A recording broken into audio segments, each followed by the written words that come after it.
In Haicheng, at the Su family's villa, the lavishly decorated hall buzzed with elegantly attired men and women, clutching exquisite red wine and crystal-clear champagne. In groups of 3 or 5, they reveled in the latest gossip, perched at the forefront of the unfolding drama.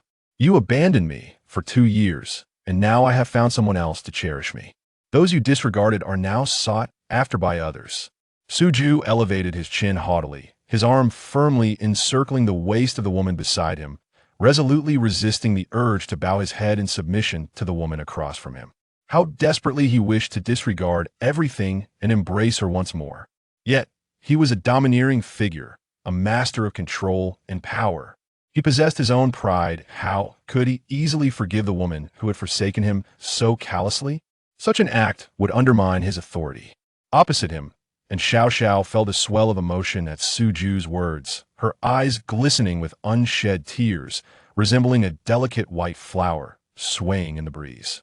Ju, please let me explain that my departure was not without its hardships. I refused to listen. Suju turned his head away, disdain etched across his sharply defined features. He could not believe that this heartless woman had any valid excuse. No, you must hear me out. I truly had my reasons. And Xiao Xiao's eyes brimmed with despair, tears trickling down her cheeks. It refused to listen, Suju insisted stubbornly. I genuinely had my reasons. Please believe me. I do not believe you. I truly had my reasons. I do not believe you. Believe me. I do not believe you. The onlookers murmured.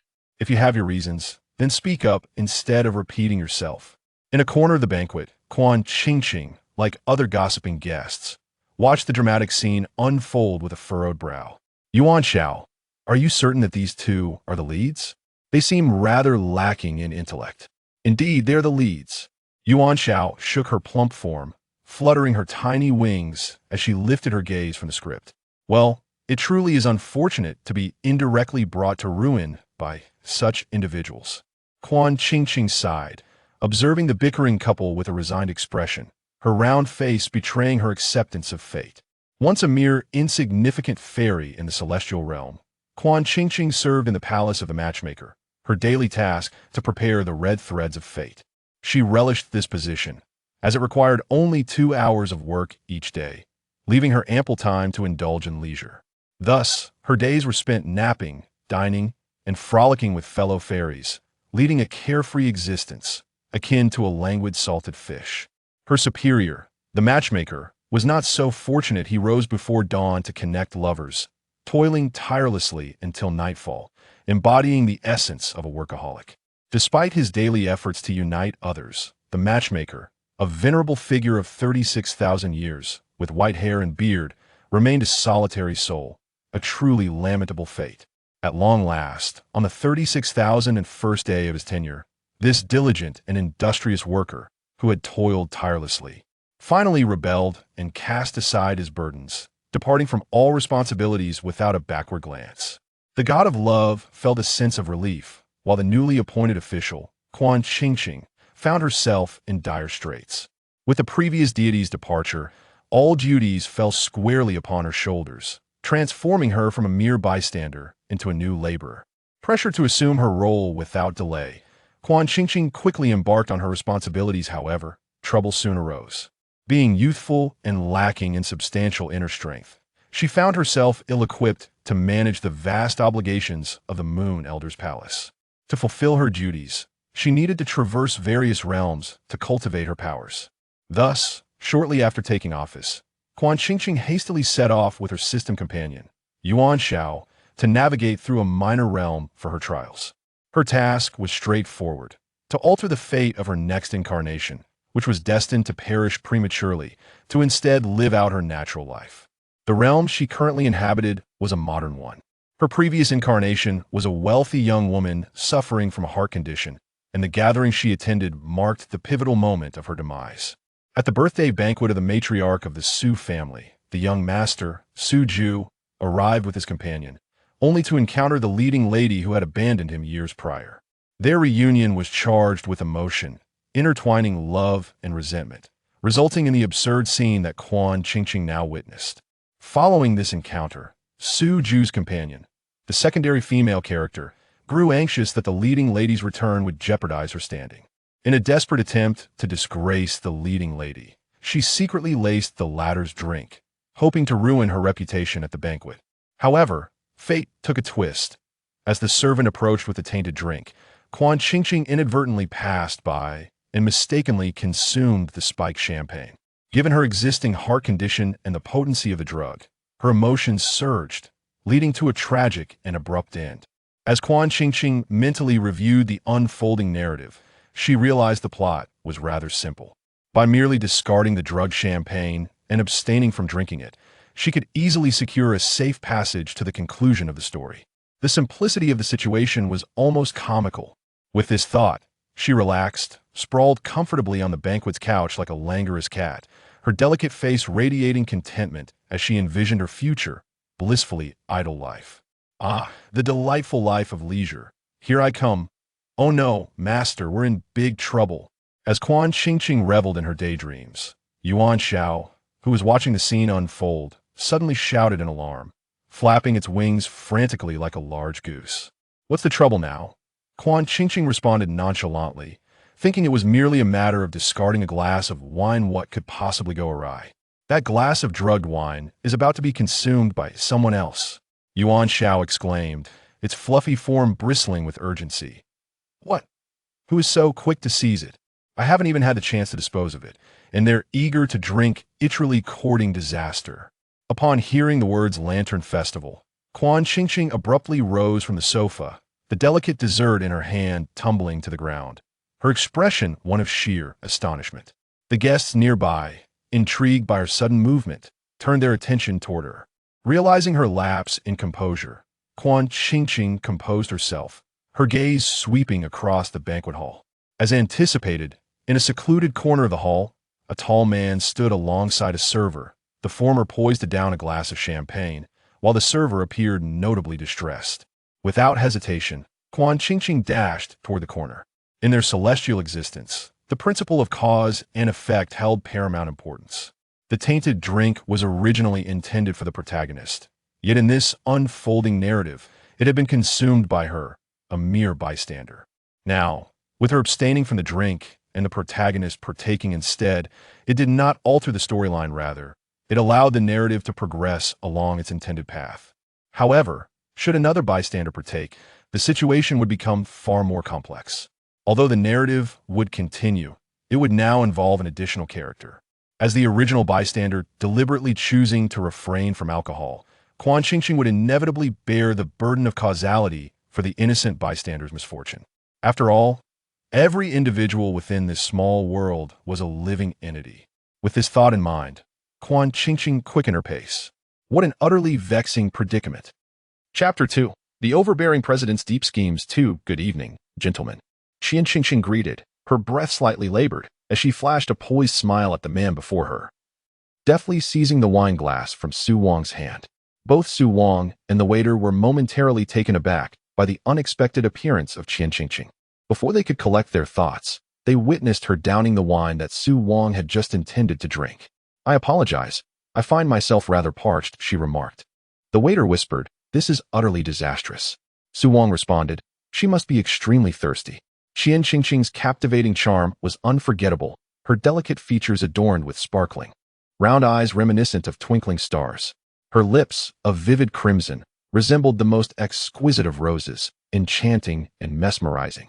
Her complexion bore a ghostly pallor, likely a consequence of her heart condition, yet it lent her an air of vulnerability that evoked a sense of tender affection, akin to a lost fawn in the early morning light.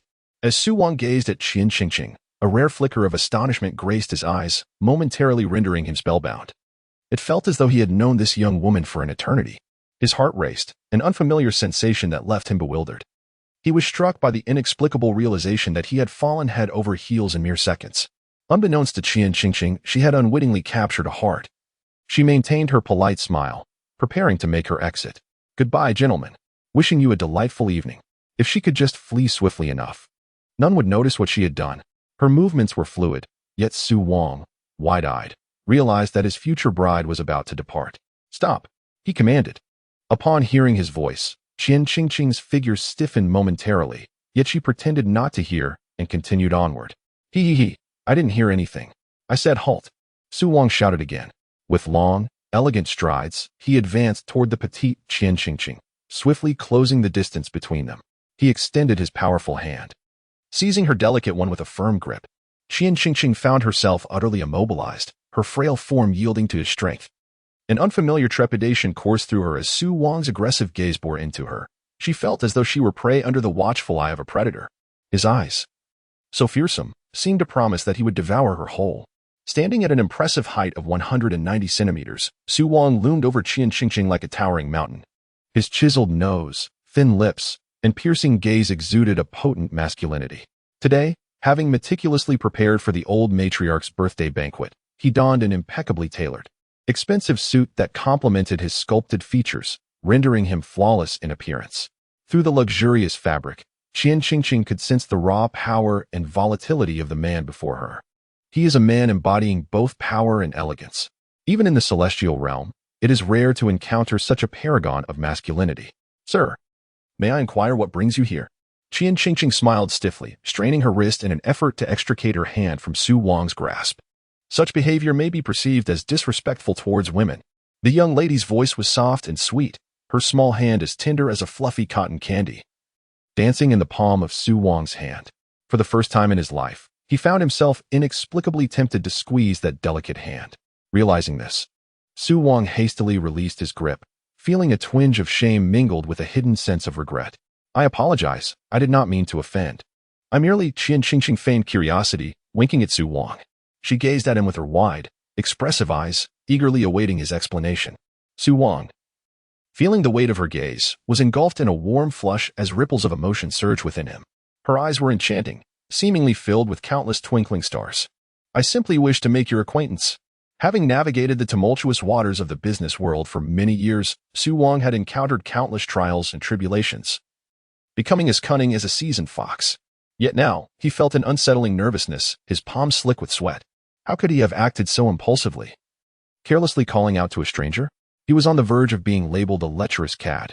Oh, so you wish to be friends? I adore making new friends.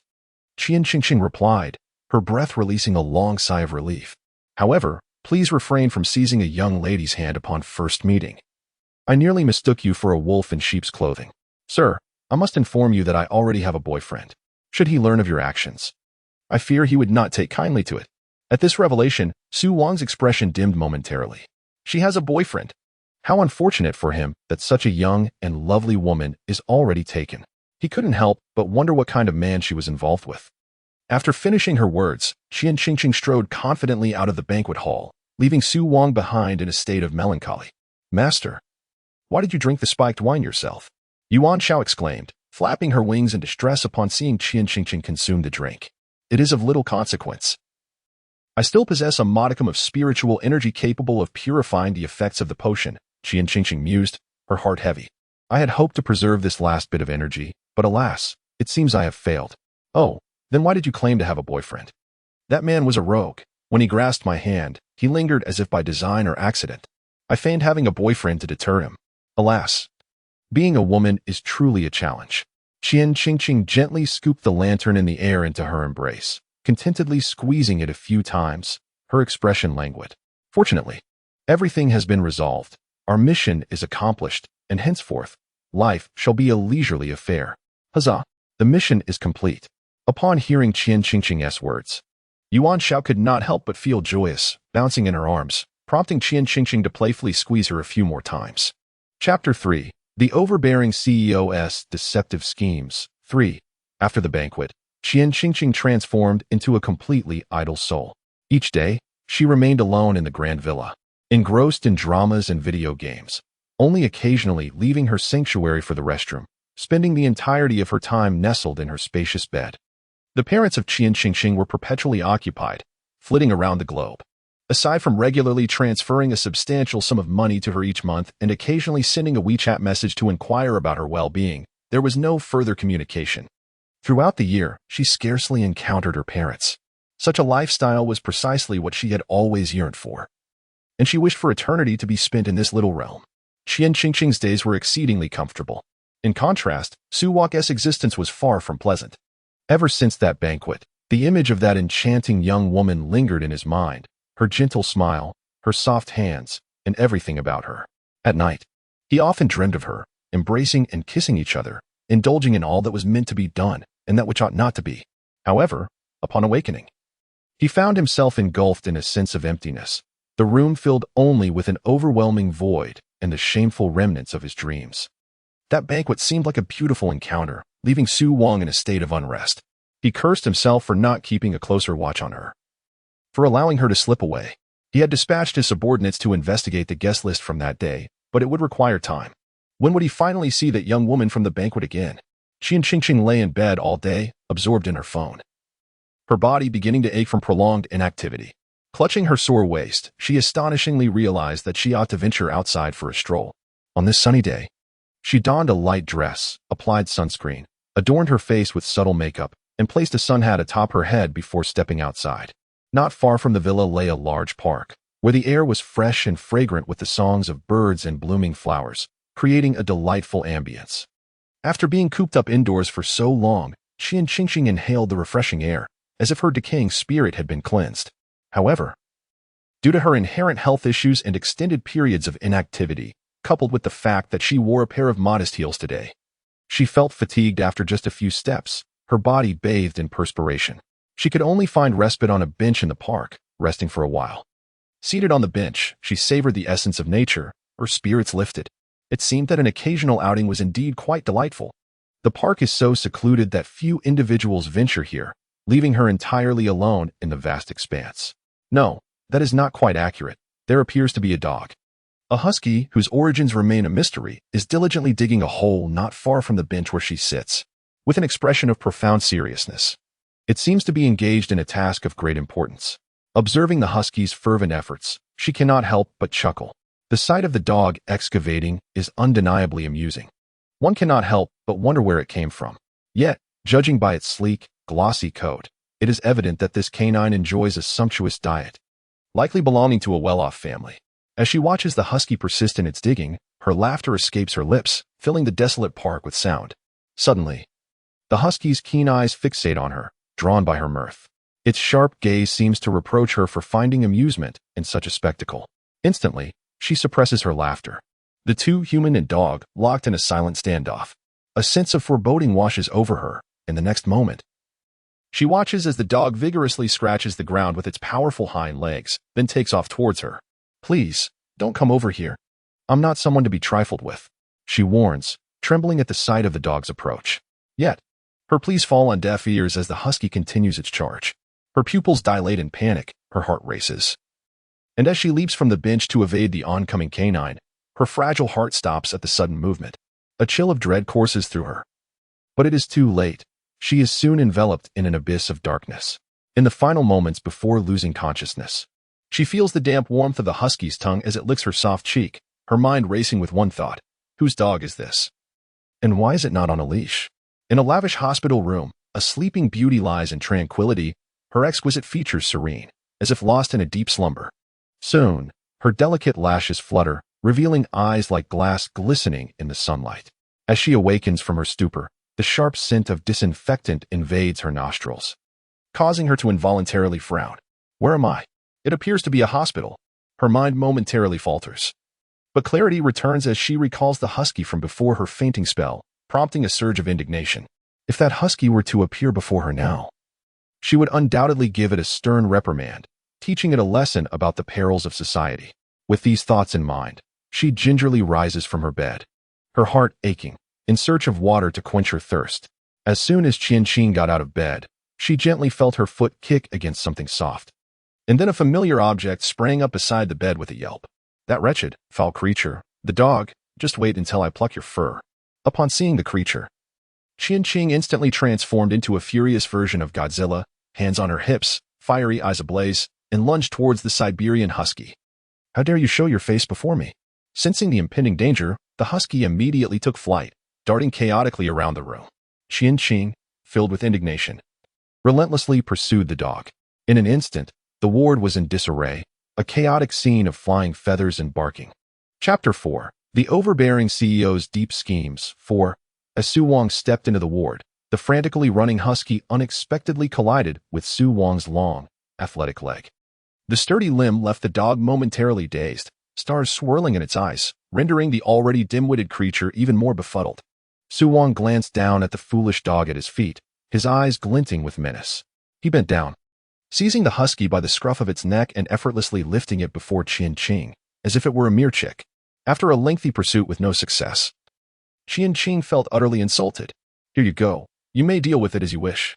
Su Wong turned, and his fierce demeanor instantly softened, transforming into a warm, approachable expression, his earlobes tinged with a hint of crimson, appearing somewhat bashful, as though he were offering Qian-Qing not a dog, but a rose as a declaration of love. Rogue sir, is this your dog? Qian-Qing was taken aback at the sudden appearance of Su Wong. She never expected to cross paths with this rogue again so soon after their last encounter. What rogue, sir? Su Wong stared at Qian-Qing in disbelief, realizing that this was the impression he had left on her. Qian-Qing felt a pang of regret. It was her own fault for being so careless with her words. Oh, it's nothing, just a slip of the tongue. Haha, she attempted to brush it off. However, Su Wong was not so easily dismissed. He was determined to establish a commendable image in Qian-Qing's mind. What happened last time was my offense. I was merely taken aback by your resemblance to a long-lost relative, which stirred my emotions and led to my exaggerated actions. Please do not misunderstand me. After all, a fiancé is also a kind of relative, Su Wong thought to himself, believing he was entirely justified. Ah, is that so? Su Wong's tone was sincere, and Qian-Qing felt a wave of guilt wash over her. She quickly changed the subject. Is this dog on the floor yours? Yes.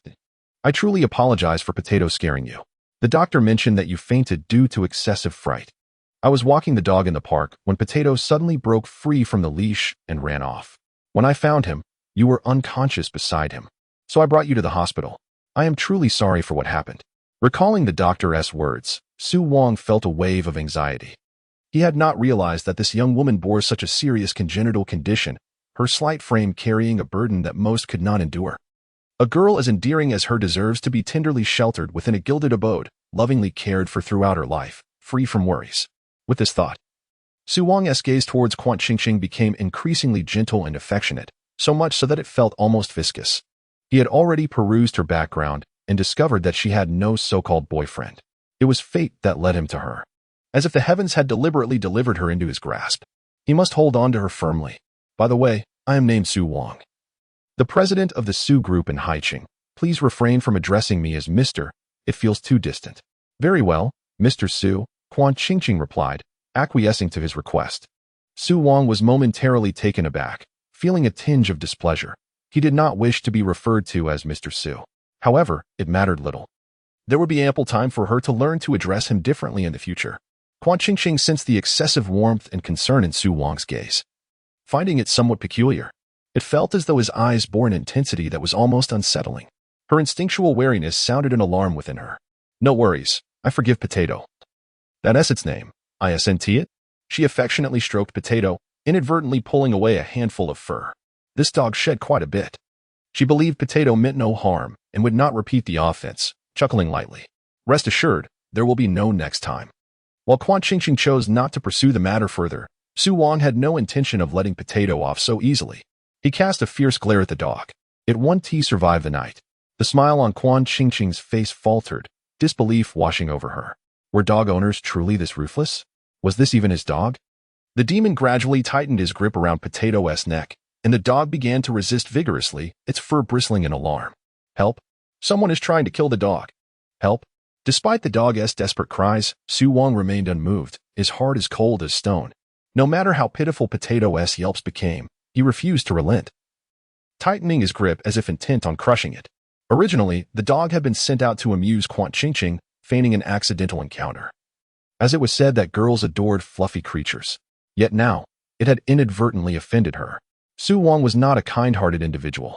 He was determined to teach Potato a lesson. Please, sir, spare Potato. I will not hold its transgressions against it, I implore you. Qian-Qing, taken aback by Su Wong's ferocity, rushed forward to save Potato. It's my heart condition that can't handle such fright. Please don't harm it. Don't harm it. Despite her irritation towards the foolish dog for scaring her, she truly did not wish for its demise. Let go. Please, let go. As she pleaded for Potato, she struggled to pry Su Wong's hand from the dog, her soft, doughy face scrunching up in exertion. Goodness. What does this man eat to have such strength? I can't seem to break free. Sensing the soft touch of her hand, Su Wang struggled to maintain a fierce expression for more than a few seconds, as two rosy blushes blossomed on his cheeks, rendering him shy once more. How soft. She touched me again. Su Wang was instantly captivated, his hand loosening its grip on the potato, and instead, he gently held on to Quan Qingqing's hand. Unable to resist playfully squeezing it a couple of times. Being both held and squeezed, Quan Qingqing remarked, "You must be a rogue, right?" "Surely you are." Clearing her throat. She coughed twice to remind Su Wang of their surroundings. Abruptly awakened from his reverie, Su Wang, akin to a startled deer, released Quan Qingqing's hand and cleared his throat, adopting a serious demeanor. "I apologize, it was unintentional. It's getting late. You must be hungry. Allow me to fetch you some food," he offered. Quan Qingqing did not decline. The earlier awkwardness dissipated as if it were merely an illusion. Upon hearing her agreement, Su Wang hurriedly left to buy food, anxious that any delay might leave Quan Qingqing hungry. Meanwhile, the potato remained in the hospital room, obediently lying by Quan Qingqing's feet, aware of who had rescued it, nuzzling against her calf in a plea for affection. Seeing the potato's endearing display, Quan Qingqing playfully ruffled its fur a couple of times, wearing a proud expression. "Now you know how well I treat you. Let us see if you dare to frighten me again next time." The potato responded with a playful bark, a woof. "I won tea, I promise." Chapter 5. The Overbearing President's Deceptive Schemes. 5. When Su Wang returned with lunch, Quan Qingqing and the potato had already formed a bond. The two of them delightfully reconciled. He placed the food on the small table in the hospital room, and the delicious aroma soon filled the air, prompting Quan Qingqing's stomach to growl after a day and night of slumber. Hearing the sound, Su Wang chuckled softly, hastening his plating. "All right, come and eat," Su Wang called, and Quan Qingqing eagerly took her seat at the dining table, ready to indulge. The lunch was lavish, featuring fish, shrimp, and meat, albeit in modest portions that appeared exquisitely arranged. "The doctor advised a light diet since you've just awakened," Su Wang explained. "Indeed," Quan Qingqing acknowledged, reaching for her chopsticks to savor the meal, only to be halted by Su Wang. "You're still weak. Let me feed you," he insisted, picking up a piece of fish and presenting it to her mouth with an authoritative tone. "I'm not so weak that I can't manage chopsticks," she protested. "You are. Be good," Su Wang replied, as if soothing a child. Feeling quite embarrassed, Quan Qingqing wished to eat independently, yet seeing Su Wang's unwavering gaze, she chose to acquiesce. "Fine, I'll let you feed me. It's just one meal," she thought, secretly cherishing the attention. As Su Wang fed her, alternating between vegetables and rice, he wore a look of pure enjoyment. By the time all the food had been consumed, he still felt a lingering sense of satisfaction. After her fill, Quan Qingqing patted her round little belly, a look of contentment gracing her features. "Has the doctor mentioned when I can be discharged?" she asked, lying back on the bed, her eyes sparkling with anticipation, eager to leave the hospital. "Tomorrow morning, I shall be discharged from the hospital. However, I am required to remain for one more night of observation." As Su Wang tidied the table, she casually inquired, "After your discharge, where do you plan to go?" "Naturally, I shall return home. Where else could I possibly go?" Quan Qing responded nonchalantly to what she deemed an inconsequential question. "What I mean is, you need to be in a place where someone can take care of you," Su Wang earnestly began to persuade. Quan Qing, with her round head, displayed a look of utter confusion. "The doctor has advised that you require supervision for the next few days. It would be best not to live alone. I have checked, and both your parents are abroad, and there are no reliable elders in Haiqing." Noticing Quan Qing's bewilderment, Su Wang invoked the authority of the doctor to elaborate. "So," Quan Qing gazed at Su Wang with her large, curious eyes, eager to hear what more she might say. "Therefore, you could move in with me. I can take care of you." Su Wang adjusted her tie, appearing quite dependable as she finally articulated her intention. "That won't be necessary. Our villa is replete with servants. I lack for nothing in terms of care." Quan Qing waved her hand dismissively upon hearing Su Wang's suggestion. What a joke. Who would move into the home of a man they have only met twice? We are hardly acquainted. Besides, I can't shake the feeling that this man harbors ulterior motives. If he truly has such intentions, his home must be overflowing with those he has taken in to care for. She suspected that if she were to go, there would be no space left for her. After all, servants are outsiders and cannot provide complete care. Su Wang heard Quan Qing's refusal and felt a surge of anxiety, beginning to plead earnestly. But aren't you an outsider as well? Quan Qing was taken aback by Su Wang's remark. No. Moving into your home would disrupt your family and intrude upon your work. She maintained her refusal. I am already immensely grateful for your assistance. I cannot burden you further. Your predicament was indeed my responsibility. Saving you is the least I could do, Su Wang insisted urgently. You need not say more. Tomorrow, you shall move in with me. I live alone, so you need not worry about being a burden. Consider it as keeping me company in my solitude. However, Quan Qing still wished to contest this arrangement, only to be forcefully interrupted by Su Wang. Miss Quan, there is no need for you to feel uncomfortable. I must take full responsibility for what happened to you. If you decline my care, I shall forever live in guilt and remorse. A fleeting sadness crossed Su Wang's face. Can you truly bear the thought of me living the rest of my life burdened by guilt for you? The sight of this refined and handsome man, pleading with a vulnerable gaze, was undeniably impactful for a woman. Quan Qing regarded the striking figure before her, and after much contemplation, she resolutely declined. No, I shall not go. You must, Su Wang smiled. I will not, Quan Qing insisted. You shall, Su Wang continued to smile. I refuse, Quan Qing persisted. You must. I shall not. After an unknown number of rounds, Quan Qing felt as if her lips were about to wear out, yet Su Wang persisted relentlessly, questioning her like an unyielding inquiry machine. His tenacity even moved Yuan Shao. Oh dear, host, why not just agree to him? He appears to be a genuinely good man. You are too naive. Such men are not benevolent. Do you not understand, little Yuan Shao? One can know a person's face, but not their heart. Yuan Shao fluttered her tiny wings, her gaze evasive, as she quietly recited a mantra. Su Wang, come to my home. Quan Qing. All right, I shall go. Quan Qing. Who am I? Where am I? What did I just say? Quan Qing. Yuan Shao, what is happening? My mouth has betrayed me. Yuan Shao wiped away non-existent sweat. It's normal to slip up. Host, there's no need to feel embarrassed. I just said nothing. Quan Qing maintained a stoic expression, convincing herself that as long as she refused to acknowledge it, she had indeed said nothing. Futile, I have already recorded it. Su Wang smiled faintly, proudly pulling out his phone. With this, his wife was assuredly in hand. After a prolonged silence, Quan Qing ultimately conceded. All right then. But I must clarify that I will only stay for a few days. Once I recover, I will leave immediately. Not an issue, so long as you wish. You may leave my home whenever you desire, Su Wang retorted, smirking. You think you can come and go as you please? He strove to suppress the upward curve of his lips, his gaze fixed intently on Quan Qing. Suddenly, an unsettling chill crept down Quan Qing's spine, as if something formidable was observing her. Surely, it was just an illusion. Chapter 6. The Overbearing CEO's Profound Schemes. 6. After lunch, Quan Qing lay resting in bed, while Su Wang left the hospital room to gather items for their impending stay together. The mere thought of sharing a roof with the young lady sent shivers of excitement through him. She was clearly one of those who had yet to awaken to certain truths, but Su Wang was confident that through their cohabitation, she would come to harbor feelings for him. Love grows with time. Quan Qing intended to return home to collect her belongings before heading to Su Wang's residence. But he firmly declined her. No need to pack. My home has everything you require. Su Wang spoke with authority. Very well, Quan Qing nodded reluctantly, her heart still fluttering with apprehension.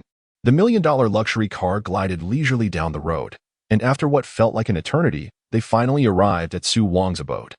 Upon catching her first glimpse of his home, Quan Qing suddenly gained a new understanding of wealth. Trembling, she pointed at the towering structure before her, incredulously asking Su Wang, "Is this your home?" "Yes, it's merely a small villa. Do not disdain it," Su Wang replied nonchalantly, perplexed by her intense reaction. Quan Qing had initially believed her family to be quite affluent, but she was astounded to discover that the Su family was even wealthier. Su Wang's villa surpassed all her expectations. It is hardly accurate to refer to this as merely a villa. It is, in fact, a grand castle, reminiscent of the opulent abodes of European nobility. Towering majestically beside the main building are numerous standalone structures, complemented by expansive swimming pools, lush greenery in vast swathes, exquisite fountains, and captivating sculptures, all permeated by the decadent aura of wealth. Quan Qing found herself momentarily overwhelmed, akin to Lu Laolao entering the Grandview Garden. Truly, such is the malevolence of capitalism. Did Su Wang not feel lonely residing alone in such a vast castle? In her mind, Quan Qing could vividly imagine Su Wang's daily life. Each morning, the CEO awakens from his 400-square-meter bed, surrounded by countless servants. One servant presents him with the first cup of coffee of the day, and as he sips it, his melancholic gaze drifts towards the expansive fields of his estate. A sigh escaping his lips, an invincible life, yet profoundly lonely, akin to snow. Quan Qingqing couldn't contain her laughter. Su Wang glanced at the self-amused Quan Qingqing, somewhat perplexed, and found himself curious about the thoughts swirling in the young lady's mind. Her laughter was infectious, a sight that elicited joy. Upon entering the castle, Quan Qingqing was once again struck by the sheer number of servants at Su Wang's disposal. How could she have claimed yesterday that her household employed many servants? The reality was a stark contrast, akin to a slap in the face. The few servants in her home paled in comparison to those in Su Wang's residence. Dozens of impeccably uniformed servants stood rigidly in the hall, and upon the arrival of Su Wang and Quan Qingqing, they immediately bowed with precision. "Good day, sir. Good day, madam." The volume of their greeting nearly shattered Quan Qingqing's eardrums. "I am not your madam," she replied, feeling the heat of embarrassment. "I am merely a temporary guest, haha." The servants remained silent, their expressions cold and robotic, leaving Quan Qingqing feeling awkward. She subtly nudged Su Wang with her elbow, urging him to clarify the situation. However, Su Wang feigned ignorance of her intent. "Clarify? Clarify what? There is nothing to explain. This is precisely what I instructed them to do." Quan Qingqing, receiving no response, found herself more embarrassed, her adorably flushed face breaking into an awkward smile, wishing for a crack in the ground to swallow her whole. An elderly but upright steward approached, respectfully addressing Quan Qingqing and Su Wang. "Sir, madam, lunch is prepared and ready for your seating." Su Wang responded with a nonchalant taking Quan Qingqing's hand to lead her to the dining area. After such a lengthy journey, the young lady must surely be famished. He needed to ensure she had her lunch promptly, lest she become too hungry, which would surely tug at his heartstrings. The elderly steward observed the sight of Su Wang holding Quan Qingqing's hand, a knowing smile gracing his lips. "Hee, this is undoubtedly promising. It's time to prepare the nursery. My beloved little gentleman, I am coming." Lunch remained light, with Su Wang meticulously attending to Quan Qingqing. He served her dishes and gently wiped her hands and mouth, frequently inquiring if the food suited her palate. The man, usually reticent at the table, transformed into a loquacious conversationalist, engaging Quan Qingqing with a demeanor that radiated tenderness and patience, astonishing the assembled servants in the hall. According to the recollections of the servants stationed outside the dining room, the gentleman appeared utterly devoted to Miss Quan, embodying the very essence of a devoted admirer, albeit one with a serious demeanor. The scene was nothing short of striking. Observing Su Wang's attentive manner, the servants comprehended that this lady was destined to become the true matriarch of the Su household. Quan Qingqing herself found Su Wang's attentiveness towards her, the temporary guest, to be excessively considerate. Her initial suspicions regarding his ulterior motives quietly dissipated. She began to suspect that Su Wang might be afflicted with a condition. The internet often speaks of individuals with a pleasing personality type, and she discerned that Su Wang could very well belong to this category. He seemed to possess a caretaking compulsion, with a sense of responsibility that surpassed the ordinary. Despite his countenance, which was best admired from afar and deemed off limits, and his elevated status, he fundamentally embodied an individual brimming with empathy and a profound sense of duty. Quan Qingqing's respect for Su Wang escalated significantly. In a society driven by ambition and marked by emotional detachment, a morally upright capitalist like Su Wang is indeed a rarity. How fortunate she was to encounter such a commendable individual. In truth, if Su Wang's commercial rivals were to overhear Quan Qingqing's thoughts, they would undoubtedly find them absurd. Though he appeared genteel, Su Wang was, in reality, quite ruthless. The business world is fraught with peril, yet he consistently maintained an invulnerable position, possessing the coldness and brutality characteristic of a successful capitalist. This demeanor stood in stark contrast to his approachable nature when interacting with Quan Qingqing. Sadly, she remained oblivious to this complexity. In her celestial realm, she was merely a perpetual singleton. Had she grasped the intricacies of love, she might not have languished in solitude for so many years. Chapter 7. The Overbearing CEO's Deceptive Schemes. 7. After sharing lunch with Su Wang, he prepared to return to work, having fallen behind in his duties due to his vigil at the hospital. Under the guidance of the housekeeper, Quan Qingqing made her way to her room. Upon entering, she finally understood why Su Wang claimed that the house was well-equipped.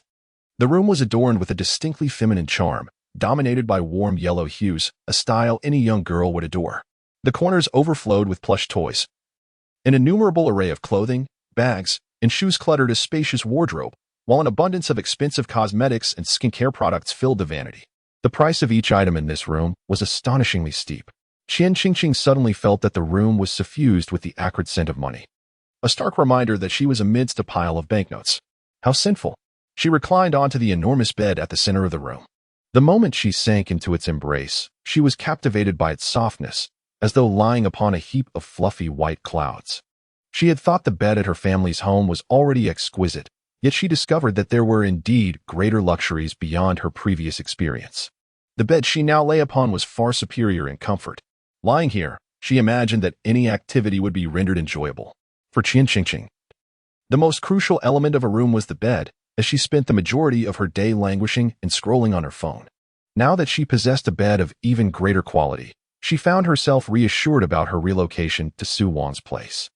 If Su Wang realized that a mere splendid bed could entice Qian Qingqing away, he would surely find it absurd. Yet, this was the undeniable truth. Some individuals pursue exquisite adornments, while others seek luxurious handbags. Qian Qingqing, on the other hand, yearned for an incredibly comfortable bed where she could frolic freely. This bed lessened her initial resistance and unease about staying at Su Wang's home. By the time dinner rolled around, her apprehension had significantly diminished, and she even initiated conversation with Su Wang. His excitement was palpable. He was bewildered by the sudden relaxation of the little rabbit's defenses. However, he recognized that the innocent Qian Qingqing had begun to unwittingly wander into the meticulously laid trap of the cunning wolf, Su Wang. The wolf was not far from savoring the tender meat of the rabbit. After dinner, Qian Qingqing returned to her room, indulging in a fragrant bath, donning a pristine bathrobe, and settling at the edge of the bed to dry her hair with a blow-dryer. A rhythmic knocking echoed through the room. Knock, knock, knock. She set down the blow-dryer, tightened her bathrobe, and approached the door. There stood Su Wang, holding a glass of milk. Qingqing. A glass of milk before bedtime aids in sleep, he said, his voice so tender it resembled that of a caregiver soothing a child. Qian Qingqing beamed sweetly as she accepted the milk. Thank you, Mr. Su. In that instant, Su Wang felt a rush of warmth. The young girl, freshly bathed, had a visage as radiant as a water lily, exuding both innocence and allure, stirring within him a certain forbidden desire. The lingering aroma of her shower gel wafted into Su Wang's nostrils, enveloping him in a sweet embrace that traveled down his limbs, rendering him parched. He longed to do something to capture this enticing fragrance. As Qian Qingqing took the milk, she noticed Su Wang lingering at the doorway, silent as a guardian, showing no inclination to depart, leaving her uncertain of his intentions. Tentatively, she spoke, her expression tinged with anxiety. Would you like to come in for a bit, Mr. Su? Su Wang responded coolly, his feet eagerly stepping into the room. He had initially intended to leave, but Qian Qingqing gently urged him to stay. How could he refuse the request of a young lady? Reluctantly, he remained. The moment he entered the room, Su Wang felt as though his very soul was lifted. The air was suffused with the sweet fragrance of the girl, were it not for his character's constraints. He would have loved to close his eyes and take a deep breath of her scent. Have you just been drying your hair? Su Wang observed the hairdryer placed on the bed. Yes, replied Qian Qingqing, standing a meter away from him, uncertain of what to do next. An awkward atmosphere enveloped the room. Su Wang picked up the hairdryer and waved it slightly. Allow me to dry your hair. Oh, there's no need for that. It would be too troublesome. Not at all. Please come sit closer. Qian Qingqing stiffly took a seat beside Su Wang. Turning her back to him and presenting her damp locks, Su Wang switched on the hairdryer, and a soft whirring filled the room. His long, deft fingers gently worked through her hair, patiently untangling the knots. Her hair was somewhat long, and as he combed through it, his fingers inadvertently brushed against her neck, causing her to shiver, yet she found no escape from this intimacy. The warm breeze from the hairdryer lifted her hair, a few rebellious strands playfully landing on Su Wang's face, igniting a predatory gleam in his eyes, reminiscent of a beast lying in wait in the dark. He closed his eyes, leaning closer to her soft tresses, inhaling deeply, almost like a deviant. How fragrant. If Qian Qingqing were to turn around at that moment, she might be startled by the unsettling expression on Su Wang's face. All right, Mr. Su, your hair is now dry. Qian Qingqing could feel her hair had completely dried. Yet Su Wang showed no sign of stopping. Su Wang switched off the hairdryer, a hint of reluctance lingering. Qian Qingqing sighed in relief and turned around, only to suddenly widen her eyes in shock. Goodness, how could Su Wang be so brazen? When he entered, his bathrobe had been perfectly in place. But during the brief act of drying her hair, it had become significantly loosened. His muscular chest was fully exposed to the air, rising and falling with his breath. Undeniably alluring. Droplets of water clung to his freshly washed hair, tracing down along his enticing Adam's apple, gliding toward unknown territories. Quan Qingqing's gaze instinctively followed the path of one droplet, landing on Su Wang's tantalizingly half-exposed abdominal muscles. Her breath hitched, and trembling, she stammered, "Why you?" It seemed that Su Wang only then realized the impropriety of his state, offering a slight smile. "My apologies, the tie of my bathrobe is not very secure." With that, he reached out his large hand to retie the robe, only for it to loosen further. His half-exposed abdomen suddenly laid bare before Quan Qingqing. The perfect eight-pack abs were unexpectedly exposed before Quan Qingqing. Quan Qingqing, as a lifelong singleton, had never encountered such a scene. Her face instantly flushed crimson, and vibrant blood trickled slowly from her nostrils. Drip, drip, drip. The blood stained the sheets red, leaving both Quan Qingqing and Su Wang in a state of bewilderment. He had not anticipated that the young girl would be so easily flustered. Hastily, he secured his bathrobe, realizing he had gone too far. "Qingqing, lift your head. I'll take you to the restroom to clean up," he urged with urgency, pinching Quan Qingqing's nose. "I don't want to. Let go of me." To his surprise, Quan Qingqing forcefully swatted away Su Wang's hand, stumbling into the restroom without a backward glance. As she passed by him, she inadvertently tripped over Su Wang's leg. Her fluffy little head collided with his muscular chest, causing her nosebleed to flow even more profusely. Instinctively, Su Wang wrapped his arms around the girl's waist. But before he could fully appreciate the delicate curve at her midsection, Quan Qingqing hurriedly scrambled off his leg and dashed toward the restroom, her face reddening like a ripe tomato. Watching her flustered retreat, Su Wang couldn't help but chuckle softly, his fingers lingering at the spot where he had felt her softness. The girl's waist was surprisingly tender, and he longed to touch it again. With such shyness, how would things progress between them in the future? In the restroom, Quan Qingqing hurriedly cleaned the blood from her nose, staring at her flushed reflection in the mirror with a mix of embarrassment and frustration. "Quan Qingqing, you are such a lecher. Just a little exposure, and you become this excited. What will others think of you?" She feared that Su Wang might be looking down on her now. The thought of facing him filled her with humiliation.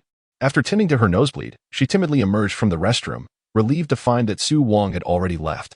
Exhaling a long sigh, she reflected on how mortifying the previous incident had been. She never wanted to experience anything like that again. The next morning, as Quan Qingqing descended for breakfast, she had yet to recover from the embarrassment of the previous night. Spotting Su Wang, she felt an unease in the air. To her relief, he appeared entirely nonchalant, as if nothing had transpired. "Did you sleep well last night?" Quan Qingqing sat down, and Su Wang inquired with genuine concern. "Today." He donned formal attire, exuding an air of sophistication and grace. Who could have imagined that beneath such a refined exterior lay a physique as formidable as a beast? "Pretty well." Quan Qingqing replied obediently, her gaze fixed on the table, too shy to meet his eyes. "That's good," Su Wang nodded, serving her a portion of food. "This was specially prepared by the auntie for you." Quan Qingqing stared blankly at the bowl containing pig liver. "Pig liver? Why are we having this for breakfast? Rice porridge paired with pig liver. Doesn't tea that strike you as peculiar? You lost so much blood yesterday, you ought to replenish it, as pig liver is renowned for its blood-nourishing properties." Su Wang explained earnestly, then gently placed a piece of pig liver onto Quan Qingqing's plate. Instantly, her face flushed crimson, recalling the events of the previous night, wishing fervently to vanish into the ground. Especially upon noticing the knowing glances exchanged between the butler and the servants standing by the table, her embarrassment intensified. What could they possibly be implying? Su Wang, observing the bashful young lady, couldn't help but smile knowingly. After breakfast, Su Wang departed for the office while Quan Qingqing retreated to her room for a nap. Just as she was about to drift off, she was roused by the butler's knock. "Madam, the delivery of clothing has arrived." "What delivery?" Quan Qingqing inquired, her sleep-laden eyes blinking in confusion. "The brand representatives have brought the garments for the next season, madam. Where would you prefer them to be placed?" Still groggy, Quan Qingqing felt a twinge of surprise.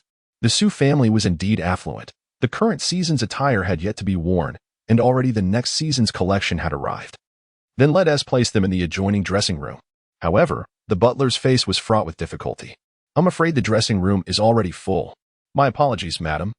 We have failed to prepare a larger space," he said, bowing deeply, which only made Quan Qingqing feel more embarrassed. "Are there no other vacant rooms in the villa? Can't you simply find an empty room to store them?" Madam, There are no vacant rooms left. The butler's expression grew even more troubled. Are you serious? In such a grand castle, you're telling me there are no empty rooms? Madam, perhaps I could have them placed in the hall until the master returns to decide? Very well. Quan Qingxing pulled the blanket over herself, curling back into her cocoon, fatigue washing over her. She resolved to address any matters only after she had awoken from her slumber. A person who sleeps until noon daily cannot bear the thought of waking early. When Su Wang arrived at the office, a smile graced his lips. Just the thought of his beloved lady residing in his home filled him with an intoxicating warmth. He envisioned her shy demeanor, her eyes cast down, and a wave of exhilaration coursed through him. Could this truly be the sensation of love? Upon noticing Su Wang's arrival, the receptionist bowed slightly, hesitantly greeting him, only to find him lost in a world of bliss, seemingly oblivious to her presence. What is with the expression on the president's face? It's rather unsettling, she exclaimed, her heart racing. She immediately opened the company's chat group, typing furiously. Company announcement. Attention all departments. The president has arrived at the office, and he appears utterly enraptured. Quite alarming. Technical department Esther Huang. Utterly enraptured? What on earth? Are you sure you're talking about our typically expressionless president? Company facade. I am certain that his lips are stretched upward, parallel to the sun. Technician de Huang. Marketing department. I am indispensable. Sales department. I am not a missing piece. Presidential office. Even the dogs do not show up. The group chat was flooded with exclamations, the astonishment palpable even through the screen. Company facade. I have a bold hypothesis. I believe the president is in love. Technician de Huang. That notion is audacious. I do not believe it. Marketing department. I also doubt it. Who would be enamored with the president's frigid demeanor? Sales department. I concur with the above. No one would date the president. Company facade. Do not dismiss my intuition. A woman's sixth sense is remarkably accurate. I wager a pack of spicy strips that the president is indeed in love. Marketing department. A single pack cannot equate to love with the president. Sales department. A single pack cannot equate to love with the president. Presidential office. Likewise. Design department. Likewise. The group chat echoed with a chorus of agreement, ultimately uniting in their belief that Secretary Lin is the president's confidant. Secretary Lin, it's entrusted to you. You understand the implications. Having also wagered a pack of spicy strips, Secretary Lin responded, No problem. It's in my hands now. Chapter 9. The Overbearing President's Deep Schemes. 9. Knock, knock. The sudden knock at the door disrupted Su Wang's reverie as he rested his chin on his hand. Realizing he had been staring at the documents for half an hour without progress, he tugged at his tie, a flicker of annoyance crossing his expression. Come in. Secretary Lin entered the president's office, clutching a file with a serious demeanor. President, there's a document requiring your signature. He respectfully bent down to place the file on Su Wang's desk, his peripheral vision subtly scrutinizing Su Wang's expression. As Su Wang perused the documents, his face remained impassive, devoid of any discernible emotion, appearing as composed as ever, elegant and unattainable. Secretary Lin, what is there to discern? Has he, or has he not? I have wagered a pack of spicy strips. Secretary Lin felt a surge of anxiety. Secretary Lin, what are you observing? Su Wang lifted his gaze, locking eyes with Secretary Lin, causing Lin's heart to skip a beat, the temperature in the office plummeting. In nothing, President. Secretary Lin wiped away the non-existent sweat. I merely recall that there is an auction in the south of the city this afternoon. The organizers sent an invitation, and I wish to inquire if you have anything in mind to purchase. I can arrange for someone to bid on your behalf. An auction? Su Wang thought of Qian Xingqing. There would likely be numerous pieces of jewelry available that would be suitable for the young lady. Please bring me the catalog. Certainly, President. Secretary Lin promptly presented the auction catalog, though a hint of suspicion lingered in his mind. The president has always been indifferent and disinterested in such auction items. What has sparked his interest today? Secretary Lin, please ensure that this is purchased and brought to me this evening. Su Wang scrutinized the auction catalog. Halting at a particular page, Secretary Lin leaned in for a closer look, her eyes widening in astonishment. The catalog featured an exquisite pink diamond bracelet, designed in a flowing wave pattern, with elegant lines and two intricately carved pink peach blossoms at its center, exuding an air of nobility and grace. It is indeed a beautiful piece of jewelry. However, it is evidently a lady's bracelet. When has the president ever bid on items meant for women? Secretary Lin stared incredulously at Su Wang. Has the president truly embarked on a romantic endeavor? My entire stash of spicy strips has vanished. Oh heavens! Has the sun risen from the west today? What on earth are you standing there for? Hurry up and get to work. Observing Secretary Lin's dazed expression, Su Wang furrowed his brow. Why does it seem like Secretary Lin is becoming increasingly dull-witted? Yes, I'll take care of it right away. Secretary Lin snapped back to reality and hurried off to gossip about the auction. Within the company chat group, excitement erupted. The company representative exclaimed, "My goodness. The iron tree has blossomed. The president actually has someone." The tech department's De Huang commented, "This is akin to an old house catching fire." The company representative added, "It's more than just an old house on fire. It's as thrilling as a meteor colliding with Earth." The design department, ever curious, chimed in, "Oh, I desperately want to know what kind of girl has captured the president's heart." De Huang speculated, "I bet it's a remarkable woman, capable of devising 10 proposals in a single night, conducting 20 meetings in a day, and signing 30 contracts." Many echoed his sentiment, flooding the chat with agreement. Meanwhile, nestled under the covers in the Su family villa, the sweet and gentle Qian Qingqing suddenly sneezed. She rubbed her nose and burrowed deeper into her blankets, mumbling about someone cursing her from behind. That evening, Su Wang, satisfied after spending a fortune on the diamond bracelet at the auction, returned home early. "I'm back," he announced softly as he entered, his face aglow with joy.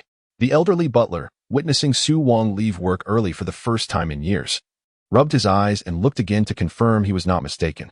"Wow, you finished work quite early," Qian Qingqing remarked from her spot on the sofa, watching television. "There wasn't much to do at the company, so I decided to come home early." Su Wang settled beside Quan Qingqing, presenting her with a beautifully wrapped gift box. "This is for you," he said. Quan Qingqing accepted it eagerly, her eyes widening in astonishment as she unveiled the exquisite bracelet inside.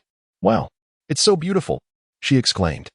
No girl could resist something that sparkled so alluringly, and the delight was palpable on Quan Qingqing's delicate face. "How much is this bracelet?"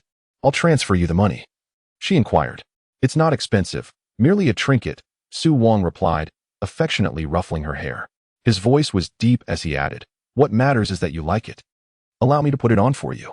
Without waiting for a response, he gently took the bracelet and fastened it around her wrist. The contrast between her porcelain-like skin and the intricate bracelet created a fragile, yet exquisite beauty. Su Wang gazed at her, his eyes deepening with a sudden intensity. He yearned to grasp her delicate hands and press gentle kisses upon them, his tongue teasingly rolling against his sensual Adam's apple. Quan Qingqing was utterly enamored with the bracelet. Pulling her wrist away from Su Wang's grasp to examine it closely, her excitement growing with each glance. She was completely absorbed in her newfound treasure, oblivious to the increasingly dark expression in Su Wang's eyes. Sitting on the sofa, he regarded her with warmth. But then his gaze drifted to a row of clothes stacked behind the sofa, and he furrowed his brow in curiosity. "Why haven't the clothes sent by the brand been placed in the wardrobe?" he asked. "The butler mentioned there is no space left in the wardrobe," she replied, momentarily breaking her fixation on the bracelet. "Mr. Su, you really don't need to prepare so many clothes for me. I'm only staying here for a few days. You're being too thoughtful." Upon hearing her words, Su Wang felt a vain throb at his temple, a hint of frustration creeping in. He didn't want Quan Qingqing to be so polite. "It's nothing to be concerned about. We are good friends, and this is what friends do for one another," he said through clenched teeth, the words "good friends" nearly causing him physical pain. He reassured himself internally, this is merely temporary. Just a tactic to pacify the innocent little rabbit. Sooner or later, he would transform this friendship into something more profound. "Mr. Su, you truly are a wonderful person.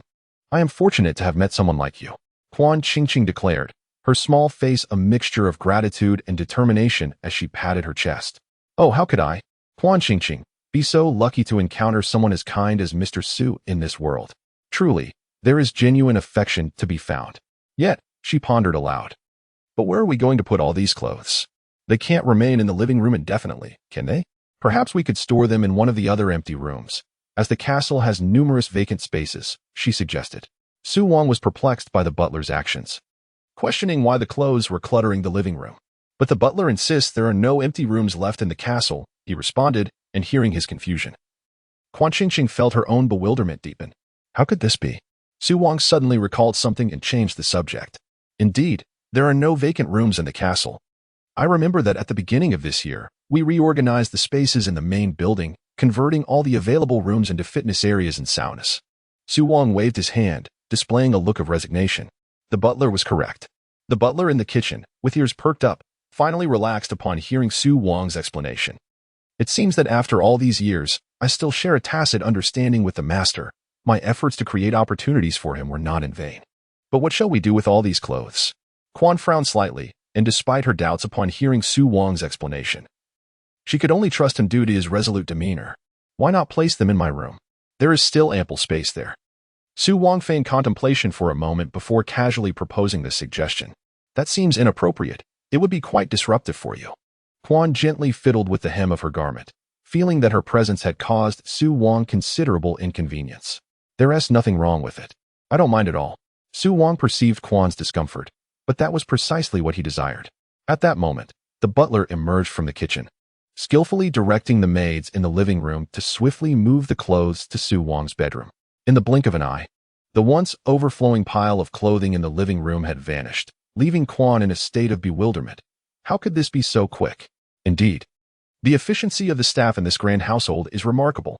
After dinner, Quan retreated to her room to unwind. However, just as she had finished washing up and nestled into bed, Su Wang knocked on her door. Ching ching. Su Wang had also just completed his routine, clad in a bathrobe, droplets of water still clinging to his hair, holding a glass of milk as usual. The sight of him unconsciously reminded Quan of that enchanting night when Su Wang's bathrobe had been unfastened. A slight tickle stirred in her nose. Mr. Su, is there something you need? Su Wang handed the milk to Quan, rubbing his brow, a look of distress clouding his features. I retract what I said earlier in the living room. My bedroom is quite small. After placing your clothes in there is hardly any space left to move. He sighed heavily after speaking. How could this happen? Hearing Su Wang's words, Quan quickly emerged from her cocoon of blankets and rushed to the adjacent room. Indeed, the originally spacious and elegant black and white bedroom had become overwhelmingly cramped due to the influx of clothes, making movement difficult. Quan's expression was one of shock as she turned to meet Su Wang's gaze, which conveyed a look of, "See? I wasn't deceiving you. What shall we do now?" Quan furrowed her brows, her eyes filled with worry, nervously fidgeting with the edges of her nightgown. "Apologies, Su Wang. It is entirely my fault. Perhaps I should return these garments tomorrow. My wardrobe is already overflowing, and I have no need for these additional pieces." In the Su family, returning purchases is simply not an option. Upon hearing this, Su Wang adopted a serious demeanor, visibly disapproving, as it would bring shame upon our family. "What do you suggest we do, Mr. Su?" Qian Qingqing, feeling a surge of frustration, found herself ensnared in a dilemma. Returning was not permitted, yet keeping them was equally untenable. She pondered why such a grand castle lacked a single room for storage. Surely it was due to Su Wang's excessive penchant for shopping that this vast castle was cluttered. Why does a man possess such a fervor for acquiring possessions? Observing Qian Qingqing's puffed cheeks, reminiscent of a charming pufferfish, Su Wang recognized her irritation.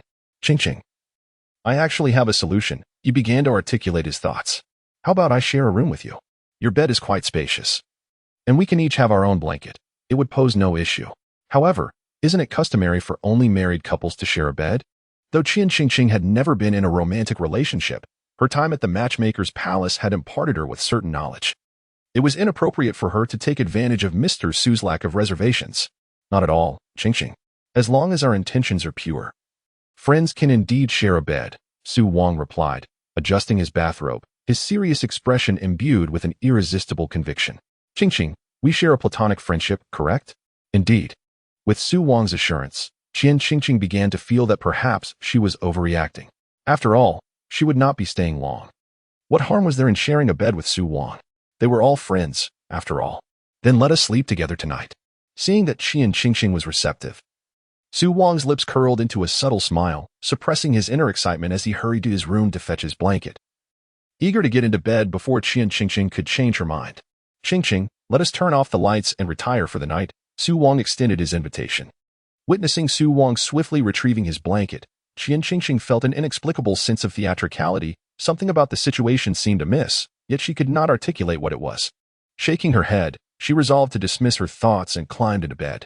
Chapter 11. The Overbearing President's Deep Schemes. 11. Qian Qingqing, with her carefree nature, fell asleep shortly after settling in, even with the presence of another person beside her. The two maintained their own blankets, undisturbed by one another. However, Su Wang did not enjoy the same ease of slumber. Whenever he thought of Quan Qingqing gently sleeping beside him, an exhilarating thrill coursed through his body, eliciting somewhat shameful reactions. The delicate fragrance emanating from her presence assailed his senses, leaving him in a state of delightful disarray. After a prolonged internal struggle, Su Wang ultimately succumbed to temptation. Listening to Quan Qingqing's rhythmic breaths, he surmised she had drifted into a deep slumber. He stealthily lifted his blanket and, like a thief, cautiously nestled himself beneath her covers, wrapping his arms around her slender waist, exhaling a long sigh of contentment. How delightful his wife smelled. He yearned to be closer. Thus, he tenderly pressed his lips against her neck, savoring the sweet aroma until he left behind a conspicuous mark, before finally settling down beside her for a peaceful night's rest. The following morning, Quan Qingqing awakened with a languid stretch. The first thing she did was to check the condition of her attire. Noticing that she and Su Wang had remained in their respective blankets, and that her clothing was neatly in place, she felt a wave of satisfaction. Indeed, Mr. Su was a rare paragon of virtue and a treasured friend. Meanwhile, the seemingly asleep Su Wang thought to himself, how fortunate he was to have awakened early and tidied up the scene, lest the truth be revealed in a moment. However, there was one matter that Su Wang had not fully contemplated. Is there any insecticide in the villa? Quan Qingqing expressed her annoyance at the dining table. Insecticide? What on earth do you need that for? Su Wang questioned, puzzled. I was bitten by a bug. She pointed to her neck, where a prominent red mark marred her fair skin. Those vile creatures. I must eradicate them tonight. Her frustration led her to slice through the fried egg on her plate, causing Su Wang to feel a sudden pang of guilt as he watched the egg split in two, resulting in a sheepish cough to cover his unease. Ahem. I will have the butler take care of it, he assured her, though he was aware that he would personally handle the matter. The butler approached at the opportune moment, respectfully addressing them, and upon finishing, he offered a subtle smile to Su Wang, as if conveying a silent understanding. Haha, I've anticipated this, young master. I'm on my way. Quan Qingqing's experience at Su Wang's residence seemed indistinguishable from her life at home. Each day was filled with eating and sleeping, and she often found herself dining more lavishly and resting more soundly than ever before. Su Wang's attentiveness to her needs was meticulous, despite the presence of many servants. He personally attended to numerous details. He would gently awaken Quan Qingqing each morning, share breakfast with her, and then take leisurely strolls in the small garden. Promptly at noon, he would call to remind her to take a break from her gaming and have lunch. As the afternoon workday concluded, he often returned with small gifts for her, be it trinkets or accessories, making each day a delightful surprise for Quan Qingqing. Gradually, Quan Qingqing found her thoughts descending into a state of decadence. She felt as though she had become quite accustomed to the life within the Su family, making it difficult for her to adapt to the idea of leaving. The relationship between her and Su Wang blossomed remarkably. From mere strangers, they evolved into close friends, sharing everything without reservation. The distance between Quan Qingqing and Su Wang seemed to diminish with each passing day. Unbeknownst to her, as she basked in Su Wang's care, she was slowly being lulled into complacency, like a frog in gradually heating water. Meanwhile, Su Wang daydreamed incessantly about the moment they would unite in the sacred institution of marriage. However, Quan Qingqing's seemingly stable life was not without its minor vexations. For instance, although they had previously slept in separate beds, she now often awoke nestled in Su Wang's embrace. She had always been quite content sleeping alone, so it puzzled her as to why sleeping beside another person had transformed her experience. When she inquired with Su Wang about any peculiarities in her midnight slumber, he would lower his gaze, his expression filled with a sense of grievance, resembling a wronged puppy. You steal my blanket at night, leaving me cold, so I have no choice but to hold you close. If I don't, you might. What might I do? Quan Qingqing's eyes widened in surprise. You might kick me with your feet or strike my chest with your hands, Su Wang retorted, feigning indignation. Her cheeks flushed with embarrassment, and she was rendered speechless. Su Wang's plaintive accusations, coupled with his earlier gentlemanly demeanor, dispelled any lingering doubts in Quan Qingqing's mind, leaving her with only a sense of regret. Oh dear. How could I be so brazen? I truly am a little temptress. Additionally, as time passed in this comfortable environment, Quan Qingqing began to feel a twinge of guilt and contemplated moving out. However, the moment she broached the subject, Su Wang would immediately adopt a wounded expression. Qingqing, your health is still fragile, and you wish to leave? Do you not trust me to care for you? If there is something I am doing wrong, please tell me, and I shall amend it. He would look at her as if she were a heartless traitor, disregarding her explanations that she felt fine and that he had been an excellent caretaker. Su Wang would persist in his refusal to listen, causing Quan Qingqing to feel overwhelmed. She could not comprehend why Su Wang tolerated having a burden like her residing in his home. She could only attribute it to his overly accommodating nature and his enjoyment of caring for others. After facing repeated refusals, Quan Qingqing resigned herself to living in Su Wang's home, indulging in the luxurious and all-encompassing service provided by his staff. Unbeknownst to her, under someone's deliberate machinations, the upper echelons of Haiqing had erupted in a frenzy. Prominent families were already aware that the Golden Bachelor of Haiqing, the head of the Su group, had acquired a girlfriend who had moved into his residence, and their impending nuptials were the talk of the town. On a sunny Saturday, Quan Qingqing prepared to visit her friend Su Weiyan. Su Weiyan is a university classmate of Quan Qingqing, a dedicated and professional student. As the new semester approaches, she invites Quan Qingqing to her home to catch up on assignments. Recently, Quan Qingqing has been so engrossed in her leisure activities that she has almost forgotten her identity as a student. Upon receiving Su Weiyan's invitation, she immediately agrees. The university they attend is among the best in Haiqing, and their major ranks highly nationwide. Hence, there is a considerable amount of homework to complete over the winter break. After setting a time with Su Weiyan, the following morning, Quan Qingqing astonishingly wakes up before Su Wang. When Su Wang knocks on Quan Qingqing's door and sees her already groomed and ready, he can hardly believe his eyes. Has the sun risen from the west today? The sleepyhead is up so early. Do you have something important today? I'm going to a classmate's house shortly. A classmate? Su Wang's alarm bells go off, male or female. The thought of his precious one visiting a male classmate fills him with apprehension. A female classmate. Quan Qingqing is puzzled by Su Wang's concern but obediently answers. That's good. Su Wang relaxes. I'll drop you off on my way to work. Quan Qingqing checks the map and discovers that Su Wang's company is in the same district as Su Weiyan's home, so she graciously accepts his kind offer. After breakfast, Su Wang drives Quan Qingqing to work. She even packs a dessert from Su Wang's home to bring to Su Weiyan's as a gift for her visit. Upon arriving at Su Weiyan's residence, Su Weiyan has been waiting at the community entrance for quite some time.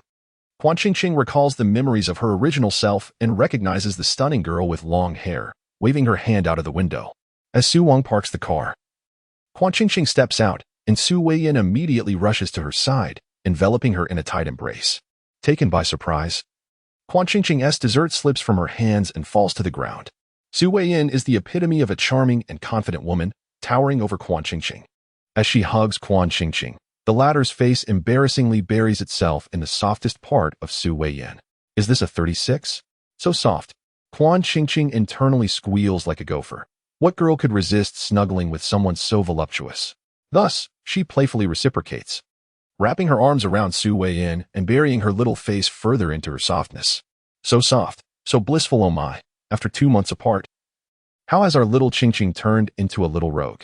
Su Weiyan pulls Quan Qingqing out from her embrace, causing her face to shift from blissful to a deep crimson, her large eyes darting around awkwardly. I didn't tea. All right, let us head inside. Su Weiyan picks up the fallen dessert, flashing a mischievous smile, exuding her alluring aura. As she takes Quan Qingqing's soft little hand and breezes into the house, teasing, soon, sister will let you have your fill. Qian Qingqing's starry-eyed admiration, sister. You look so handsome and dashing. I feel so tiny in comparison. Su Weiyan lived alone in a well-organized 2-bedroom apartment. The living room featured a grand bookshelf filled with numerous specialized texts, including several expensive ancient tomes. In summary, she was a sister who was not only beautiful, but also wealthy and knowledgeable. Qian Qingqing exclaimed, I adore my sister even more. What should I do? I wish to be a charming accessory on her. Su Weiyan, possessing both beauty and intellect, effortlessly navigated her computer. With a swift search through the bookshelf, the two of them managed to complete their winter vacation assignments with remarkable speed, finishing everything in just one morning, truly magical. Oh, yay. I've resolved my pressing concerns. Qian Qingqing rejoiced, bouncing with excitement. Where shall we go this afternoon? Su Weiyan looked at the bouncy Qian Qingqing with affectionate indulgence, akin to a mother cherishing her child. After a moment of thought, Qian Qingqing replied, anything is fine, I'll follow your lead. Then let us go shopping at the mall. School is starting soon.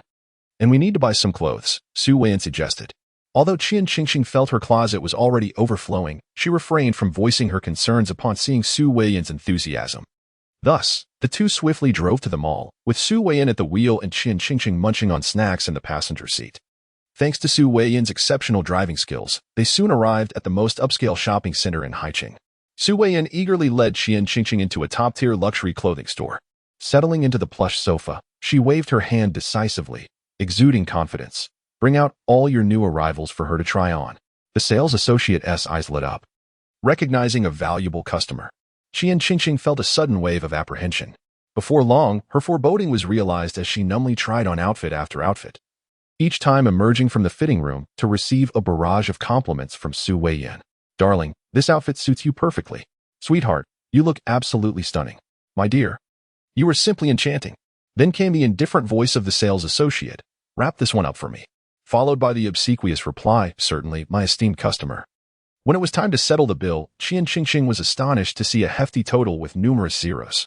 Heart aching, she reached for her gold card to pay, only to be outpaced by Su Weiyan's black card. The two exchanged bewildered glances at each other's cards. Just as a showdown over the payment seemed imminent, a sales associate in uniform appeared. Mrs. Su, Mr. Su has instructed that you need not settle this bill. Someone will deliver the clothes to your home later. Both Su Weiyan and Qian Qingqing were left speechless. You must be mistaken. I'm not married, and I am not Mrs. Su. How could this be? Mr. Su just personally called, informing that all your expenses at this mall today are complimentary. Was this a directive from Mr. Su? Qian Qingqing suddenly realized something. Indeed, this store belongs to the Su Group, and Mr. Su specifically instructed that Miss Qian's expenses would be waived at any time. The lavish generosity of Su Wang left Qian Qingqing astounded, and she numbly uttered a few sounds, contemplating repaying Mr. Su later. After settling the bill, Su Weiyan pulled Qian Qingqing out of the clothing store, her feminine intuition sensing something amiss. Who is Mr. Su, and what is your relationship with him? Speak plainly. Oh, he is a friend of mine, the man who brought me here today. Su Weiyan began to recall the scene from that morning. From her hazy memories, she conjured an image of that fleeting moment. The man appeared to be a cunning gentleman with an air of sophistication. A friend? Why have I never heard you mention him before? Su Weiyan and Qian Qingqing had been classmates in both high school and university for 5 or 6 years. Yet she had never known such a friend existed in Qian Qingqing's life. I only met him recently, about a month ago at a party. He is quite a good person. I'll introduce you to him sometime. Qian Qingqing felt a certain affinity between Su Weiyan and Su Wang, both being formidable individuals and even from the same family. Surely, there must be a mutual understanding between those of strength, perhaps even an instant rapport. How can you deem him good after knowing him for such a short time? Men are often deceptive. Dear Qingqing, you are still young. Do not be swayed by their facade. Su Weiyan felt it was her duty to educate Qian Qingqing on the importance of vigilance. Mr. Su seems to be a man of integrity, and I perceive he possesses a nurturing disposition. During my stay at his home, he has been exceptionally caring and has never overstepped boundaries. What? You are living in his house? Su Weiyan's voice elevated, startling Qian Qingqing. I was not mistaken. That man is indeed a cunning gentleman. Qingqing, no upright man would bring a newly acquainted female friend home, let alone allow her to stay long-term. No, you misunderstand. There is a reason for my staying at his place. Seeing Su Weiyan's fierce demeanor, as if ready to confront Su Wang, Qian Qingqing hurriedly explained the situation in detail. She feared that if she failed to clarify, Su Wang would be unjustly targeted by Su Weiyan. Chapter 13. The overbearing CEO's deep schemes. Half an hour later, Su Weiyan and Qian Qingqing sat on a bench in the mall. Qian Qingqing guzzled a large bottle of mineral water. After talking for so long, I am parched. Su Weiyan, stroking her chin, appeared deep in thought. So, according to you, Su Wang saved you and has taken great care of you. He is, in fact, a good person? Indeed. Qian lightly nodded her head like she was pounding garlic. Mr. Su is a very kind person, and we are good friends. Su Weiyan took a glance at Qian. The young girl today wore a pure white dress, her unadorned face both innocent and charming. The way she held a cup of water to drink made her appear adorably naive, resembling a silly little white rabbit. Was she not a quintessentially simple-minded little bunny? Qian, you remain too innocent. If he truly regarded you as merely a friend, why would that sales assistant address you as Mrs. Su? Qian felt a bit puzzled, scratching her head. Perhaps the person misunderstood our relationship. Observing Qian's innocent expression, exuding a complete trust in Su Wang, Su Weiyan could not help but sigh. No, I still believe it is unsafe for you to stay there. You should move in with me. You two are not related. It is indeed inappropriate for you to live together. If you move in with me, I can take care of you. However, Mr. Su might not agree. What do you need his consent for? Do you genuinely wish to live in his house for a lifetime? Su Weiyan's irritation surged, her tone filled with authority. You must come with me today. But it would be quite troublesome for you if I move into your home. then I shall move into yours, Su Weiyan declared decisively. This time, Qian readily agreed. All right, it's settled. She thought of Su Wang's repeated refusals for her to move out, hesitating for merely 2 seconds before promptly accepting Su Weiyan's proposal. This time, she must be resolute. Moreover, living with a sister who is 36 years old will undoubtedly be a delight. Let us procure some daily necessities. I will move in tonight. Su Weiyan confirmed, and Qian quickly began a frenzied shopping spree. The two women chose only the most expensive items, and soon they had everything they needed. Arranging for home delivery. That evening, Haicheng was ablaze with brilliant lights, the city sparkling with countless illuminations. Su Weiyan busily organized the items needed at Qian's family villa. While Qian sat motionless on the sofa, staring at her phone, the screen displayed her chat interface with Su Wang. How should she express herself without appearing impolite? Mr. Su. Hello. Thank you for your care over the past few days. However, I have now found someone who can look after me. Qian strained her limited vocabulary and painstakingly composed a respectful and sincere letter of gratitude, ultimately adding a line that she would treat him to a meal in the future. No matter how many times. Successfully sent, Qian felt as though something was still lacking. After a moment of contemplation, she suddenly realized and transferred a substantial sum of money to Su Wang, remarking it as accommodation and living expenses. Done. This is perfect. Qian stood from the sofa, stretched, and joined Su Weiyan in the arduous task of organizing.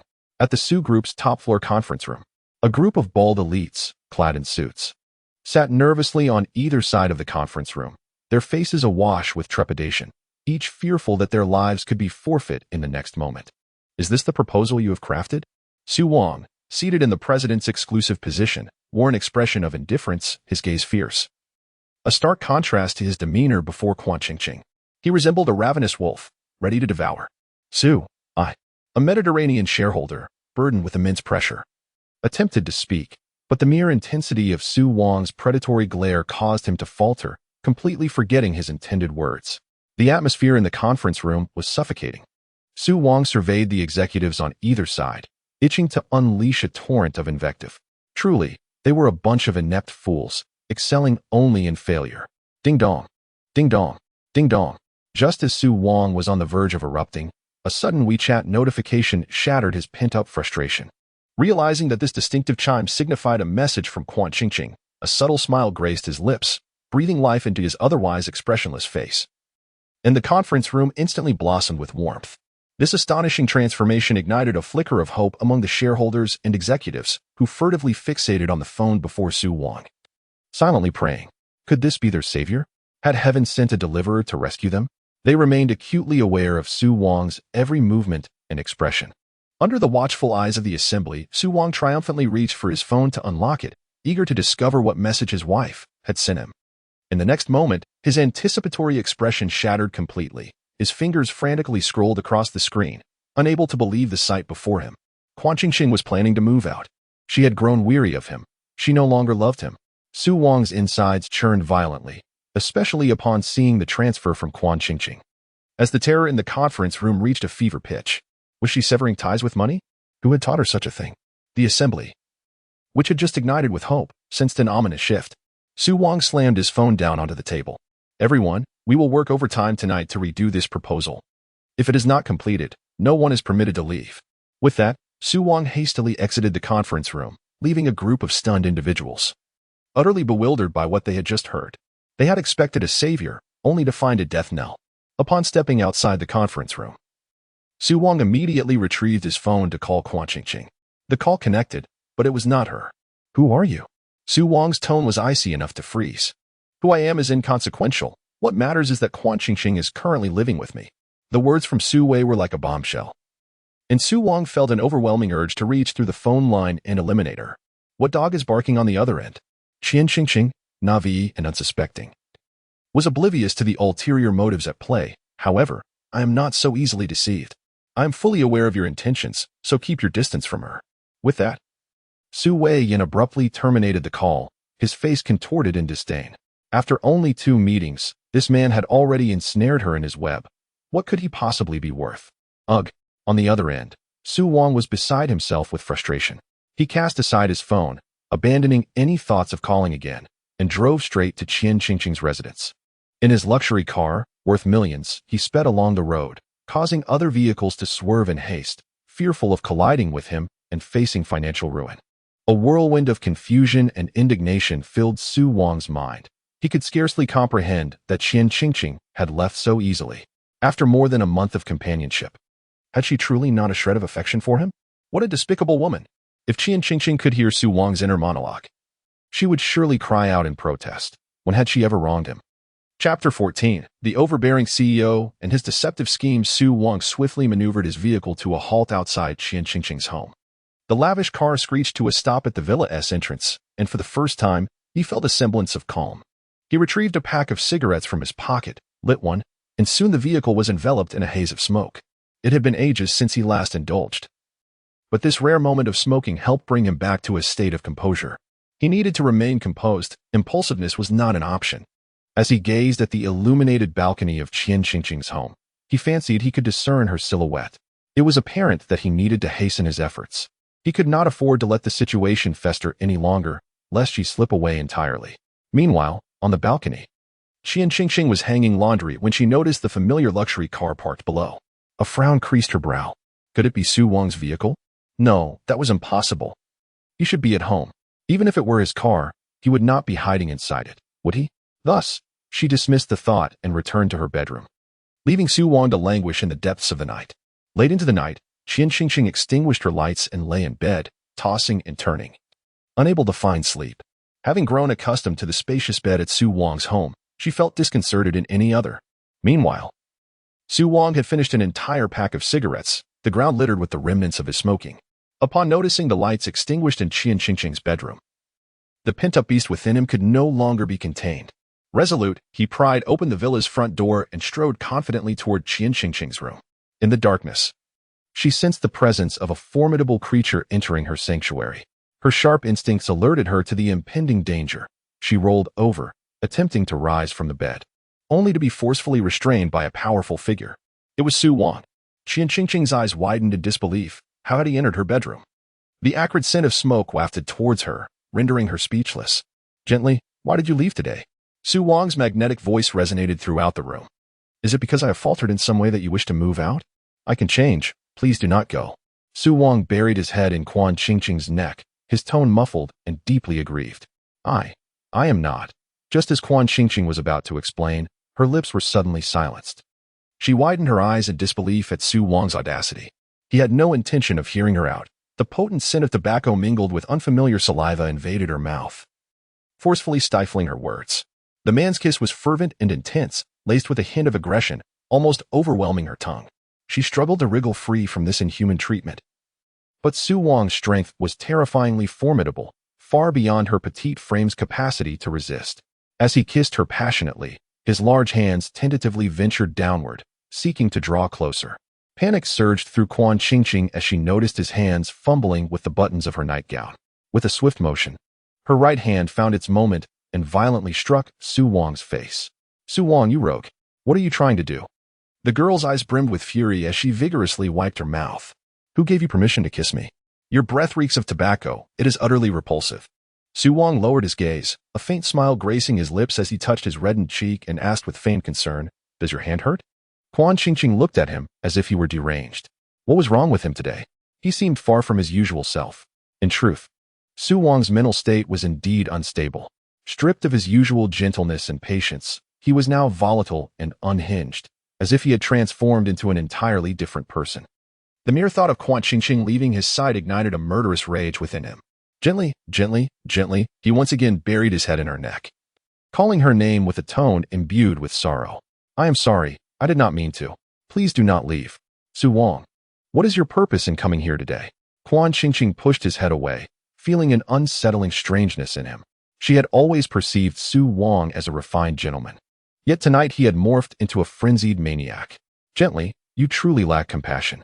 After all this time together, how can you still remain so oblivious? His voice carried a note of desolation and helplessness, as if his actions were glaringly evident, yet Qian Qingqing remained oblivious. He sometimes questioned if she was merely pretending not to understand. What do you mean I do not understand? She replied, genuinely perplexed by her own ignorance. Forget it. Upon hearing the softly perplexed words of Qian Qingqing, Su Wang sighed deeply and distanced himself from her. Just consider me as intoxicated. Let us forget about tonight, he said, before tenderly kissing her forehead and apologizing for any offense. With that, he rose and departed, his expression tender, as if the earlier cruelty had merely been an illusion. Deep within, he yearned for more moments with Quan Qingqing, wishing that the two of them could remain together indefinitely. Yet, he restrained himself, fearing that if he lingered, he might commit an irrevocable act. Su Wang. Quan Qingqing gazed at his retreating figure, feeling a profound sense of loss. Hearing his name called, Su Wang paused for a brief moment before hastily continuing on his way. The room fell into silence. Quan Qingqing, anxious, lay awake throughout the night. With Su Wang's quiet accusations echoing in her ears, Quan Qingqing, you are heartless. You understand nothing. Each word stirred the tranquil waters of her heart. The following day, Quan Qingqing descended the stairs for breakfast, her face marred by prominent dark circles. Su Wan, setting the table in the kitchen, looked at her in surprise. Qingqing, did you not sleep well last night? Your dark circles are quite pronounced. I have something to tell you, Quan Qingqing said, sitting down across from Su Wan. A look of melancholy etched on her face. What is it? Noticing Quan Qingqing's distracted demeanor, Su Wan became serious and took a seat opposite her. I suspect that Su Wang may indeed have feelings for me. Quan Qingqing's eyes widened in shock, her round pupils filled with fear, resembling a startled little rabbit. As a celestial attendant of the Moon Elder Palace, she was born without the capacity for romantic feelings. Any emotional entanglement would inevitably hinder her duties. Yet, this did not prevent her from sensing Su Wang's affections. Having witnessed countless romantic entanglements, she could easily link Su Wang's actions from the previous night to those of enamored men in the mortal realm. Once the seed of doubt is sown, it quickly grows into a towering tree. Su Wang's meticulous care and his countless attempts to keep her close, along with every seemingly inconsequential action, validated her suspicions that he might indeed harbor feelings for her. But what exactly did Su Wang love about her? Quan Qingqing could not comprehend it, given her lack of emotional ties. Now that you are aware of Su Wang's feelings for you, what do you intend to do? Su Wan inquired curiously, her expression brimming with intrigue as she eyed the anxious Quan Qingqing. That dog of a man, what does it matter if he knows of his feelings for her? From the looks of it, whether it leads anywhere remains uncertain. I will first ascertain whether he truly likes me. If it is genuine, I shall reject him. Quan Qingqing declared resolutely. She was devoid of love and could not reciprocate Su Wang's affections. Thus, she could not delay him any further. This connection was ultimately a misplaced investment on her part. As long as you are aware of your own heart, Su Wan replied, a satisfied smile creeping across her face. Despite spending so many days together, I have yet to capture the heart of Quan Qingqing. Chapter 15. The overbearing president's deceptive tactics in the grand hall of the Su Corporation in Haicheng, a delicate young girl graced the scene. The receptionist, her eyes wide with astonishment, gazed at Quan Qingqing, marveling at the sight of such exquisite beauty, a true celestial being descended to earth. The petite girl possessed finely chiseled features and a flawless figure, her large eyes blinking innocently, leaving the receptionist utterly smitten. After a prolonged moment of admiration, the receptionist finally regained her composure. Miss, who are you looking for? I seek Su Wang. Please inform him that a girl named Quan Qingqing is here to see him. Quan Qingqing found the receptionist's gaze peculiar, imbued with an indescribable tenderness. Very well, let me register your name. You are Quan Qingqing, correct? The receptionist meticulously pinned her name, her mind racing as she felt an odd familiarity with it. Wait, didn't Secretary Lin mention that the president's wife is named Quan Qingqing? Oh my, the receptionist gasped, her astonishment profound. So, it was true. This was the legendary president's wife. Surely, such a young girl couldn't be the one the president had chosen. With a heart full of sympathy, the receptionist looked at Quan Qingqing, who was utterly bewildered. What was happening? Why had the receptionist's expression shifted from affection to sorrow? Did she know her? Upon realizing Quan Qingqing was the rumored president's wife, the receptionist decided against notifying anyone. Why bother? The president's wife could enter without announcement. Madam, you should have mentioned your arrival earlier. You could have taken the president's private elevator straight up. The receptionist beamed with obsequious delight. Quan Qingqing remained perplexed. What did you just call me? She doubted her hearing. Madam, we are well aware of your relationship with the president. The receptionist winked knowingly, adding, rest assured. All of us at the company support you. I am, in fact, your biggest fan. Hearing the receptionist's words, Quan Qingqing forced a couple of awkward laughs, feeling a surreal sensation wash over her. You must be mistaken. I am not your madam. No, no, there is absolutely no mistake.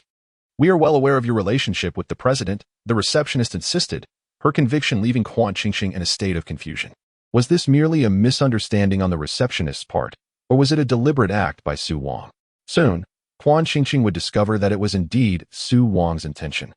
Upon descending from the president's exclusive elevator to the highest floor, nearly every employee who encountered Quan Qingqing paused to bow respectfully, greeting her with a curious yet reverent tone. Filled with a myriad of complex emotions, wonder, respect, confusion, and sorrow. From the very beginning, Quan Qingqing misunderstood the explanation. She was not. Gradually, she abandoned her pretense. All within a fleeting few minutes. During this brief interval, as she listened to the incessant chorus of Madam, she felt utterly foolish. It seemed as though the entire world was aware of Su Wang's affections for her, while she was the last to discover it. Prior to entering the company, Quan Qingqing had been concerned about appearing overly sentimental. However, it was now undeniable that Su Wang's feelings for her were genuine. Her current anxiety lay in determining how to treat Su Wang appropriately. How could she refuse him without causing him heartache? This was indeed a vexing dilemma. Standing before the exclusive office of the CEO, Quan Qingqing took a long moment to gather her thoughts before finally knocking on the door. The man's resonant voice reached her ears, and she pushed the door open, locking eyes with Su Wang, who was seated at his desk. Despite their familiarity just a day prior, they now found themselves at a loss for words, with Quan Qingqing remaining silent at the threshold. Su Wang, focused and intensely gazing at her, felt as though time had frozen. He had assumed that after what transpired yesterday, it would be a long time before he would see Quan Qingqing again. To his surprise, she had come to find him today. Perhaps there still lingered a trace of attachment from her side. Suddenly, Su Wang felt a pang of regret. Had he known she would come today, he would have taken greater care in his appearance. What a miscalculation. Quan Qingqing, I've come to invite you to lunch, she murmured, her gaze lowered, avoiding his fervent eyes. I've made a reservation at the restaurant just across from your office. I texted you this morning, but you didn't reply. Nor did you answer my call, so I had no choice but to come here. Her voice was soft and gentle, akin to cotton candy, as she explained herself, embodying an air of innocence. As Su Wang listened to her tender voice, he felt as if his spirit was soaring. And a mischievous thought crossed his mind. Would she still be so obedient and her voice so sweet in the future? Well, let us go now, he replied, disregarding the paperwork and meetings, taking his phone and walking alongside her. When Secretary Lin arrived to find the office empty, she couldn't help but lament. Ultimately, I miscalculated. Great, now I must lead the meeting myself. Truly a plight for a diligent worker. As Quan Qingqing and Su Wang walked together, she once again experienced the sensation of being enveloped by the countless echoes of Madam. Along their way, anyone who spotted them together would offer knowing smiles, addressing Su Wang with respect as president and her as Madam. In that moment, Quan Qingqing felt akin to a monkey on display at a zoo. Shouldn't you explain? She quietly inquired of Su Wang. Explain what? There is nothing to clarify. They were correct in their address. He replied nonchalantly. But I am not your madam. She protested. Qian Qingqing was rendered speechless by Su Wang's nonchalant demeanor. The servants of the Su family referred to him in such a manner, as did the salespeople in the market and the employees at the company, yet they were clearly not together. I apologize, Qingqing. I admit it was my unilateral decision. Su Wang discerned the trace of reproach in Qian Qingqing's words, feeling regretful for not considering her feelings. It was entirely his fault for hastily exercising his marital rights, which ultimately made him appear frivolous. Before our marriage, I would never have allowed them to call you that. With his head bowed, his eyes were filled with remorse, intertwined with a captivating longing and deep affection. Qian Qingqing fell silent again, suddenly feeling a pang of guilt towards Su Wang as she contemplated the upcoming events. Chapter 16. The overbearing CEO's intricate schemes. The two of them arrived at the restaurant in silence. This establishment, situated directly across from the Su Group, was a high-end Western restaurant that operated on a reservation basis, with seats in high demand daily. Qian Qingqing had managed to secure a reservation with great difficulty. Upon entering, a waiter approached, and Qian Qingqing provided her reservation number, leading the waiter to promptly escort them to their designated table. The red wine on the table had already been uncorked, and Qian Qingqing thought to herself that the restaurant's service was rather attentive. Considering the words she was about to utter, she poured herself a glass of red wine and downed it in one go. After all, liquid courage does embolden the timid. Su Wang watched with concern as the young woman gulped down a glass of red wine, fearing she might inadvertently become intoxicated. Ching, you shouldn't drink it like that. You'll get drunk. Su Wang, I have something to say to you. Ching, perhaps under the influence of the wine, felt a surge of warmth and boldness. To her surprise, the wine had quite a kick. Summoning her courage, she declared, I know you like me, but I do not share the same feelings. I have always regarded you merely as a friend, a brother. I cannot reciprocate your love. After speaking, she downed another glass. Finding that expressing her rejection was not as daunting as she had anticipated. For a brief moment, the air grew tense. Su Wang's flawless visage dimmed noticeably. He had thought her visit today indicated some lingering affection, but to his dismay, there was none. All his previous joy, anxiety, and desire seemed to evaporate in an instant, leaving him feeling like a fool. Suddenly, Su Wang's gaze hardened, filled with a disquieting yearning, but it quickly returned to its usual calm and refined demeanor before Ching. I understand, Ching, but I will not easily give up. I am determined to win you over. His tone was resolute as he raised his glass, filling it for himself, and downed it in one gulp, embodying the sentiment of drowning his sorrows in drink. Why put yourself through this? Ching genuinely admired Su Wang's tenacity, yet found it equally exasperating, prompting her to finish another glass of red wine.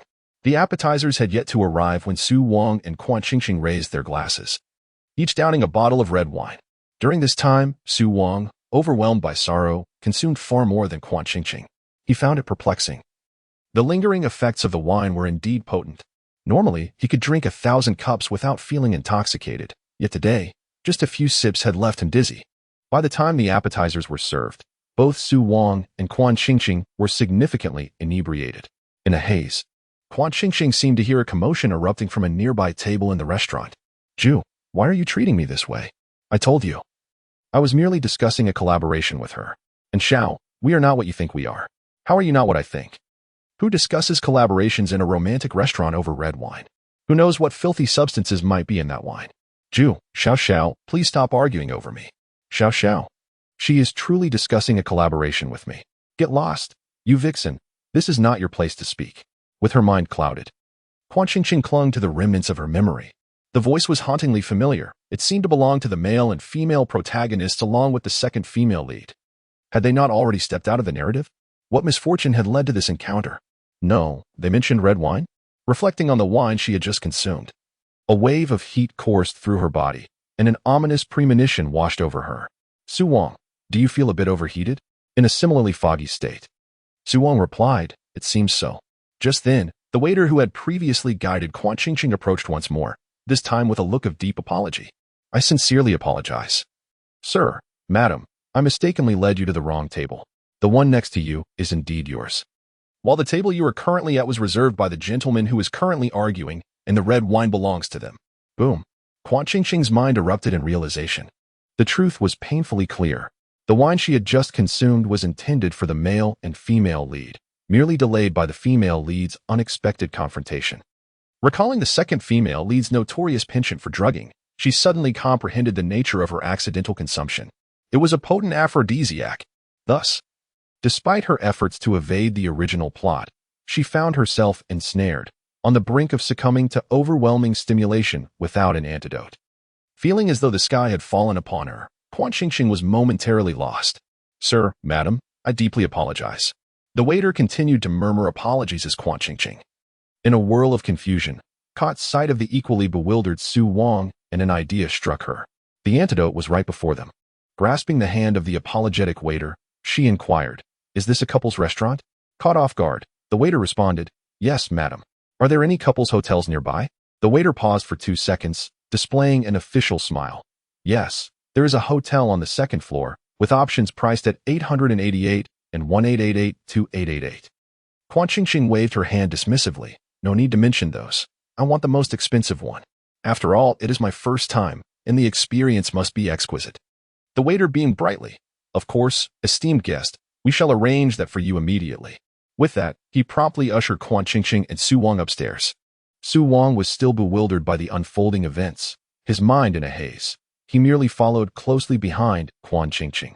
The room was spacious and exuded an enchanting ambience, the dim lighting inducing a sense of intoxication. Ching had succumbed to a state of delirium. Her body felt increasingly feverish, her heart racing as if it were about to leap from her chest. Only by drawing near to Su Wang could she find a fleeting moment of calm and coolness. Without hesitation, she tugged open Su Wang's shirt, revealing his well-defined chest, and her delicate hand began to explore. Logically, she understood that such actions were inappropriate. Yet, in the throes of passion, she found herself unconcerned with propriety. Life was paramount.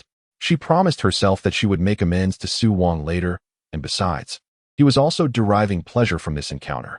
With that thought, her movements grew bolder. Su Wang's own desires were no less fervent than Quan Qingqing's, perhaps even more so.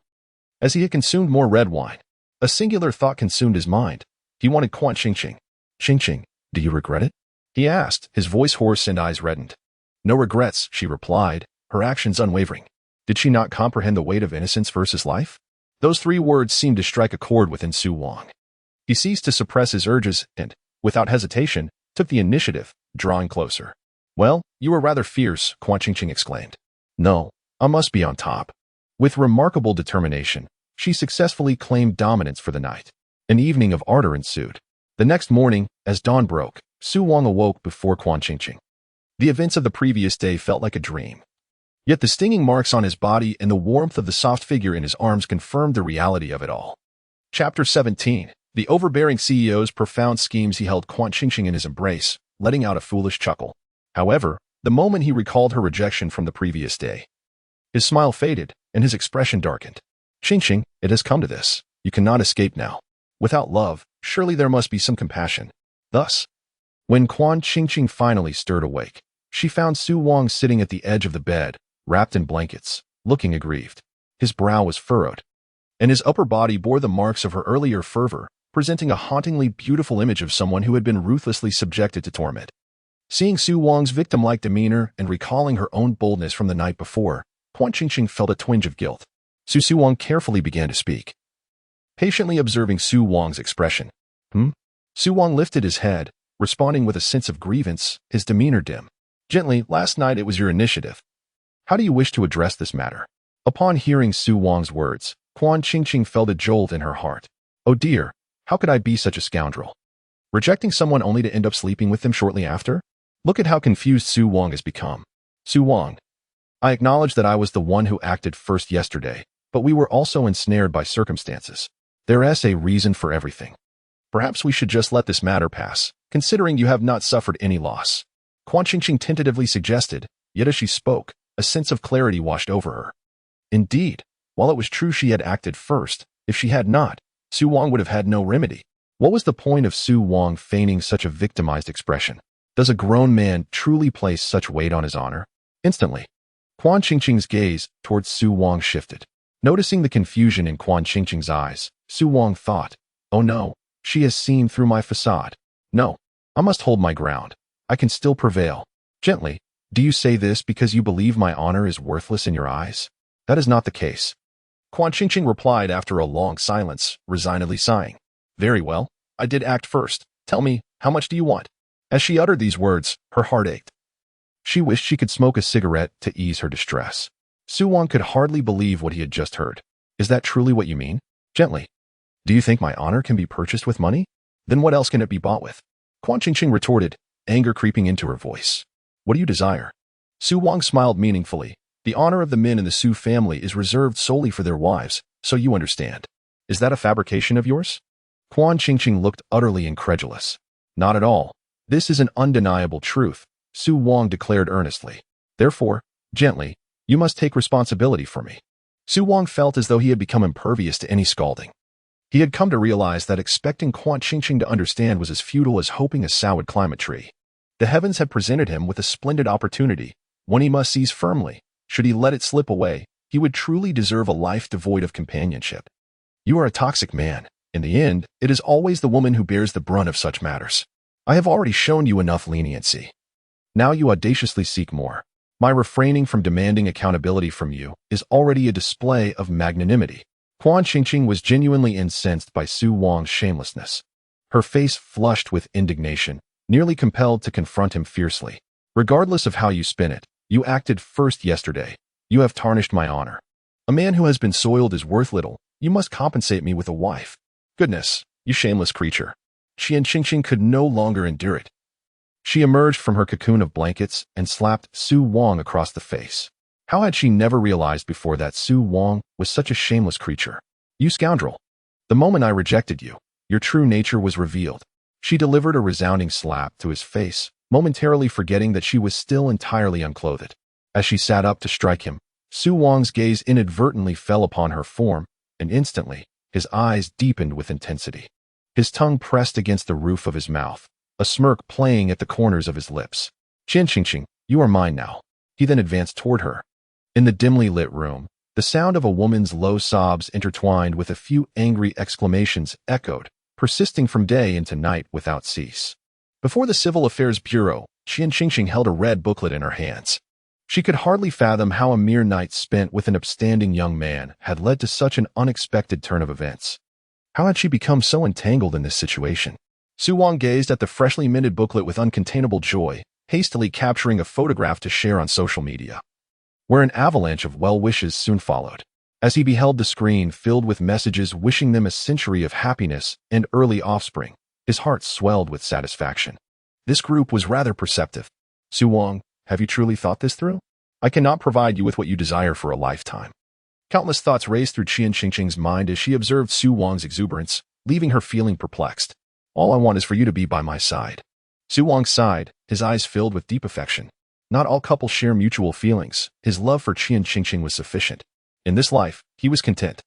The sun shone brightly, and the birds chirped merrily atop the utility poles. Under the ancient sycamore tree, Qian Qingqing and Su Wang stood with their shadows entwined harmoniously. A picture of contentment and beauty. Just 2 days later, Qian Qingqing moved from the Qian family home to the Su household, her demeanor still brimming with indignation. Upon witnessing the move, Su Weiyan was incredulous. What is this? Weren't you going to reject him? That's a long story, Qian Qingqing replied, her face etched with weariness. Then make it brief. Su Weiyan shouted in frustration. The events of that fateful morning unfolded under the brilliant sunshine. Stop. I have no time for your nonsense. You incorrigible child. Veins bulged on Su Weiyan's forehead as he interrupted Qian Qingqing, loading one meticulously packed box after another onto the truck. Hurry up. As Qian Qingqing departed in the vehicle, Su Weiyan quietly murmured, Be happy. Epilogue. It is said that Su Wang, the president of the Su Corporation, and his wife share a harmonious, blissful marriage. Their daughter, Su Ai, can confirm the truth of this rumor. However, some details remain to be reconsidered. For instance, the widely circulated rumors about Lady Su portray her as gentle, diligent, beautiful, kind-hearted, and skilled. These assertions are undoubtedly fabrications. Take her supposed gentleness and diligence, for example. Her mother slumbers until the sun is high in the sky every day, passionately indulging in games, dramas, and novels, to the extent that her father is often expelled from the bedroom for disturbing her slumber or gaming. The most frequent phrase that Su Ai hears is her mother's exclamation, Who permits you to disturb me? Leave. Su Ai is perplexed as to how her father manages to irritate her mother so profoundly. Moreover, the claims regarding her mother's dexterity are also questionable. Since she can recall, her mother has only entered the kitchen once, and during that solitary occasion, she managed to create a culinary disaster. Ever since that day, her father has dared not permit her mother back into the kitchen. Conversely, her father often ventures into the kitchen in the mornings to prepare his own lunch to take to the office. Consequently, it is not uncommon for Su Ai to overhear colleagues exclaiming about how splendidly the lady cooks, marveling at her devotion to the president, and how she rises early to prepare his lunch. To this, Su Ai feels nothing but disdain. It can only be said that her father has an excessive fondness for maintaining appearances and an equally profound love for her mother. As time flows onward, a century later, Qian Qingqing gently closes her eyes in a small world, with the long unseen Yuan Shao fluttering around her. Master, shall we enter the next realm? Indeed, Qian Qingqing issues the command. Understood. Initiating memory erasure, implanting 10% of emotional threads, activating the time-space tunnel. Countdown. 5, 4, 3, 2, 1. Chapter 18. Has the Queen successfully called off her engagement today? In the year 48 of the Dragon Dynasty, under the reign of Emperor Yuan, Lu Zili ascended the throne, granting amnesty to the nation and igniting widespread jubilation. Within a tea house in the capital, a storyteller captivates an audience that fills the room to capacity. It is said that this new emperor is the youngest son of the late emperor, having grown up in the cold palace, initially inconspicuous. However, No one anticipated that he would emerge as the ultimate victor. Listeners, munching on sunflower seeds, are engrossed in the storyteller's narration, their attention unwavering.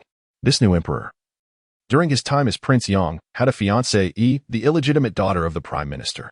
At the time of their engagement, the prime minister had not foreseen that this overlooked prince would one day ascend to the highest throne, hence he casually promised his daughter to him. The storyteller takes a sip of tea, heightening the anticipation of the audience. Now that the new emperor has taken the throne, he ought to fulfill the engagement and welcome the prime minister's daughter into the palace. However, he has yet to make any move, leading the people of the capital to speculate that the new emperor is dissatisfied with this union. The storyteller expresses a sense of lament, and the listeners display sympathetic expressions, engaging in fervent discussions. In my view, the prime minister has likely incited the emperor's ire, and the days ahead may not bode well for him. If the prime minister's life is to be fraught with difficulties, the illegitimate daughter's fate is even more precarious. Indeed, in this union, she is the one truly deserving of pity. Alas, what misfortune has befallen her? She emerged from the prime minister's womb, and there is no one to blame but fate. Indeed. However, a mere illegitimate daughter ultimately does not match the grace of the emperor. Indeed, such is the case. The patrons of the tea house chattered incessantly. In the private room, Quan Qingqing nibbled on pastries, eagerly listening to the storyteller and the guests as they exchanged gossip. In this world, there are no leading characters of both genders. The sole protagonist is the new emperor, whose tale revolves around his diligent governance and the flourishing of the entire dynasty. In this narrative, Quan Qingqing finds herself cast as the unfortunate illegitimate daughter, merely a minor character in the grand tale. Yet, her plight as this minor character is far more pitiable than the storyteller's words would suggest.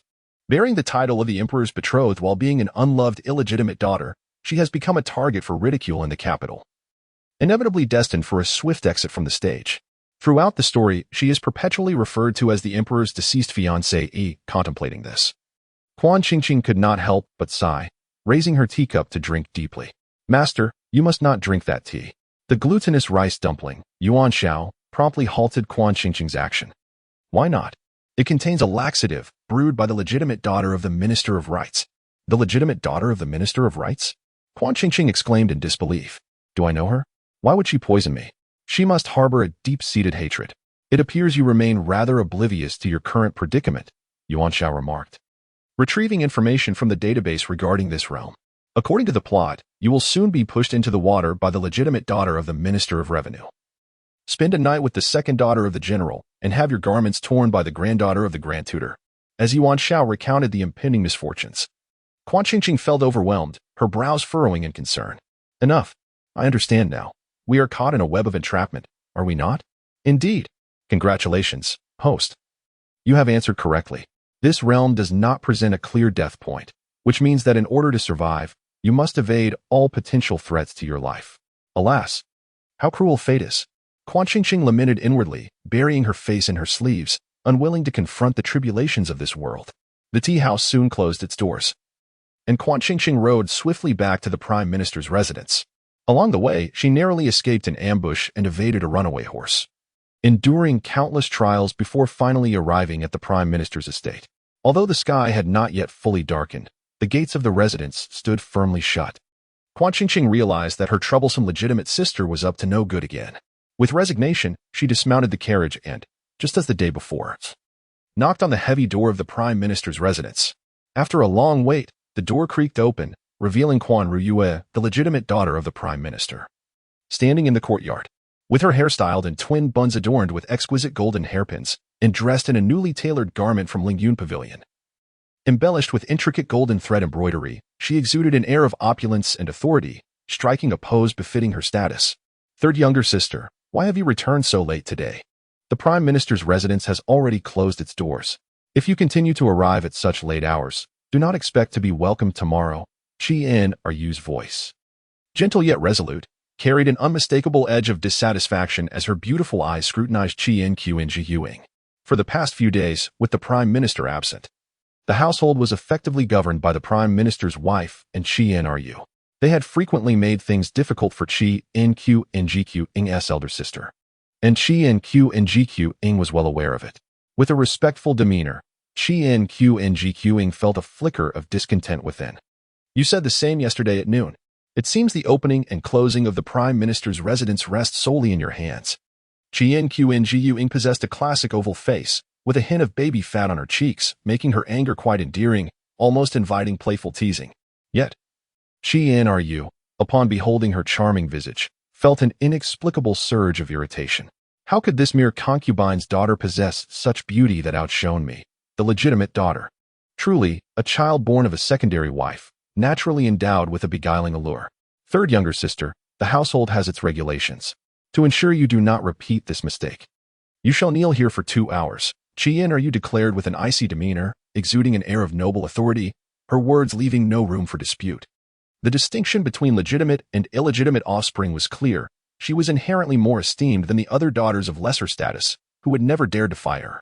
Qian, of course, was no exception. Suppressing her frustration, she remained silent for several seconds before ultimately yielding to the demand and kneeling.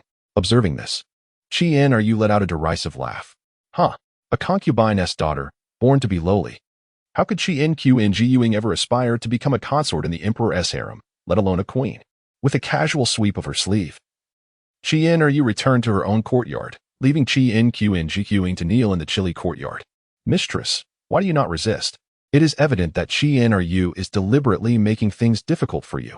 Unexio exclaimed indignantly, fluttering about Qian's side. A moment of rebellion would serve no purpose. My status as a concubine's daughter renders me insignificant. The Prime Minister, known for his affections, has 8 concubines, who together have borne 14 daughters and 4 sons. Subsequently, 2 of the concubine daughters were executed by the legitimate daughter Qian for their offenses, leaving only 12 concubine daughters in the household. Though Qian enjoys a good reputation in the capital, reputed to be gentle and virtuous, those within the household know her true nature. She possesses a bloodthirsty disposition, employing cruel methods. Not only did she execute the daughters who erred, but she also tormented her own sisters, often striking concubine daughters without cause, leaving them bearing wounds. While noble ladies in the capital do not regard concubine daughters with disdain, they also do not treat them harshly, as such behavior would be unbecoming of their status. Yet, Qian, driven by envy and a warped character, pays little heed to notions of propriety. Thus, the concubine daughters of the Prime Minister's residence find themselves in a state of perpetual suffering. Alas, the innocent often bear the brunt of the guilty's envy. To survive in this realm, one must first extricate oneself from the impending marriage with the emperor. As the night wind chilled her to the bone, Qian tightened her outer robe, her mind already racing with thoughts. Chapter 19. Has the queen successfully broken off the engagement today? On the day that Prime Minister Quan returned to the residence, Quan Qingqing, her legs sore from kneeling as punishment, requested an audience with him. At that moment, Prime Minister Quan was in the parlor, troubled by the engagement between Quan Qingqing and the emperor. Upon hearing her request, he summoned her immediately. Father, she greeted respectfully upon seeing Prime Minister Quan. It had been a long time since he had laid eyes on this daughter, whom he had never regarded highly. Now, upon seeing her, he found her remarkably beautiful. Her round, egg-shaped face bore a hint of youthful softness, rendering her innocent and charming, while her clean, clear eyes blinked innocently, revealing her pure-hearted nature, which was quite endearing. Rise, Prime Minister Quan sighed, feeling a sense of regret. What brings you here today? You should already know the reason for my visit, father, replied Quan Qingqing. Her brows furrowed, her tone gentle. You are quite perceptive, Prime Minister Quan said, casting an appreciative glance at her. Do you realize that the emperor is quite displeased with our household due to this engagement? He has taken on the airs of a family patriarch. His tone tinged with reproach. You are a concubine-born daughter, of lowly status, and unfortunately, you lack a good reputation. The emperor harbors a strong dislike for you, which is why he has delayed the marriage, putting our household in jeopardy. I painstakingly negotiated this engagement for you, and yet you have proven to be such a disappointment. Internally, Quan Qingqing rolled her eyes. Does he not understand why the emperor has not fulfilled the engagement? Is it not clear that he was too blinded by status and wealth to marry off his legitimate daughter to a man who is now scorned? She silently lamented. I am entirely innocent in this matter. Every cell in my body is innocent.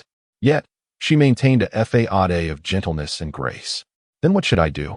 As per your advice, father? Prime Minister Quan took a sip of tea and replied, Given your status and reputation, the emperor will never look favorably upon you. The only course of action is to find a way to dissolve this engagement. Suppressing a smile that threatened to rise, Quan Qingqing feigned sorrow. I am aware that I am unworthy of the emperor. Breaking off the engagement is indeed the right thing to do. But what reason shall I give? Prime Minister Quan glanced at her, his initial plans overturned. While he had originally thought to dispose of her quietly, claiming she had succumbed to illness, he now realized that she had grown quite beautiful, and perhaps it would be wise to keep her around. I have already devised a reason for you. There is a temple outside the capital, serene and tranquil. I will publicly declare that you are unwell and need to pursue spiritual cultivation there. You shall reside in that temple for 2 to 3 years. By the time your engagement to the emperor has faded from memory, you may return. Prime Minister Quan spoke with an authoritative tone, casting a casual glance at Quan Qingqing, as if not regarding her as significant at all. Rest assured, in 2 or 3 years, I shall find you a suitable family. The Minister of Rites and I share a long-standing friendship. When the time comes, I shall introduce you to him as a concubine, which would indeed be a stroke of fortune for you. Qian Qingqing, upon hearing these words, inwardly chastised the speaker. Do not presume she was unaware that the Minister of Rites had already surpassed the age of 70. What fortune is this? Would you accept such a blessing? A daughter's fate is entirely at the mercy of her father. Qian Qingqing offered a graceful bow, maintaining her obedient demeanor. The Prime Minister, Qian, nodded in satisfaction. This little daughter certainly understood her place. In the resplendent imperial study, Lu Zili sat upon the dragon throne. Prime Minister Qian wiped the sweat from his brow, unable to meet the gaze of the newly ascended emperor. Clad in a brilliant yellow dragon robe, Lu Zili exuded the majesty of a sovereign. His sharp brows and starry eyes, coupled with an extraordinary countenance, conveyed an air of chilling authority, his thin lips barely lifting, instilling an ineffable pressure. Although the new emperor bore the appearance of a gentle noble, the aura surrounding him was that of a ruler adept at navigating the treacherous waters of power. No matter how many times the prime minister had witnessed the emperor's formidable presence, he found himself trembling with trepidation. Your Majesty, concerning the matter of your union with my daughter, I have something to report, the prime minister stammered. Oh? Lu Zili set down the memorial he was reviewing, casting an intrigued glance at the prime minister. That single gaze nearly shattered the prime minister's composure, for the emperor's eyes were truly terrifying. He longed to escape the imperial study. My daughter Qian Qingqing has recently fallen ill with a peculiar ailment. The abbot of Dagwang Temple has advised that she must remain at the temple for 3 to 5 years to recover. Thus, we may be unable to fulfill the marriage agreement with your Majesty. I, along with my daughter, am truly guilty of great offense, the prime minister implored. Prostrating himself on the ground, anxiety consuming him. Lu Zili's expression remained indifferent as he picked up the memorial once more. There is no need for alarm, Prime Minister. I had no intention of marrying your daughter in the first place. His blunt words elicited a stifled laugh from the attendant, Xiao Lizi, present in the study. Lu Zili shot a glance at Xiao Lizi, who immediately suppressed his mirth. The Prime Minister, now flushed with embarrassment, summoned the courage to voice his ulterior motives. Your Majesty, I am aware that a humble illegitimate daughter is unworthy of your Majesty's attention. My legitimate daughter is of higher status, excelling in the arts of music, chess, calligraphy, and painting. Should your Majesty not find her lacking, I would gladly offer my illegitimate daughter, Qian Qingqing's marriage to my legitimate daughter Qian Riyue, who has long admired your Majesty. Even should she become your Majesty's maid, she would accept it willingly. Xiao Lizi, overhearing the Prime Minister's grandiloquent words, could not help but chuckle again, casting a look of derision at the Prime Minister. The esteemed Prime Minister truly wielded a clever strategy, attempting to exchange his illegitimate daughter for a chance to marry the legitimate one to the Emperor. Yet, the Prime Minister had surely miscalculated. The Emperor cared little for status, and his reluctance to marry stemmed from the Prime Minister himself. As Xiao Lizi continued to mock the Prime Minister, he discreetly glanced at Lu Zili, relieved to see no signs of displeasure on the Emperor's countenance, allowing him to speak freely. My lord, you are accustomed to striking when others are down. In the past, seeing His Majesty unappreciated, you looked down upon him with disdain. As a mere insignificant figure, how could you expect your daughter to be deemed worthy by His Majesty? Young Li spoke with fervor and passion, his words flowing with a zealous hatred for evil. The Chancellor Quan was instantly consumed with rage, his face alternating between pale and crimson, resembling a performer on stage. You, eunuch, dared to act with such impudence within the imperial study? After chastising young Li, Chancellor Quan regretted his words, for His Majesty was regarding him with a gaze as cold as death. A man of high status observed him with casual indifference. Yet Chancellor Quan could sense the contempt cloaked beneath the surface. In the imperial study, you two shall not act with impunity. The decree to annul the engagement shall soon be delivered to your residence. Now be gone. Lu Zili cast a frosty glance at Chancellor Quan, dismissing him as a mere clown unworthy of his presence. Sweating profusely, with a pallid visage, Chancellor Quan found himself at a loss for words and ultimately resigned to his fate, exiting the imperial study in defeat. Upon leaving, he slapped his own mouth in dismay. Alas, how could I have dared to insult Young Li? Young Li is no ordinary eunuch. He grew up alongside the emperor, and to rebuke him is to insult the emperor himself. Chancellor Quan wore a face of chagrin, contemplating the uncertain future of the Quan residence. Having offended His Majesty, how would their days unfold? After Chancellor Quan departed, Young Li composed himself, standing obediently beside Lu Zili once more, as silence enveloped the imperial study. Young Li, instruct the Ministry of Rites to draft an edict. Do you understand? Lu Zili commanded. I understand, my lord. I comprehend everything, Young Li replied with a servile smile. Also, prepare the luggage for our journey to Dogwang Temple. I shall depart on the morrow. Yes, Young Li nodded, still obsequious. A few days prior, the abbot of Dogwang Temple had sent a young monk to the palace, indicating the necessity for an urgent discussion with Lu Zili. The abbot had extended a kindness to Lu Zili, making this visit imperative. Chapter 20. Did the empress successfully annul her engagement today? Since the founding of the Tianlong dynasty, Dogwang Temple has stood for over a century, its incense offerings never ceasing. Quan Qingqing, accompanied by a maid and bearing 2 bundles, climbed the arduous 999 steps of Dogwang Temple, drenched in sweat. The maid, carrying a single bundle, wore a face marked by visible discontent. Third miss, this journey is excessively long. Could you not hire a sedan chair? Being a maid previously assigned to Quan Ruyu, but now reluctantly tasked with accompanying Quan Qingqing, she harbored a heart full of grievances. I possess no money. If you find this too taxing, you may return to the Quan residence and your mistress at any moment. Quan Qingqing replied, weary from the maid's incessant complaints. The maid, being a reflection of Quan Ruyu, exhibited the same airs of a young lady. Very well, third miss. You have spoken. If I leave, do not place the blame on me.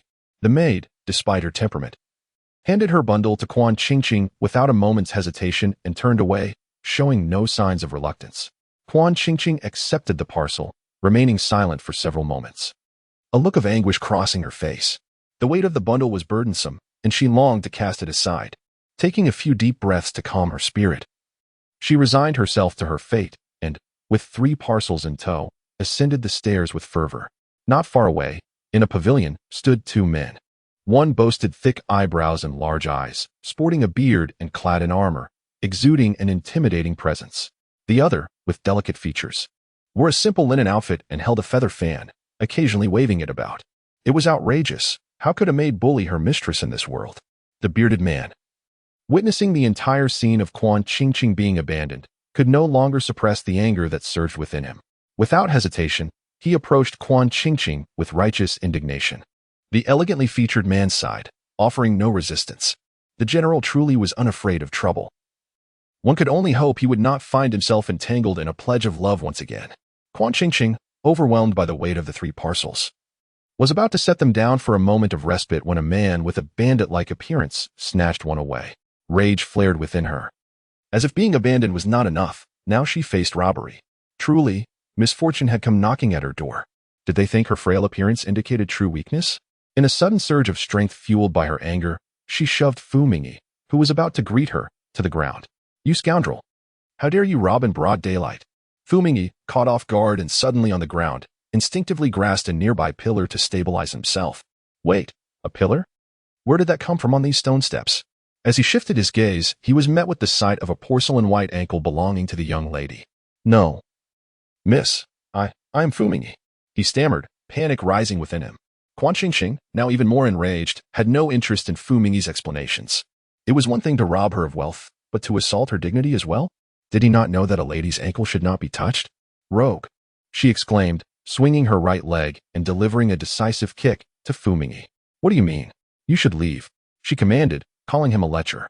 Fu Mingyi felt a sharp pain in his shoulder and began to roll down the steps. The instinct for survival compelled him to grasp onto something before tumbling, inadvertently pulling Quan Qingqing down with him. A startled cry escaped her lips, echoing through the woods and startling a flock of birds. On this sweltering summer day, the temple was quiet, and on the stone steps, only Fu Mingyi and Quan Qingqing were present, allowing their descent to proceed unimpeded. In mere moments, Quan Qingqing found herself rolling from the over 800 steps down to the 200 mark. There was no stopping. Fu Mingyi was aware that he was cradling a young girl in his arms, while he himself was a man, thus he held Quan Qingqing tightly.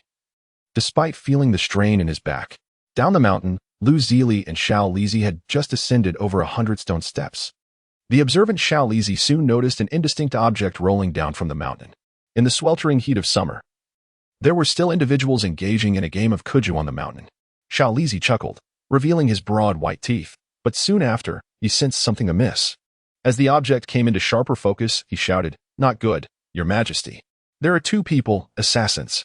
Quickly, protect His Majesty." Xiao Lizi rushed to stand before his sovereign. Spreading his arms wide like a hen shielding her chicks, his face a mask of panic as his voice rang out like a duck's quack. The hidden guards surrounding Lu Zili, alerted by Xiao Lizi's frantic cries, emerged from the shadows, encircling him and drawing their swords, poised to deliver a lethal strike to the intruders. Unbeknownst to Fu Mingyi and Quan Qingqing, who were still obliviously shouting and drawing closer to the encirclement formed by Lu Zili's guards, danger was stealthily approaching. Within the circle, Lu Zili regarded the ineptitude of his guards with palpable disdain. "Am I without feet? Simply move aside," he thought, bewildered by their illogical formation around him. A visible expression of irritation crossed his celestial visage just as he was about to command the guards to retreat, when suddenly he felt an unprecedented force strike his chest, causing him to expel a mouthful of blood. The crimson spray shot up to 3 feet high. Before losing consciousness, he glimpsed a stunning woman, her clear eyes blinking in a way that felt hauntingly familiar. For a brief moment, the air seemed to still, leaving everyone in stunned silence. Subsequently, the sound of Xiao Lizi's mournful cry echoed down the stone steps, "Your Majesty! Your Majesty!" The surrounding guards stared blankly at their fainted sovereign, and the woman collapsed upon him, bewildered. How did this female assassin breach the encirclement? "Why are you standing there? Quickly apprehend these 2 assassins," Xiao Lizi bellowed, desperately shaking Lu Zili.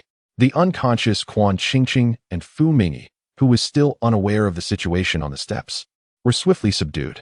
Chapter 21. Did the Queen successfully call off the engagement today? The abbot of Daguang Temple, upon hearing from a young monk that the emperor had been attacked there, was nearly struck with shock, hastily bringing the monk to assess the situation. Fortunately, Lu Zili was not gravely injured and would only require a few days of rest to recover. In contrast, the 2 assassins were in a worse state. The male assassin bore multiple abrasions and a fractured left leg, while the female assassin had no visible injuries but suffered a broken right leg. Both were far more injured than Lu Zili.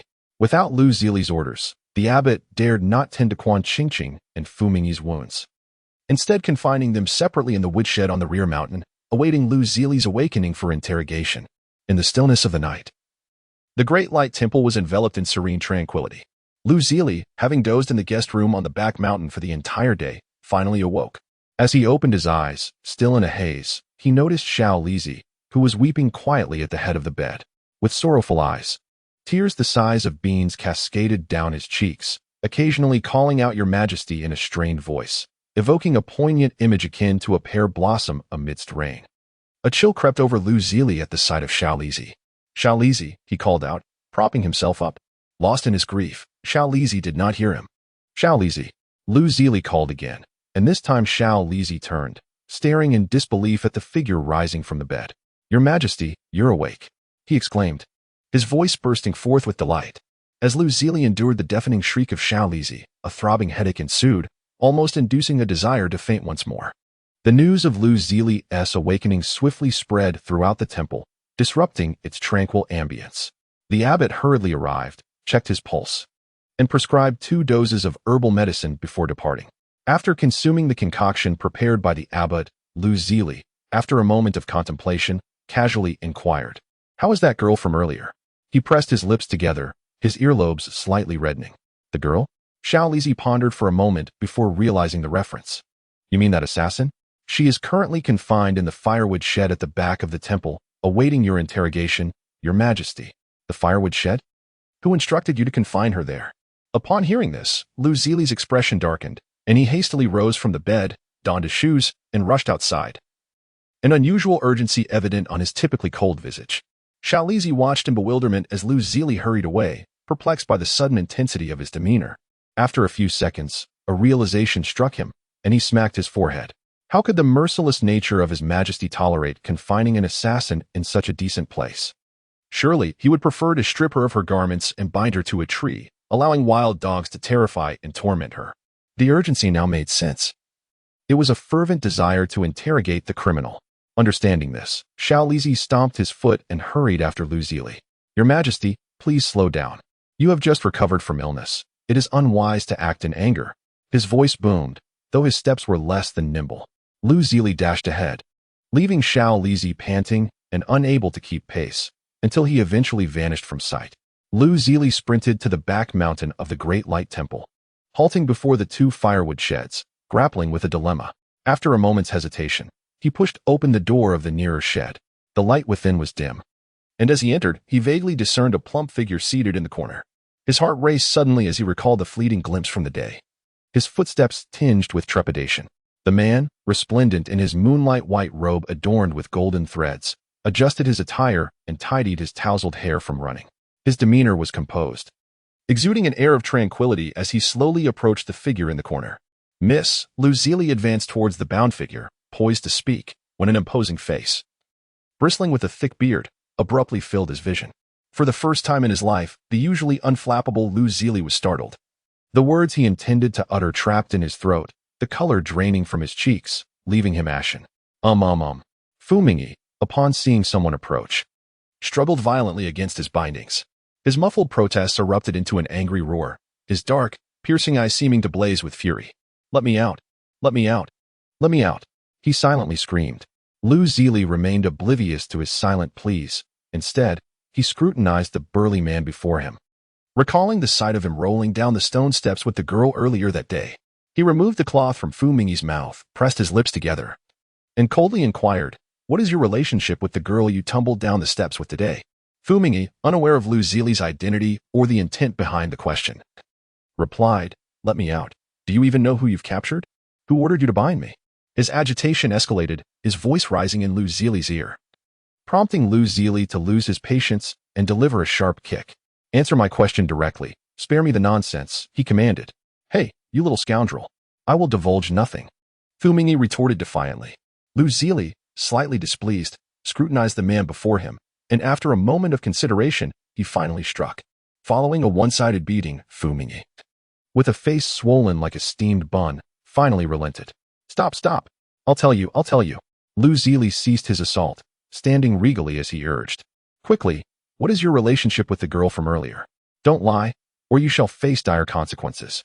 With a calm yet venomous gaze, Lu Zili instilled fear in Fu Mingyi, who, having served in the military for years and faced countless foes, had never encountered a figure like this. Who was he? After all, Fu Mingyi paused, reflecting on the girl from earlier, a sense of shame washing over his bearded visage. The towering man, standing at nearly 2 meters, cleared his throat and awkwardly confessed, "The girl from earlier is my fiancée." Indeed, having already touched her intimately, he was not an irresponsible man. He felt a sense of duty towards her.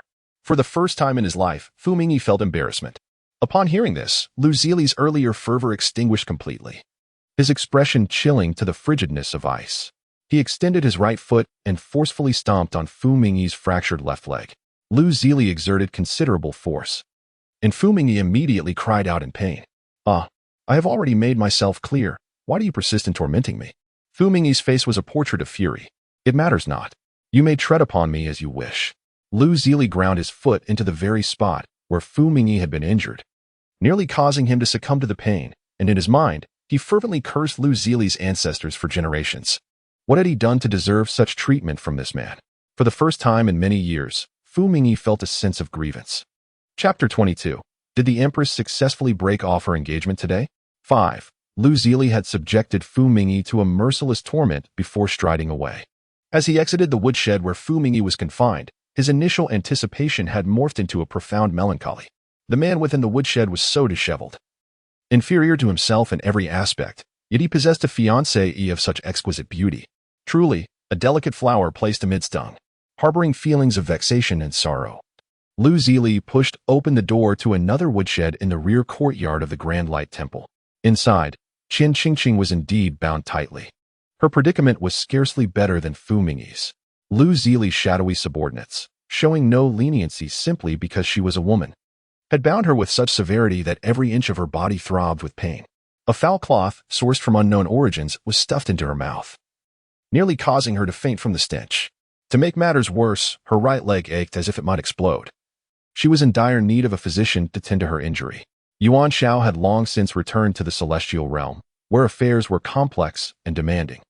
After transporting Qian Qingqing to the small world and ensuring the plot was set, Yuan Shao had to return to aid in those matters, leaving Qian Qingqing without assistance in her plight. When Lu Zili entered, he found Qian Qingqing drenched in sweat, writhing in agony from her leg pain.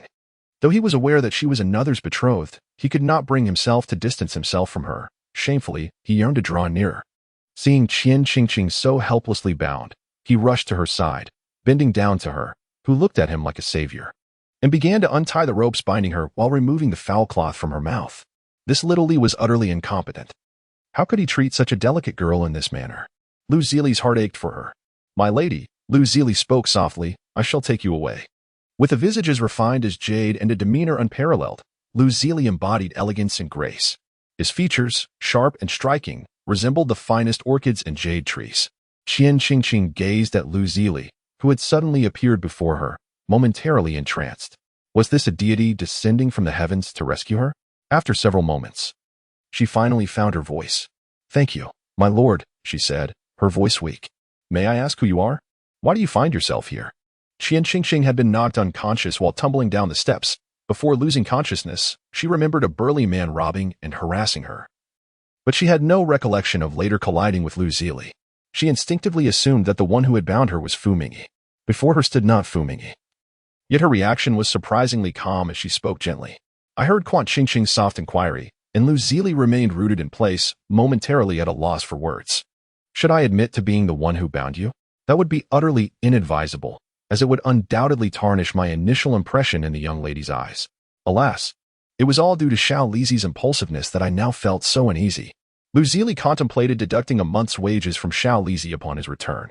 I am Lu Zili, a pilgrim visiting the Daguang Temple to light incense. I happened to stroll past this place and heard some commotion in the woodshed.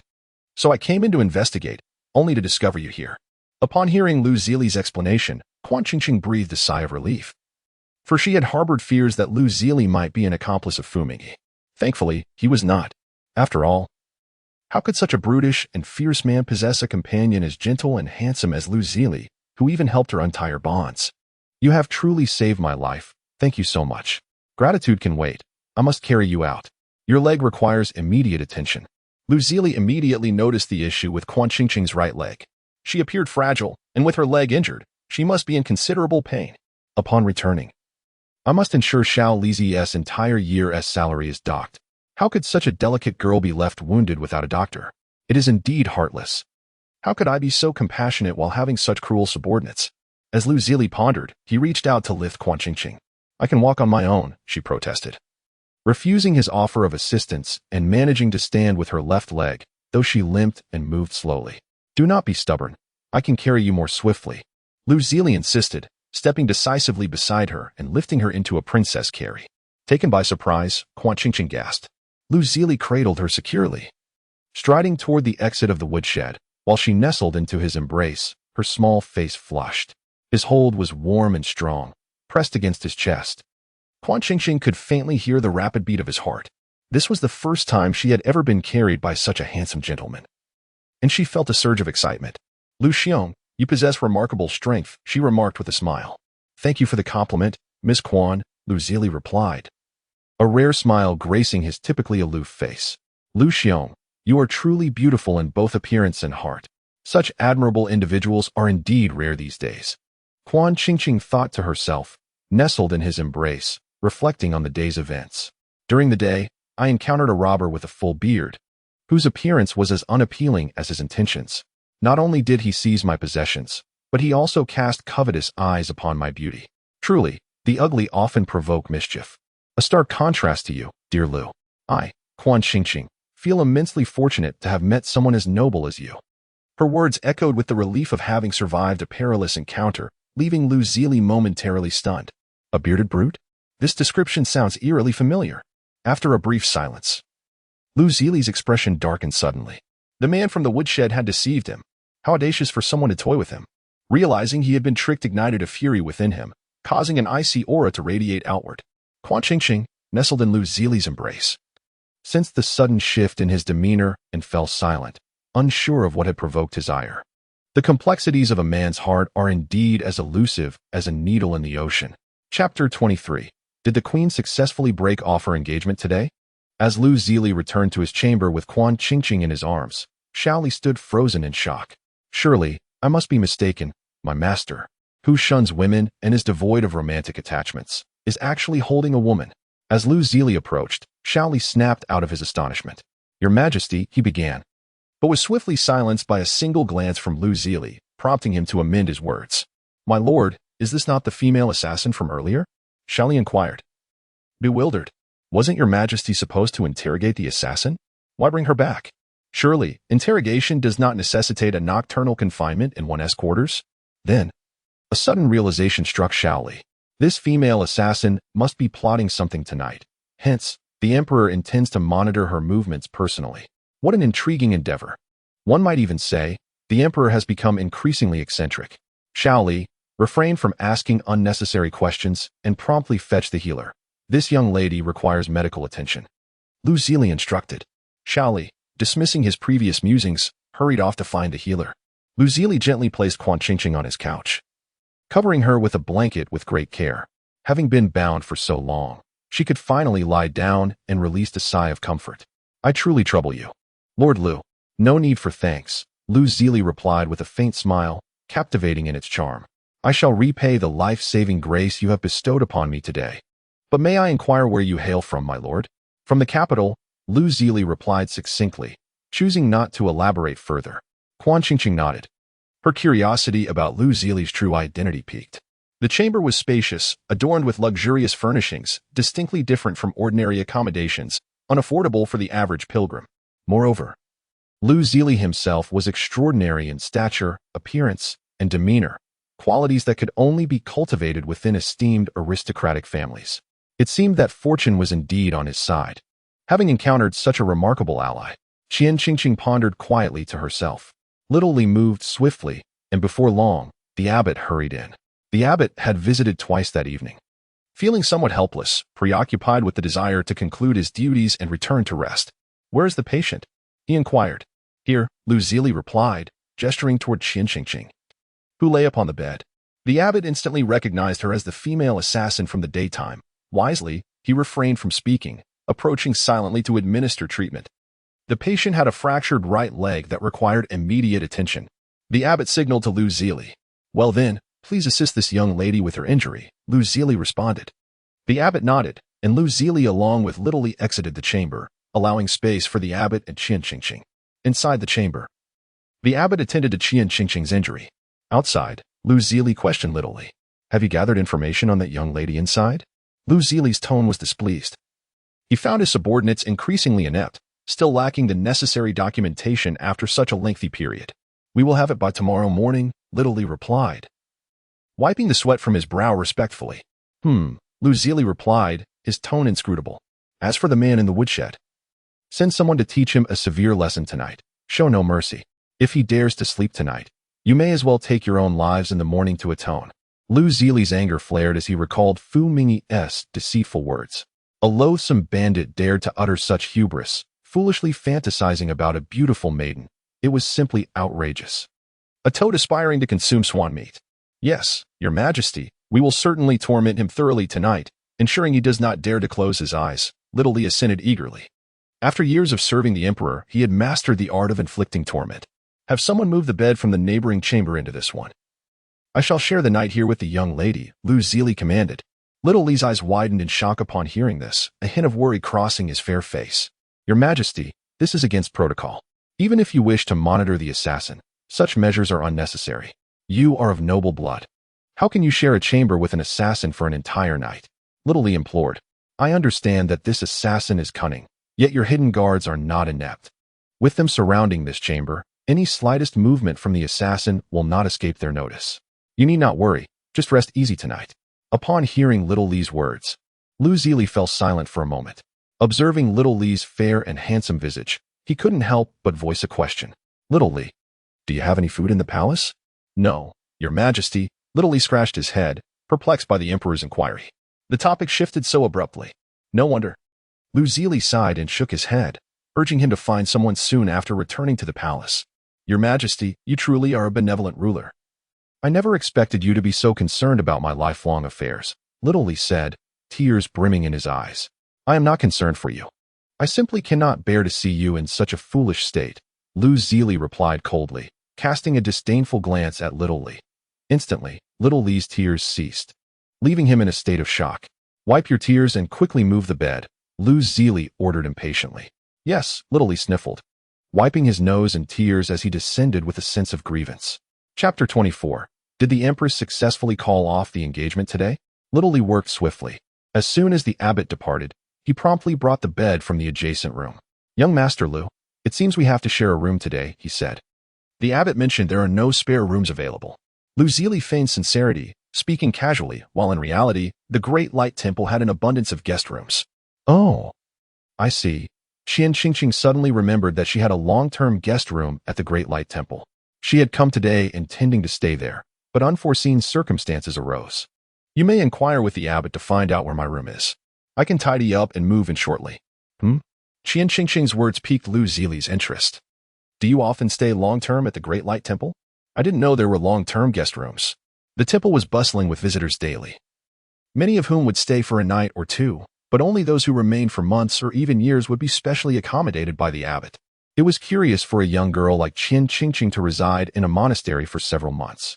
"I haven't stayed before, but I anticipate living here from now on." Qian Qingqing smiled. "And why is that?" "Because I have seen through the mundane world and wish to become a nun." Her brief declaration stirred a tempest within Lu Zili, nearly breaking his indifferent facade. "So young, and yet you have seen through it all? How rash!" he exclaimed. "Have you not considered it further?" Unbeknownst to Qian Qingqing, Lu Zili was lost in thought. Her words, though somewhat exaggerated, reflected her true intentions. She had contemplated a path of spiritual cultivation for quite some time. Her mission in this realm was to survive, and there was no better way to ensure her longevity than to remain at the Great Light Temple. It was a sanctuary far removed from the chaos of the capital, where she would be undisturbed and could occasionally venture down the mountain for leisure. Even traveling to distant lands, the Prime Minister's residence would occasionally recall her and send greetings to the temple, ensuring her well-being. Life there was nothing short of blissful. Envisioning the splendid life that awaits her, Qian Qingqing could not help but break into a wide smile. To Lu Zili, this smile appeared particularly glaring. Could it be that renouncing the world brought her such joy? Lu Zili found it incomprehensible. What was there to cherish in a monastic life? That night, Qian Qingqing shared a room with Lu Zili. With the abbot asleep and unaware of the location of Qian Qingqing's quarters, she had no choice but to squeeze in with him. After a long day, she quickly succumbed to slumber, drifting into sweet dreams. In contrast, Lu Zili tossed and turned throughout the night, unable to find rest. As dawn's light began to illuminate the sky, he awoke from his bed, quietly dressing himself before stepping out of the room. The hidden guard perched in the tree was startled to see Lu Zili before him, nearly losing his balance and falling. "Your Majesty, how diligent you are, rising so early without the need to attend court." "Come down," Lu Zili replied impatiently. Like a nimble monkey, the guard swiftly descended from the tree, respectfully kneeling before Lu Zili. The investigation results. Lu Zili's expression soured as he succinctly demanded the information. The guard, trembling, presented the findings related to Qian Qingqing. Lu Zili took it and turned to leave, but was halted by the guard's voice. "Your Majesty, there is another report concerning the male assassin. No need to present it to me. As for that man, after 2 days of torment, he should be executed directly."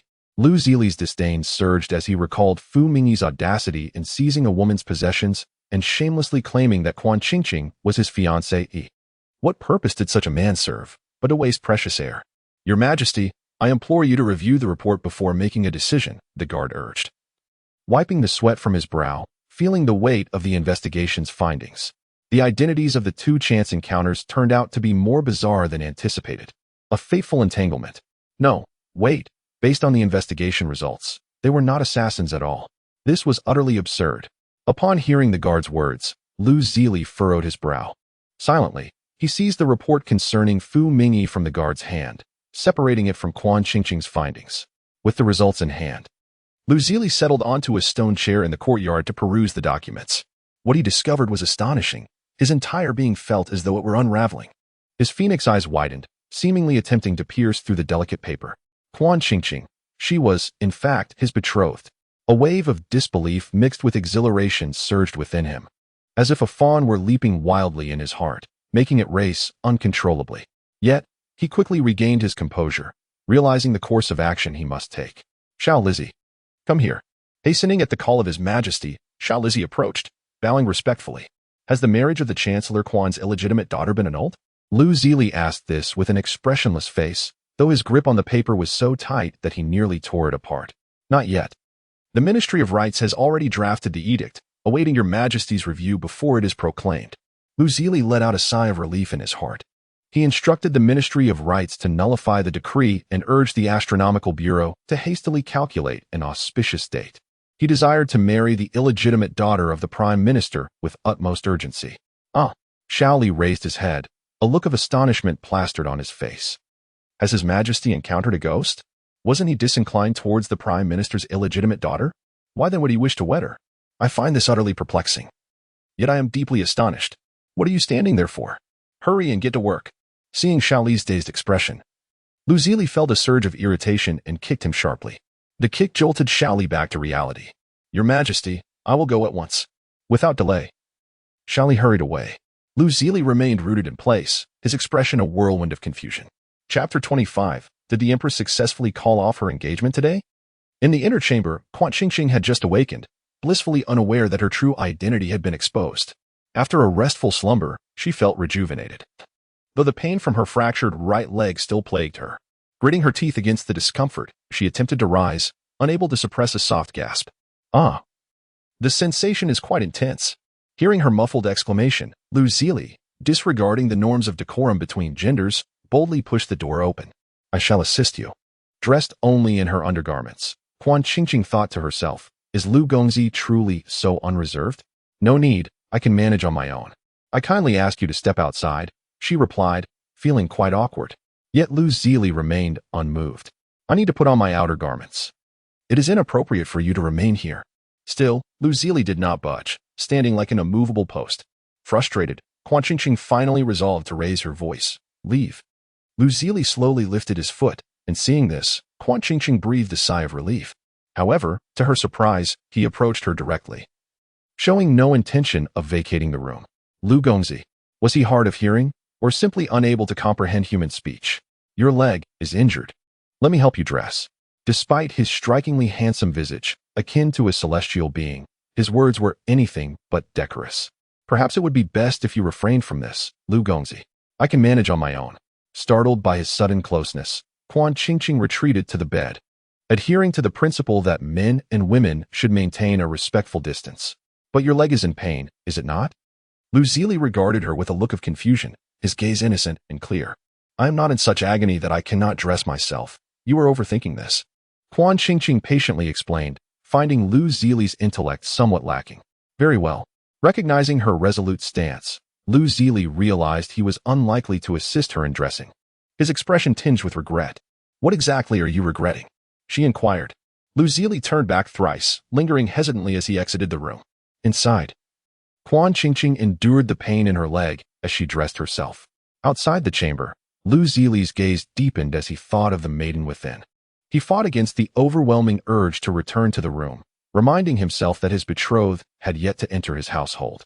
Patience. Patience. Meanwhile, Quan Qingqing, having donned her attire, emerged to find the daylight bright and full. She had slept soundly until noon. The spring sun bathed the world in warmth. Birds chirped merrily in the branches, and a delicate fragrance of incense wafted through the air. Having left the Prime Minister's residence, Quan Qingqing perceived beauty in everything around her, feeling invigorated. She touched her empty stomach and resolved to seek sustenance in the temple's kitchen. Just as she was about to step beyond the courtyard, an unexpected visitor arrived. My lady, Fu Mingyi, recently released by Lu Zili, limped into the courtyard.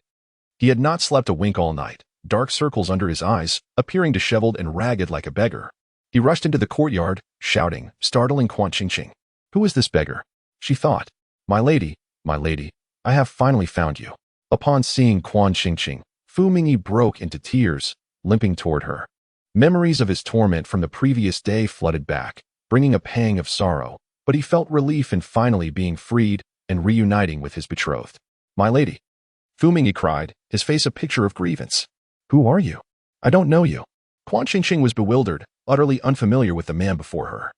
What madness is this? How dare you call me my lady? My lady, you don't remember me? Lu Zili, witnessing Quan Qingqing's confused expression, was incredulous, realizing his disheveled appearance. He quickly tidied his hair and wiped his face, attempting to present himself more cleanly as he approached Quan Qingqing. Gathering her courage, Quan Qingqing scrutinized the man before her. Ah, this man is the scoundrel who robbed and assaulted me. In a swift reaction, she delivered a fierce kick to Fu Mingyi, huffed contemptuously, and, lifting her skirts, fled from his presence. You scoundrel, how dare you show your face to me? She sprinted away, with Fu Mingyi, limping, in hot pursuit. My lady, why are you running? Don't run. In the small courtyard, Quan Qingqing dashed ahead while Fu Mingyi chased after her, reminiscent of a game of cat and mouse. After a few rounds, Fu Mingyi lost sight of Quan Qingqing, confusion etched on his face. Meanwhile, she held her breath and approached him from behind with a shovel. With a swift strike, Fu Mingyi collapsed, oblivious to her presence. Wiping the sweat from her brow, Quan Qingqing beamed with pride. Excellent. Revenge is mine. I have no regrets in this life. Chapter 26. Has the queen successfully annulled her engagement today? As Xiao Lizzie and Lu Zili entered the courtyard with their meal, they observed Quan Qingqing laboriously attempting to bind Fu Mingyi to the large tree in the yard, her efforts seemingly fraught with distress. Lu Zili and Xiao Lizzie shared a moment of silent astonishment. Quan, what on earth are you doing? Xiao Lizzie inquired, placing the food upon the stone table. I have dealt with a thief who intruded into the courtyard, Quan Qingqing replied, her chin held high, a hint of pride in her voice that appeared endearing to Lu Zili. A thief? Upon hearing Quan Qingqing's words, Xiao Lizzie's heart raced, and he rushed to the tree where Fu Mingyi was tied, leaning in to inspect him closely. As Xiao Lizzie's gaze fell upon the bound figure, his eyes widened in shock. This can't be, his thoughts raced, and he turned to Lu Zili, only to find him maintaining a calm demeanor, seemingly indifferent to the predicament before them. Who is this? Do you know him? Quan Qingqing sensed something amiss from Xiao Lizzie's expression. Ah, this is General Fu Mingyi, grandson of the renowned national general of the Tianlong dynasty, who has just returned from the border to pay respects to his mother at the temple for a few days. Xiao Lizzie replied, reflecting on the young general's tumultuous fate. He had heroically rescued a damsel, only to be mistaken for an assassin by the emperor and subjected to torment for several days. Now, barely freed, he found himself yet again at the mercy of Quan Qingqing. General? This brigand, a scoundrel of such caliber, is indeed a general? Xiao Lizzie exclaimed, aghast. Quan Qingqing's face paled at this revelation. Surely, I cannot be so unfortunate as to have offended a general. What if he awakens and seeks vengeance upon me? What should I do? Should I seek the assistance of Prime Minister Quan? Yet, can I be assured of his protection this time? Do not panic. It is a trivial matter. We shall resolve it before he regains his wits, Lu Zili comforted, though his heart ached at the sight of Quan Qingqing's fear. He unsheathed his sword, preparing to end Fu Mingyi's plight to ease his fiancée's anxiety. To his dismay, this act of mercy would not be met with gratitude. Instead, Fu Mingyi might dare to disturb his betrothed. Such a man could not be spared. Stop. Do not. Xiao Lizzie and Quan Qingqing cried out in unison, their voices urgent. Young master, you must not. Do not act rashly, Lu Zili. General Fu's crimes do not warrant death. With reluctance, Lu Zili sheathed his sword. Xiao Lizzie hurried to untie Fu Mingyi from the tree and moved him to the guest room, all the while casting fearful glances at Lu Zili, who looked as though he were ready to pounce. He called for a young monk to tend to Fu Mingyi, recognizing that, after all, he was the legitimate grandson of the late General Fu and deserved a measure of respect. After ensuring that Fu Mingyi was settled, Xiao Lizzie kindly informed Quan Qingqing of the circumstances, helping to clear Fu Mingyi of the unjust label of a thief and a scoundrel that had long been attached to him. Upon learning the truth, Quan Qingqing experienced a rare moment of sympathy for Fu Mingyi, albeit fleeting. Xiao Lizzie and Lu Zili fetched a generous amount of vegetarian dishes from the kitchen, neatly arranging them on the stone table in the courtyard. Lu Zili and Quan Qingqing sat opposite each other, while Xiao Lizzie attended to them. The renowned vegetarian cuisine from Dogwang Temple was fragrant and delectable, and Quan Qingqing felt her appetite awaken at the scent. Once tasted, the food was so delightful that she wished to savor not just the dishes but the plates as well. Famished and enchanted by the meal, Quan Qingqing's eating manners became somewhat unruly. Xiao Lizzie, accustomed to the delicate appetites of noble ladies, found Quan Qingqing's voraciousness surprisingly endearing. Observing the young lady with her cheeks puffed out, Lu Zili, feeling a pang of compassion, advised her to slow down, assuring her that there was plenty more. At his words, Quan Qingqing nearly choked, gasping for breath. "Are you all right? Drink some water," Lu Zili urged, quickly pouring her a glass and gently patting her back. Concern evident in his gaze.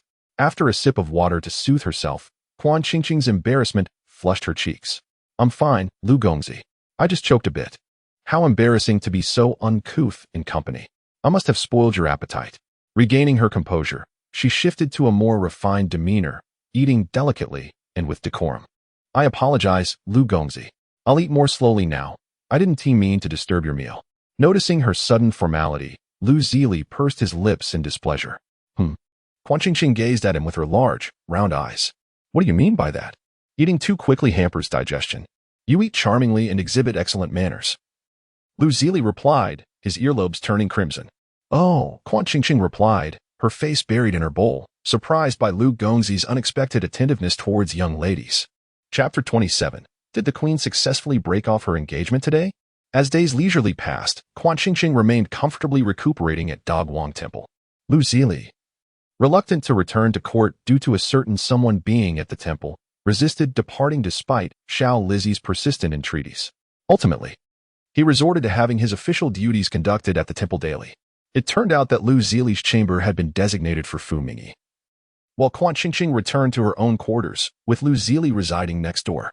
The two shared a courtyard, fostering a sense of camaraderie. In recent days, Lu Zili has masterfully employed the subtle art of manipulation, successfully forging a close friendship with Quan Qingqing. He has often taken advantage of their camaraderie to cultivate their bond. However, Fu Mingyi has remained inexplicably unconscious since the day he was struck down by Quan Qingqing. This has left Xiao Lizi in a state of distress, prompting him to summon the abbot for a thorough examination. The elderly abbot, with his grizzled beard and a mind preoccupied with myriad responsibilities, took Fu Mingyi's pulse but dismissed the situation with disdain. The young general merely fainted from hunger. "It is not a grave matter," he declared. "But abbot, Fu Mingyi was clearly knocked unconscious by a shovel." Xiao Lizi protested, bewildered. The abbot pondered for a moment before responding. He must have been struck first, and then, with no one to provide sustenance, he fainted again from hunger after briefly regaining consciousness. Xiao Lizi, still perplexed, asked, "Oh, will he starve to death?" The abbot fell silent for a while before replying, "If you do not feed him soon, it is a possibility." In a fit of urgency, Xiao Lizi forcefully fed Fu Mingyi a bit of food. After several days, Fu Mingyi finally regained consciousness, utterly disoriented. Relieved to see Fu Mingyi awake, Xiao Lizi felt compelled to admonish him. "His Majesty is recuperating at Dogwang Temple. Do not let your stubbornness lead you into more trouble that may disturb His Majesty." As Fu Mingyi reflected on his recent tribulations, tears welled in his eyes as he absorbed Xiao Lizi's words. He polished off a hearty bowl of rice, prepared himself, and made his way to the courtyard of Quan Qingqing and Lu Zili, intending to offer his sincere apologies. In the courtyard, Quan Qingqing and Lu Zili were engrossed in a game of chess. Beneath the ancient, dignified tree, the beautiful woman and the handsome man were engaged in their match, with the radiant sunlight cascading upon them, presenting a remarkably picturesque scene. As Fu Mingyi beheld this sight, his heart shattered. Recalling Xiao Lizi's earlier words, he felt an overwhelming sense of life's theatricality wash over him. "Young master, young lady," Fu Mingyi approached them respectfully and addressed them. Startled by Fu Mingyi's sudden interruption, Quan Qingqing instinctively recoiled, her delicate mouth slightly agape in surprise. Lu Zili shot Fu Mingyi a cold glare, laden with unspoken reproach. In fear, Fu Mingyi immediately knelt before Lu Zili, looking exceedingly aggrieved. "Please forgive me, young master. Please forgive me, young lady." Quan Qingqing was taken aback. Why is the young general performing such a grand gesture? "I have done nothing to warrant this. I deeply regret having interrupted your game," Fu Mingyi expressed, filled with remorse. Quan Qingqing replied, "I did not anticipate your strong sense of morality, young general. There is no need for such formality. Please rise." Yet, Fu Mingyi remained on the ground, seemingly oblivious to her words, casting a furtive glance at the impassive Lu Zili. Quan Qingqing found herself utterly confounded. Upon receiving Fu Mingyi's glance, Lu Zili silently cursed him a fool, extending his elegantly knuckled hand into a fist, which he brought to his lips to clear his throat. Under the softly astonished gaze of Quan Qingqing, Fu Mingyi rose.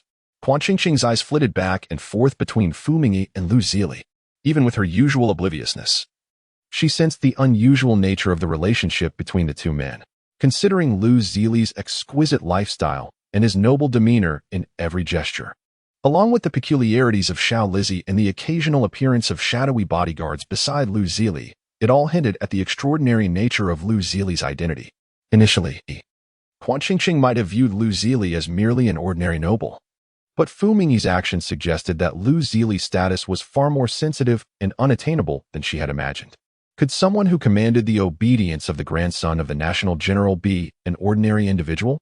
Why did such a person linger in Daguang Temple? And why did he remain by her side? Quan Qingqing bit her lower lip, her glistening eyes casting a furtive glance at Lu Zili. Could it be due to Chancellor Quan?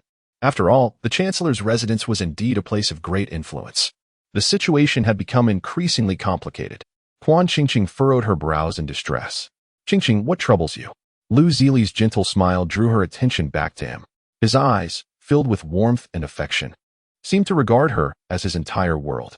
Flustered, she averted her gaze. It's nothing. As Lu Zili placed another piece on the board, his expression turned contemplative. The young girl had developed a sense of vigilance. This was not a good sign. It seemed he needed to hasten his efforts. Qingqing, if you're to lose, shall I concede to you? Suddenly, Lu Zili reached out, grasping Quan Qingqing's hand as she placed her piece. Startled, her hand trembled, and the white flag fell onto the board, disturbing the tranquil waters of the game. Fu Mingyi, standing nearby, widened his eyes in astonishment. Is this flirting? It must be. How shameless for a dignified sovereign to toy with a young lady, especially one with whom he shared such intimacy. This thought sparked an unsettling premonition within Fu Mingyi. As if his not-yet-wed fiancé, he belonged to another. No need for young Master Lu to concede. I simply lack the skill.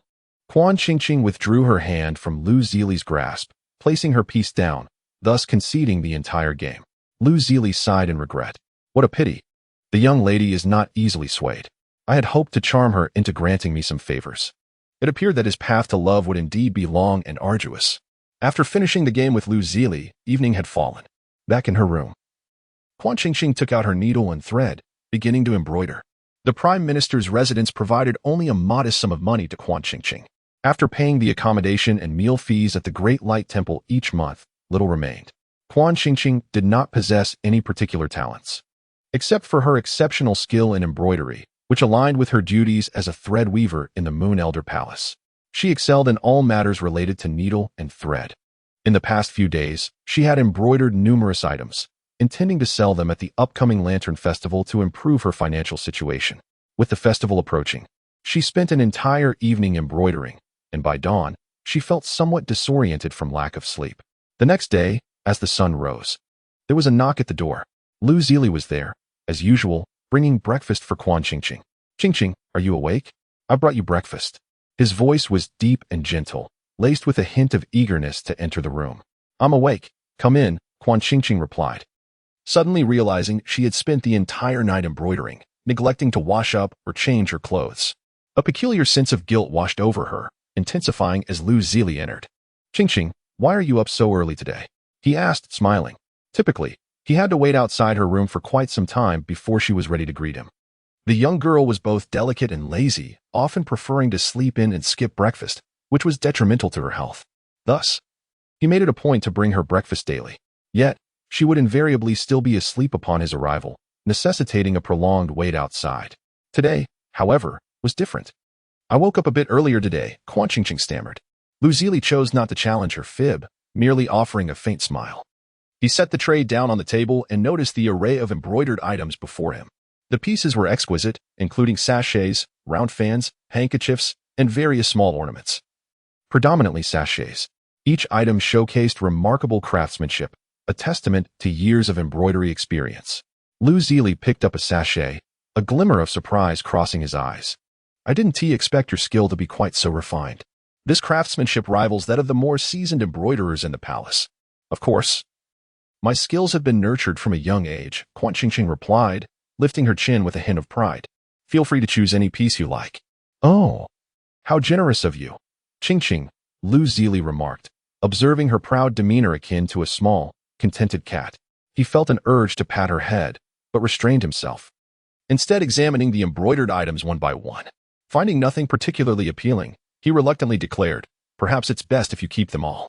After perusing each piece, he bit his lip, knowing that he desired every item crafted by the hand of his beloved. However, Lu Zili comprehended the wisdom of patience, believing that in due time, once he and Qingqing were wed, all that belonged to her would also be his. The treasures of Qingqing would become his own, and he desired not just a singular embroidered piece, but an abundance of them. Well, if you do not have a preference, so be it, he mused. Qingqing felt a tinge of regret, attributing his indifference to a general aversion to feminine trinkets, completely unaware that her embroidered creations had already been marked with his affection in his eyes. Yet, why did Qingqing craft so many items? Was it a passion for embroidery? Lu Zili inquired casually. Not exactly. The Lantern Festival is approaching, and I intend to sell these at the foot of the mountain. I am certain they will fetch a good price. Selling them at the foot of the mountain? Lu Zili's voice rose slightly, his gaze deepening with concern. Qingqing intended to part with her creations. Her belongings were intrinsically his, and the thought of her selling his possessions struck him with a sense of injustice. Why must you sell them? He asked, bewildered. What other reason could there be? It is, of course, due to a lack of funds. A lack of funds. Lu Zili's eyes widened in astonishment. His fiancée, a daughter of the Chancellor, the betrothed of the Emperor, lived in such dire straits. A wave of sympathy surged within him, realizing how much hardship his dear girl must endure in his absence. Qingqing discerned the surprise in Lu Zili's tone and nodded sheepishly. Indeed, she was in dire need of money. What girl does not cherish beauty or enjoy delectable food? Yet, due to her financial constraints, she had few elegant garments. Not to mention the inability to indulge in a hearty meal. This predicament had left her yearning. On her descent, she resolved that upon selling her embroidered pieces, she would treat herself to a lavish feast, for the daily vegetarian meals at the temple had left her craving. As she envisioned the delightful meals ahead, Lu Zili pondered deeply, realizing that Qingqing's financial woes simplified matters. Thus, she redoubled her efforts, crafting numerous embroidered items, and on the midday of the Lantern Festival, she packed all her creations into a heavy bundle and began her descent. The path was long and arduous, and Qingqing anticipated difficulty in her endeavor. Surprisingly, after only a few steps, she encountered Xiao Lizzie and Lu Zili. Are you also descending the mountain today, young Master Lu? She asked, her eyes wide with curiosity at his flamboyant attire.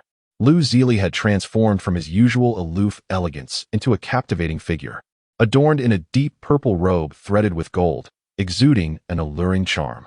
His hair was styled high, crowned with a luminous jade ornament, and a precious jade pendant dingled at his waist, creating a delightful sound as he moved. In stark contrast, Qingqing's outfit was simple, her sleeves slightly faded, and her hair was modestly tied up with a plain hairpin. However, her beauty was not lost, though it appeared somewhat unadorned. Indeed, we must descend the mountain today. Your bundle is quite burdensome. Allow me to carry it for you. Lu Zili furrowed his brow upon seeing Quan Qingqing's large package and unceremoniously took it from her hands. Before Quan Qingqing could protest, the package was already on Lu Zili's back. She bit her lip and sincerely expressed her gratitude. Lu Zili merely smiled, an enchanting sight. Thus, Quan Qingqing proceeded down the mountain alongside Lu Zili and Xiao Lizzie. The mountain breeze caressed them, and the bright moon shone down, making everything feel uniquely splendid. Several times, Xiao Lizzie attempted to take the package from Lu Zili's shoulder to carry it himself, but each time was thwarted by Lu Zili's insistence. This belongs to my wife. It is not for someone so clueless to handle. Upon reaching the base of the mountain, Lu Zili reluctantly handed the package back to Quan Qingqing, parting ways with her. Quan Qingqing had already gathered information about the bustling areas of the Lantern Festival and hurried there, quickly setting up her stall. Her exquisite embroidered pieces soon attracted the attention of many young women. The Lantern Festival of the Tianlong dynasty was a time for romantic encounters, with a tradition for women to gift embroidered items to the men they admired. Many women, lacking skill in embroidery, would opt to purchase pieces crafted by skilled seamstresses to present to the objects of their affection. Thus, Quan Qingqing's stall had a thriving market, as numerous young women browsed, Two had just decided on their selections when a spirited girl clad in red suddenly appeared at Quan Qingqing's stall. "I shall take all of these." The girl's bold declaration elicited gasps from those around her. "You wish to purchase all of these?" Quan Qingqing asked, uncertain. "Indeed," the girl affirmed resolutely.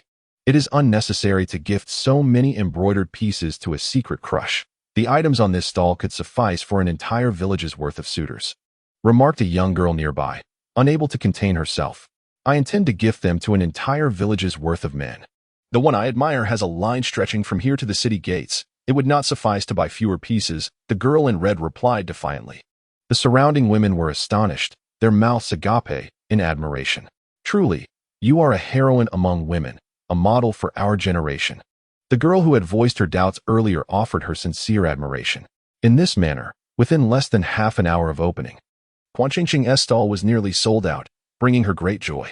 She had initially worried about closing too late and missing the chance to explore the festivities down the mountain, but all her concerns were resolved. After counting her earnings, she headed straight to the largest ready-made clothing workshop in the capital. "Beautiful new garments, here I come." Inside the Jingxi pavilion, the lights glittered brightly. The hall was filled with people, elegantly dressed young women trying on splendid new outfits and exquisite accessories amidst the flattery of the attendants. Qian Qingqing, dressed modestly, entered the exquisite pavilion, but with no one to attend to her. Unperturbed, she perused the seasonal garments on display. After several laps around the store, her spirits waned. Her scant silver in this bustling metropolis could scarcely procure the latest fashions. Nevertheless, she could afford to purchase 2 lengths of fabric, which she could design, tailor, and embroider herself, an admirable alternative. Having selected her 2 pieces, Qian Qingqing approached the counter to settle her bill.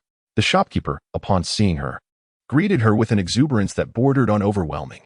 "Ah, my dear lady, fortune smiles upon you today," he exclaimed with fervor. "What fortune? Is there a discount today?" Qian Qingqing inquired, her hopes rising.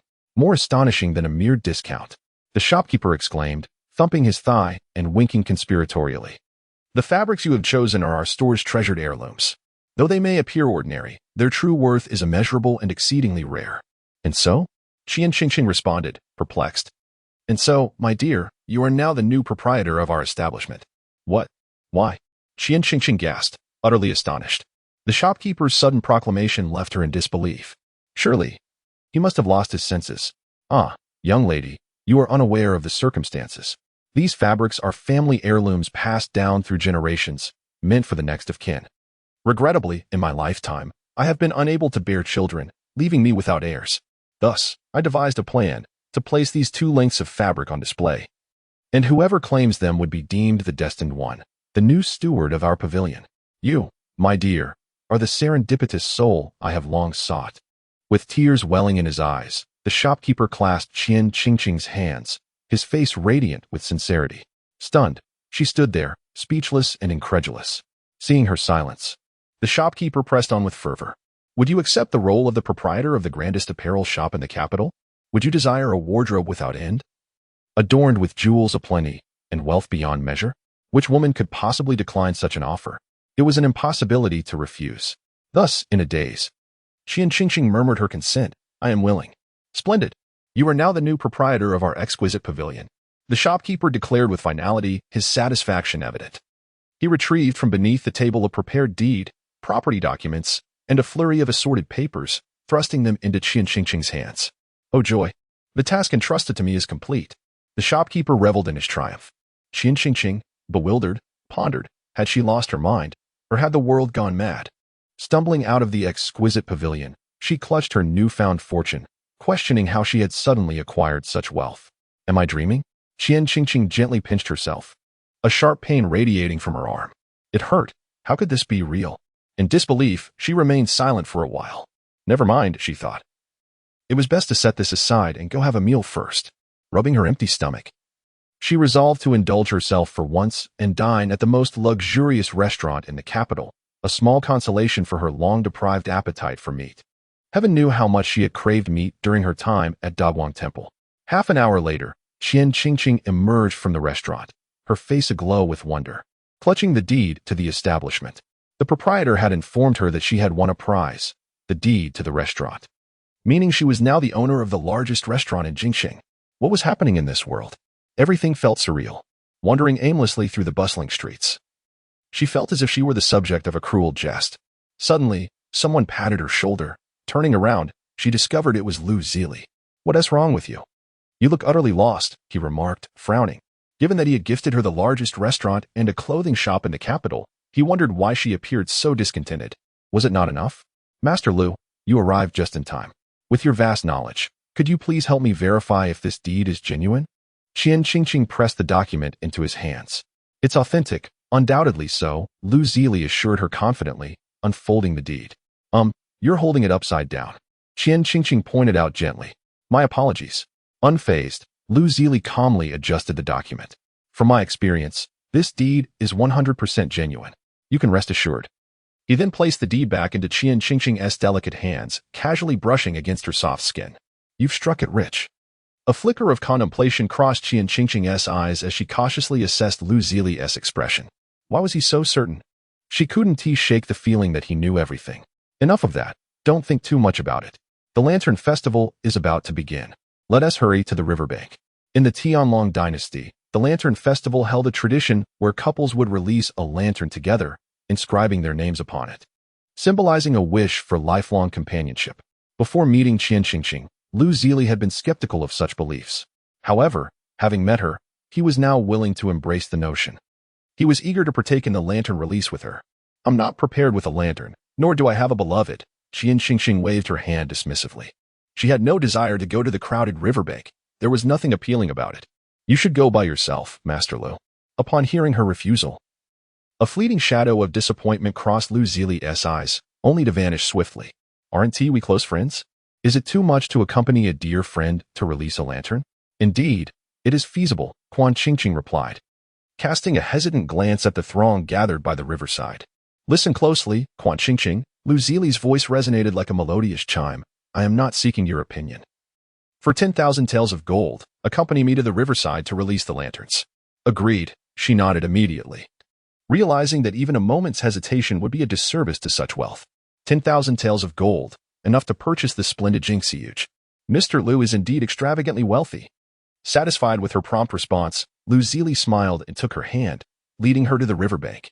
The water flowed gently towards the horizon, elegant lanterns drifting upon its surface, carrying the dreams of youthful couples towards an unseen future.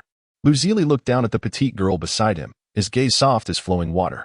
"Qingqing, my lady, we shall surely walk through life together." In that moment, he silently prayed. After releasing the lanterns, the festival concluded, and the crowd dispersed to their respective homes. "Mr. Lou, please settle my 10,000 taels of gold. I must return to the mountain." Qian Qingqing blinked her eyes, filled with anticipation, extending her small hand towards Lou Zealy. Resembling a hamster seeking a treat from its master, stirring a desire within him, Lou Zealy playfully ruffled her hair. "No rush. I will give it to you once we return to the mountain." "Are you returning to the mountain today?" "Yes, I shall return with you." "Then let us hasten. It is late, and the night will be cold." "No hurry. The nightlife in the capital has just begun. I know a delightful place to eat. Shall I take you there?" He waved his fan, promising a satisfactory experience. "I do not wish to," Qian Qingqing remained resolute, yearning only for the comfort of sleep at Dawang Temple. Another 10,000 taels of gold. Lou Zealy, ever the extravagant one, agreed. A thrill surged within Qian Qingqing. For the sake of wealth, she would do anything. Such was her principled nature. Chapter 30. Did the Queen successfully withdraw her engagement today? At the grandest theater in the capital, the Lantern Festival was bustling with activity. The proprietor had arranged a romantic play for the occasion, with melodious singing echoing from the stage. Upon entering, Qian Qingqing and Lou Zealy found themselves captivated by the lively scene, where elegantly dressed men and women gathered, engaging in laughter and conversation, creating a mesmerizing spectacle. Lou Zealy secured a premium private box and ordered the finest delicacies. Qian Qingqing found the ancient theater reminiscent of a modern cinema, where those conversing resembled couples on a date watching a film. This comparison amused her, eliciting a gentle smile. Lou Zealy, with his long fingers, poured her a glass of water, teasingly inquiring, "Do you enjoy this place?" "It's acceptable. I do not dislike it," she replied. Qian lightly sipped her tea, which was made from exquisite leaves, fragrant and sweet, truly delightful. Experiencing a theatrical performance in the ancient realm was indeed a novel experience. Qian felt it was a rare joy for someone like her, accustomed to the lack of entertainment in the heavenly palace. As long as it was not unpleasant, it sufficed. Lu Zili sighed in relief, realizing he had brought Qian to the right place. The play on stage was melodramatic, telling the tale of a young girl married into a wealthy family who did not receive her husband's affection. She spent her days in the company of her sister-in-law, cooking, playing, and living together, leading to a profound bond that society deemed unacceptable. This bittersweet relationship brought both anguish and joy to the two blossoming young women. After much contemplation, they resolved to escape the confines of societal expectations, yearning for their freedom and love. The two actresses in their costumes embraced tenderly on stage, leaving the audience visibly shaken. Many impassioned men displayed their displeasure. What a ludicrous plot! Women should be modest and compliant. This behavior was utterly against the virtues expected of women and simply incomprehensible. Qian listened with great interest to the remarks of the men in the crowd. Her curiosity piqued about the playwright behind such a brilliant and avant-garde production during the Lantern Festival. Indeed, the thinking is remarkably progressive, she mused. Xing, Lu Zili suddenly spoke, prompting her to turn her head towards him. A man of worth would never place all the blame upon a woman. If I were to marry, I would not be like the man in that play, neglecting my wife. His expression was resolute, exuding the demeanor of a gentleman. Surely, Master Lu would be a good husband in the future. Qian smiled brightly, echoing his sentiment. She believed in Lu Zili's words. He appeared to be a man of responsibility, and she trusted that he would treat his future wife with respect and honor. Lu Zili's heart stirred at her firm tone, his gaze deepening with a mix of joy and longing. In such a harmonious atmosphere, he yearned to confess his feelings. Then, would you consider being my wife?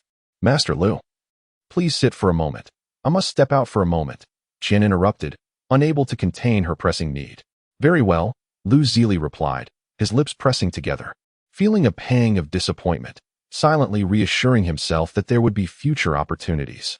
After relieving herself, Qian felt a wave of comfort wash over her.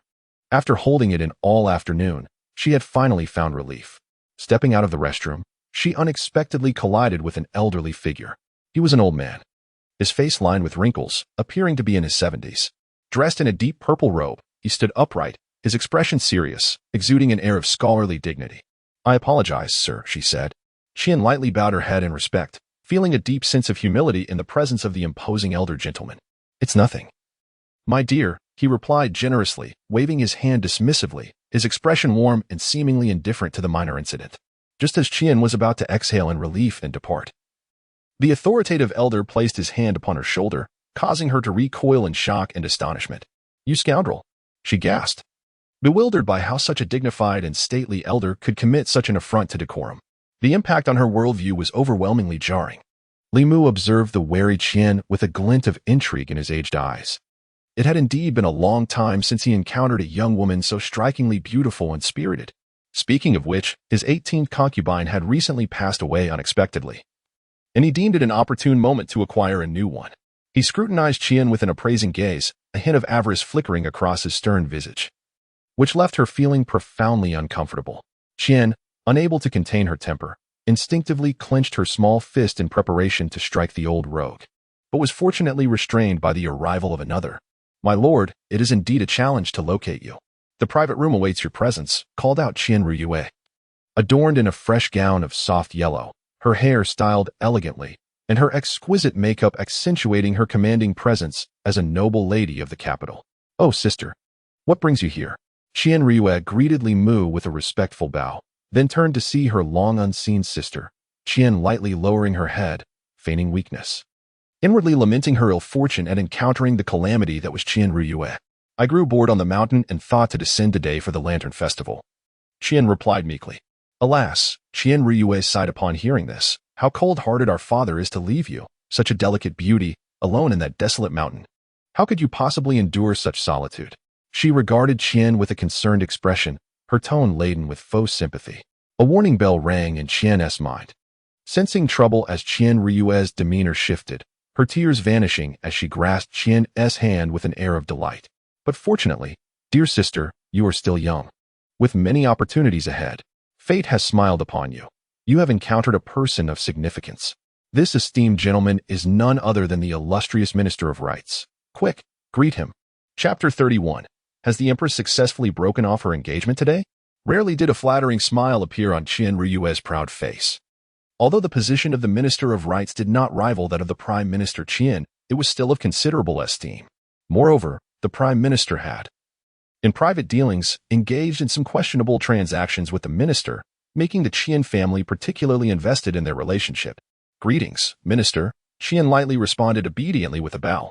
"I have matters to attend to, so I shall take my leave."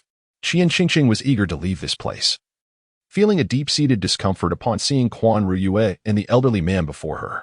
She sensed that with each passing second, the likelihood of her succumbing to nausea grew stronger.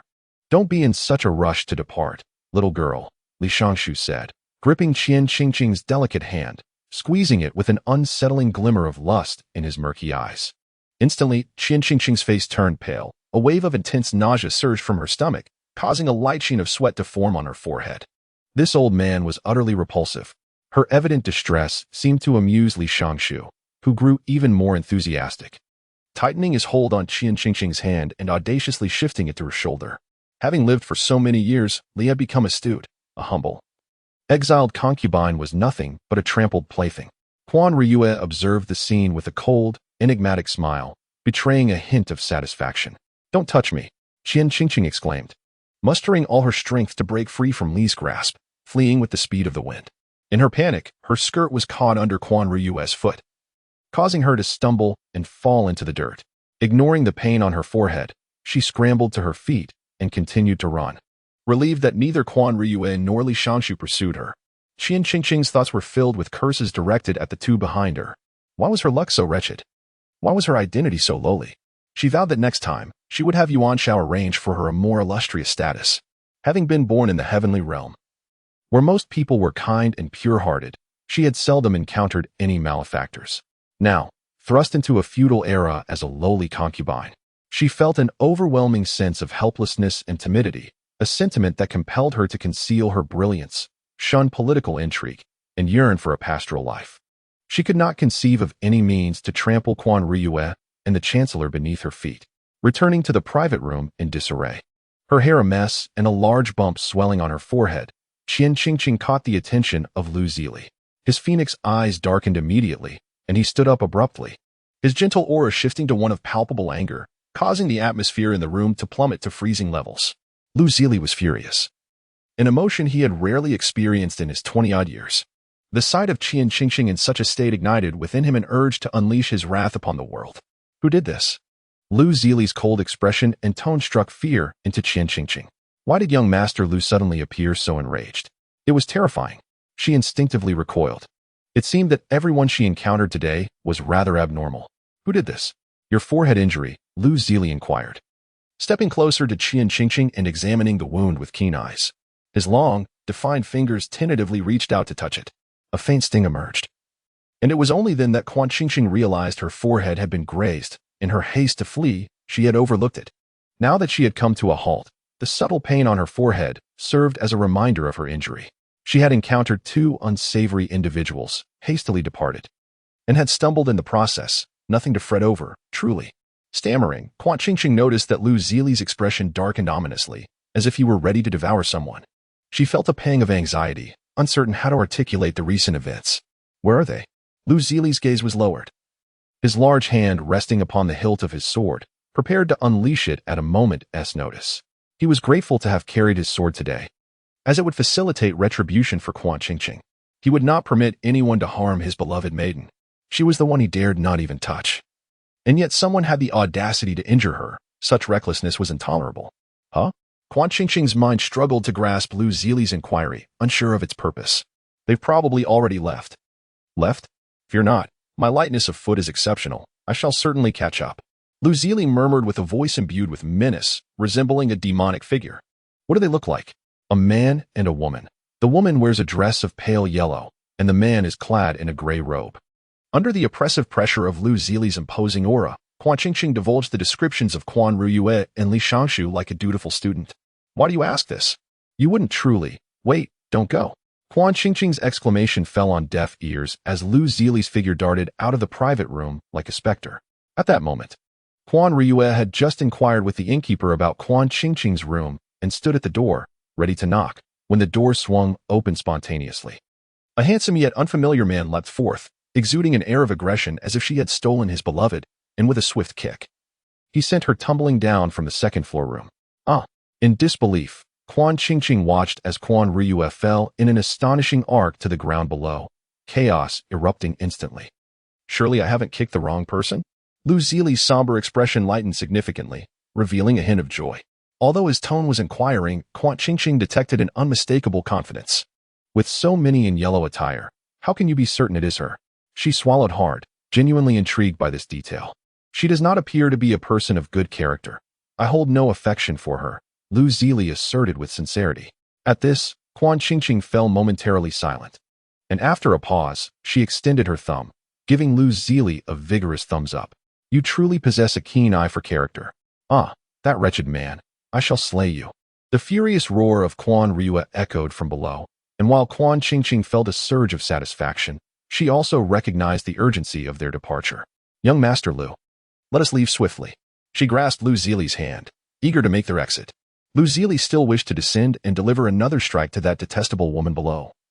But his large hand was unexpectedly seized by Quan Qingqing's delicate grip. In that moment of surprise, Quan Qingqing had already maneuvered behind Lu Zili, gently pushing him forward. Hurry. We must not allow that woman to catch up. The power of the Quan family was unrivaled in the capital, and Quan Qingqing was apprehensive about Lu Zili encountering Quan Ryue, as Lu Zili felt the small girl's earnest effort to push him away. Her body brushed lightly against his back, sending ripples of sensation coursing through him, muddling his thoughts and leaving him disoriented. He could only follow Quan Qingqing as they departed. Quan Ryue, with her disheveled hair, stormed up to the second floor, only to find the private room deserted. Enraged, she remained oblivious to the calamity she had narrowly escaped. Chapter 32. Did the Empress successfully break off the engagement today? Upon awakening, Lu Zili was informed by his shadow guard that Quan Qingqing had fallen ill and had not received any visitors in recent days. For the first time, the usually impassive countenance of the emperor revealed traces of anxiety and concern. Suppressing the rising panic within, Lu Zili trembled as he inquired, "What ailment does she suffer from?" "Nothing specific, merely that she is unwell and not receiving guests," the guard replied after a moment of silence, hinting that it might be a serious illness. Disheveled, Lu Zili hastened to the door of Quan Qingqing's chamber. Inside, he found her weakly reclining on the bed. The cold winds of the Lantern Festival had been biting, and her late return had chilled her to the bone, leaving her pale and unable to rise from her bed. "Qingqing, what has happened to you?" Lu Zili entered the room, his voice tender and low. "I am fine, just perhaps a little wind-chilled, lacking in strength," Quan Qingqing replied weakly, dismissing the severity of her condition. "Wind chill? It's not a grave illness. A few days of rest should suffice." "I am sorry," Lu Zili murmured, overwhelming guilt threatening to engulf him. "If I had not insisted on taking you to release lanterns and listen to opera yesterday, you would not have caught this chill." "It's nothing, truly. I willingly accompanied you," Quan Qingqing reassured him. After all, he was the one who had gifted her 20,000 taels of gold. Who could blame the benefactor? "Qingqing, please wait patiently. I will arrange for a divine physician to attend to you," Lu Zili stated. "There is no need. It's just a slight chill, and I should recover in a couple of days," she insisted, believing Lu Zili was overreacting. She had no fever, and a few days of rest should suffice. There was no need for a physician.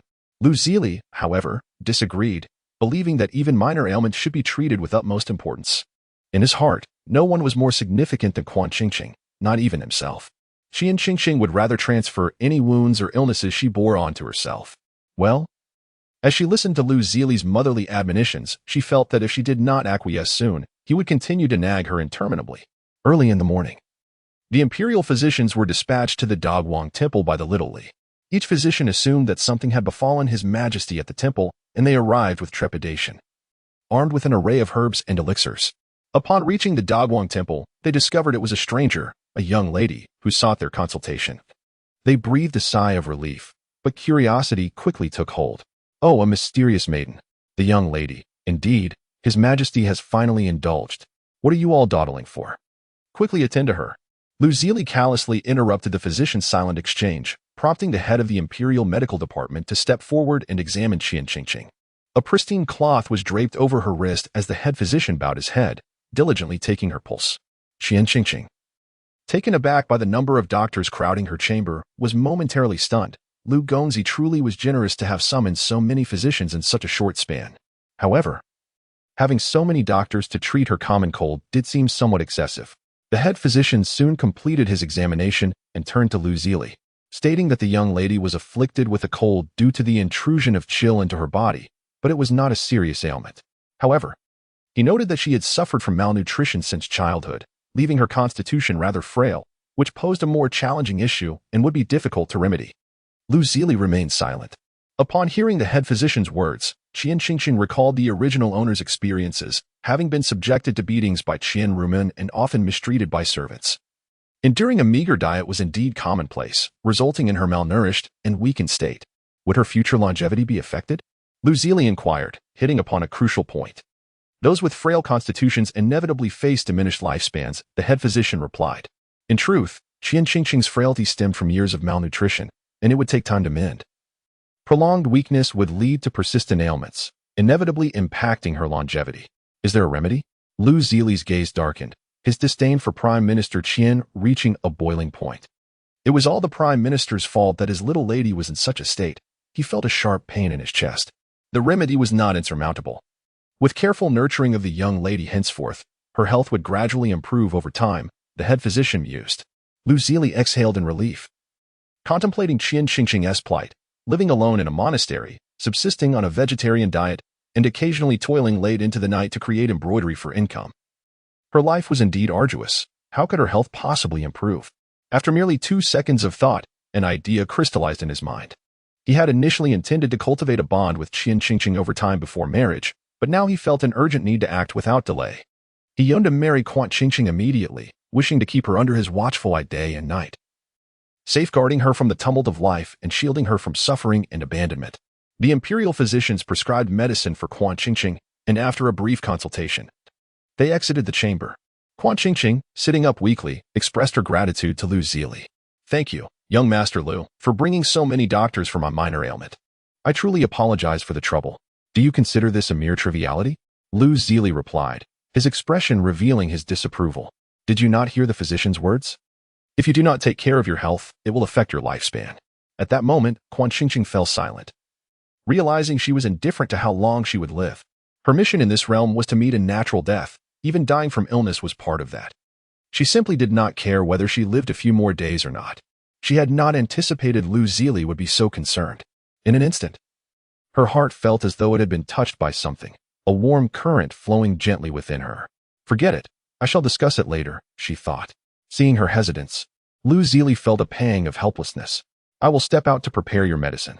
Understanding her indifference, he no longer wished to press her further. Her apparent lack of regard for life and death suggested she had indeed transcended worldly concerns. Yet, while Qian Qingqing might be indifferent, Lu Zili cared deeply. He resolved to take good care of her henceforth. For several consecutive days, Qian Qingqing did not see Lu Zili at the Daguang Temple. He was occupied with numerous responsibilities, issuing decrees to expedite their wedding, instructing the Astronomical Bureau to select an auspicious date, and arranging everything necessary for the grand ceremony at the palace. The sight of Qian Qingqing's frail condition troubled him greatly, and he felt an urgent need to bring her home. The complexities of the imperial wedding were overwhelming, causing Lu Zili to lose strands of hair in his agitation. Qian Qingqing, however, could not comprehend the extent of Lu Zili's busyness, as she herself was preoccupied with her own matters. Recently, the Prime Minister's residence had sent a letter stating that the Emperor had drafted a decree to annul the engagement the previous month, though it had yet to be publicly announced. While this was ostensibly good news for the Prime Minister, the letter conveyed his unease. The Emperor had evidently prepared the decree long ago, yet it remained unproclaimed, raising suspicions in the Prime Minister's mind. He feared the Emperor might reconsider, aiming to undermine the power of the Qian family through the marriage issue. The Prime Minister believed the only course of action was to expedite Qian Qingqing's marriage. The individual chosen for marriage has already been determined by Prime Minister Qian. It is none other than the Venerable Li Mu, the Minister of Rites, who has surpassed the age of 60. If it is publicly asserted that Qian Qingqing has a libertine nature and has already engaged in intimate relations with the Minister of Rites, then Qian Qingqing will be able to marry into the minister's residence as the Prime Minister desires. This move would not only strengthen the ties between the minister's residence and the Prime Minister's, but would also conveniently eliminate the prospect of a union with the Emperor. An exquisite plan that achieves two objectives with a single stroke. Even after living for over 1,000 years, Quan Qingqing could not help but admire this stratagem upon reading the Prime Minister's letter.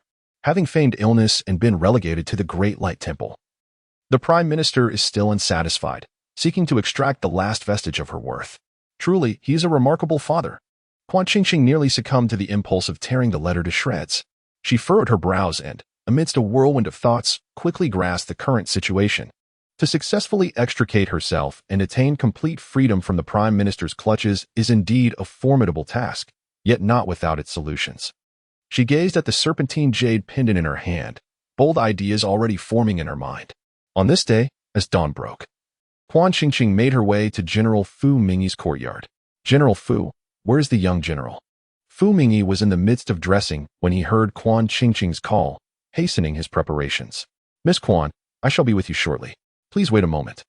He shouted towards the door, quickly donning his attire and emerging into the courtyard. Miss Quan, what urgent matter brings you here?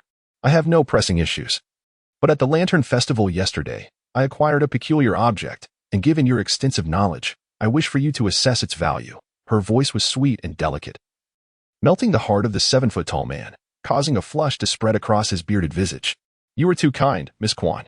Fu Mingyi scratched his head and took the object wrapped in Quan Qingqing's handkerchief, saying, having traveled far and wide for many years, I can identify the worth of any item at a glance. As he unveiled the handkerchief, the item gifted by Quan Qingqing unexpectedly came into Fu Mingyi's view, prompting him to widen his eyes in astonishment. Isn't this? He abruptly lifted his gaze, the shock on his face still evident as he met Quan Qingqing's inquisitive eyes. What of His Majesty? She inquired. Is this not the most precious dragon and serpent jade pendant described by the literati? Fu Mingyi wiped away non-existent sweat, laboriously redirecting the conversation. Quan Qingqing remained oblivious to his unease, absorbed in contemplation of the jade pendant. Is this truly valuable? The pendant, serpentine in shape, radiated a luminescent white and was smooth to the touch. It was given to her as a form of debt repayment by Lu Zili following the Lantern Festival, who claimed it was worth 20,000 taels of gold. Quan Qingqing harbored some skepticism regarding this assertion. However, Fu Mingyi held no doubts whatsoever. In truth, the value of this jade pendant far exceeded 20,000 taels of gold. Fu Mingyi had once inadvertently come across a seal bearing the same emblem as the jade pendant in his father's study. This was undoubtedly the jade pendant used by the current emperor during his time as the Prince of Yong. Fu Mingyi could not be mistaken. Where did you acquire this jade pendant? He inquired with curiosity. It was given to me by young Master Lu as a form of debt repayment, and it is said to be worth 20,000 gold pieces, she replied. Quan lightly turned the jade pendant over in her hands, entirely baffled by how it could possibly be valued so highly. Not merely 20,000 gold pieces, even 200,000 would be insufficient, Fu Mingyi asserted firmly. This is the emperor's symbolic jade pendant. It holds immense value. Possessing this pendant is akin to being in the presence of royalty. One could traverse the entire capital without fear of reproach. Its worth cannot be measured in mere currency. At Fu Mingyi's emphatic declaration, Quan's eyes sparkled with newfound hope. After all, Fu Mingyi was the grandson of the esteemed General Fu. His words carried weight, and she realized this could lead to her fortune. If the pendant is indeed so valuable, may I request a favor from you? Quan said, her large, expressive eyes fixed on Fu Mingyi, who felt a blush creeping onto his face, his gaze wavering. She was truly beautiful. How wonderful it would be if she could become his wife. What favor? He stammered. When you descend the mountain tomorrow, could you possibly pawn this jade pendant for me? Ah, Fu Mingyi was taken aback. This was a jade pendant bestowed by the emperor himself. While others would cherish it, Quan wished upon it for money. He found it difficult to comprehend. Are you in urgent need of funds? To be candid, yes, Quan sighed deeply, a hint of sorrow crossing her face. Her father, the chancellor, insisted she marry the elderly minister of rights, and as a mere commoner, she had no means to refuse. The only option left was to flee from the marriage.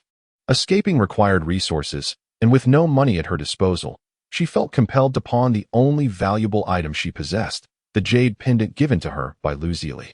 If you are in such dire need of money, I could lend you some, Fu Mingyi pondered. However, if you are in haste to sell the pendant, you may not receive a fair price. Quan acknowledged the truth in his words. Selling the pendant in a rush would surely lead to a significant loss.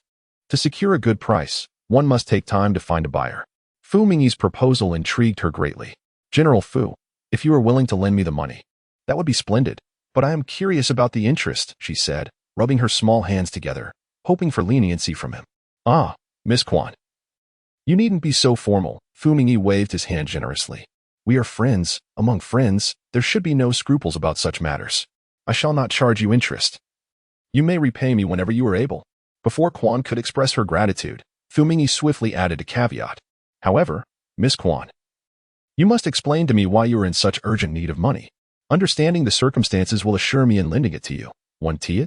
Fu Mingyi scratched his head, while Quan Qingqing silently criticized him. She did not expect that beneath Fu Mingyi's usual carefree demeanor lay such astuteness in crucial moments. Nonetheless, his request was quite reasonable. However, it was imperative that her true identity remain concealed. Thus, Quan Qingqing quickly devised a plan, vague enough to obscure her identity, claiming instead to be the daughter of a merchant whose family business had failed.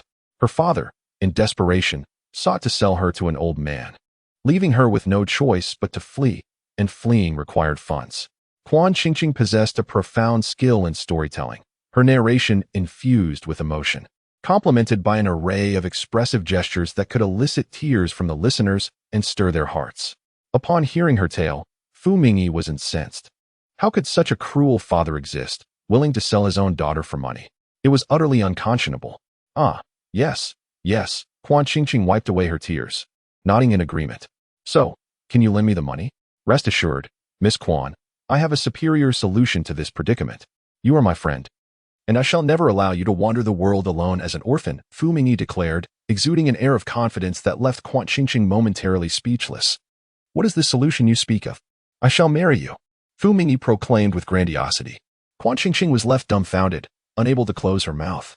Are you even aware of what you are saying? This is entirely unnecessary. I am the grandson of the current Grand General, the sole heir of the Fu family in the capital. I am dashing and refined. I understand that as the daughter of a merchant, you may feel unworthy. Yet I do not disdain you. Fear not, I shall immediately begin preparations for our wedding. Once your father learns of such a commendable son-in-law, he would never dream of selling you off. We shall be a pair of celestial lovers. How splendid would that be? Fu Mingyi's bearded face radiated confidence, leaving Quan Qingqing puzzled as to the source of his self-assurance. No, I absolutely do not wish to marry you. There is no need for further discussion. My mind is made up. I shall commence preparations for our wedding at once.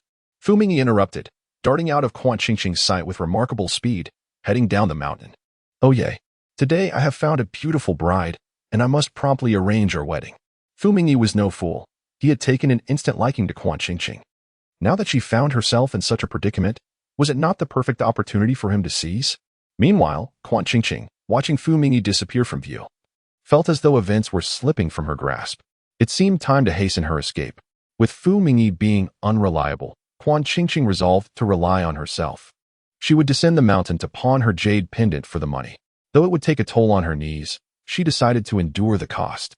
Qian Qingqing spent half a day to reach the foot of the mountain. Upon arrival, she discovered that her jade pendant had been sold by the shopkeeper for a hefty sum of 15,000 gold pieces. Nevertheless, a starving camel is still larger than a horse. In the end, she did receive her money and was generally satisfied with the outcome. However, as she ascended the mountain, she felt utterly exhausted, akin to a weary dog. She could not comprehend why Dogwang Temple required such an extensive series of steps. Once at the summit, Qian Qingqing promptly organized her small bundle and meticulously crafted a travel itinerary for her journey. She had already decided on her destination, the quaint southern town of Sioux City.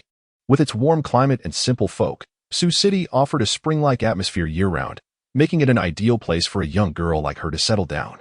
The thought of a carefree life ahead filled her heart with joy, completely oblivious to the fact that her every move was under the scrutiny of others. The following day at noon, just as Qian Qingqing was about to embark on her journey to Sioux City, she unexpectedly encountered Lu Zili, whom she had not seen for several days, atop Dogwang Temple. Lu Zili appeared significantly thinner. Young Master Lu, your arrival is quite timely. I was just about to tell you that I intend to travel and will be leaving today. Since she had met Lu Zili, Qian Qingqing felt it necessary to inform her dear friend before departing from Dogwang Temple. Is that so? Lu Zili's expression twisted, revealing a hint of peculiarity. Did I not hear from Fu Mingyi that you would soon be wed to him? No, that is merely his wishful thinking. It has nothing to do with me. Qian Qingqing replied coldly, revealing no trace of affection for Fu Mingyi. Observing her carefree demeanor, Lu Zili secretly breathed a sigh of relief and discreetly concealed the drug and chains hidden in his sleeve. Thankfully, his beloved had not fallen for another, otherwise he would have. Then your journey is merely an escape from Fu Mingyi? It need not be so troublesome. I can help you deal with him. Lu Zili's mind conjured countless imaginative endings for Fu Mingyi, ready to act at a moment's notice. Not so much an escape. I might never return to the capital after this trip. Qian Qingqing's words were soft yet filled with a sense of finality. Lu Zili's heart raced with anxiety. Why? For no particular reason, Qian Qingqing dismissed his inquiry, as her carriage should already be waiting at the foot of the mountain. She could not afford to linger. If fate allows, we shall meet again. I must take my leave now. She waved her hand, urgency etched on her face, and dashed past Lu Zili, leaving him in a state of melancholy. Wait, Lu Zili suddenly shouted. Qian Qingqing turned back, puzzled. In the next instant, an unusual fragrance enveloped her, plunging her into profound darkness. In the final moment before losing consciousness, Qian Qingqing glimpsed a gleaming golden chain in Lu Zili's hand. Qian Qingqing? Chapter 35. Did the Queen successfully annul her engagement today? In the 48th year of the Long Dragon Era, the Yuan Emperor's grand wedding was celebrated with a nationwide amnesty. A moment of joy for the entire nation. In the bustling tea-houses of the capital, voices rose in a cacophony of chatter. Isn't it said that Emperor Yuan was indifferent to women? How has he married so swiftly? One patron remarked. Another chimed in, indeed. I heard from my uncle's daughter's husband's distant cousin's second aunt that His Majesty issued an edict for the Ministry of Rites to prepare for the wedding. And in a mere span of 10 days, mind you, a chorus of gasps erupted among the tea drinkers. Who would have thought the emperor could be so impetuous? Historically, emperors have taken months to prepare for such unions, yet our sovereign managed it in just 10 days, truly unprecedented. It seems the new empress has captured his favor, judging by the emperor's urgency. Indeed, another added. But who is this current empress? The patrons fell into thoughtful silence. After a considerable pause, one informed voice broke the quiet. It is said she is the newly adopted daughter of General Fu Nianli, noted for her grace, beauty, and poise. Upon first sight, the emperor was smitten, immediately annulling his prior engagement to a commoner from the Qian family, bringing her into the palace. Ah yes, the engagement to the Qian family's daughter was quietly rescinded just days ago. The people of the capital had anticipated its dissolution, so when it occurred, it barely caused a stir. Most regarded it as a fortunate turn of events. Meanwhile, within the palace, the ceremony for the empress's enthronement was grandly orchestrated. The emperor himself carried the empress to the ancestral shrine, paying homage to heaven and earth. Observers marveled at the emperor's profound affection, recognizing the unique place this new empress held in his heart. All the palace attendants received generous rewards that day. Even the gatekeeper dog was unusually gifted with 2 large bones. The palace staff, elated with their newfound wealth, vowed to serve the empress diligently, while the fortunate dog barked jubilantly, pledging loyalty to its new mistress. This was no mere empress. She was akin to a benefactor, and who could resist such a benefactor? Unbeknownst to all this revelry, Qian Qingqing was blissfully unaware. Though she was to be wed today, she felt like an outsider, devoid of any sense of participation. Awakening from a hazy slumber, she found herself enveloped in a dark crimson hue. After a moment of confusion, she realized a red cloth was draped over her head. Lifting it, she discovered she was in a lavishly adorned chamber. The opulence of the room was staggering, with exquisite furniture and priceless antiques adorning every corner. Festive symbols adorned the windows, and the table was covered with a red cloth brimming with peanuts and longan. Qian Qingqing could only conclude that this was indeed a bridal chamber. Surely, she must be dreaming. She pinched herself hard, the sharp sting confirming her reality. Bewildered, she pondered. Where exactly was she? What was happening? Had she, upon awakening, somehow traversed into an entirely new realm? Qian Qingqing remained in a daze when the sound of a door creaking open echoed through the room. Lu Zili, adorned in a resplendent red wedding robe embroidered with golden dragons, entered the opulent bridal chamber, his countenance radiating joy. What on earth is happening? Qian Qingqing gazed incredulously at Lu Zili, who strolled in with an air of confidence. Surely, this must be a dream. How could I possibly witness my own wedding to Lu Zili? My lady, do you not see? Lu Zili opened his arms, the wide sleeves of his silk robe cascading down, his expression a blend of pride and nonchalance. Our wedding date has been moved forward. He leaned closer to Qian Qingqing. whispering sweetly with a smile that radiated warmth. A thunderclap sounded in Qian Qingqing's mind, leaving her stunned. Her mouth fell slightly open, and her eyes widened in disbelief. What wedding date? Do we have a marriage contract? Of course we do. The engagement between the Qian family and the emperor, Lu Zili replied, his tone casual. But had not the engagement between her and the emperor been annulled long ago? How could they be marrying now, and so suddenly? Should she not be traversing the picturesque landscapes, exploring the vast beauty of the world? Instead, she found herself inexplicably wed and confined within the palace. This entire situation felt utterly surreal to Qian Qingqing, and she could scarcely comprehend it. Lu Zili, observing her astonished expression, found amusement in her adorably dazed demeanor. My lady, let us partake in some wine. He brought forth a cup of wedding wine, firmly yet gently taking her small hand in his. As the strong liquor slid down her throat, Qian Qingqing felt like a puppet.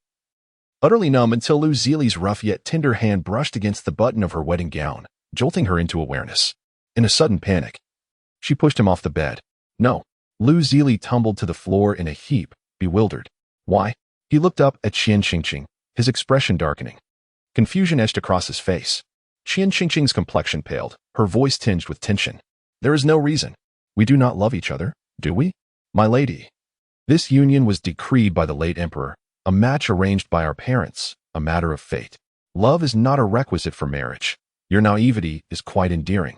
Lu Zili replied nonchalantly, a hint of amusement in his voice. Hearing his words, Qian Qingqing was rendered speechless, reflecting on the feudal era in which she lived. She felt rather foolish indeed. In a time when marriages were devoid of choice, what need was there for love? For a moment, silence engulfed her as she pondered her predicament. Yet in the brief seconds of her contemplation, Lu Zili had risen from the floor, dusting himself off before forcefully leaning closer to her, his large hands exploring her form with an unsettling eagerness. However, my dear lady, the commands of parents and the words of matchmakers are of no importance. How can you be so certain that I do not love you? Lu Zili's voice was deep, akin to a gentle spring, for I am utterly enamored with you from the very first moment our eyes met. Love springs forth unbidden and runs deep. Lu Zili mused that he had entirely succumbed to the charm of Qian Qingqing, and he relished it wholeheartedly. He could not discern the enchantment that Qian Qingqing possessed, which led to such instant infatuation. Perhaps it was a predestined connection from a past life. Qian Qingqing opened her mouth, yearning to articulate her thoughts. Yet her words were stifled by Lu Zili's fervent kiss, leaving no room for her to speak. The fleeting night was too precious, and Lu Zili had no desire to hear anything further from Qian Qingqing. He merely wished to indulge in their intimacy. One by one, her wedding garments were shed, while the dragon and phoenix candles in the room crackled and burned brightly. Lu Zili, having finally wedded the woman he adored, was both exhilarated and somewhat unrefined, causing the inexperienced Qian Qingqing considerable discomfort. Within the red curtain, the night was brief. Qian Qingqing emitted a soft moan of pain, and Lu Zili repeatedly reassured her, whispering his love beside her. It was as if he sought to indelibly imprint the truth of his affection for her into her consciousness, wishing to convey that their feelings were not as unreciprocated as she might have thought. Chapter 36. Did the Empress successfully break off the engagement today? In the gentle afternoon sunlight, Qian Qingqing awoke from her slumber. It was already afternoon, and she found herself alone, with only the ache in her back and waist for company. As she lay in bed, the events of the previous day felt like a mere dream. Her mission in this realm was simply to survive. Initially, she believed she was cast in the role of a girl tormented by the noble women of the capital, disfavored by her father and the emperor, and thus, her plan was to flee the city and live in seclusion.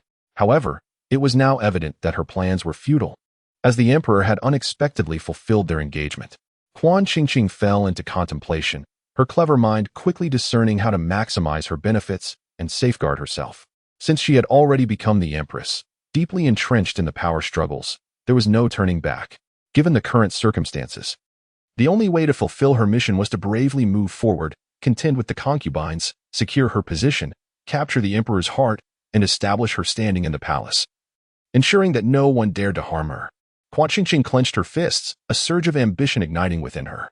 Very well, since I have come this far, I shall make the best of it. I am now playing the role in a palace drama, and I must strive to become the next Jin Huan. Let me take the first step in this palace intrigue and meet the concubines properly. Where are my attendants? Qian Qingqing commanded assertively, her tone imbued with the authority of an empress. Your Highness, The maid Qingwan responded promptly, hurrying to serve Quan Qingqing at her bedside. I wish to change my attire. Upon hearing this, Qingwan clapped her hands, and the elegantly dressed palace maids and eunuchs streamed in one after another. Quan lightly rose from the bed, striving to maintain the demeanor befitting a queen, her countenance haughty as her delicate fingers pointed to the most resplendent garment and imperiously indicated several splendid golden hairpins. Indeed, such luxurious attire is worthy of my status. Upon receiving the cue, Qingwan promptly assisted the weak-legged Quan in descending the bed, taking the exquisite garment to help her change, and subsequently led her to the dressing mirror to style her hair. Qingwan's deft hands, combined with Quan's innate beauty, rendered her breathtakingly stunning after her makeup. Qingwan, upon witnessing the transformed Quan, momentarily lost herself in reverie. The queen is truly beautiful. No wonder the emperor is enamored. Quan gazed at her splendid reflection in the mirror, thoroughly satisfied, her red lips curling into a haughty smile. Have all the concubines come to pay their respects? Qingwan fell silent, her expression somewhat peculiar. Unable to hear Qingwan's response, Quan curiously turned her head, only to find Qingwan's face betraying her hesitation. Shouldn't all the concubines visit the queen to offer their greetings on the first day of her marriage? Could it be that she was met with a stern welcome upon her arrival? None of these concubines have come. Panic seized her, and the audacious demeanor she had cultivated began to crumble, her round face contorting with worry. This poses quite a dilemma. No, your majesty, in the emperor's harem. You are the only one, Qingwan replied. Ah, Quan's eyes widened, realizing her elaborate makeup was for naught. After all, Lu Zili's harem consisted solely of her. How could this be so unbelievable? Quan stood dumbfounded, still reeling from the revelation, when Lu Zili entered after morning court. The bright yellow court attire accentuated Lu Zili's handsome features, and the satisfaction from the previous night radiated from him. He waved his hand, and the palace attendants discreetly withdrew. The room was left with only Quan and Lu Zili, and Quan suddenly found herself at a loss in facing him, recalling everything that transpired the previous night. Her face involuntarily flushed, her body ached, and her legs felt too weak to stand, as she sat like a timid turtle in her seat. Lu Zili swiftly approached her, lifting her from her seat to take his own, allowing her to sit upon his lap, enveloping her in his embrace. What are you doing? Put me down. Quan pouted playfully, still unaccustomed to such intimacy so soon after their marriage. Embracing my one and only wife is only natural. There is nothing to be shy about. Lu Zili replied, his tone emphasizing the word only. Quan realized he had overheard her earlier conversation with Qingwan, which made her feel a bit awkward. Qingqing, I have professed my love for you. Why do you refuse to believe me? Lu Zili gently pressed his lips against Quan Qingqing's neck, trailing upward to kiss her chin, cheeks, and forehead. Quan Qingqing attempted to evade his affectionate gestures, only to be embraced more tightly by Lu Zili. Loving someone is an exhausting endeavor. Her heart and mind were solely occupied by him, leaving no room for another. With a tender tone, Lu Zili rested his forehead against hers, their gazes entwined. In her heart, Quan Qingqing murmured that a man's words are often deceptive. Love is the most unreliable sentiment. Today he professes his love for her. Yet tomorrow he could just as easily declare affection for another. If she were to believe in love, she would be a fool. Her musings were abruptly interrupted when Lu Zili, the unabashed rogue, slipped his hand beneath her clothing, his touch igniting a wave of sensations that nearly elicited a gasp from her. As she lifted her head, she found herself ensnared in his desire-laden gaze. Indeed. The next moment, she was swept onto the bed by the ardent Lu Zili, embarking on an extensive indulgence in their carnal desires. A month into their marriage, Quan Qingqing realized that Lu Zili was truly an exemplary individual. He was not only a commendable ruler, but also an exceptional husband. He meticulously tended to her needs and had never uttered a harsh word, always enveloping her in gentle understanding. However, one aspect that troubled her was his stringent control over her diet. Anything slightly undercooked, cold, spicy, or greasy was strictly forbidden. In essence, she was deprived of anything with a robust flavor, leaving her palate wanting. Yet Lu Zili justified his actions by claiming they were for her health. Additionally, Quan Qingqing found it intolerable that Lu Zili possessed boundless energy, whether day or night, in the study or the bedroom. Whenever he desired, he would coax her into intimacy. She often mustered the courage to refuse, yet was invariably charmed into submission, leaving her in tears, utterly exhausted, and with no part of her unscathed. Lu Zili felt guilty for leaving his wife in such a pitiable state, thus he would spare no effort in attending to her afterward. At this moment, Quan Qingqing reclined on a lounge chair, relishing Lu Zili's attentive care. "Madam, is this pressure satisfactory?" he asked, his hands playfully massaging her waist with an almost servile charm. Quite good. Apply a bit more pressure," she replied, her eyes narrowed in satisfaction, clearly pleased with his technique, observing her feline-like enjoyment. Lu Zili's throat bobbed as he proposed, "Perhaps you should forego the upcoming flower appreciation banquet. I would rather not see you overexert yourself." "How can that be? The guests are nearly all here. I cannot simply say I want to attend. Besides, whose fault is it that I am so exhausted?" Quan Qingqing retorted. Breaking free from his embrace to tug sharply at his ears, her expression a blend of frustration and determination. Lu Zili immediately complied, letting out a series of playful exclamations that rendered Quan Qingqing momentarily speechless, releasing her grip. Over time spent with Lu Zili, and under his daily indulgence, Quan Qingqing's audacity had grown remarkably, prompting her to engage in audacious acts such as tugging at the emperor's ears or playfully slapping his face. Actions that outsiders regarded as extraordinarily bold. To her, these antics felt entirely unremarkable, yet to onlookers, they were deeply startling. Quan Ruyue, standing not far away, was one such observer. At the first flower-viewing banquet since the empress entered the palace, Quan Ruyue, being one of the foremost noble ladies of the capital, naturally attended. Before the festivities commenced, she thought to stroll through the imperial garden, only to unexpectedly witness this scene. Although she could not see the faces of Quan Qingqing and Lu Zili clearly, she recognized them as the emperor and the empress. The petite empress nestled against the emperor, fiercely tugging at his ear, while the most esteemed man in the realm appeared utterly unperturbed, exuding an air of indulgence. This sight ignited a flame of jealousy within Quan Ruyue. The woman displayed such a lack of decorum, and yet the emperor was so indulgent. She deemed her unworthy of such affection. Had she been the empress, she would certainly conduct herself with far more propriety. This granddaughter of the venerable General Fu was utterly devoid of decorum, nothing more than a flirtatious wretch. With a disdainful spit, Quan Ruyue made her way to the front hall.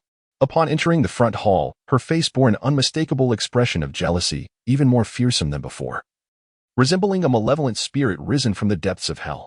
The palace had been redecorated entirely to suit Quan Qingqing's preferences.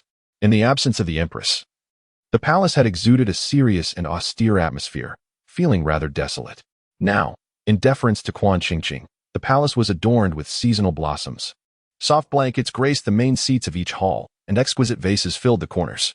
This palace, once the domain of a sole male sovereign, now seemed to have been overtaken by a woman. Realizing this, Quan Ruyue felt her composure slip away. All of this should rightfully belong to her alone. Yet it had been usurped by a woman of unknown origins.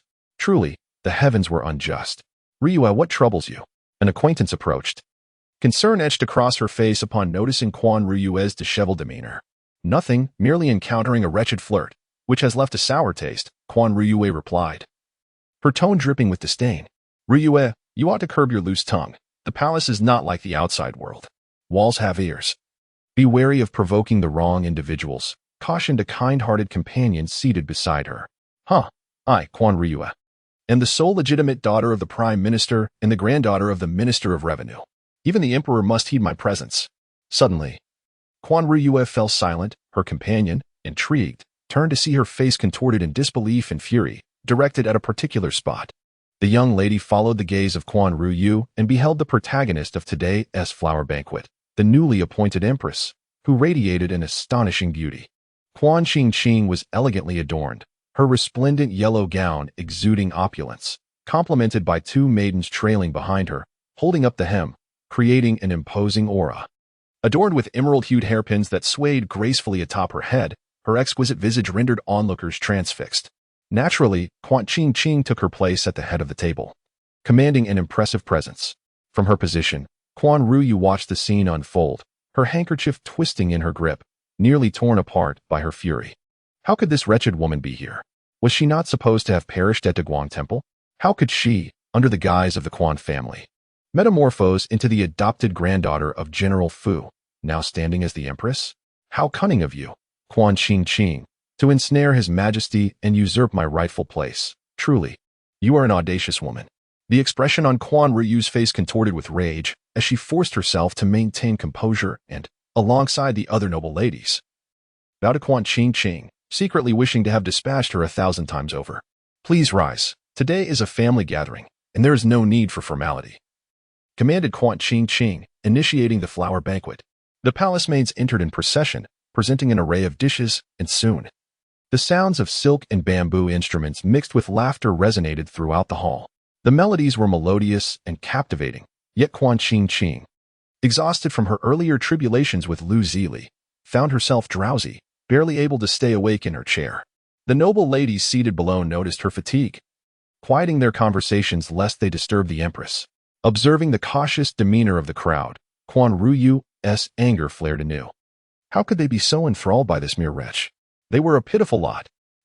Relying on beauty to win favor and courting fleeting affection. Such a strategy cannot endure.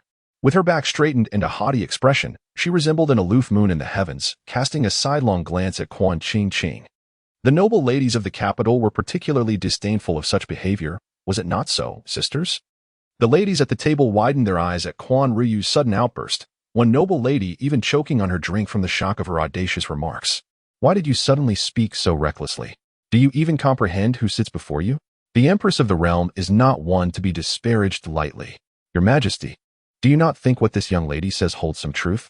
Quan Ruyu, oblivious to the gravity of her offense against the Empress, had long been indulged by the Prime Minister and was utterly unaware of her own insignificance.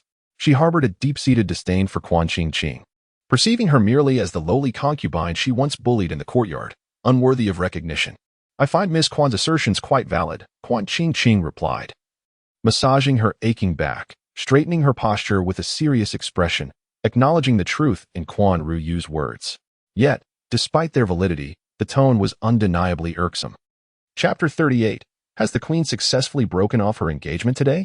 Upon hearing the apathetic remarks of Quan Ching Ching, Quan Ruyu felt as though she had struck a punch into cotton. The anticipated display of indignation and shame from Quan Ching Ching was conspicuously absent, leaving her face contorted with frustration. To her astonishment, Quan Ching Ching possessed an unexpectedly thick skin. Quan Ruyu silently mocked her.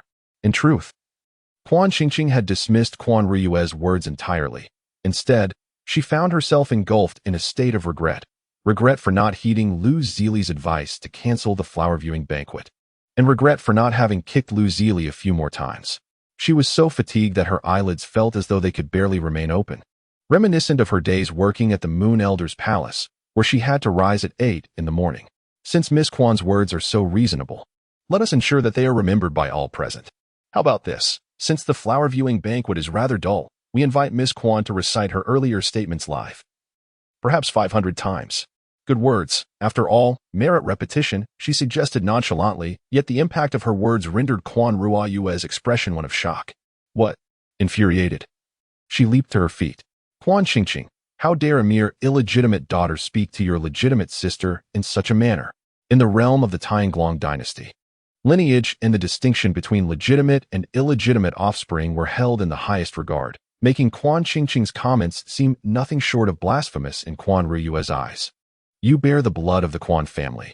How can you show such disrespect to your legitimate sister? Even the emperor would look down upon your betrayal of your ancestors and your insolence towards your siblings. The hall fell silent. The noble ladies rendered speechless by Quan Ruyu's shocking declaration. Wasn't the current empress the adopted granddaughter of General Fu? How had she suddenly become the illegitimate daughter of Chancellor Quan? The noble women exchanged glances, their eyes sparkling with curiosity, each eager for the unfolding drama. Some hopeful young ladies even wished for a confrontation to entertain the onlookers. Miss Quan, as a mere noblewoman, how dare you defy the mother of the nation? The empress of the Tianglong dynasty. Just then, a commanding voice resonated through the hall. The crowd turned towards the source, kneeling in unison and proclaiming, "Long live the emperor." Quan Ching Ching remained seated, displaying no inclination to rise. Upon seeing Lu Zili, clad in his dragon robe, a smile mingled with impatience flickered in her eyes. This man was like a stubborn adhesive. He returned to her side after only a brief absence, ignoring the kneeling crowd. Lu Zili hastily approached Quan Ching Ching and squeezed onto the same seat with her.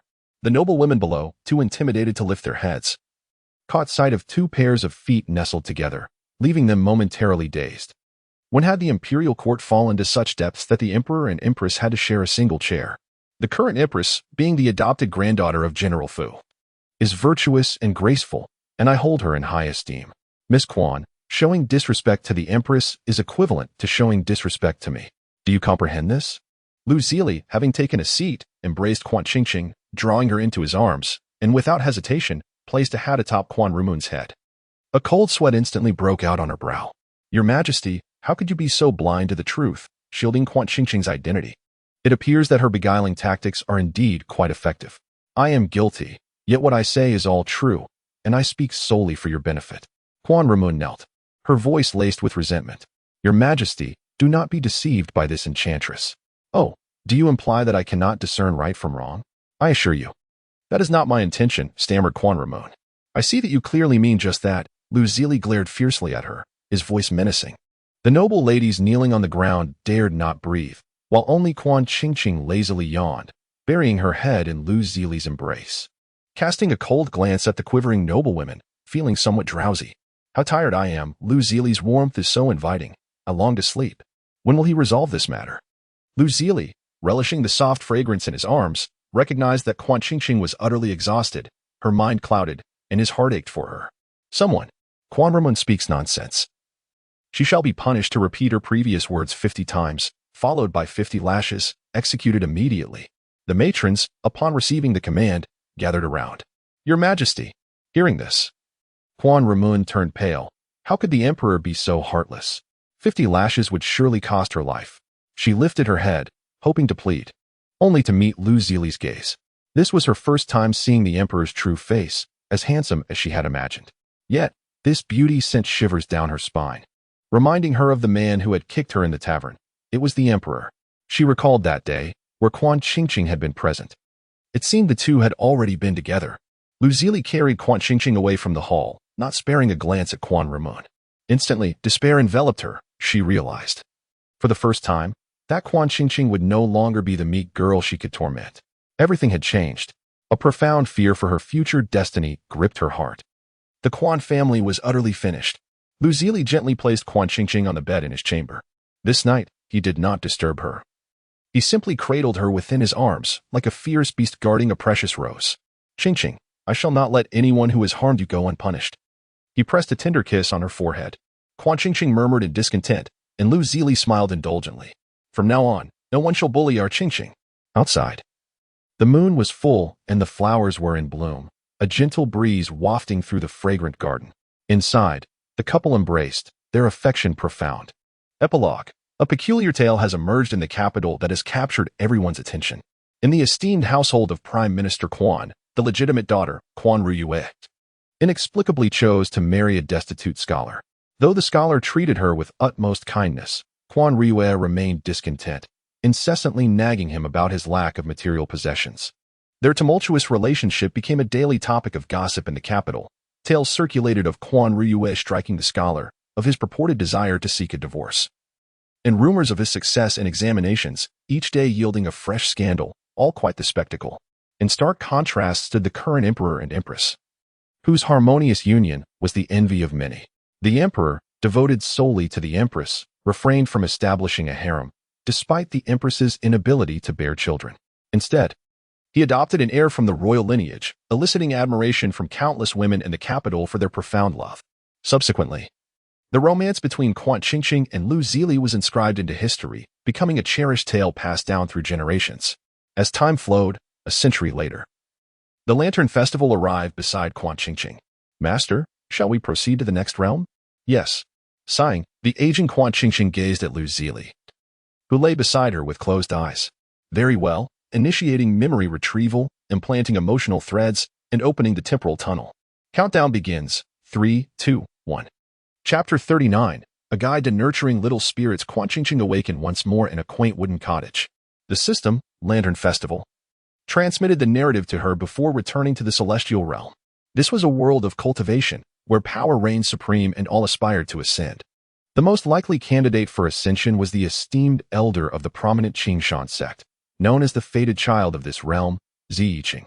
From birth, Ziyiqing was foundationally strong, achieving the golden core stage by the age of 18, and now, his true power remained a mystery, save for the fact that he was exceedingly formidable. The primary narrative of this world revolved around the male protagonist, Ziyiqing, as he navigated trials and tribulations. Throughout this journey, many women boldly pursued him, yet he remained unmoved. It was not until the female lead, Su Yaoyao, made her entrance that circumstances began to shift. Su Yaoyao, the newly accepted disciple of the sect's second elder, fell for Zi Yiqing at first sight, dedicating herself to his side through all seasons, tending to his every need. A woman of considerable intelligence, Su Yaoyao understood that Zi Yiqing despised overt displays of affection. Thus, she never boldly professed her love, but chose to silently support him. Over the years, her steadfast presence gradually softened Zi Yiqing's heart. Though he did not love her in return, he accepted her companionship for life. In the conclusion of the tale, the protagonists remained together in this world, leading a fulfilling existence devoid of romantic love. However, Quan Qingqing found it puzzling that despite Zi Yiqing being a once-in-a-millennium genius, he ultimately did not ascend to a higher plane, choosing instead to remain in this lower realm. Yet, such considerations were not for Quan Qingqing to ponder, as her own identity in this situation was intriguingly peculiar. This time, the embodiment of Quan Qingqing resides as a diminutive spirit within the realm of cultivation. Formed by the essence of the sun and moon, pure and virtuous, yet adorably naïve, devoid of spiritual power and possessing only the ability to communicate with living beings. This little spirit coalesced in a secluded corner of the Qinshan sect secret realm, naturally considering it her home. The secret realm is vast, and typically, only Zi Yiqing, the esteemed elder, is permitted to enter, leaving the other disciples absent. Furthermore, Zi Yiqing seldom visits, allowing the spirit to live undisturbed in her corner, relishing a life abundant in contentment. The secret realm offers everything one might desire, ensuring the spirit's existence is secure. Endowed with formidable vitality, the spirit easily converses with the surrounding trees, rendering her days far from monotonous. She feels she could thrive here for eternity. However, the fate of an insignificant passerby is often tragic.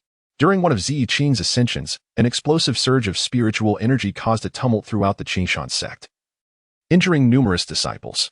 The little spirit met a particularly unfortunate end, as her lack of spiritual power rendered her vulnerable, and she perished in her slumber. A victim of the chaotic surge, a most lamentable fate indeed. Upon reviewing the events, Quan Qingqing found herself in a whirlwind of emotions. Was it truly so hasty to extinguish a life? Even a fleeting passerby deserves a modicum of dignity, yet none was afforded in this instance. After a period of contemplation, she discerned that the task of survival appeared relatively straightforward. To evade the peril of being swept away by Zi Yiqing's spiritual energy was simple enough. Relocating was the answer. Remaining near the Qinshan sect, so close to Zi Yiqing, would inevitably invite danger. Moving away from the sect would render her indifferent to the timing or frequency of Zi Yiqing's ascensions. She would have no cause for fear. As for her new abode, Quan Qingqing mused that the world was her oyster. She had yet to explore the wonders of the cultivation realm, and this was an opportune moment to do so. Wherever she may roam would be her destination. Once her resolve was firm, she promptly set her plans in motion. First, she bid farewell to the creatures and plants within the secret realm, informing them of her departure. They had cared for her during her time there, so it was only fitting to express her gratitude. Next, she scoured the corners of the secret realm, gathering a collection of rare spiritual herbs and fruits, intending to sell them in the outside world. Having some financial resources was prudent for her journey. The spiritual flora of the secret realm would serve as valuable commodities. Once she had organized her belongings, Quan Qingqing faced a dilemma. She had amassed too many items, far too heavy to carry down the mountain. After some deliberation, she resolved to seek a spatial storage ring from the Qinshan sect. With such a ring, she could not only transport her personal effects and herbs, but also her cherished treehouse, providing her with a stable home as she ventured forth into the world. Besides, how delightful it would be to possess a mobile abode. Without hesitation, Quan Qingqing stealthily made her way to the weapon forging chamber of the Qinshan sect that night. The chamber was vast, yet contained merely a large boiler and some inconsequential materials. The truly valuable items were not present. With a sigh, she realized that her venture had been in vain. Just as she contemplated her next move, the room suddenly illuminated, as bright as day. Startled in her stealthy approach, she beheld a strikingly handsome stranger. His features were exquisite, with indifferent eyes that gazed upon the world with detachment, and his flowing hair was elegantly arranged in a simple bun, complemented by a pristine white robe that made him resemble a celestial being. At first glance, he was undeniably attractive. At second glance, he exuded an aura of formidable strength that suggested he was not to be trifled with.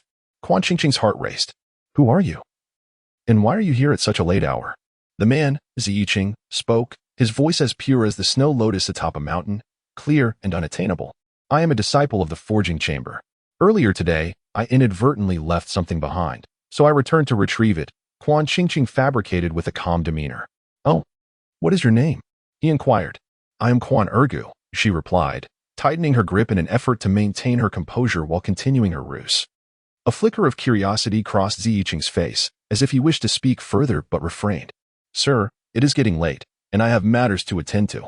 I must take my leave. Quan Qingqing, unable to withstand the weight of his imposing presence, hastily bowed respectfully before fleeing the scene. Ziyiqing did not pursue her, but watched her retreating figure, a hint of crimson gracing his usually stoic visage as he murmured, Quan Ergu. What a unique and somewhat pleasing name. Chapter 40. Guide to Raising a Little Sprite. Part 2. After a night of rest, Quan Qingqing returned to the Qinshan sect the following evening in search of a space ring. This time, she had learned to be clever. Disguising herself as a disciple of the sect, blending in among the other practitioners to gather information. As for the space ring, while its cost is low, the crafting process is intricate and time-consuming, which deters many disciples from undertaking the task, remarked a burly disciple. If you wish to acquire one, you might consider hiring a disciple from the forging chamber for assistance, though it may take some time. However, if you are in urgent need, it would be wiser to venture down the mountain and purchase one instead.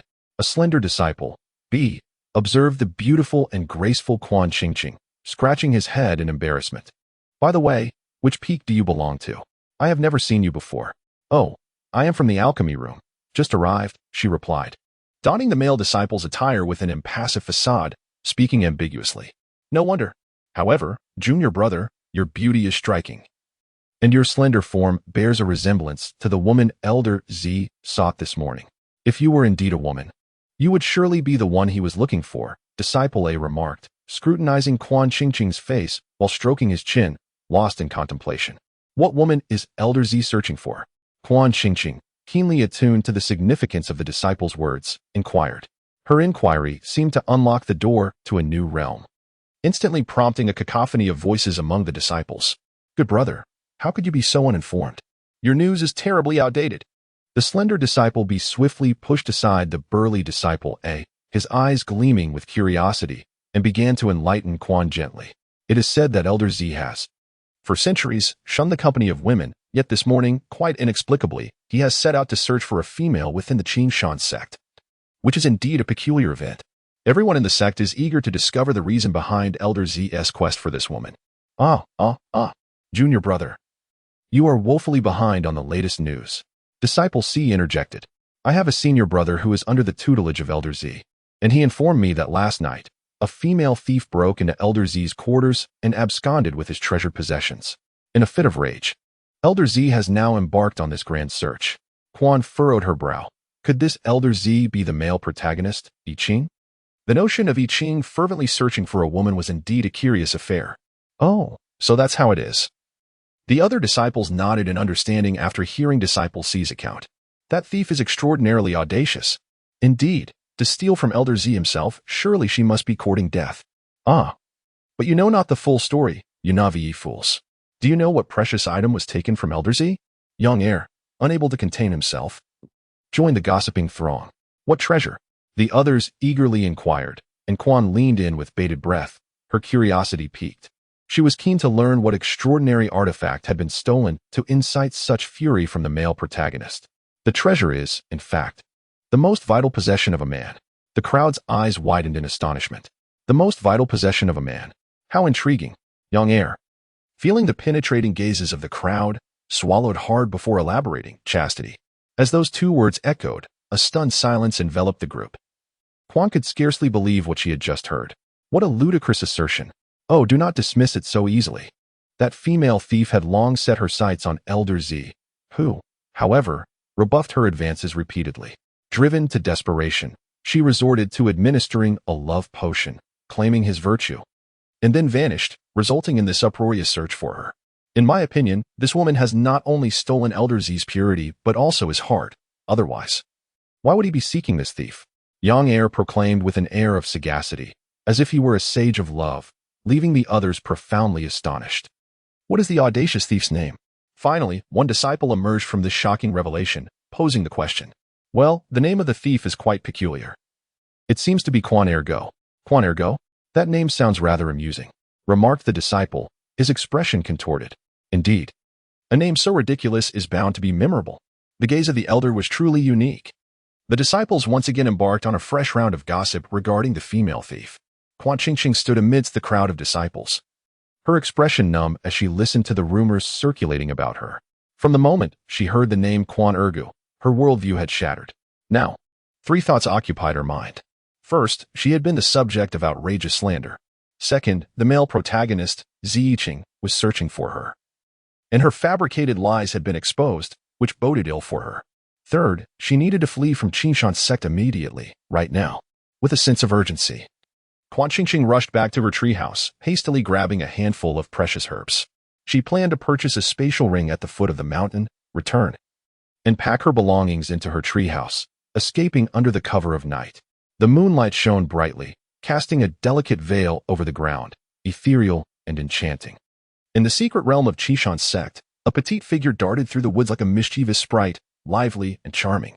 Chapter 41. The Guide to Raising a Sprite 3. As the sprite flitted through the forest, she suddenly halted, confronted by a man who should not have been there. What are you doing here? Quan Qingqing stared in disbelief at the ethereal man before her. Ziyiqing was clad in a striking crimson robe, cinched at the waist with a matching gold-threaded belt. His hair was meticulously styled, with not a single strand out of place, arranged perfectly at the back of his head. Today, he had dressed intentionally. Usually garbed in white, the red enhanced his extraordinary appearance, emanating an air of worldly charm. To others, Ziyiqing's attire was undoubtedly that of an enchanting male seducer. Yet, in Quan Qingqing's eyes, he resembled a malevolent spirit intent on harvesting hearts. I was right behind you among the disciples. I followed you all the way here. Ziyiqing tilted his head, responding obediently to Quan Qingqing's inquiry. Having discovered the location of her home. Oh my heavens, are you a stalker? Following me all this way? Quan Qingqing's mind raced with dread, and she regarded Ziyiqing with growing suspicion. Under the cloak of night, a powerful man pursued a vulnerable woman. She dared not contemplate further. She turned to flee, simultaneously calling upon the plants of the secret realm to obstruct Ziyiqing's path. The towering trees responded to her command, obediently extending their branches to impede his pursuit. One ancient tree after another formed a barrier between Ziyiqing and Quan Qingqing, and soon he could no longer see her. Ergo, Ziyiqing called out anxiously, using her alias, as he soared above the trees in pursuit. Why does this girl run away at the sight of me? He felt aggrieved, increasing his speed. This man was determined to catch her, it seemed. As Quan Qingqing noticed Ziyiqing relentlessly pursuing her, a sense of despair enveloped her, prompting her to hasten her pace as though a specter pursued her from behind. The two engaged in a prolonged chase, with Quan Qingqing running and Ziyiqing in pursuit. Exhausted and panting heavily, her hair disheveled and her appearance disarrayed, Quan Qingqing struggled to keep up. In contrast, Ziyiqing soared gracefully on his sword, maintaining an air of elegance and ethereal charm, trailing her at a measured distance. The thought of her predicament filled Quan Qingqing with a sense of impending doom. After several kilometers, weakened by the steep descent, Quan Qingqing slowed her pace.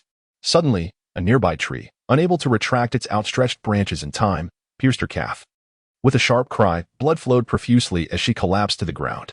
In the small treehouse, the pallid-faced Quan Qingqing lay on the bed, her calf throbbing in pain. Be gentle, she winced, tears welling in her eyes, emitting a sound akin to a wounded creature. I'm sorry, Ergo. I'll be more careful, Ziyiqing replied. Guilt etched on his face as he softened his ministrations. Could you refrain from calling me Ergo? The name caused Quan Qingqing discomfort. She lamented her initial choice of such an unattractive moniker. What should I call you then? Ziyiqing inquired, secretly finding the name rather endearing. Just call me Quan Qingqing. All right, Ergo. No, I mean Qingqing. He stumbled over the words, almost reverting to the original name, but quickly catching her piercing gaze. Finally, a sigh of relief escaped Quan Qingqing. There was something endearingly naïve about Ziyiqing. Qingqing, your injury seems quite serious. I'm so sorry. It's all my fault. He observed the gruesome state of her calf, his eyes downcast.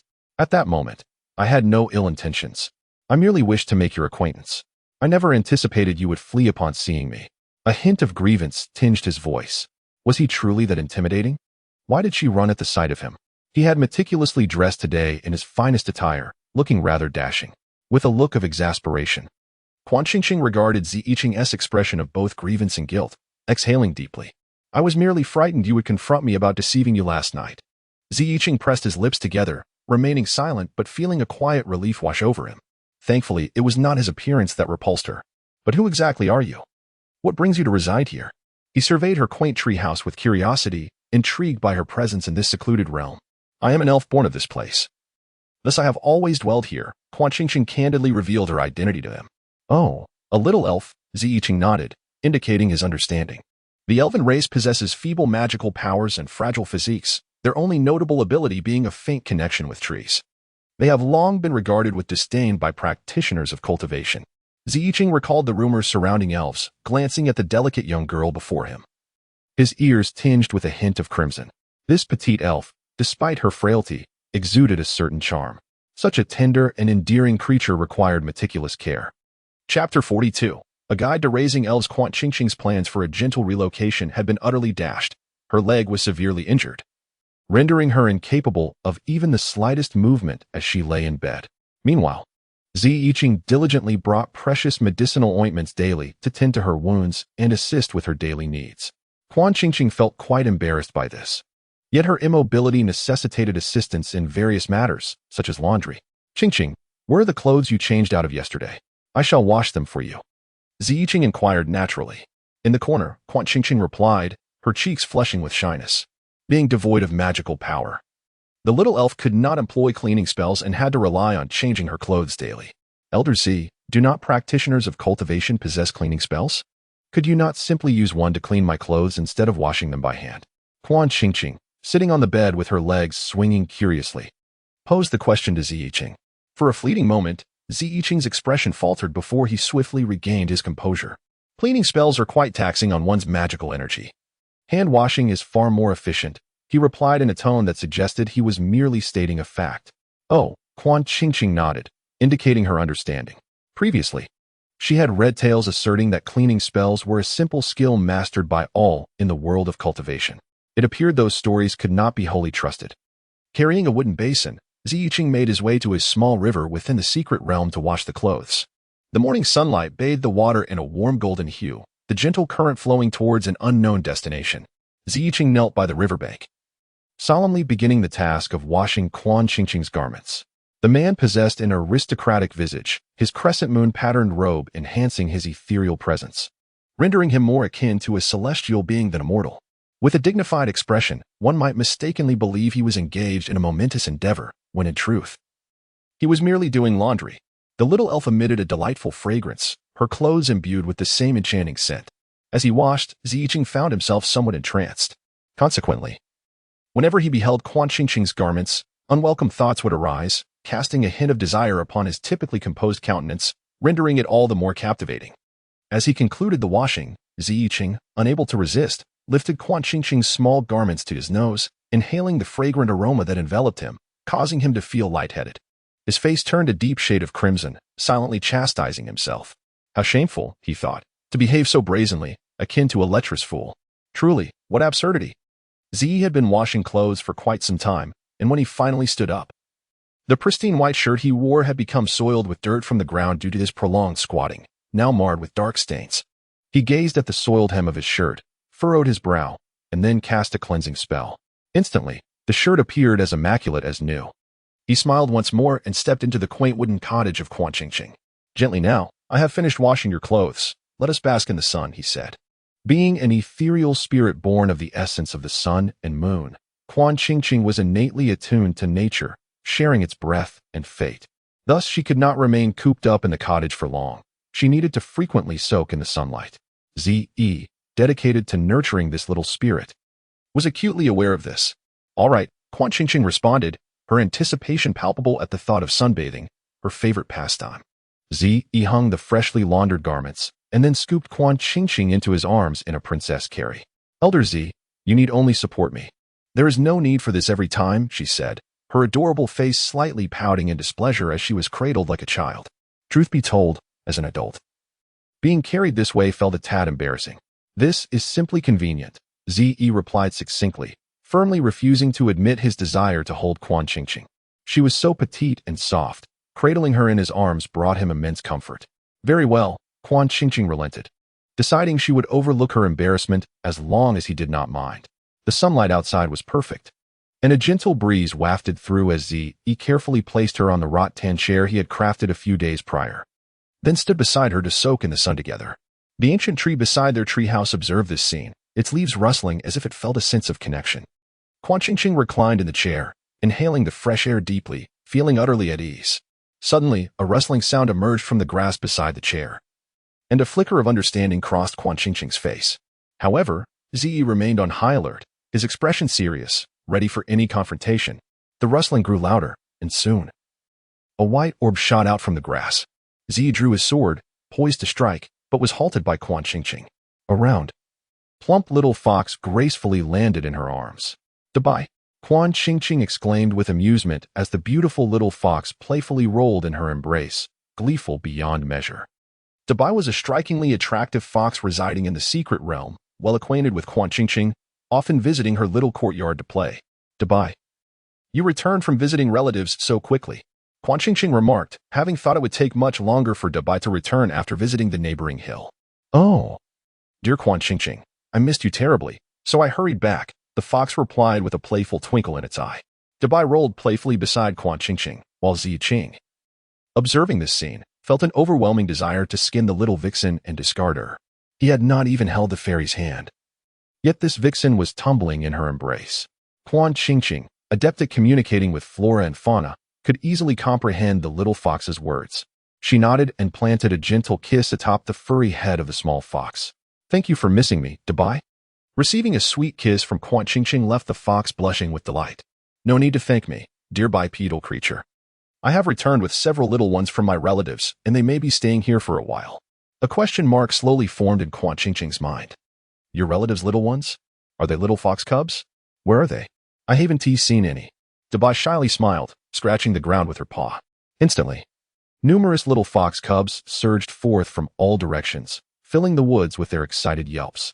Oh, here we come, dear bipedal creature." No creature could resist the allure of the fairy. Her innate affinity for nature made it impossible for her to turn away from these utterly adorable little beings.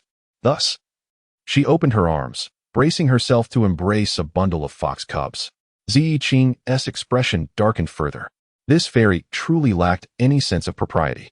He had noticed that among the cubs, several were male. It was inappropriate for males and females to be so intimate, after all. Chapter 43, The Fairy's Guide to Raising Foxes. All right, come down now. Quan Qingqing petted each little fox cub equally before gently setting them down. While holding the cubs was delightful, they would soon crush her arms if they did not let up. Upon seeing the little foxes leave the fairy's embrace, Zi Qing's expression softened slightly. "Quick, introduce yourselves to dear bipedal creature." At Dabai's command, the little fox cubs lined up obediently, introducing themselves in their soft, adorable voices. "I am Xiaoyi. I am Xiaoer. I am Xiaosan. I am Xiaoxi. I am Xiaoba." A hint of confusion crossed Quan Qingqing's eyes as she tilted her head. "Is your generation the younger one?" "You're so clever, dear bipedal creature. My generation is the elder one, while these cubs belong to the younger generation. My brother and sister-in-law couldn't be bothered to think of names, so they decided on these." Dabai sheepishly wagged her tail. Zi Qing felt a twinge of discomfort. So, the hierarchy among foxes was this casual, was it? Is it true that the next generation of foxes is akin to a playful little breed? It seems quite amusing. Brother Bai and his sister-in-law share a particularly affectionate bond, having welcomed numerous litters, totaling 8 little fox kits. Upon their arrival, they embraced a carefree, free-range approach, even regarding the naming of the kits with a casual air. Each day, the fox couple frolics outdoors or indulges in sweet moments within their den, while the kits embody a spirit of self-reliance. Recently, Brother Bai's brother and sister-in-law embarked on another journey, leaving Brother Bai uneasy about the little ones. Thus, he brought them to his own home. "Xiang, dear creature, you will surely help me care for them, won't you?" Bai implored, his large, watery eyes sparkling with charm as he cast a gentle glance at Quan Qingqing, whose hand had paused in petting. Who could resist such a fluffy plea? Yet, with a wounded leg, Quan found it challenging to care for herself, let alone 8 young foxes. A hint of distress flickered in her gaze as she sought assistance from Zi Qing. He appeared to be a figure of resolve, prompting her to unconsciously turn to him for help. The little sprite's eyes sparkled like pools of clear spring water, nearly melting Zi Qing's heart. He pursed his lips, his expression inscrutable. He was not particularly fond of these boisterous fox kits. However, upon witnessing the profound desire in Quan Qingqing's round eyes, he recognized her reluctance to part with them. With a silent sigh, he acquiesced to her wishes, suppressing his own reluctance and allowing a bashful smile to grace his face. Very well, let them stay. With the many disciples of the Qingshan sect, alongside myself, we shall surely care for them adequately. Wonderful. Thank you ever so much, exclaimed Quan Qingqing, her joy palpable as Zi Qing's ears subtly flushed with color. A delighted cheer escaped her, and Brother Bai along with the little fox kits joined in the merriment, playfully tumbling toward her. The young kits, oblivious to their boundaries, nearly slipped into her garments. Quick as a flash, Zi Qing grasped one of the unruly little foxes, his expression fierce as if he might devour it. The small fox, looking up at him with innocent, pleading eyes, emitted a soft whine. Zi Qing found himself at a loss for words. He regretted his decision to keep these little creatures, so delicate and troublesome. Although Brother Bai had his own small den in the secret realm, it was far too cramped to accommodate the kits. Thus, they settled into Quan Qingqing's treehouse, which buzzed with unprecedented liveliness. Likewise, Zi Qing found himself busier than ever. Each day, he ventured into the secret realm to gather fruits for the foxes and hunted wild chickens and rabbits for their meals. The esteemed figure of the cultivation world had now been reduced to a mere hunter. Every evening, he would visit the Qingshan sect's kitchen to procure several bowls of milk, returning to feed the kits. Elder Zi, have you developed a particular fondness for milk lately? The kitchen attendant curiously inquired of Zi Qing. Do not ask what you should not, just provide it to me. A flicker of displeasure crossed Zi Qing's face. The attendant displayed a notable lack of awareness. Oh, the attendant nodded, yet his chatter did not cease. This milk is truly delightful. Although it is intended for the young infants of the Qingshan sect, many elders rather enjoy it as well. The attendant began to ramble. The sect leader is particularly fond of it, coming for a serving every day for thousands of years. Just the other day, I even saw the sect leader stealthily take the milk bottle of the second elder's granddaughter. A strange expression flitted across the attendant's face, mirrored by a similar one on Zi Qing's. Remembering the solemn and composed senior brother, Zi Qing found himself unable to look the sect leader in the eye. He simply could not fathom the image of a venerable elder with a white beard, indulging in a milk bottle daily. Upon returning to the small treehouse, Quan Qingqing was playfully engaged with the tiny fox cub. Little Ba, having recently been born, was no larger than Quan Qingqing's palm and was the only one among the cubs still nursing, embodying the peak of maternal affection. Quan Qingqing exuded warmth, her scent delightful, making Little Ba feel as if she were its mother, persistently seeking affection and closeness. Gently, I have brought back the milk, Zi Qing announced, interrupting the tender moment between Quan Qingqing and Little Ba. Thank you, Elder Zi. We shall enjoy the milk now. Quan Qingqing set down the little fox, which promptly began to drink eagerly, following the scent of the milk. Little Ba was exceedingly adorable, its snow-white fur and tiny paws pawing at the milk basin, licking delicately. The sight was utterly enchanting. Quan Qingqing cradled her face in her hands, her eyes sparkling with affection as she gazed at Little Ba, her expression tender and maternal. Indeed, it was quite charming. Zi Qing nodded, his gaze fixed intently on Quan Qingqing, showing no inclination to share with Little Ba. We have indeed raised this cub exceptionally well, haven't we? Quan Qingqing looked up at Zi Qing. Elder Zi, would you like to pet Little Ba? Its fur is incredibly soft. We have indeed raised this cub exceptionally well. Zi Qing mulled over this phrase in his mind. Quan Qingqing regarded Little Ba as a shared child between them. She believed he was worthy of co-parenting a cub. She wished to marry him and bear children. She held feelings for him. In an instant, Zi Qing's imagination flourished, completing his self-conquest. His ears flushed crimson, and his gaze toward Little Ba transformed from indifference to affection. He graciously extended his hand to stroke Little Ba's fur. Little Ba, with a face full of milk, looked up at Zi Qing, perplexed. Oh woo. This bipedal creature never touches foxes. Why is he acting differently today? It is indeed quite soft. Zi Qing remarked to Quan Qingqing. She nodded gently, her small, chubby form swaying adorably. How about we build a little kitchen next to the treehouse? Zi Qing suggested, pointing to the vacant patch of land beside it. Why the sudden desire for a kitchen? Qian asked, perplexed, as she stroked Xiaoba's fur. Zi Qing, possessing exceptional cultivation abilities, had long since transcended the need for daily meals.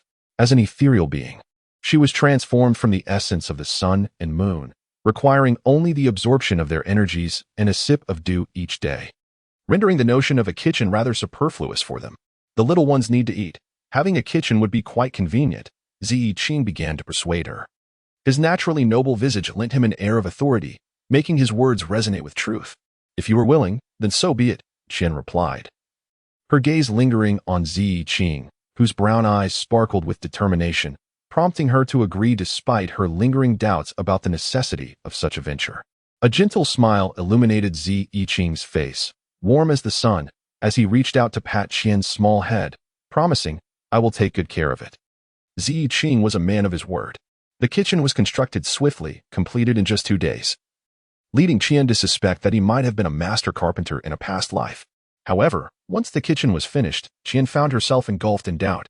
She began to wonder if Ziyi intended to fatten her up to inherit her beloved treehouse. The reason for her suspicion was simple. Ziyi's culinary skills were extraordinary, from candied hawthorn to glutinous rice cakes and flaky pastries. Each day brought a new delicacy that left Qian utterly unable to resist the temptation of such exquisite fare. Ziyi, with the playful charm of a child, would emerge from the kitchen with a delicious dish, his expression mysterious as he prompted her to guess what he had prepared. Guess what delightful treat I have for you today? Qian puffed out her cheeks, asserting that she was now a big child, too grown up for such childish games. Yet, Ziyi persisted in his playful antics, patiently feeding her bite by bite. Just one more bite, Qian. On another day, Ziyi arrived punctually to change her bandages, bringing with him his signature osmanthus cake, fragrant and delectable. He held a half-eaten piece of cake, offering it enticingly to her lips. I don't want it. I'm full, Qian protested, patting her round belly and turning her head away. She had gained quite a bit of weight lately and felt she could eat no more. Ziyi pursed his lips, his heart slightly displeased. To him, Qian's appetite seemed woefully inadequate. Just one more bite, he coaxed, bringing the osmanthus cake even closer. Qian's soft lips brushed against his hand, momentarily darkening his gaze. I can't possibly eat more. My stomach is already too full. You can feel for yourself if you don't believe me. Qian gently nudged her small belly, signaling Ziyi. To her surprise, Ziyi was completely unreserved, extending the hand that did not hold the osmanthus cake to pat Qian's belly with an air of nonchalance. If you can't eat it, I'll put it in the cupboard for you. You can have it when you're hungry. Qian was taken aback as Ziyi poked her belly, feeling a bit flustered. This man was remarkably forward. Resisting the impulse to touch Qian's belly again, Ziyi opened the small cupboard in her treehouse, preparing to place the osmanthus cake alongside the food made the previous day. Chapter 45, Guide to Raising a Little Sprite Elder Z. Could you please make less food in the future? The little foxes hardly ate anything. Most of it ended up in my stomach. I've already gained so much weight. I need to lose some. Ziyi began to tidy up the cupboard, attempting to find a space to fit the osmanthus cake. Watching the cupboard overflowing with food, Qian felt a pang of frustration and a sense of grievance. Ever since Ziyi established the kitchen, her weight had been climbing steadily, and there was no way to reverse it. She believed that girls should be slender to appear more attractive, and she was determined to slim down to her former self. She resolved never to touch the food in the cupboard again. All right. While Ziyi organized the wooden cupboard, he feigned seriousness towards Qian. He certainly wouldn't allow her to lose weight. The little sprite had once been so thin from drinking dew daily that she was practically all bones, and it pained him greatly. After much effort in establishing a kitchen, he had managed to help her gain a couple of pounds. To think about losing it now was simply unhealthy, and he would never permit it. Moreover, being thin was not appealing at all. It was far from healthy. With an expressionless face, Ziyi was secretly planning what delicious food to prepare for Qian next. Qing, your cupboard is getting full. How about I get you a bigger one? As he organized the cupboard in the treehouse, he realized it was already quite full, and the osmanthus cake couldn't possibly fit. Qian's treehouse was small, containing only a bed, a cupboard, and a table. The cupboard, being the only place for storage, was highly utilized, filled to the brim with the spiritual herbs and plants Qian had gathered, along with the snacks Ziyi had added over the past few days, leaving no room whatsoever. However, even if they switched to a larger cupboard, there was no space for it in the treehouse. Qian also desired a larger cupboard, but she found Ziyi's suggestion impractical.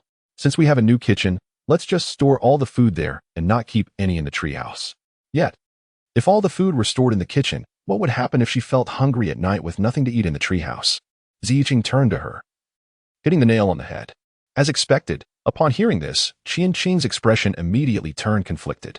Her round face scrunched up, and she began to ponder. She has a habit of rising in the middle of the night to seek food. If the food is placed in the kitchen, it would indeed be quite inconvenient for her to indulge at such an hour. But wait, hadn't she resolved to lose weight? How could she even contemplate such nocturnal snacking?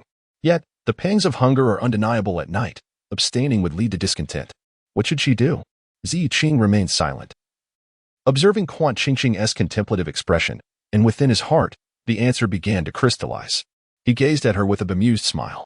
Qingqing, perhaps I should construct a large cabinet for you, allowing me to prepare an array of dishes you have yet to sample.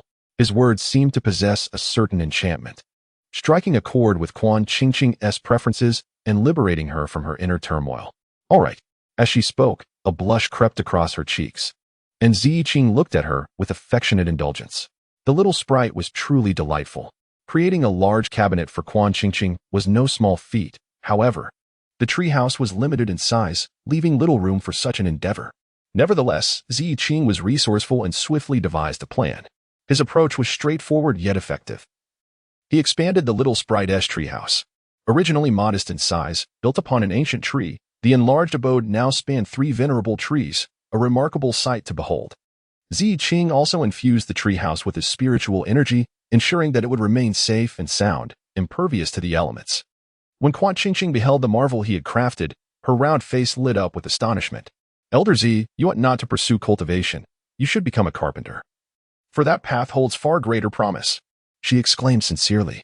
I shall consider it, he replied, furrowing his brow with a solemn demeanor, as if genuinely pondering her suggestion, eliciting a soft laugh from Qianqing. The male protagonist had a certain charm.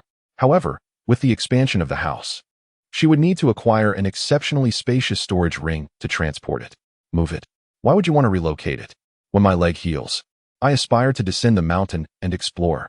Having this house with me would provide a sense of security. Possessing a mansion at any moment would be quite splendid. With her nimble mind, Qianqing understood that she must not reveal that her desire to leave stemmed from her feelings for him. Ziyiqing fell silent. The faint smile that had danced upon his visage now faded into contemplation. Qianqing could not decipher his thoughts, yet she sensed a hint of discontent in his demeanor. The two remained enveloped in silence for an extended period until Ziyiqing finally broke it. By the way, Qingqing, I have yet to prepare the bed in your room. You may sleep in my palace tonight, he suggested. There is no need to trouble yourself. I can sleep on the floor. A bed is unnecessary, she replied. I'm concerned about the absence of a bed. That's simply one to-do, Ziyiqing insisted, his expression one of disagreement. The delicate sprite, frail in constitution, should never be forced to rest upon the cold, unyielding floor. It is essential that she reclines upon a soft and comfortable bed. Fear not, for in my abode, apart from a solitary disciple tasked with guarding, I reside alone. Your reputation shall remain unscathed. Come, accompany me back. Ziyiqing understood that young ladies are often bashful, concerned about their honor.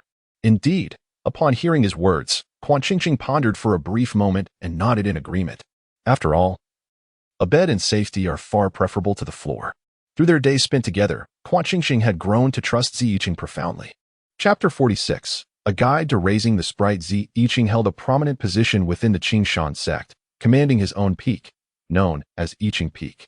The scenery there was exquisite, with verdant trees flourishing and the entire mountain enveloped in a thick layer of spiritual energy, where one could frequently encounter rare spiritual beasts. At the summit stood Ziyiqing's palace. Contrary to Qianqing's expectations, the palace was rather modest in size, exuding a warm and inviting aura from a distance. Ziyiqing took to the skies on his sword, guiding Qianqing to the palace's entrance. As anticipated, a disciple was stationed there, dozing off, his head bobbing gently. Qianqing found the young disciple's face strikingly familiar, yet she could not recall where she had encountered him before. Ahem. Ziyiqing cleared his throat a couple of times, startling the young disciple awake. The disciple appeared flustered as he looked at Ziyiqing, dutifully greeting him with a respectful elder. With one hand resting on his chest and the other behind his back, Ziyiqing waved his sleeve in mild discontent. Do not let this happen again. It would be unfortunate for the sprite to misinterpret the lack of decorum in my palace. The disciple obediently acknowledged with a yes, elder. Ziyiqing offered a soft hum and assisted Quan Qingqing into the palace. The moment they crossed the threshold, a flash of insight struck Quan Qingqing, and she suddenly remembered where she had seen this young disciple before. She turned sharply, locking eyes with the disciple, who appeared equally startled. Yang Er, the disciple, clearly recognized Quan Qingqing. Wasn't she the one who had inquired about where to purchase a marriage ring? It turned out she was a woman, and she knew Elder Z. The realization dawned upon Yang Er, and he turned to gaze with wide eyes at the departing figures of Quan Qingqing and Ziyiqing, sensing he had stumbled upon something significant. Quan Qingqing, however, paid little mind to her encounter with Yang Er as she entered the palace alongside Ziyiqing. Once inside, she was struck by the simplicity of Ziyiqing's living quarters. The palace was quite small, consisting of merely 2 rooms, one large and one small. The larger room contained 2 beds, one large and one smaller, positioned at opposite ends, with a modest tea table nestled in the center. Apart from 2 vases adorning the space, the room was devoid of any other furnishings, creating an atmosphere of stark emptiness. The small cottage served as Ziyiqing's study, furnished with a desk and a grand cabinet, which remained tightly closed. Quan Qingqing was unaware of its contents but speculated that it might contain elixirs or artifacts.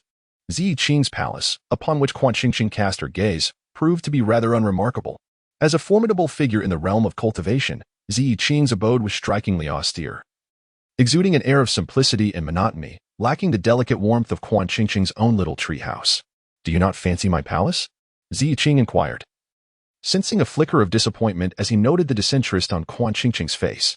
"Oh, no, not at all," she quickly replied, her face brightening with a wide smile. "I truly adore it. Your palace is so grand and reflects your unique style, elegant and of high caliber." As she spoke, she exaggeratedly gave him a thumbs up. Ziyiqing couldn't help but be amused by Quan Qingqing's theatrical expressions, yet a tinge of disappointment lingered within him. Did she think little of his palace? Did she perceive him as impoverished? In truth, he was quite affluent. After a moment's contemplation, he began to make the bed for Quan Qingqing. He no longer relied on spiritual power, having honed his ability to perform household tasks proficiently without it, largely in service to her. The tall and noble man bent down, meticulously arranging the bedding with his long, dexterous fingers.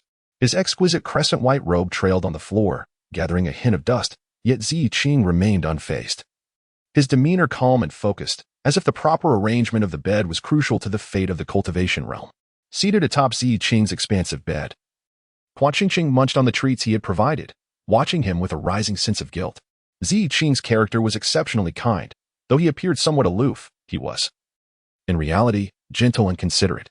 She resolved to leave some spiritual herbs for him before descending the mountain as a token of gratitude for his care over the past days. A flicker of determination crossed Quan Qingqing's eyes. The bed was soon made, and with Ziyiqing's assistance, she reclined upon it, releasing a contented sigh. The freshly made bed felt like a cloud, irresistibly soft and inviting. "You are incredibly capable," Quan Qingqing exclaimed, her joy evident.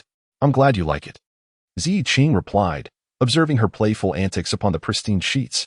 A shadow crossed his gaze as he noted the contrast of her fair skin, flushed with vibrancy, against the white linens. Her dark hair accentuated the striking visual impact. Ziyiqing felt an inexplicable dryness in his throat, but recognized that it was not yet the right moment. He would have to endure a while longer. As the glow of the night pearl extinguished, the room fell into serene silence, with Ziyiqing and Quan Qingqing sharing the same quarters, peacefully asleep. Qingqing enjoyed a peaceful slumber in Ziyiqing's palace, awakening to the blinding rays of sunlight the following day. Ziyiqing sat upon his bed, engrossed in a book. Having spent the previous night in restless wakefulness, accustomed to solitary vigils, he found it difficult to sleep with the presence of his beloved by his side. Recent days had been disrupted by the presence of several mischievous fox cubs, leaving him little opportunity for intimate moments with Qingqing. Now, at last, he had a chance to be alone with her, even if it was night, even if the two exchanged no words. And even if he could only hear her gentle snores, he could not bear to close his eyes, spending the night gazing at her serene sleeping visage. "Zichang, you rise early," Qingqing murmured, rubbing her sleepy face, her mind still shrouded in fog. "Yes, I am usually an early riser," Ziyiqing replied, setting aside his book and gracefully assisting Qingqing from her bed. Leaning on his arm, she stumbled to the ground, her drowsiness evident as her eyelids drooped, obscuring her vision. She clung to him like a little raccoon seeking the warmth of its mother, following wherever he led. With tender care, Ziyi wiped her face, revealing her soft, pale skin, which glistened with a youthful radiance, inciting an impulsive desire to take a playful bite. After cleansing her face, he proceeded to style her hair, fashioning it into a delicate bun that complemented her cherubic features, reminiscent of a perfectly ripe peach. This sight stirred a rush of tender thoughts within Ziyi, thoughts he had suppressed the previous night. As he completed his gentle ministrations, Qingqing gradually emerged from her stupor, her cheeks flushed as she expressed her gratitude to him. "There is no need for thanks.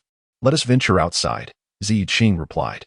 The sunlight was delightful, perfect for a little sprite to bask in, and it was an opportune moment to show her the beautiful scenery atop Yiqing Peak. Qingqing nodded in agreement. As they stepped out together, the moment the door creaked open, Ziyi's brows furrowed in concern. "Who goes there?" he inquired, his presence instantly commanding, his burgeoning spiritual energy akin to a cold sword poised to strike. Leaving Qingqing frozen in place, wide-eyed with astonishment. "How frightening! Is this the power of a cultivator?" she thought, her heart racing. "Ah, junior brother, it is I." A benevolent elder with a gentle demeanor and an ethereal air emerged from behind a nearby rockery. Clad in a flowing robe, his white hair framed a warm smile, resembling an ordinary grandfather from the neighborhood. Yet Qingqing keenly sensed that this elder possessed extraordinary strength. "Senior brother, what brings you here?" Ziyi inquired, his brow furrowing as he respectfully bowed to the elder. Indeed, the venerable figure before them was Zima Qing, the esteemed leader of the Qingshan sect and Ziyi's senior brother, the only person in the cultivation realm who could command Ziyi's respect. "It has been quite some time since I last saw you, and today I felt compelled to pay a visit." Ziyi smiled brightly, his tone infused with genuine concern. "Do not indulge in pleasantries. I know you well enough. What exactly brings you here?" Ziyi's expression darkened, revealing a rare glimpse of youthful stubbornness, which surprised Qingqing. It was astonishing to witness the ancient being, Ziyi, display such childlike traits. "Ha ha ha. Nothing escapes your keen perception, junior brother." Ziyi's gaze shifted to Qingqing. "Am I not merely here to check on my sister-in-law?" Suddenly scrutinized, Qingqing nearly choked on her own saliva. "Why do you suddenly look at me? You cannot possibly think I am your sister-in-law. That title belongs to Su Yaoyao." Unable to contain herself, Qingqing shrank behind Ziyi, attempting to evade Ziyi's seemingly benevolent, yet predatory gaze. "Brother, she is not yet." Ziyi's tone carried a hint of reproach as he maneuvered Qingqing behind him, shielding her from Ziyi's scrutiny. He feared that Qingqing might be intimidated by Ziyi, thus jeopardizing the prospect of the partner he had long sought. Ziyi stroked his beard, having discerned much of Ziyi's thoughts from his demeanor. "Not yet, but that simply implies it will be so in the future." It seemed that young heir's words were indeed true. His solitary junior brother, who had remained single for millennia, was on the verge of marriage. "Junior brother, I understand." Ziyi patted Ziyi's shoulder, imparting a knowing glance. "Your elder brother will always support you. Should you require anything, do not hesitate to inform me. Your non-interference is the greatest support you can offer me."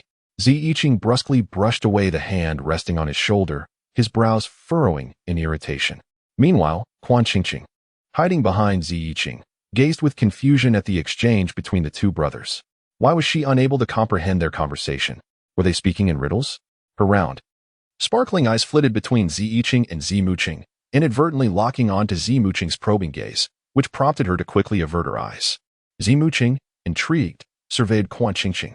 She appeared to be a spirited little sprite, pure-hearted and quite lovely, seemingly a suitable match for Ziyi.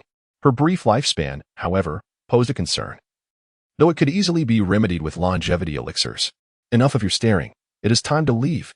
Ziyi noticed the young girl clinging tightly to the hem of his garment and unhesitatingly urged her to depart.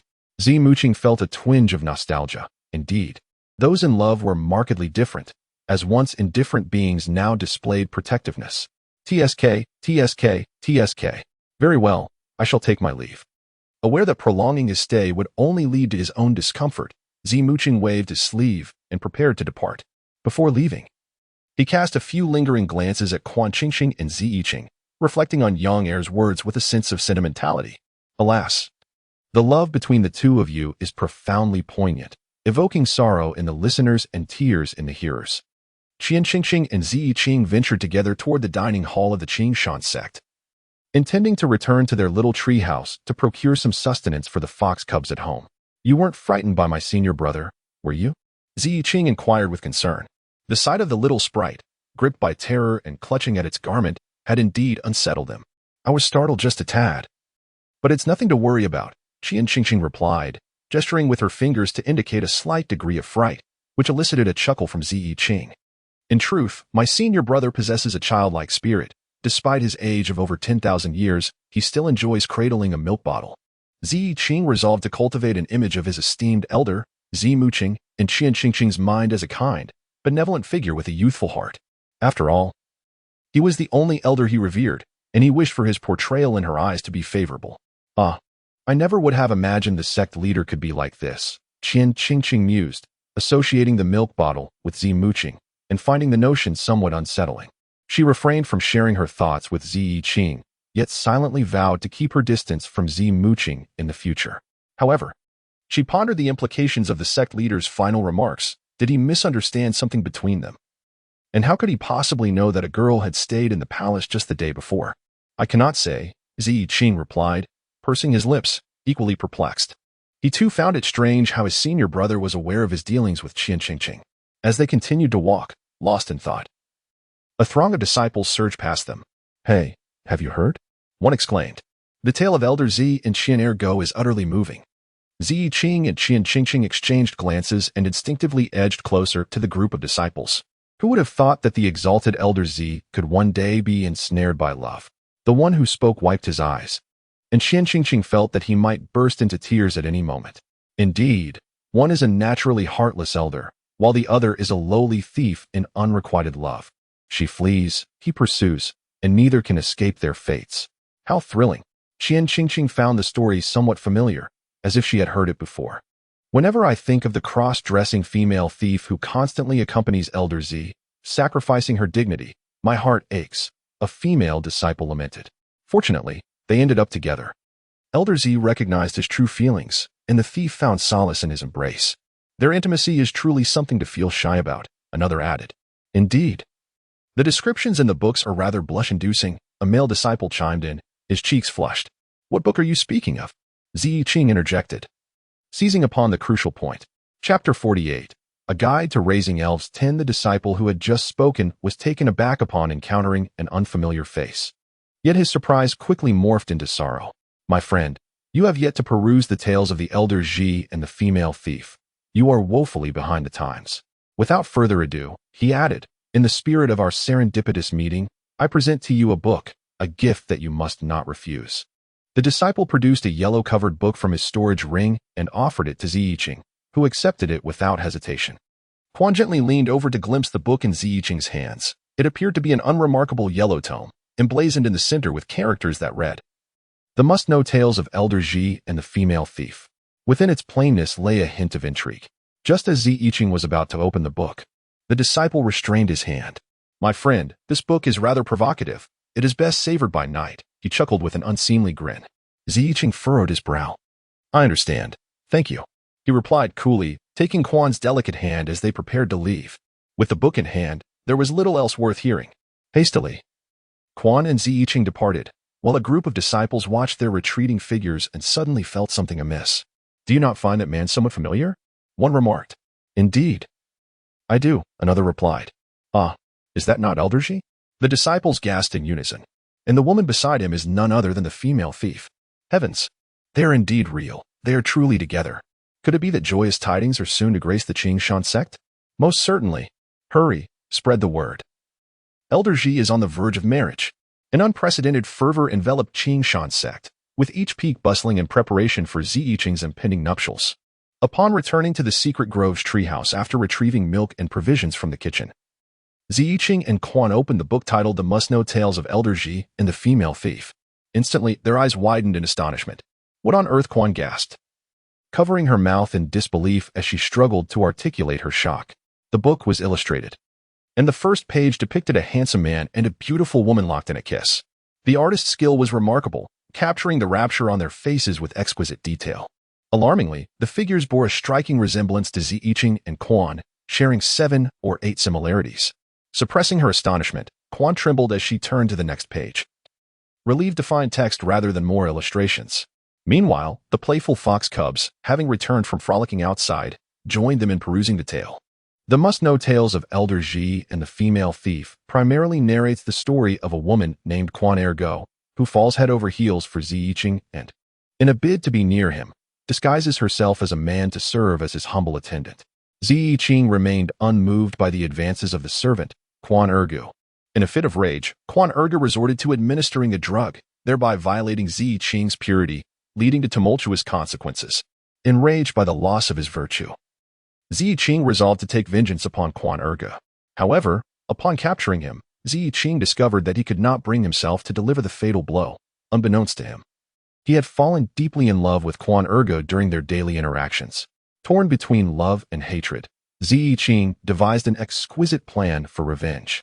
He confined Quan Ergo in a dark room, indulging in intimate acts each day.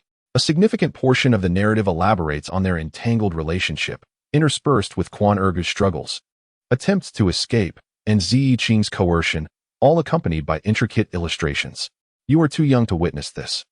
Qianqing observed the latter half of the book filled with provocative images and shielded the eyes of the nearby young fox cubs, fearing they would be haunted by nightmares. The little foxes protested vocally, dissatisfied with the situation. This book is utterly outrageous. How could it so egregiously distort the image of Elder Zi? Qianqing glared at Ziyiqing, demanding that he uncover the identity of the book's author, incensed by the fabrications. Coughing, Ziyiqing snapped back to reality from the stimulating illustrations, meeting Qianqing's furious gaze, his eyes darting away. Indeed, the book was as provocative as the disciple had claimed, making it difficult for him to face Qianqing directly.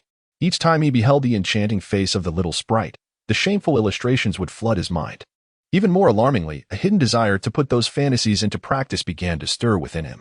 Ziyiqing silently scorned himself, realizing he was not a person of integrity. We must find the author of this scandalous tale. Qianqing clenched her small fist, envisioning a scenario where she would deliver a thorough beating to the writer. Yes, we must locate them. Ziyiqing nodded. Though he found the narrative quite compelling, he could not permit the public scrutiny of their intimate illustrations. Such exposure would be detrimental to a young lady's reputation. As for the book, it was better suited for his private possession alone. On this particular day, under a radiant sun and amidst the sweet melodies of birds, young heir strutted down the road, relishing his newfound notoriety within the literary realm. Suddenly, a beautiful young girl appeared before him. Qianqing, still recovering from her injuries and leaning on a cane, glared at young heir with palpable fury, causing the flower crown atop her head to tremble in response to her anger. Young heir found himself frozen in place. It was you, wasn't it? Qianqing roared like a dragon, hurling her cane at young heir. She had been pondering how to locate him, and unexpectedly stumbled upon him while taking a stroll. Truly, she had found him without much effort at all. She would undoubtedly not let him off. Ergo girl, do not act impulsively. Young heir stumbled, avoiding the cane that Quan Qingqing had lightly tossed, intent on fleeing.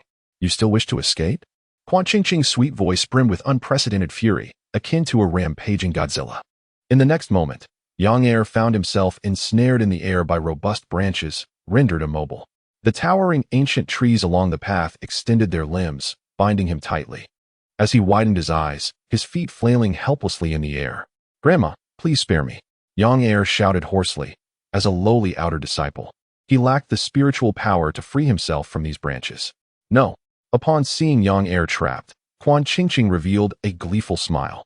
Those who spread rumors must be punished. However, if you retrieve all the books you've disseminated, I shall let you go. A troubled expression crossed young heir's face. Little grandma, those books were sold by merchants.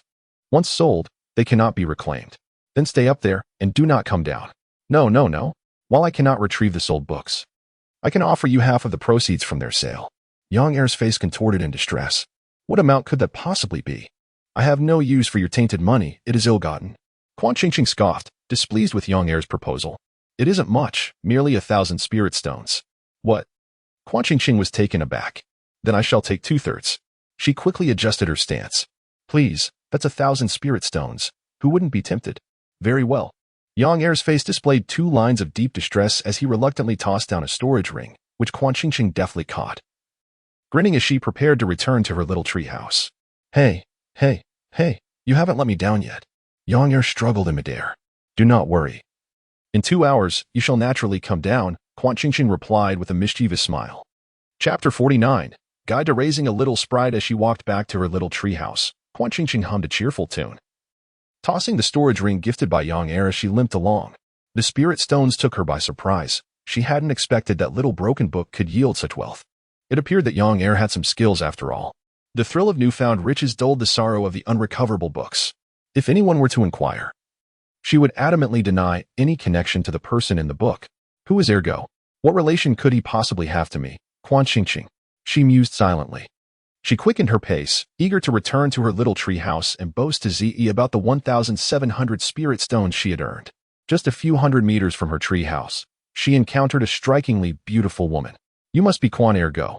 Su Yaoyao. Clad in resplendent red with a crown of jewels, resembled a celestial fairy. Her exquisite and vibrant countenance bore an air of arrogance, as she regarded Quan Qingqing with palpable disdain. Originally, she was merely a spirit devoid of any magical essence, and I had thought she was someone of great significance. How foolish. Su Yaoyao sneered disdainfully. Sister, you have mistaken me for someone else. I am Quan Qingqing, not the Quan Ergo you speak of. Perceiving the overwhelming aura of spiritual energy emanating from Su Yaoyao, Quan Qingqing instinctively recoiled a couple of steps, forcing a conciliatory smile. This individual is a formidable presence, one I cannot afford to provoke. Oh, how terrifying. You still wish to deceive me? I have read the matters between Elder Z and the female thief, and you are clearly the enchanting little spirit who beguiled Elder Z. Su Yaoyao, incensed by Quan Qingqing's attempts at denial, felt her temper flare. With a surge of energy, she was prepared to teach Quan Qingqing a stern lesson. Please, beautiful sister, do not act this way. Quan Qingqing whimpered, desperately fleeing the reach of Su Yaoyao's control. That was not me truly. Pa, who would believe you? Just as Quan Qingqing had treated Yang Er, Su Yaoyao is now treating her in kind. Utilizing her spiritual prowess, Su Yaoyao ensnared Quan Qingqing in midair. As she hung there, Quan Qingqing emitted cries of terror, suddenly regretting her previous harshness towards Yang Er. Yang Er, I am sorry. Beautiful sister. I am not Quan Ergo. I beg you, spare me. Quan Qingqing's face was a mask of distress, her round, innocent eyes brimming with helplessness. Her flower bud hairstyle drooping pitifully. You little vixen, do you presume to enchant me? Su Yaoyao was not swayed by Quan Qingqing's act, her disdain only intensifying. It was evident that Quan Ergo had bewitched Zi Yiqing with such beguiling charm, which was utterly detestable. Oh! Su Yaoyao violently hurled Quan Qingqing to the ground. Upon impact, Quan Qingqing spat out a mouthful of blood. Wiping the blood from her lips, she attempted to rise on her elbows.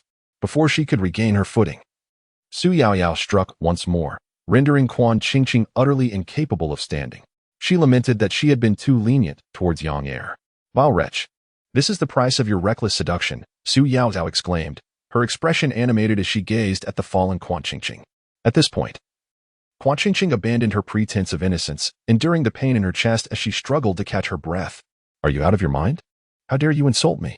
Su Yaoyao retaliated, her formidable energy lifting Quan Qingqing once again, and she was unceremoniously cast down the mountain of Qingshan's sect. Damn it! Quan Qingqing, for the first time, uttered a curse as she plummeted to the base of the mountain like a fish at the mercy of its captors, stirring up clouds of dust. Qingshan's sect is the foremost sect in the realm of cultivation, perched atop a towering peak amidst swirling mists, with countless steps leading into the clouds. Without spiritual energy and roots, one cannot ascend to Qingshan's sect. In that moment, Su Yaoyao had indeed cast Quan Qingqing to the foot of the mountain. Gasping for breath, Quan Qingqing struggled to rise. Trees, assist me in my ascent. She communicated with the ancient trees surrounding her. No, little spirit, this mountain is under a restriction, the ancient tree replied with regret. Quan Qingqing felt truly at a loss, tears nearly spilling from her eyes. It appeared that she could only wait for Zi Yiqing to realize her absence and descend the mountain in search of her. Given the circumstances, she felt fortunate to have obtained some spirit stones from Yang Er, allowing her to find shelter for the night at the foot of the mountain and seek medical attention for her injuries.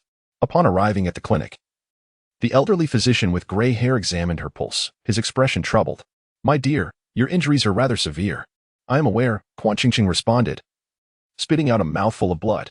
The vivid crimson against her pallid complexion rendered her seemingly on the brink of death. Her hair, neatly arranged by Zi Yi in the morning, was now disheveled, and her once elegant attire lay in tatters. At that moment, she resembled a beggar. Please do your utmost to treat me, she implored. The wounds inflicted by cultivators are not something an ordinary person can mend. Quan Qingqing merely hoped for temporary relief until Zi Yiqing could come down the mountain to provide comprehensive treatment. Certainly, my dear. But our clinic operates on a strict policy of payment in advance. You must pay before we can begin treatment. The physician assessed her with a faint smile. All right. How much will it cost? Not much. Just 2,000 spirit stones. He gestured with 2 fingers. Such an exorbitant price. This must be a scam. My dear. You are unaware that all the shops around here charge similarly, he replied. Very well. I shall seek treatment elsewhere, she declared, unwilling to let her hard-earned 1,600 spirit stones vanish into thin air. She also harbored reasonable doubts about the physician's intentions. My dear, this is the foot of Qishan's sect, and there are only a few establishments for travelers. There is but one clinic around here. If you wish to go elsewhere, you would need to walk at least 10 kilometers, and with your injuries, I fear you cannot afford to delay, he urged. Quan Qingqing hesitated, genuinely concerned that further delay might lead to dire consequences. Well, money cannot outweigh my life. Can you not lower the price? Unfortunately, I cannot. The physician chuckled helplessly.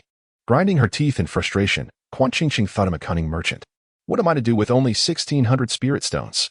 Our establishment does not offer credit. My friend will descend from the mountain tomorrow to repay the debt. I cannot leave here until then. Is that not acceptable? She tried to negotiate further. Do you possess spiritual energy? Are you a cultivator? The physician suddenly inquired, catching her off guard. No, she replied, somewhat dazed.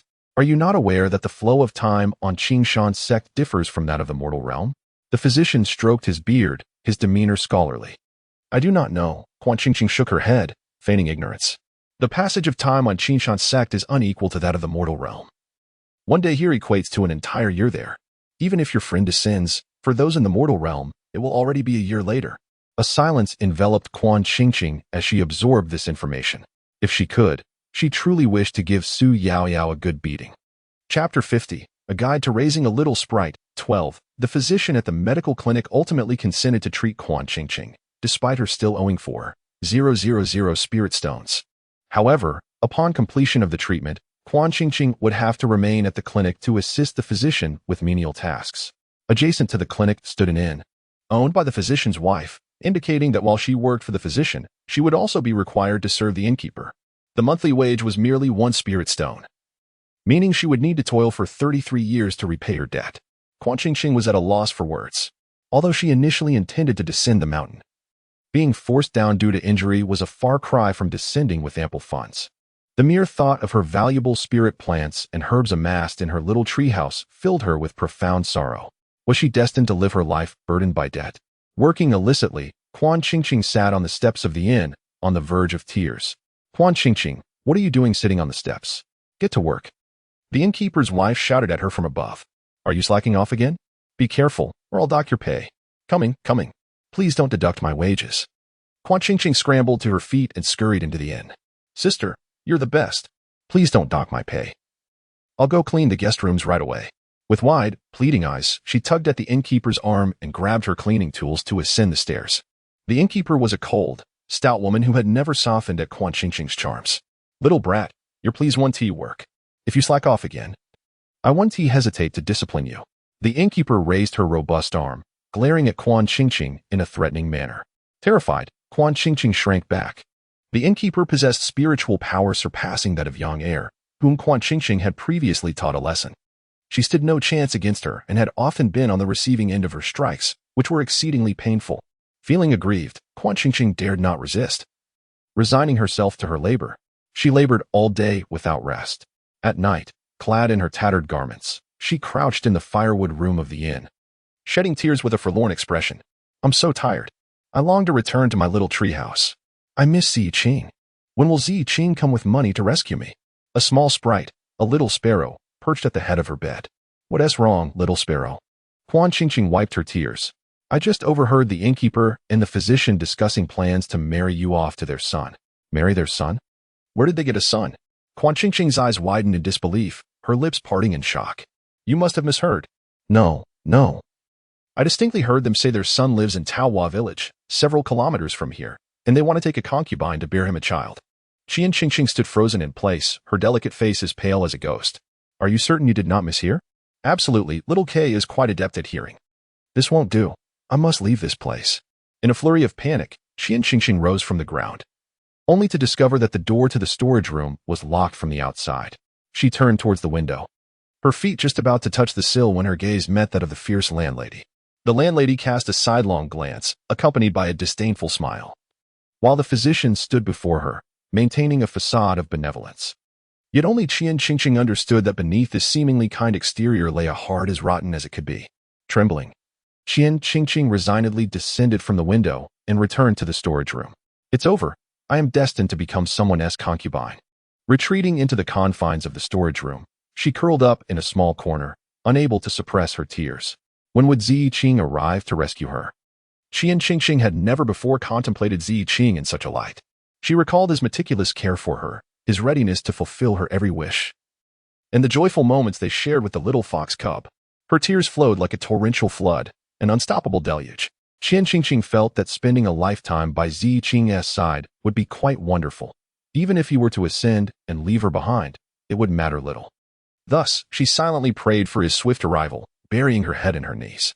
At Qingshan's sect, Ziyi erupted in fury upon discovering Qian's disappearance, demanding her whereabouts from Su Yaoyao with a daunting intensity.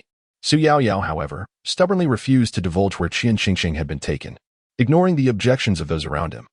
Ziyi struck Su Yaoyao nearly to the brink of death, prompting her to finally reveal Qian's location. With a fierce glare, Ziyi warned Su Yaoyao, "You had better pray she is unharmed." With that, he hastily descended the mountain in search of Qian, leaving an injured Su Yaoyao trembling in fear.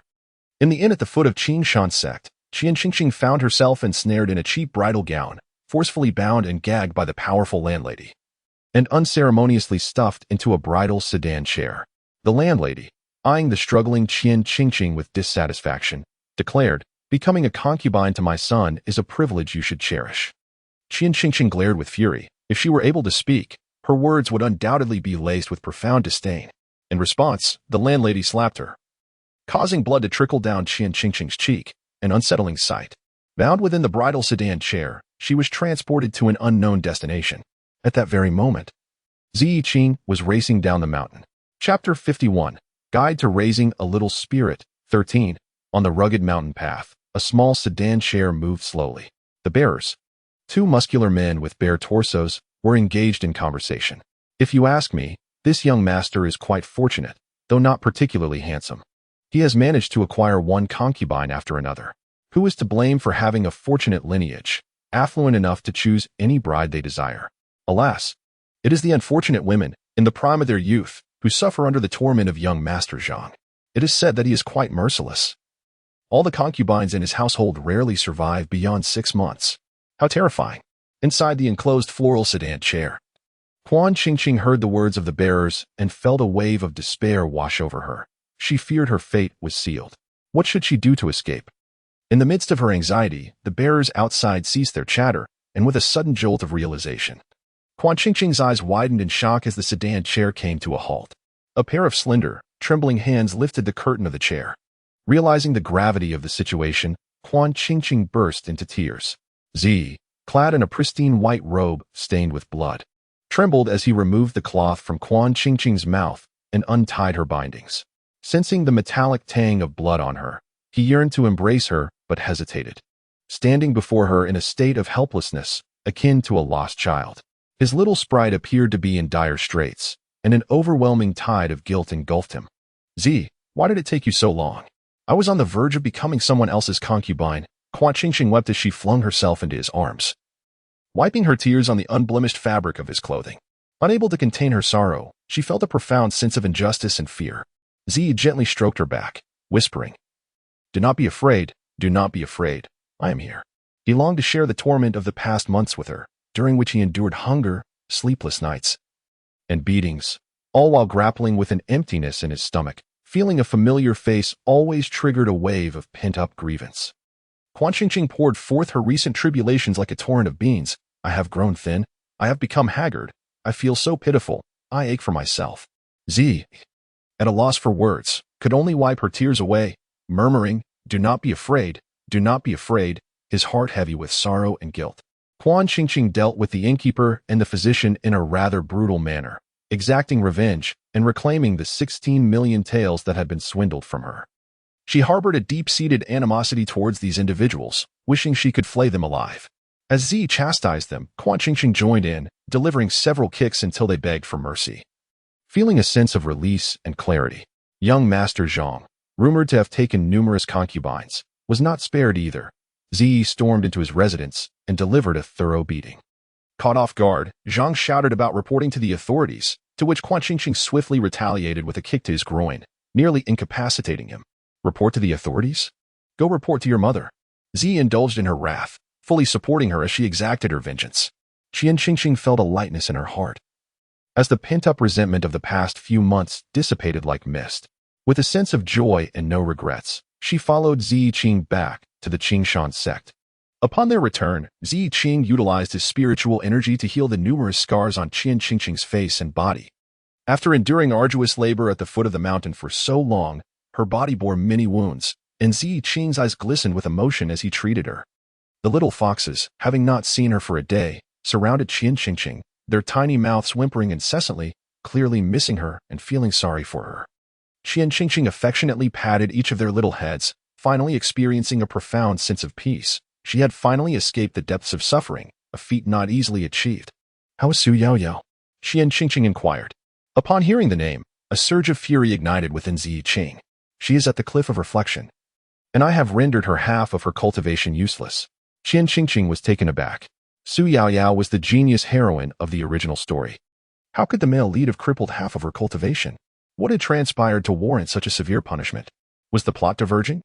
Zi Qing's demeanor was icy as he expressed his restrained contempt for Su Yaoyao. Qingqing, no one can harm you. If it weren't for the sect leader pleading for her life, she would have been dead long ago. The murderous intent in his gaze startled Qian Qingqing, revealing his genuine desire to eliminate Su Yaoyao. A sense of inexplicable fear crept over Qian Qingqing in the presence of Zi Qing, who showed no restraint. His pitch-black eyes were shrouded in shadows, exuding an ominous possessiveness as he gazed at her like a wolf eyeing its prey.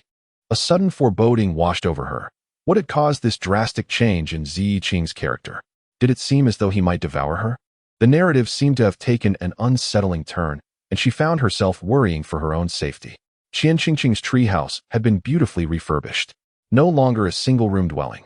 It now featured a spacious living area, with each little fox having its own cozy room.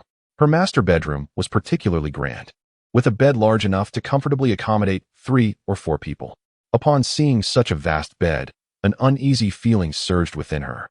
Why was such a large bed placed in the room? Was it intended for 2? As expected, later that night, Zi Qing solemnly slipped into Qian Qingqing's covers, shattering her worldview. Elder Zi, this is rather inappropriate, is it not? There is nothing wrong, just sleep, he replied. I'm frightened, she protested. Do not fear. It is merely to facilitate care for your injuries. Qian Qingqing felt a surge of frustration. What injuries? Did you not heal me with your spiritual energy? I'm not wounded at all. Zi Qing dismissed her objections, pressing her into the warm embrace of the covers and compelling her into a sweet slumber. Gently. You are gravely injured and must rest well and sleep soundly. Otherwise, your recovery will be hindered, and I shall feel a pang of sorrow. However, Qian Qingqing still wishes to struggle a bit longer, only to be irresistibly placed under a deep slumber spell by Zi Qing. Zi Qing, unwilling to hear Qian Qingqing's sweet lips utter words he does not wish to hear, merely desires to embrace the young girl and enjoy a peaceful slumber. He holds Qian Qingqing as if cradling a precious treasure, showering her cheeks with tender kisses before they both succumb to a blissful dream. Thus, Qian Qingqing was compelled to spend her first night with Zi Qing, marking the beginning of countless nights together thereafter. On the following day, Qian Qingqing awoke early, reflecting on the absurdity of having slept beside Zi Qing. How could this happen? How could she find herself in such an unthinkable situation with the male protagonist of the story, a stranger to her? Zi Qing remained in deep slumber, his peaceful demeanor akin to that of a child. Avoiding the inevitable encounter with a waking Zi Qing, she prepared herself and decided to take a stroll outside. It had been a long time since she last visited Qingshan's sect, and a walk would do her good. As Qian Qingqing meandered through the grounds of Qingshan's sect, she felt a fondness for this place that she had not visited in ages. During her leisurely stroll, she encountered young heir, who had become quite the sensation at Qingshan's sect, surrounded by numerous admirers clamoring for his autograph. Upon seeing Qian Qingqing, seemingly unscathed. Young heir was nearly moved to tears. "Urga, you have finally returned safely," he exclaimed, tears streaming down his face. Qian Qingqing, feeling exasperated, replied, "Is it really that serious? I was only gone for less than a day." Though she had spent months in the mortal realm, in truth, it had barely been a day since she left Qinshan's sect. Why were these people acting as though they had lost her for an eternity? Young heir insisted. "You don't understand, Urgu. You are the muse for my literary creations. If something were to happen to you, I would be unable to write anything worthwhile again." Qian Qingqing felt a surge of irritation as she recalled an incident. "If it hadn't been for your entanglement that delayed me, I would have been intercepted by Su Yao Yao and thrown into the mortal realm." Young heir retorted, "Hey, I was also a victim. Besides, look at you now," and scathed. But Su Yao Yao, when she went to the cliff of reflection, was left in a pitiful state, completely battered. Elder Z certainly did not hold back. Qian Qingqing was astonished. Was it truly that brutal? After all, she is the female protagonist, not merely a foil character. Young heir confirmed, indeed. The entire Qingshan sect is now aware that Elder Z's fury was for the sake of his beloved. Henceforth, you, Qian Urgu, can walk through the sect with impunity. No one would dare to cross you. Fury for the sake of love? Walk with impunity? Qian Qingqing was taken aback. Had Ziyiqing truly fallen for her? This felt oddly familiar, as though it had occurred before. Confused, she found herself lost in thought. Gently, a gentle voice echoed softly beside Quan Qingqing, who was momentarily startled to discover that Ziyiqing had appeared behind her. Upon seeing Ziyiqing, young heir instinctively shrank back, becoming as silent as a quail, overwhelmed by the formidable presence of Ziyiqing. "Why are you here?" Quan Qingqing inquired. "I merely stepped out for a stroll and will return shortly." She had only been outside for an hour. How had Ziyiqing managed to catch up with her? With a pitiful gaze, Ziyiqing replied, "The children at home miss you dearly. Little Ba is insisting on being fed, claiming he would rather starve than go without." In an instant, Quan Qingqing's worry surged. "Oh no, we must hurry. Little Ba cannot go hungry." With that, Ziyiqing and Quan Qingqing hurriedly departed. Young heir stood frozen, astonished by what he had just heard. "The children at home miss you? Feeding? Little Ba? Wow. Elder Z has children now. 8 of them, no less." Young heir's eyes sparkled with excitement. This was a treasure trove of material for his new tales. A significant event had occurred in the Qingshan sect. The most powerful Elder Z had become a father of 8. Since the last book, the affairs of Elder Z and the Thief Lady had been banned. A new work titled 8 Treasures from One Birth, The Adorable Pregnant Wife on the Run, had emerged, quickly becoming a bestseller. It chronicled the entire journey of Elder Z and his partner, from their meeting to their romance, leaving every reader in tears, moved by the depth of Elder Z's love. Soon, within the Qingshan sect, the mundane question of "Have you eaten?" was replaced by inquiries about the latest chapter released yesterday. "Did you read it? It was so good." Sob, sob, sob. The disciples of Qingshan sect declared that regardless of past grievances, as long as they had shed tears for Elder Z's love, they were brothers. Meanwhile, Quan Qingqing sat in the treehouse, flipping through a book, feeling numb. Ziyiqing was also engrossed in a book, his expression impassive. Yet a keen observer would notice the delight in his eyes.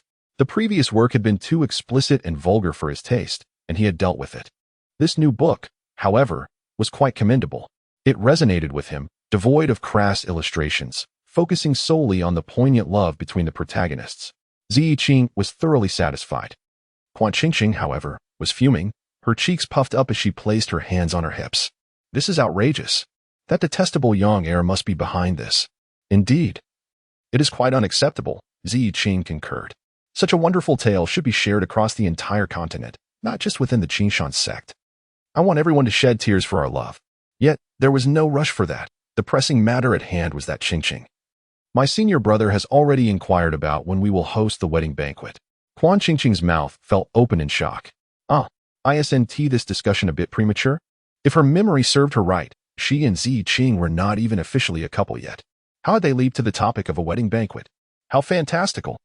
Qian Qingqing, Elder Z, I believe this matter warrants further discussion. Ziyiqing's expression darkened. "Are you unwilling?" Qian Qingqing, "Well, what I mean is Qian Qingqing." Under the penetrating gaze of Ziyiqing, stammered, "I suppose I might be unwilling." Ziyiqing, "Why?" Qian Qingqing, "You are far too powerful. Your mere advancement in rank could easily obliterate me. I feel we are unworthy." Ziyiqing, "I will protect you. I would never harm you. When I ascend, I will keep my distance. Do you not trust me? Qian Qingqing was rendered speechless, momentarily at a loss for words. After a long pause, she finally asked, Elder Z, have you ever been in love? No. Then I suggest you learn from the disciples who are in love. You will soon realize that we are light years away from marriage. Even if you like me, you cannot simply approach me with the intention of marrying me. Very well. Zi Yiqing obediently left. In the following 2 days, Zi Yiqing did not return to the small treehouse. Qian Qingqing felt a twinge of suspicion but chose not to investigate, assuming he had matters to attend to in his own palace. Meanwhile, in the palace atop the mountain, a throng of disciples surrounded Zi Yiqing, who sat at the center as they chattered animatedly. In matters of romance, one must proceed gradually. If a man immediately proposes marriage, he is either a rogue or a fraud. Zi Yiqing pondered this. He had thought mutual affection was sufficient for immediate matrimony, unaware of the numerous steps involved. Eager for guidance, he inquired about this gradual process. There are indeed many steps. First, you must confess your feelings to the girl. This confession must be nothing short of earth-shattering. Only then will the girl be moved and willing to enter into a romantic relationship with you. Zi Yiqing furrowed his brow. Is it truly necessary for it to be earth-shattering? He believed that the little spirit preferred a gentle and steady approach. The disciple speaking was adamant that it must be grand, only by making it known to everyone, including those swimming below and soaring above. Can she truly understand the purity and transparency of your love? Zi Yiqing noted this with diligence. When a girl agrees to become your partner, that is merely the first step. You must then nurture your relationship carefully. When the time is ripe, you may propose to her, which requires proper etiquette and formalities. The disciple spoke with utmost seriousness, and Zi Yiqing expressed his understanding. He realized he had indeed been rather casual in his approach, which explained why the little spirit was unwilling to marry him. However, what does it mean for the time to be ripe? When is the opportune moment considered to have arrived? The disciple scratched his head, unable to articulate a response. Elder Yang interjected, explaining that this so-called opportune moment refers to the maturity of one's feelings. It signifies that both individuals have acknowledged each other and are prepared to share their lives together, thus indicating that the time is ripe for courtship. A flicker of understanding crossed Ziyi's cool, serene visage. The surrounding disciples nodded in agreement, recognizing the wisdom imparted. Chapter 53. The Guide to Nurturing Little Spirits. 15. On the 8th day of the 5th month, a day of great fortune, it was a rare and auspicious occasion, suitable for all endeavors. Ziyi had not returned to the small tree house for 3 consecutive days, prompting Quan Qingqing to decide to visit his palace. Little Ba, I am going to see Elder Zi. Would you like to accompany me? Little Ba shook his head in refusal. The other foxes also expressed their disinterest. Very well. Then I shall go alone.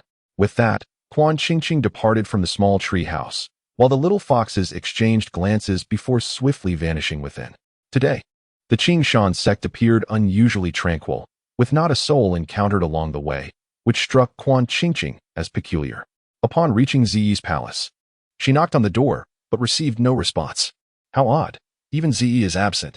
What could have transpired? Just as she turned to leave, the palace door creaked open slowly. As the door opened, Quan Qingqing overheard the hushed whispers of disciples from within. Useless. Why didn't you check the prompts beforehand?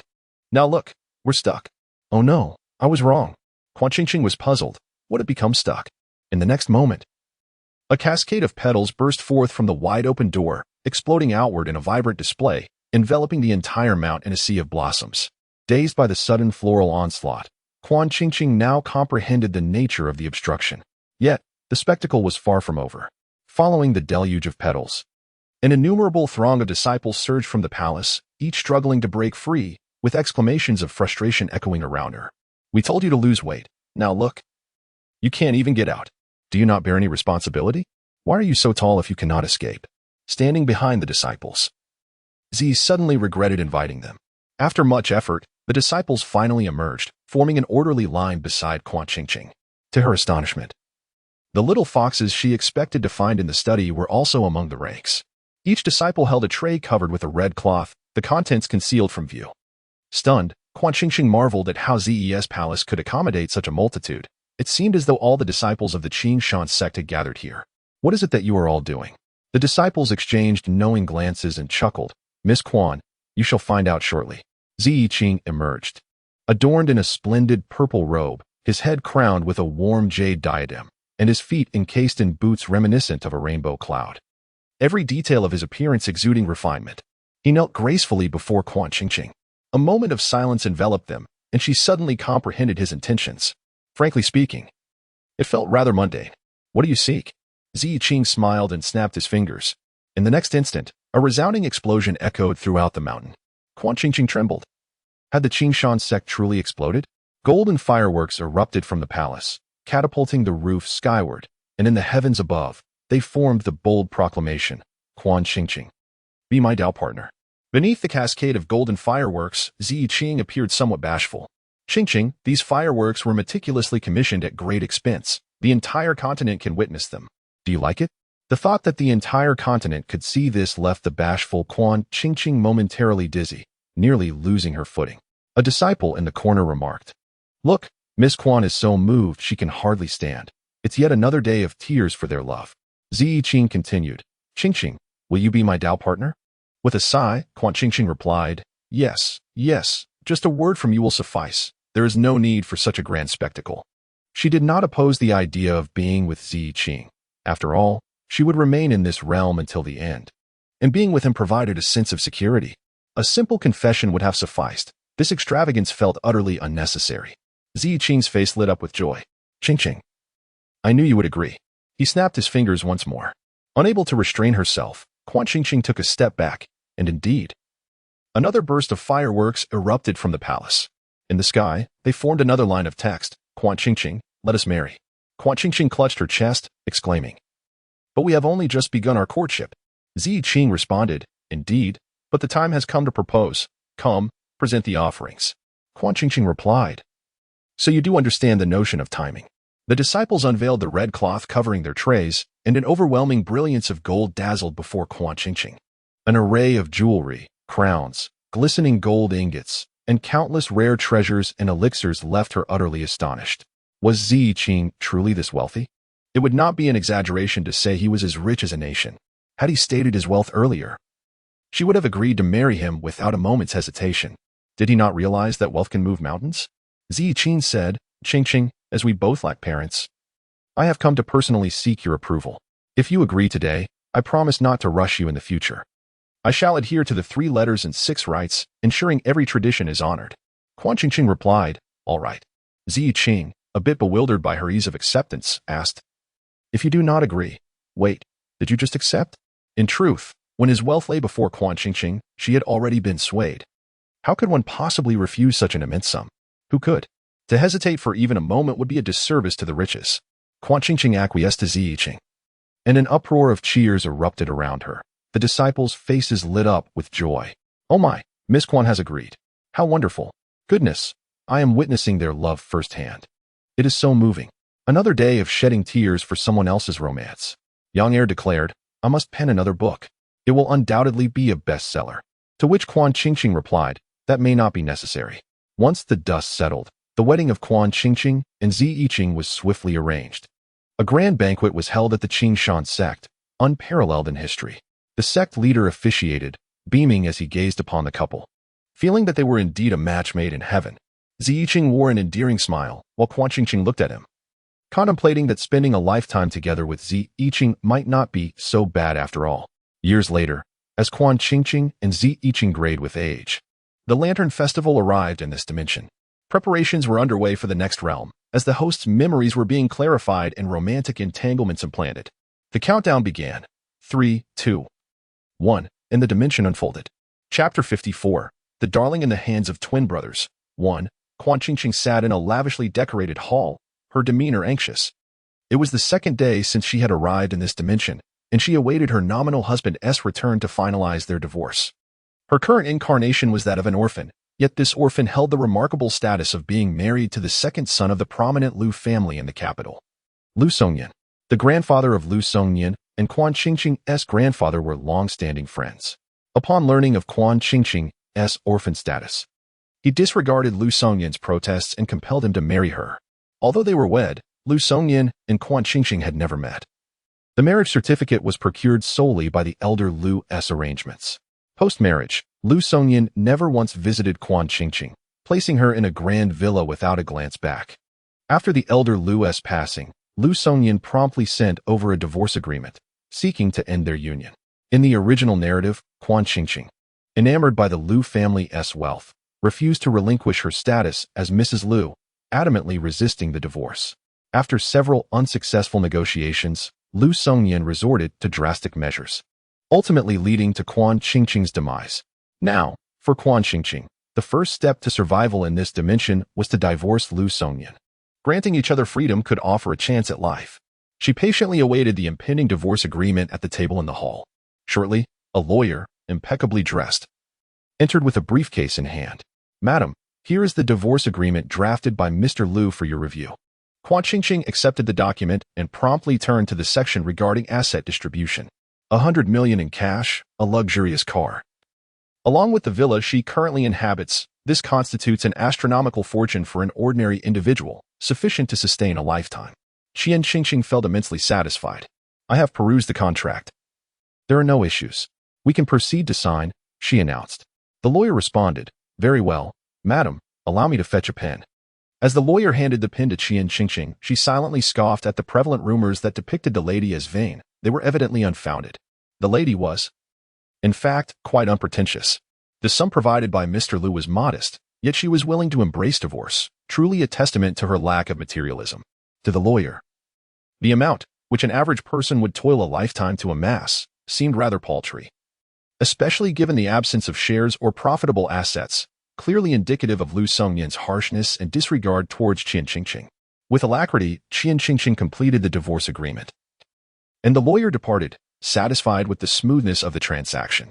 As she observed the lawyer's retreating figure, Qian Qingqing exhaled deeply and collapsed onto the sofa.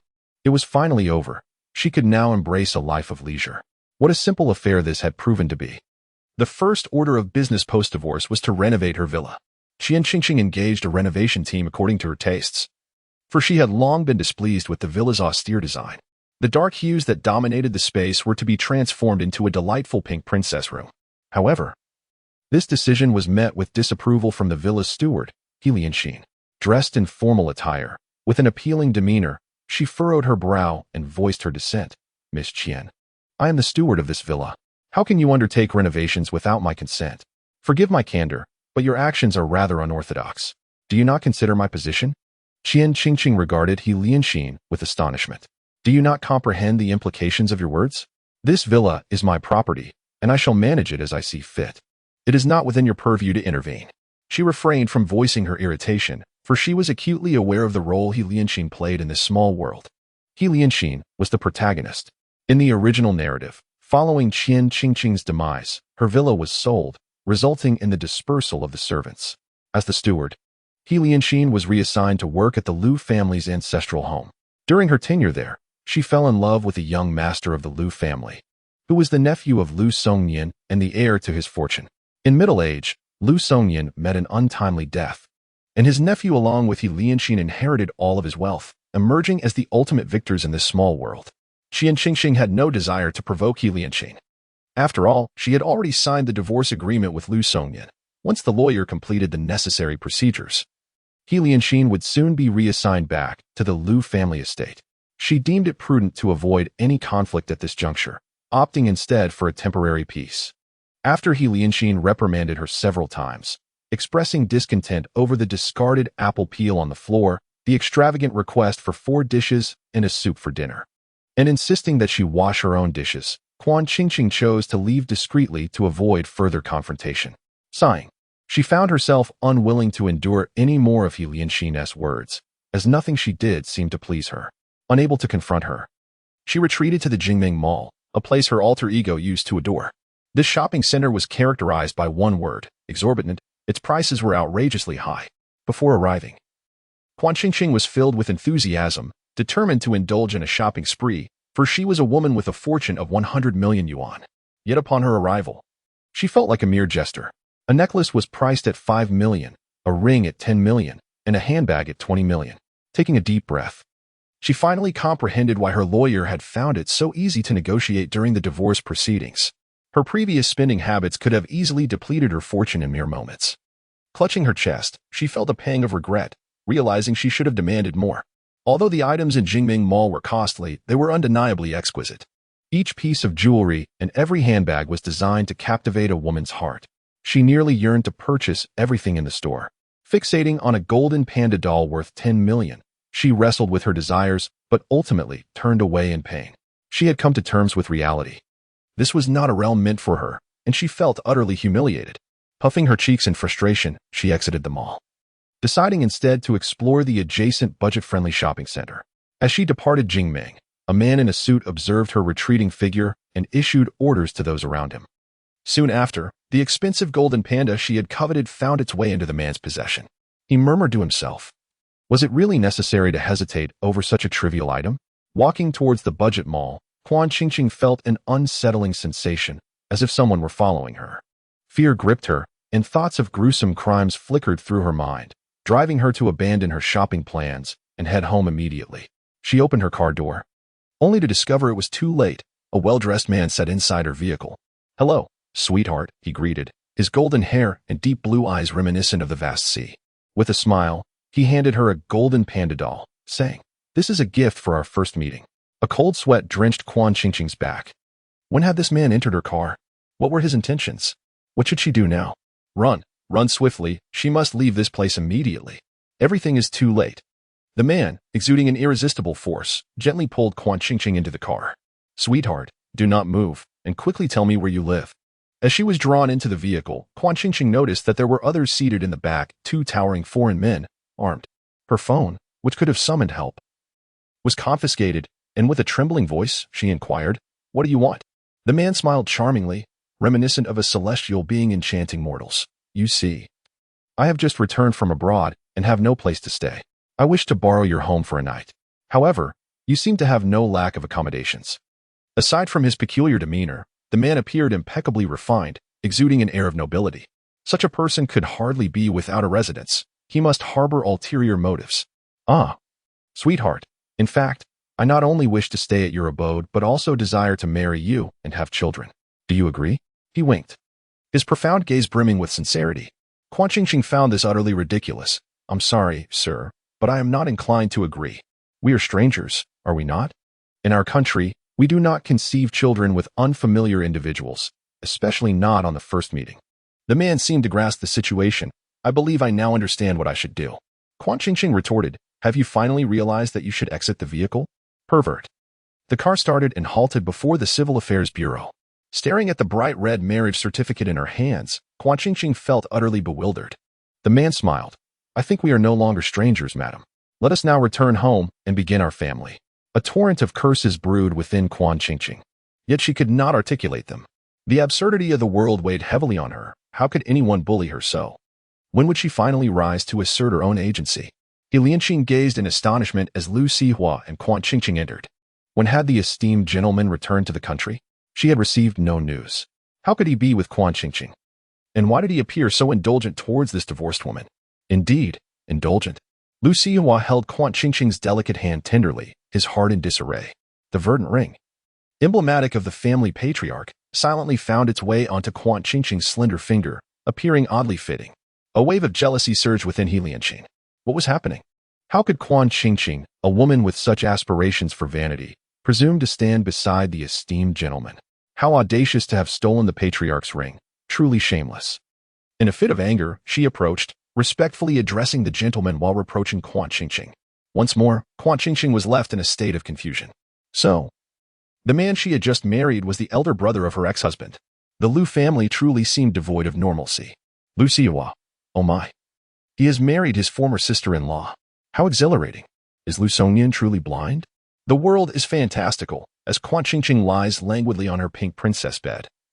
Embraced by the muscular Lu Sihua, she suddenly experiences a sense of emptiness and disillusionment. With a forceful movement, Lu Sihua dispels her feelings of void. "Madam, why are you so distracted?" he inquires, his dissatisfaction evident. Quan Qingqing, with her soft little hand, playfully slaps Lu Sihua, expressing her disinterest in further conversation. What a pervert. Meeting in the morning, obtaining the certificate in the afternoon, and engaging in intimate activities by night. How can you expect me to take this seriously? Despite the playful slap, Lu Sihua remains unfazed, his efforts only intensifying. It is not until Quan Qingqing drifts into slumber that their intimate encounter reaches its conclusion. Afterward, Lu Sihua sits at the edge of the bed, gazing at the serene visage of Quan Qingqing as she peacefully sleeps, a silly smile gracing his face. His wife is truly beautiful, captivating him at first glance. Such a delightful little treasure deserves to be cradled in his arms, tenderly cared for. What kind of fool is Lu Songyan to neglect such a precious gem? Not only did he abandon her, but he also mistreated her, leaving her without even a small allowance to buy a trinket from the decrepit Jingming Mall. This thought pains Lu Sihua deeply. He immediately calls his assistant. Deliver the most expensive jewelry and accessories each season to my wife. Remember, it need not be beautiful or fashionable. It must be the most expensive, the most expensive, the most expensive. And do it quickly. The assistant swiftly comprehends Lu Sihua's intent. Understood, sir. We shall only accept the finest. Furthermore, send Lu Songyan away. Do not let him linger in Kyoto. The farther, the better. The assistant hesitates, but ultimately replies, understood. As dawn breaks, Quan Qingqing awakens from her hazy dreams, the first time in days that hunger has roused her. Also the first time in days she has caught a whiff of breakfast. The handsome man, clad in a formal suit, carries a tray, from which the aroma of sweet porridge wafts enticingly, tantalizing her taste buds. Breakfast, Quan Qingqing softly murmurs. Heaven knows that He Lianxin, the housekeeper, has never prepared breakfast for her. Prior to her divorce from Lu Songyan, Quan Qingqing's every effort was directed at pleasing He Lianxin, who dictated her every action. After the divorce, He Lianxin completely disregarded Quan Qingqing, appearing to the servants more like a matron than a mere servant. Feeling a sense of injustice, Quan Qingqing finds herself powerless. This household is not hers to command. Darling, I have made sweet porridge. Allow me to feed you. Lu Sihua gently lifts Quan Qingqing from the bed, using a spoon to offer her the warm porridge. The comforting porridge slides into her stomach, bringing her immense relief. It's delicious, Quan Qingqing exclaims, her cheeks puffed with porridge. Indeed, the warmth of a steaming bowl in the morning brings unparalleled joy. To my surprise, Lu Sihua possesses some merit. What would you like to have for lunch? I can prepare anything, my dear. Since Lu Sihua has expressed it so, Qian Qingqing felt no reluctance. I desire braised spare ribs, sweet and sour fish, fish-flavored shredded pork, red braised pork, steamed mandarin fish, and more red braised pork. A hint of hesitation flickered in Lu Sihua's profound gaze. Was it too much for the little darling? Would she overindulge herself? Please. Qian Qingqing licked her lips, sweetly saying, You are truly wonderful. Very well. Who could possibly refuse the charming whims of a little sweetheart? Certainly not Lu Sihua.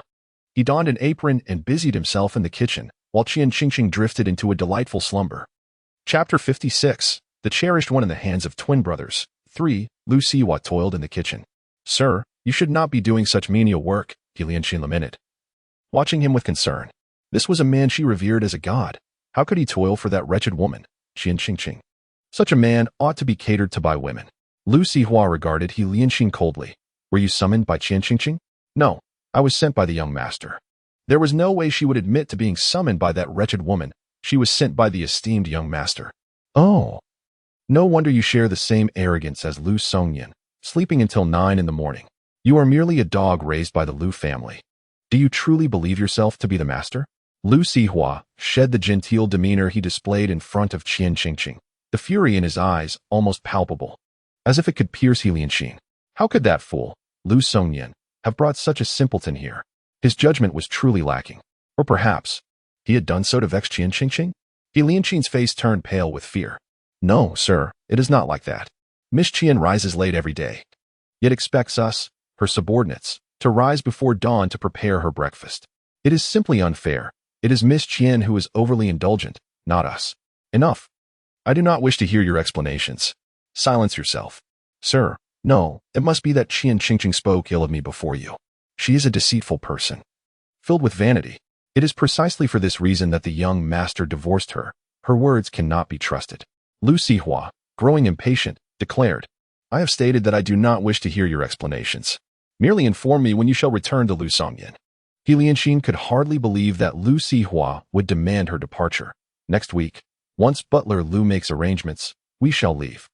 Is the young master so eager to rid himself of her company? Does he possess no ounce of compassion for himself? Today is Thursday. There are 3 days remaining. Please do not appear before me or my wife. Otherwise, I will show no mercy, regardless of your affiliations. The murderous intent in Lu Sihua's eyes terrified He Lianxin, who still wished to argue. Young master, The voices of Lu Sihua and He Lianxin overlapped. Qian lightly rubbed her sleepy eyes as she descended the stairs. Darling, why are you up? Shouldn't you sleep a little longer? I can't sleep anymore, she replied. What are you all doing?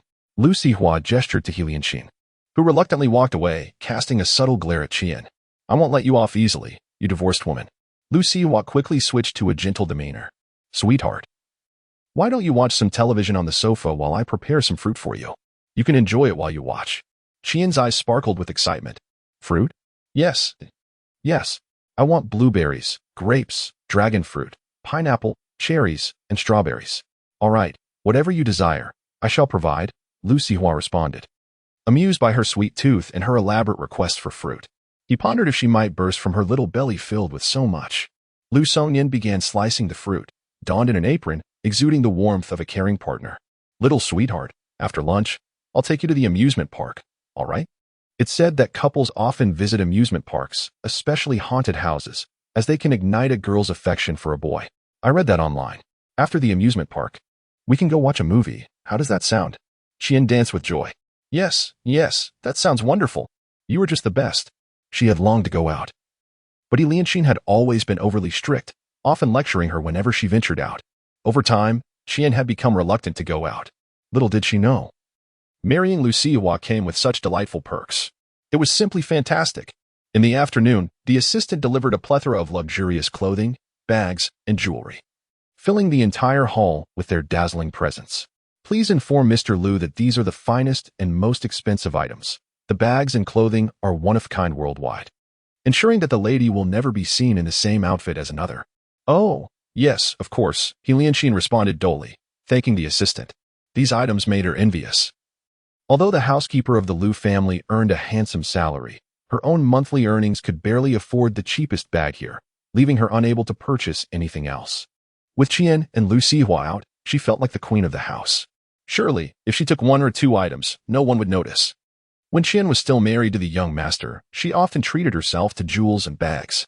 Now that she was divorced, she felt it was even more fitting to indulge herself. With this thought, He Lianxin felt utterly unburdened. She swiftly grabbed several expensive bags and a few luxury rings and necklaces, stashing them in her room. With so many items, Qian could hardly use them all. She was merely relieving Qian of her burdens. She was certainly not a greedy woman. Meanwhile, Qian was enjoying a delightful afternoon at the amusement park with Lu Sihua. He truly excelled at caring for a girl's emotions, holding Qian's hand throughout their haunted house adventure, and tenderly massaging her feet whenever she grew weary from exploring the park. With a mere glance from Quan Qingqing, Lu Sihua would promptly procure her milk tea, cake, and snacks. The naive and easily deceived Quan Qingqing found herself nearly drowning in Lu Sihua's tenderness. Wealthy, handsome, and possessing an enviable physique, coupled with unparalleled gentleness, he was irresistible to nearly every girl. The prospect of marriage seemed rather appealing. My sweet darling, let me wipe that ice cream off your lips. Lu Sihua produced a handkerchief, meticulously handcrafted in Italy, to clean Quan Qingqing's mouth. As she relished the service of the handsome gentleman, she devoured the ice cream with great enthusiasm.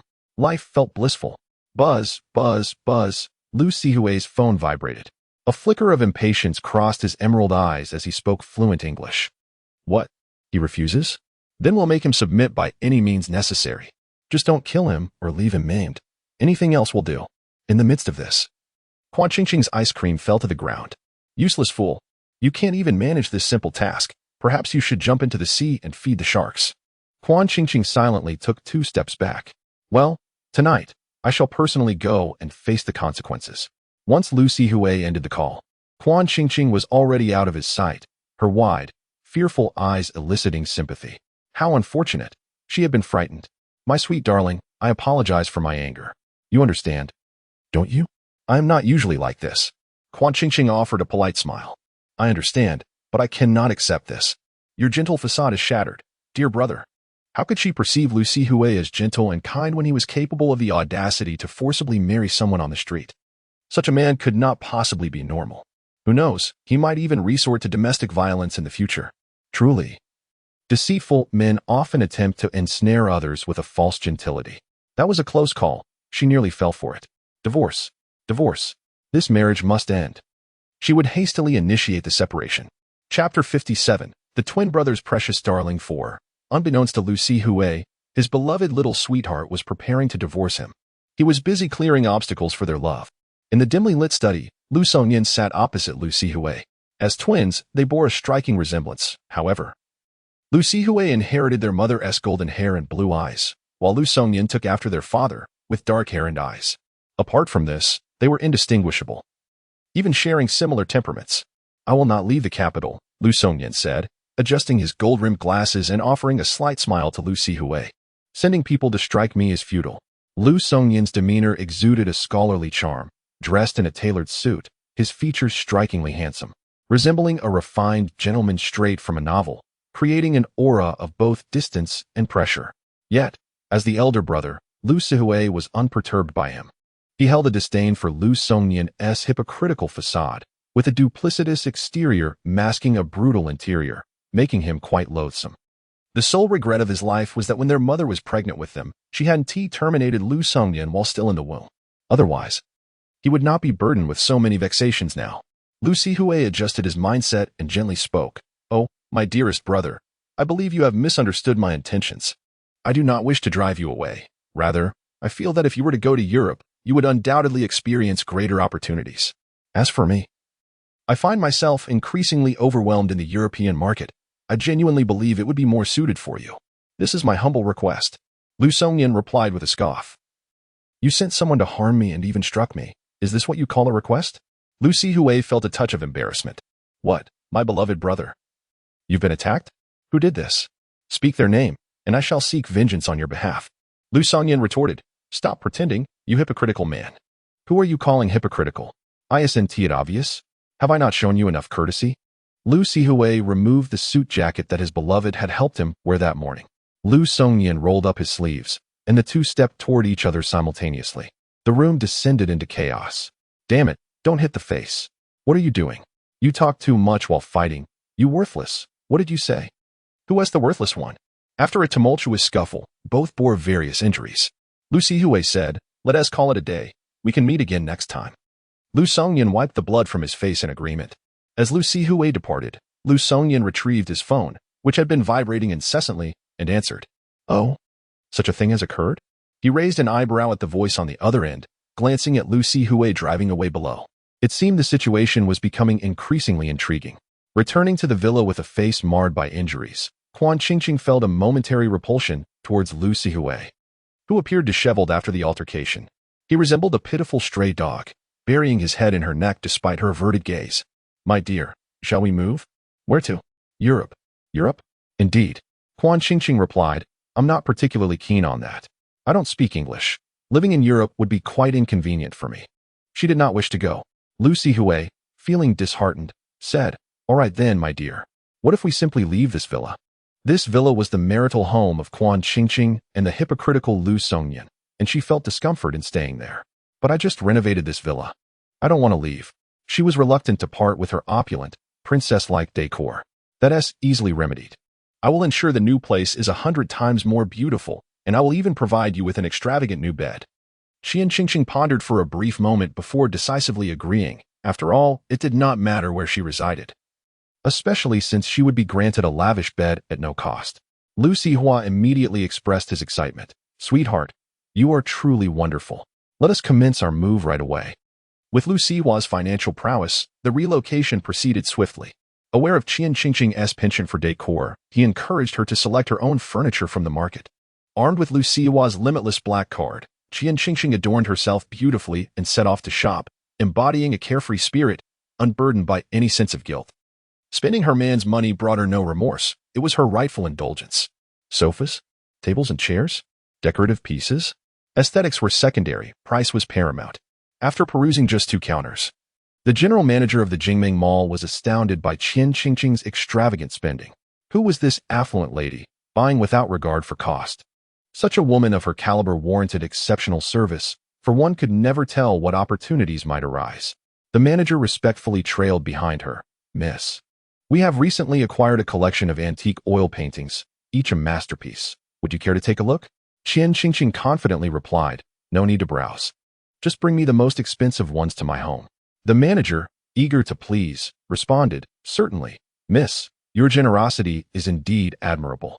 Feeling fatigued from her shopping spree, Qian Qingqing settled into his CAF and ordered a cup of coffee, which the manager had cleared for her sole enjoyment. As she sat alone, a man unexpectedly took a seat across from her. Biting on her straw, she looked up to find a familiar face, Lu Sihua. Why are you off work so early today? And you've dyed your hair black. Lu Sihua remained silent. Wow, are you wearing colored contacts? Your black eyes are quite striking, though I must admit, I prefer your blue ones. Still, Lu Sihua said nothing, his gaze revealing a hint of peculiarity. Impatiently, Qian Qingqing reached out with her petite hand and patted his arm. What's wrong? Why are you so quiet? Lu Songnian felt the soft touch of her hand on his arm, his ears slightly reddening. It's just that my throat feels a bit sore today. Oh, that explains it. Your voice seems a tad different, but it still sounds lovely, she remarked. Lu Songnian's ears turned a deeper shade of crimson. Thank you. I appreciate that you enjoy my voice. It's far more melodious than Lu Sihua's. As twilight descended, Qian Qingqing glanced outside and noted the darkening sky, surprised that she had spent the entire afternoon shopping, yet feeling exhilarated by the experience. Well, let us head home, she suggested. Rising with a sense of purpose, she took hold of Lu Sihua's hand, cheerfully exiting the mall. Lu Songnian, holding her hand tightly, felt a sweetness akin to honey in his heart. Is this truly my wife? How I adore her, how I desire her. What right does that man have? She is mine, and he should step aside. Chapter 58, The Delicate Treasure of the Twin Brothers. 5. Lu Songnian and Quan Qingqing returned to the villa hand in hand. He Lianxin remarked, What on earth? Why is it young master accompanying Quan Qingqing today? She approached to greet them. Young master. Lu Songnian cast a meaningful and warning glance at He Lianxin, who instantly darkened her expression. Why were both the elder and younger masters so tender towards Quan Qingqing while remaining so aloof with her? Could it be that she was merely a steward in their eyes? Impossible, absolutely impossible. She had grown up alongside the elder and younger masters, truly a childhood companion. With her unparalleled beauty and charm, how could she possibly be compared to that little brat, Quan Qingqing? The elder and younger masters must surely have feelings for her. It was merely that Quan Qingqing had bewitched them, causing a temporary lapse in their awareness of their true affections. One day, they would come to realize whom they truly cherished. Lu Songnian, oblivious to He Lianxin's thoughts, offered her no further attention as he entered the villa. Quan Qingqing was, as usual, seated on the sofa, indulging in snacks while watching television, awaiting dinner. She had become increasingly relaxed in front of Lu Sihua, now treating herself as if she were his ancestor. The unspoken bond between Lu Songnian and Lu Sihua prompted him to instinctively head to the kitchen and grasp a spatula. Uncertain of Quan Qingqing's culinary preferences or what his older brother typically prepared, he resorted to making his favorite Western dish, searing 2 imported steaks. When he presented the dish at the table, Quan Qingqing was taken aback. Lu Sihua, don't you despise Western cuisine? Despite being a fair-haired, blue-eyed mixed blood, he had an aversion to Western food, favoring Chinese dishes instead. I thought you might enjoy a change of flavor. Lu Songnian meticulously sliced the steak into small pieces, offering a forkful to Quan Qingqing with eager anticipation in his gaze. The steak was perfectly cooked, tender, and flavorful, rivaling that of any high-end restaurant chef.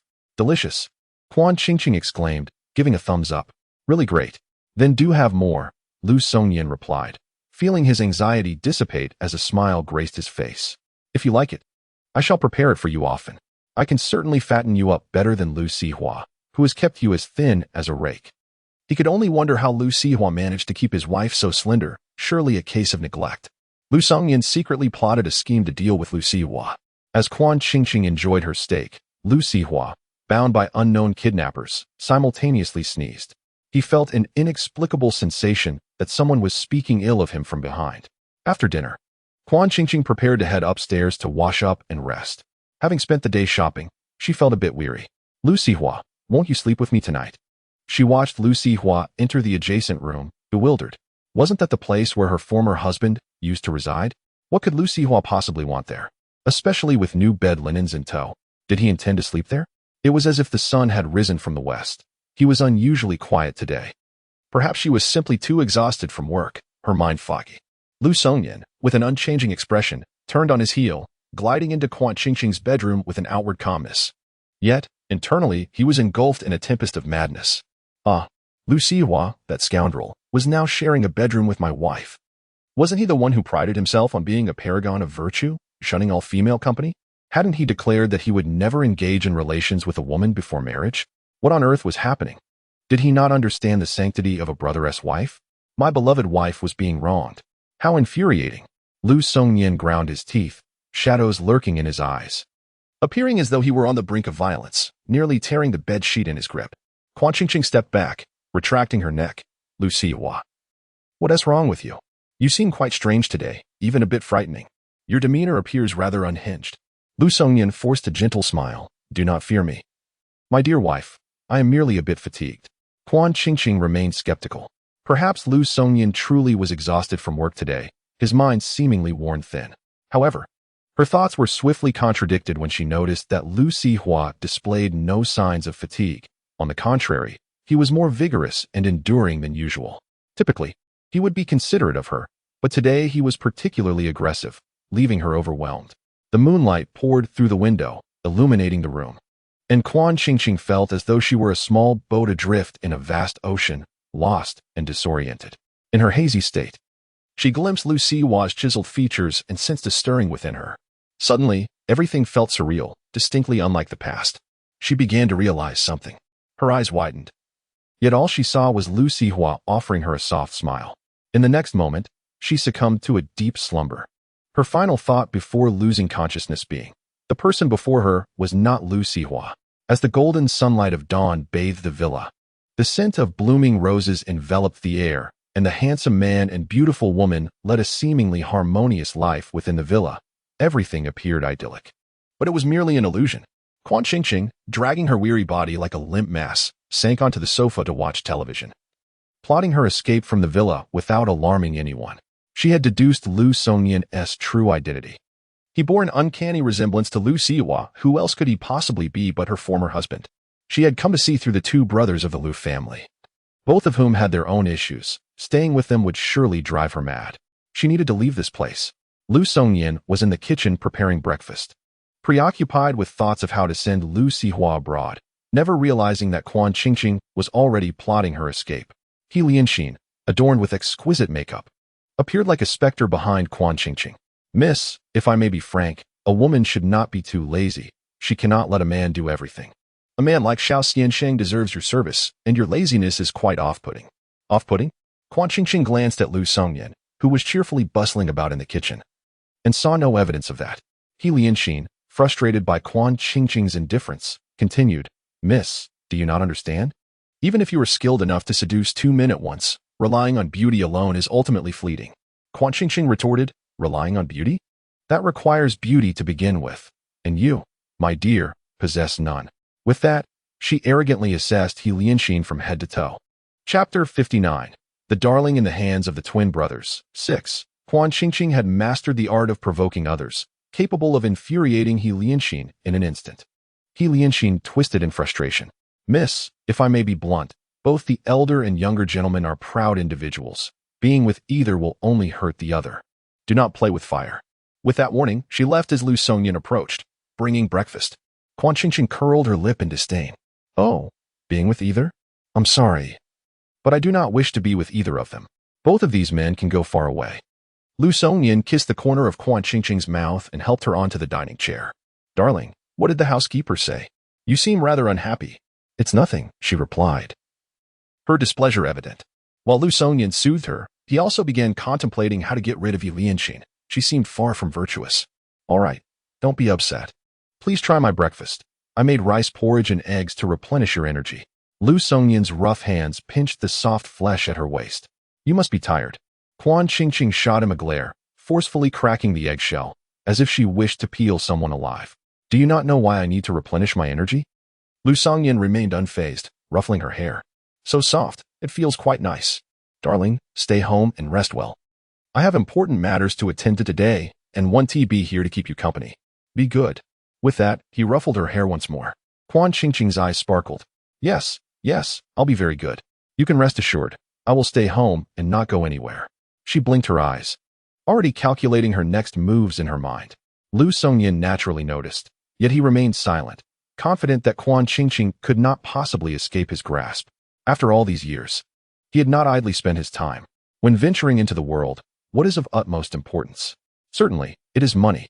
With ease, Quan Qingqing opened the villa's safe, benefiting from a trove of jewelry gifted by Lu Sihua, making her a little wealthy lady herself.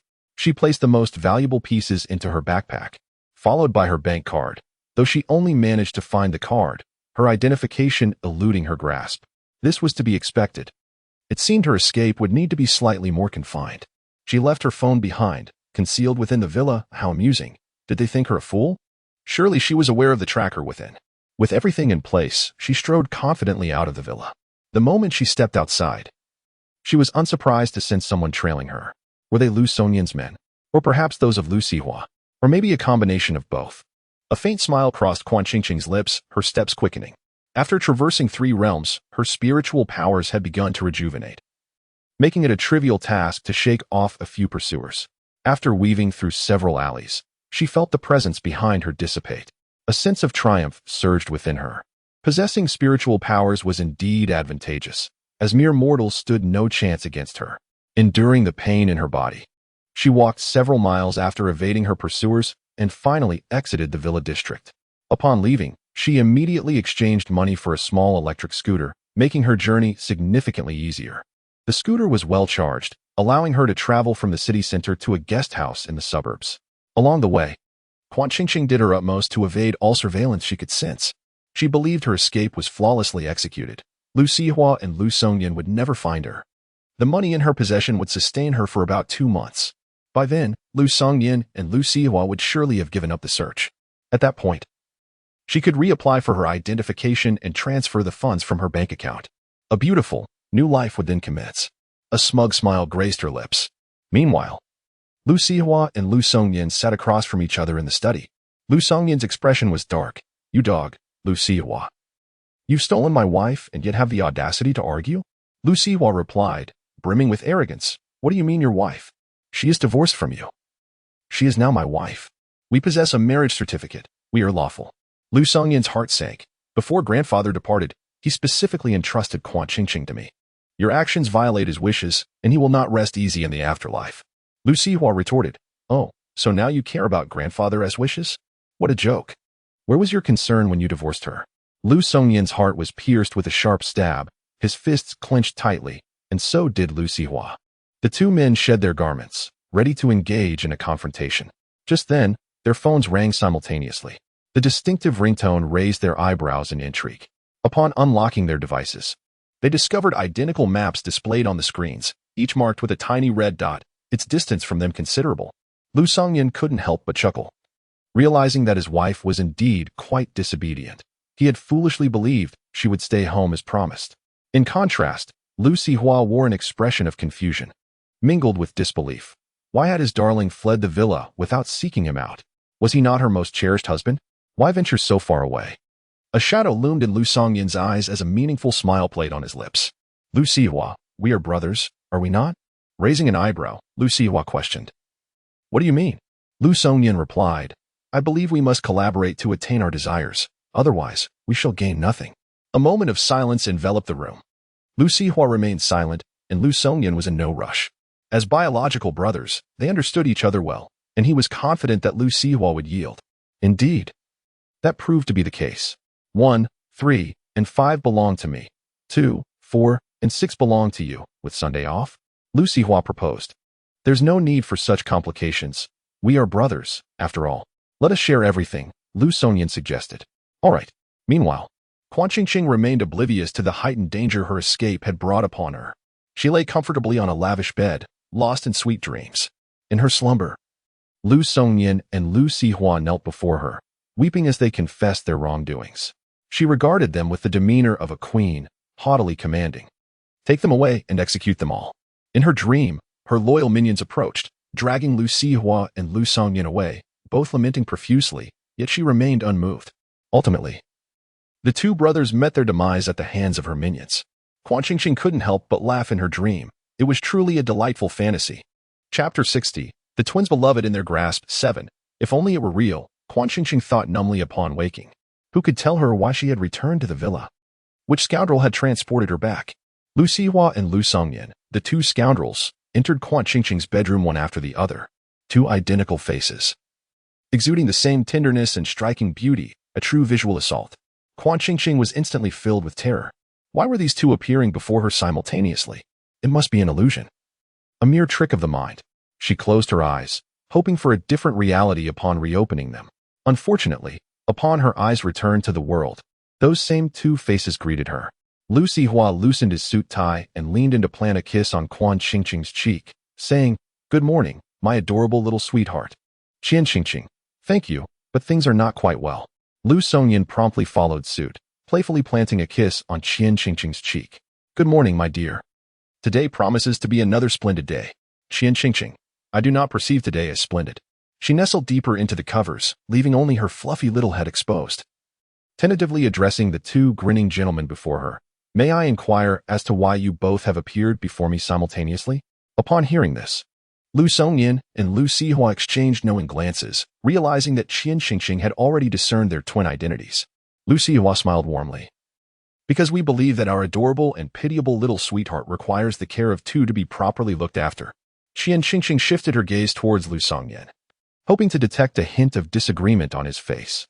Alas, she was met with disappointment. There was no sign of dissent on Lu Songyan's countenance. "No. You both can accept this?" she exclaimed, utterly astonished. "What is wrong with this world? Are you not aware that our current situation is rather peculiar?" In unison, Lu Sihua and Lu Songyan replied, "Not at all." "Well," Qian Qingqing pondered for a moment, feeling a tad embarrassed. "I believe I am a traditional woman. I can only accept a relationship with one man. One of you should step back." She extended her delicate, fair little pinky finger, as if negotiating with the brothers. If she must be entangled with such peculiarities, she preferred to be with one rather than two, as that was simply too shameful. If she could incite discord between Lu Sihua and Lu Songyan, leading them to conflict, it would be even better. Qian Qingqing had grand thoughts. However, the brothers were entirely unfazed by her intentions. Lu Sihua's azure eyes sparkled with amusement. "Little sweetheart, I know what you are thinking, but your wish shall remain unfulfilled." He affectionately ruffled Qian Qingqing's hair, as if she were a child lacking understanding. This sentiment drove Qian Qingqing to frustration. "Why do you, with your power and pride, tolerate sharing a girlfriend? I truly do not comprehend." The Lu family was a colossal presence in this small realm, and as the wielders of authority, they lacked for nothing. Why would they engage in such a thing as vying for a wife? She mused that she was merely a passerby, not the leading lady. What could possibly grant her such allure? Lu Songyan adjusted his golden-rimmed glasses, his gaze composed, embodying the demeanor of a true gentleman. "We are all brothers. What is amiss with sharing an aesthetic preference?" "Qian Qingqing, what a perilous statement." "You answered splendidly, but refrain from responding next time." Lu Sihua gently leaned close to Quan Qingqing's ear, soothing her with tender words. "My sweet darling, consider this from a different perspective. You have the privilege of being surrounded by two handsome men who neither compete for your attention nor create chaos in your life. You can enjoy the blessings of companionship without any turmoil in your backyard. Isn't that delightful?" A tremor coursed through Quan Qingqing's body, stunned by Lu Sihua's peculiar reasoning. What was happening? She suddenly found a semblance of logic in his words. If she merely altered her viewpoint, she would be the one reaping the benefits. No. How could she think like that? She was a person of principles. Lu Songyan leaned in closer to her ear and added nonchalantly, "And these two handsome men are twins. Aren't you the least bit intrigued?" To be honest, Quan Qingqing felt a flutter of interest. No, she was not intrigued at all, not even remotely. With resolve, she seized the only two pillows on the bed and, one in each hand, hurled them at Lu Sihua and Lu Songyan's heads. "Get out, you two. You knaves." In silent accord, Lu Sihua and Lu Songyan retreated, granting Quan Qingqing a moment to collect herself. She had risen too early that day, and her weary appearance necessitated a brief respite to restore her spirits. The house staff had been entirely replaced under the direction of Lu Sihua and Lu Songyan. He Lianxin received this news with disbelief. "Sir, why have I been dismissed?" she exclaimed in a frantic plea, collapsing to her knees. While others had merely been reassigned, she alone faced an unrelenting termination. "Why? Please, do not dismiss me. Transfer me like the others." Lu Sihua and Lu Songyan regarded her with cold indifference, too weary to engage further. Merely glancing at her was exhausting. The newly appointed housekeeper approached dutifully, pulling He Lianxin from the ground. "Madam He, please do not disturb the gentleman's rest. Hurry upstairs and gather your belongings to leave as soon as possible." She dragged He Lianxin away with the same disregard one might show for a lifeless burden. Lu Songyan and Lu Sihua watched impassively as He Lianxin was taken away, tacitly approving of the housekeeper's actions. He Lianxin cried and pleaded as she was led away, but the housekeeper, growing impatient, retrieved a cloth from the kitchen and directly muffled her cries, before unceremoniously tossing her into a room. "You have 1 hour to pack your things. Otherwise." The housekeeper flexed her impressive biceps, implying a threat left unspoken. Fearful of the imposing new housekeeper, He Lianxin trembled as she hastily retrieved a collection of valuable clothing, bags, and jewelry pilfered from Quan Qingqing, stuffing them into her suitcase. The mere fragments of what Quan Qingqing had carelessly let slip through her fingers could sustain her for the rest of her life.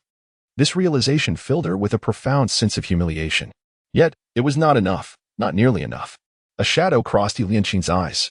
Quan Qingqing slept soundly, her exhaustion profound after a day filled with turmoil and flight.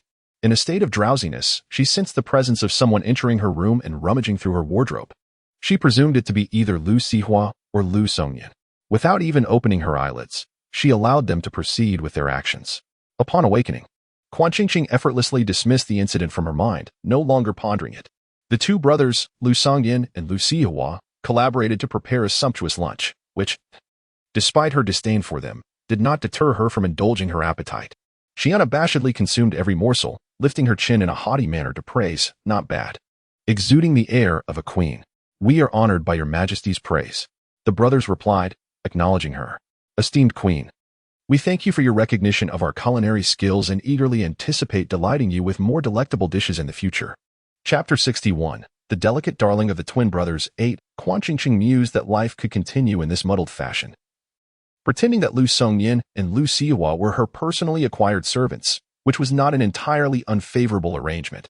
However, she bristled at the notion that they had the audacity to restrict her freedom of movement. With her hands placed defiantly on her hips, she glared at the two sentinels stationed at her doorway. "Darling, you seem fatigued. You need to rest properly at home," Lu Songyan remarked with a tone of concern. Appearing deeply sincere, Quan Qingqing could not suppress an eye roll. How infuriating. It was merely because she had inadvertently discovered and dismantled the tracking devices they had covertly implanted upon her that they treated her in this manner. The mere thought of surveillance ignited her fury.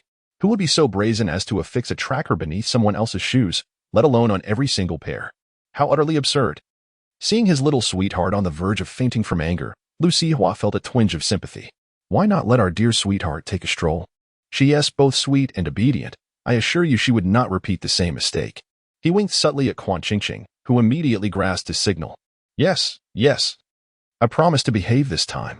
I beseech you, Lu Songyan, let me go out. It's simply too stifling at home. The gentle touch of her soft, fragrant skin against his stirred a blush on Lu Songyan's earlobes. I implore you, Lu Songyan, I swear I shall return promptly, Quan Qingqing declared, raising 3 fingers with her big, pleading eyes. Absolutely not. You cannot go out for the next couple of days, Lu Songyan replied with an unyielding heart, ignoring her pleas as he coldly delivered his words and turned to ascend the stairs. Though he appeared harsh and unfeeling, a closer look would reveal the slight awkwardness in his stride. That was close. He almost acquiesced to his wife's request. She truly excelled at coaxing him. A faint blush crept across Lu Songyan's face. Meanwhile, Quan Qingqing, denied the freedom to step outside, sulked alone in her room. The villa's chambers had undergone yet another renovation, featuring an opulent mahogany bed complemented by a mattress worth millions. The room was adorned with priceless antique ornaments and luxurious custom-made plush dolls, while even the edges of the ceiling seemed to be lined with gold thread.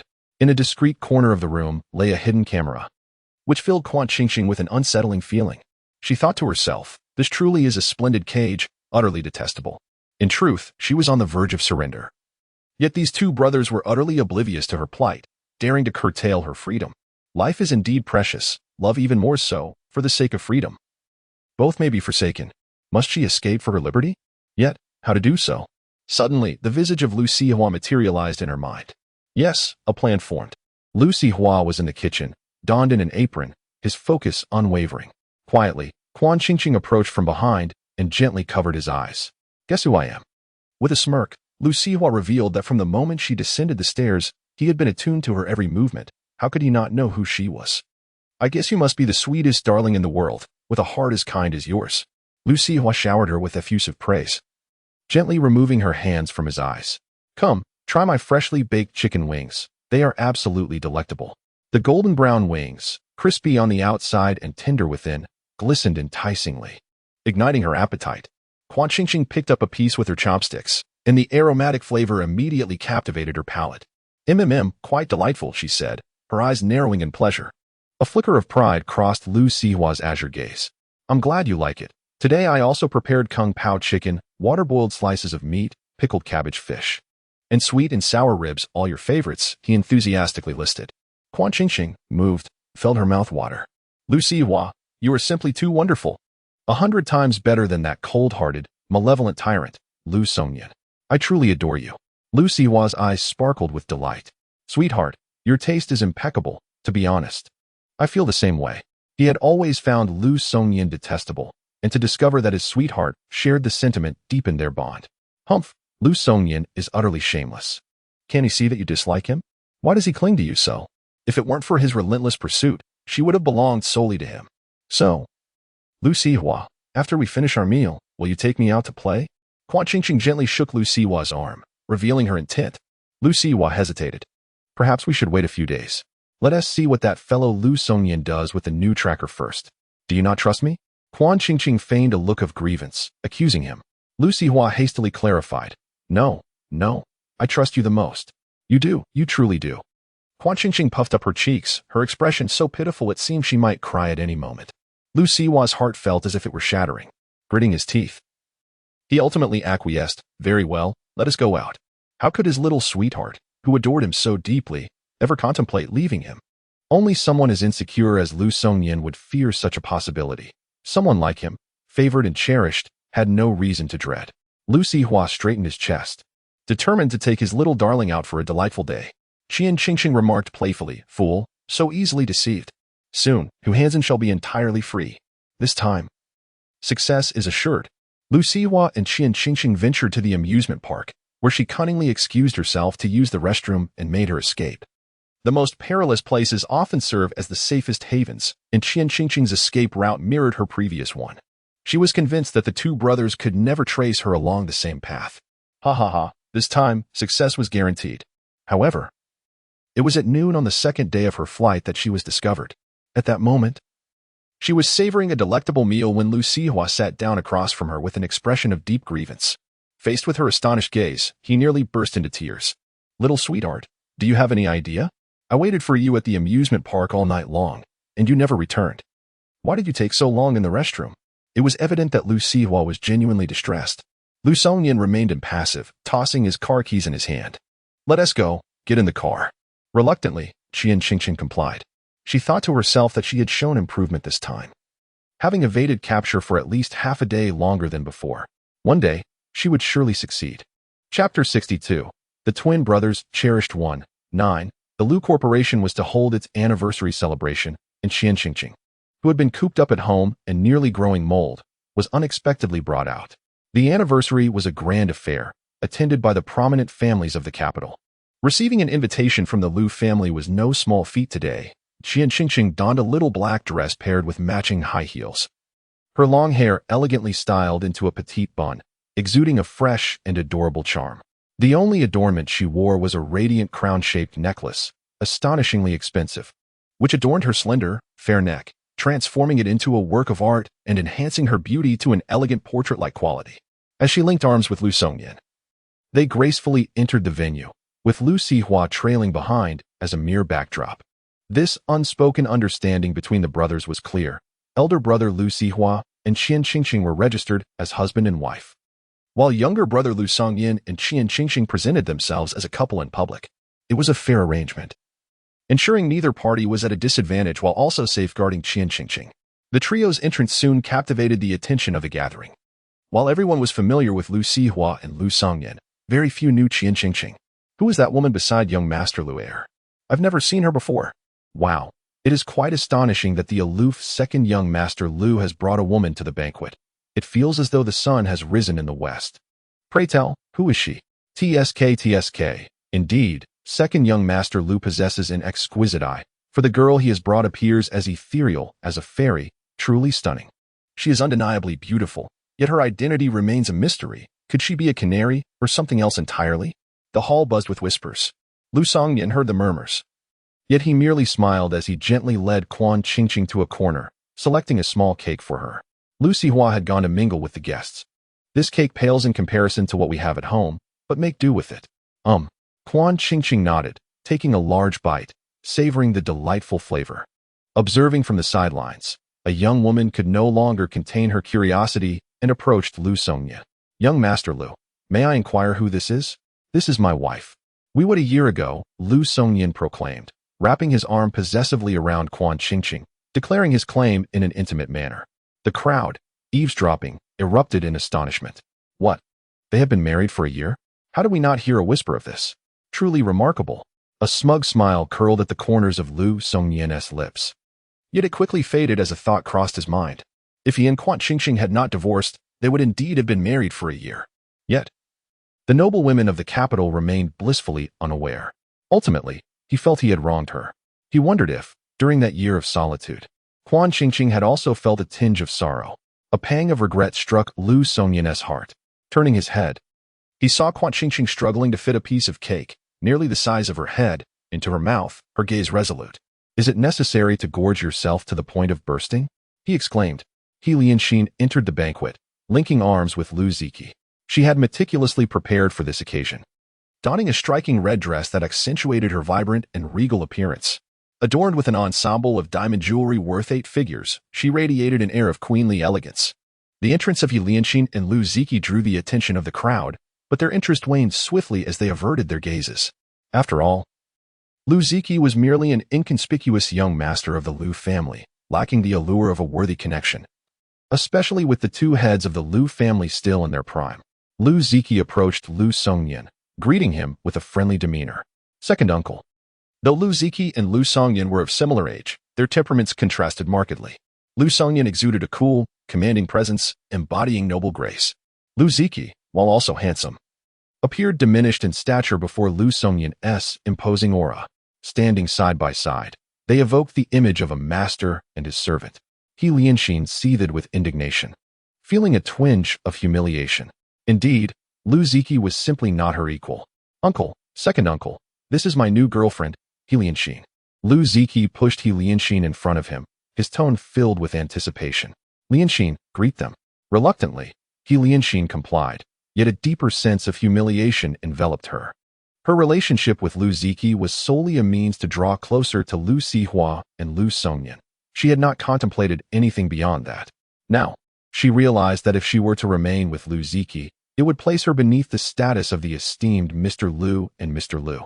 How could that be acceptable? With a proud expression, Lu Ziki exclaimed, Uncle, isn't my girlfriend beautiful? Oblivious to He Lianxin's discomfort, he cheerfully engaged in conversation with Lu Songyan and Lu Sihua. His innocent and carefree nature, coupled with the affection showered upon him by the elder members of the family, rendered him blissfully unaware. Even Lu Songyan had entertained the notion of leaving his future wealth to Lu Ziki, though that now seemed improbable. She is indeed lovely, but beauty alone is not everything. He chuckled. Hey, Lianxin is not only beautiful, she is also kind and gentle. Second uncle, you will surely come to like her. Lu Ziki's Navi laughter was endearing, prompting Chu Qingqing to glance at him, touched by his innocence. Lu Songyan interjected, allow me to introduce, this is your second aunt. Lu Ziki was taken aback. Second aunt? No way. Second uncle actually has someone special? This news is utterly unbelievable. I must have misheard. There's no way this unromantic man could have a beloved. Lu Songyan, irritated, urged, why are you just standing there? Greet her. It's quite rude. Observing Lu Ziki's bewildered expression, he felt exasperated. This foolish child had no perceptiveness whatsoever. Chu Qingqing stepped forward gracefully, nodding at Lu Ziki with a composed smile. Hello. Her delicate demeanor and exquisite features were reminiscent of a celestial being, captivating Lu Ziki, who stood entranced. He murmured, is this truly a fairy? Chu Qingqing responded, hello. I am Lu Songyan's wife. Lu Songyan beamed at her introduction. Wife was indeed one of the most enchanting words in existence. Lu Ziki exclaimed, wife? You two have actually registered your marriage? How astonishing. He had assumed they were just dating. Second uncle's speed in matters of the heart was remarkable. It dawned on him that second uncle's long-standing singlehood was not due to a lack of interest in women, but rather a mere absence of the right one. Lu Ziki mused on the extraordinary nature of love, which could transform the mundane into the miraculous. Thus, he respectfully and submissively addressed her, second aunt. Very well done. Chu Qingqing praised, relishing the delightful sensation of being referred to as second aunt by the protagonist of the original tale, a feeling that was immensely gratifying. It was akin to experiencing a rush as a minor character overshadowed the main one. Meanwhile, Lu Sihua had returned from socializing, though the specifics of his arrival were unknown. Upon returning, I stood beside Qian Qingqing, observing the pride that gleamed in her eyes, a tender affection flickering within my own. In Chapter 63, The Darling in the Palm of Twin Brothers, 10, Lu Sihua remarked, Ziki, your girlfriend displays an utter lack of decorum. She does not even greet her elders. His stern demeanor was rather intimidating. Lu Ziki scratched his head, finally realizing the gravity of the situation. Lianqin, quickly, call Aunt Air, he urged. Huanqin's complexion shifted from pale to flushed, and back again. She had never endured such humiliation. The thought of addressing that wretched Qian Qingqing was inconceivable. How could she ever be worthy? Lianqin pressed her lips together, remaining silent. Lu Ziki felt a twinge of discontent. Why was Lianqin being so thoughtless today, lacking any discernment? Qian Qingqing offered a gentle smile. Never mind, if you do not wish to call me, I shall not impose. It is only natural for someone new like me to be overlooked by Miss He. Lu Ziki interjected, no, and Air, Lianqin did not mean it that way.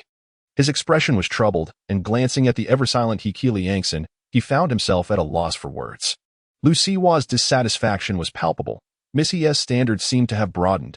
During her tenure as steward at the Lu residence, she was always subservient. Has she now become too proud to even extend a greeting? A stir rippled through the guests present, their ears perked for the unfolding drama. Oh, this is bound to be entertaining.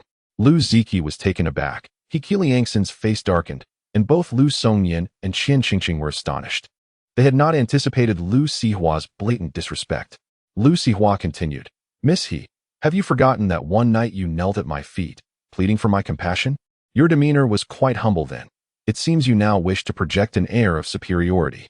He casually swirled his glass of red wine, reveling in the unfolding confrontation. Surely you do not believe that by associating with that fool, Lu Ziki, you can elevate your status among us. Those accessories you wear seem rather familiar. The necklace, the earrings, the ring, do they not resemble the gifts I bestowed upon Qian Qingqing? Might they be pilfered from the Lu family? The spectators gasped in astonishment. What a scandal! Lu Songyan and Qian Qingqing exchanged glances. Indeed, such venomous words. Lu Ziki stammered, Lianqin, you. He gazed at Lianqin, as if meeting her for the first time. Lianqin, flustered, quickly interjected, Dear sir, do not heed Mr. Lu's unfounded accusations. While I did serve as steward in the Lu household, that is a matter of the past. During my tenure, I was diligent and adhered strictly to my duties, never overstepping my bounds. As for my accessories, they were all purchased with my own earnings. I have never relied on Miss Qian for anything. Her face was etched with grievance, her eyes brimming with unshed tears, exuding an aura of innocence that was undeniably compelling. Lu Ziki hesitated, uncertain whom to believe, torn between his esteemed uncle and his beloved girlfriend. He found himself in a most precarious predicament. Lu Sihua clicked his tongue disdainfully, and upon witnessing Lu Ziki's demeanor, Lu Songyan felt a wave of disappointment wash over him. Ziki, one must not be overly foolish. Your aunt's every piece of jewelry bears her initials engraved on the back. It is plainly evident. Lianqin's face turned ashen. Taken aback by Lu Sihua's words, she felt the blood drain from her face. Ziki, please don't do this. I am your girlfriend. Fear gripped her. Terrified that Lu Ziki would expose her in front of everyone. After all this time we spent together, you can't even trust me with something so trivial? A few tears welled in Lianqin's eyes, evoking a deep sense of pity. Lu Ziki hesitated for a moment, then sighed. Uncle, Auntie, let's let this matter go. It must be a misunderstanding. Upon hearing this, Qian Qingqing, Lu Songyan, and Lu Sihua recognized Lu Ziki's stance and fell silent. The surrounding guests, upon hearing Lu Ziki's words, understood that the day's spectacle had come to an end. The discerning socialites began to ponder the implications.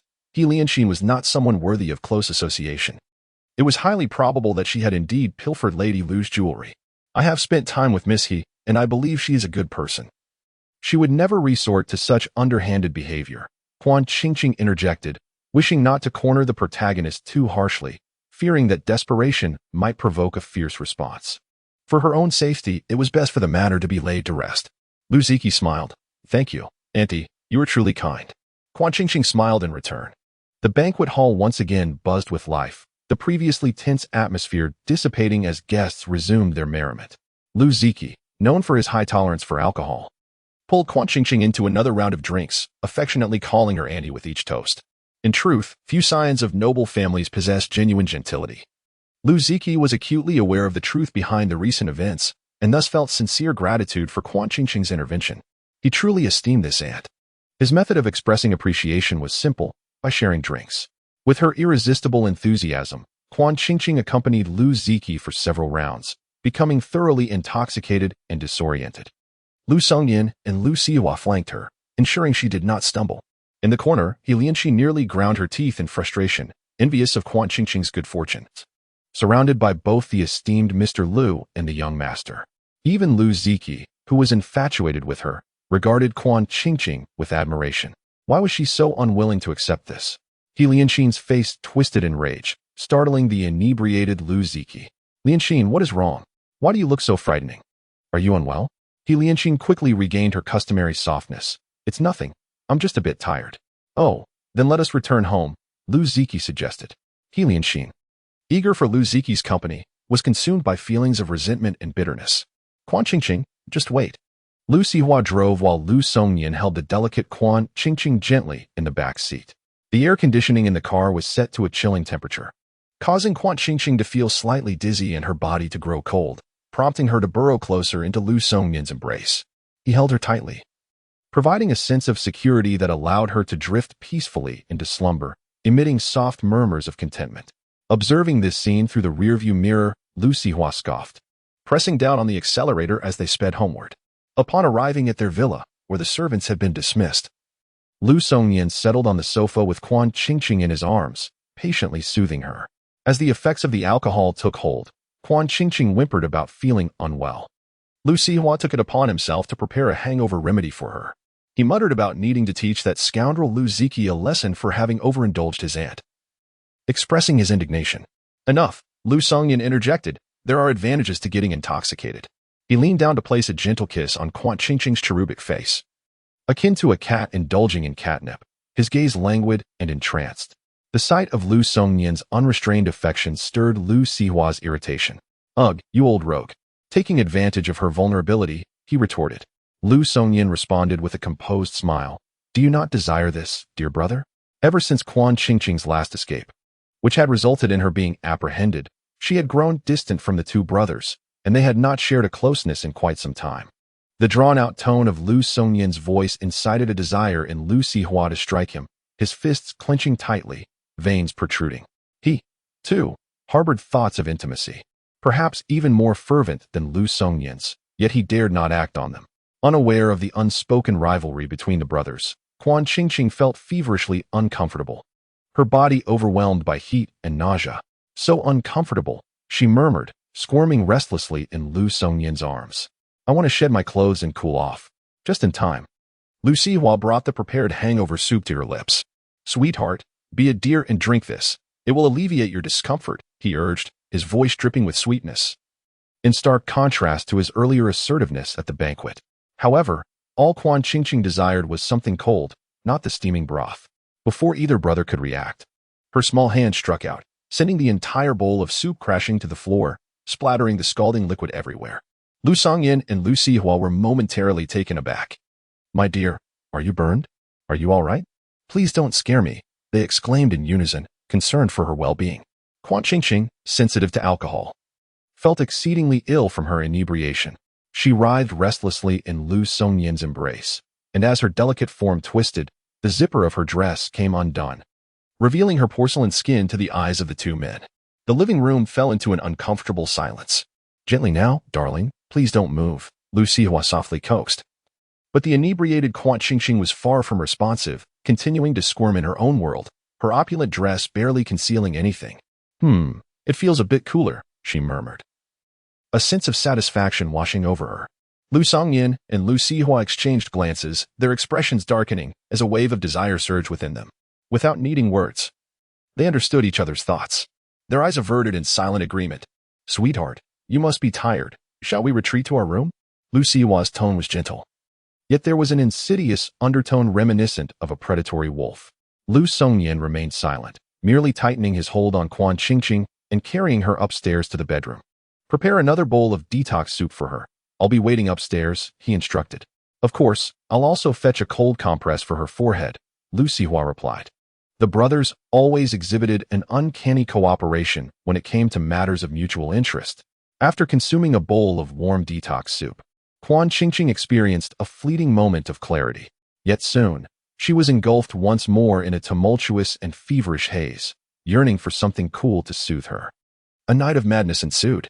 The following day, Quan Qingqing awoke from her slumber, her mind still foggy, utterly oblivious to the events of the previous night.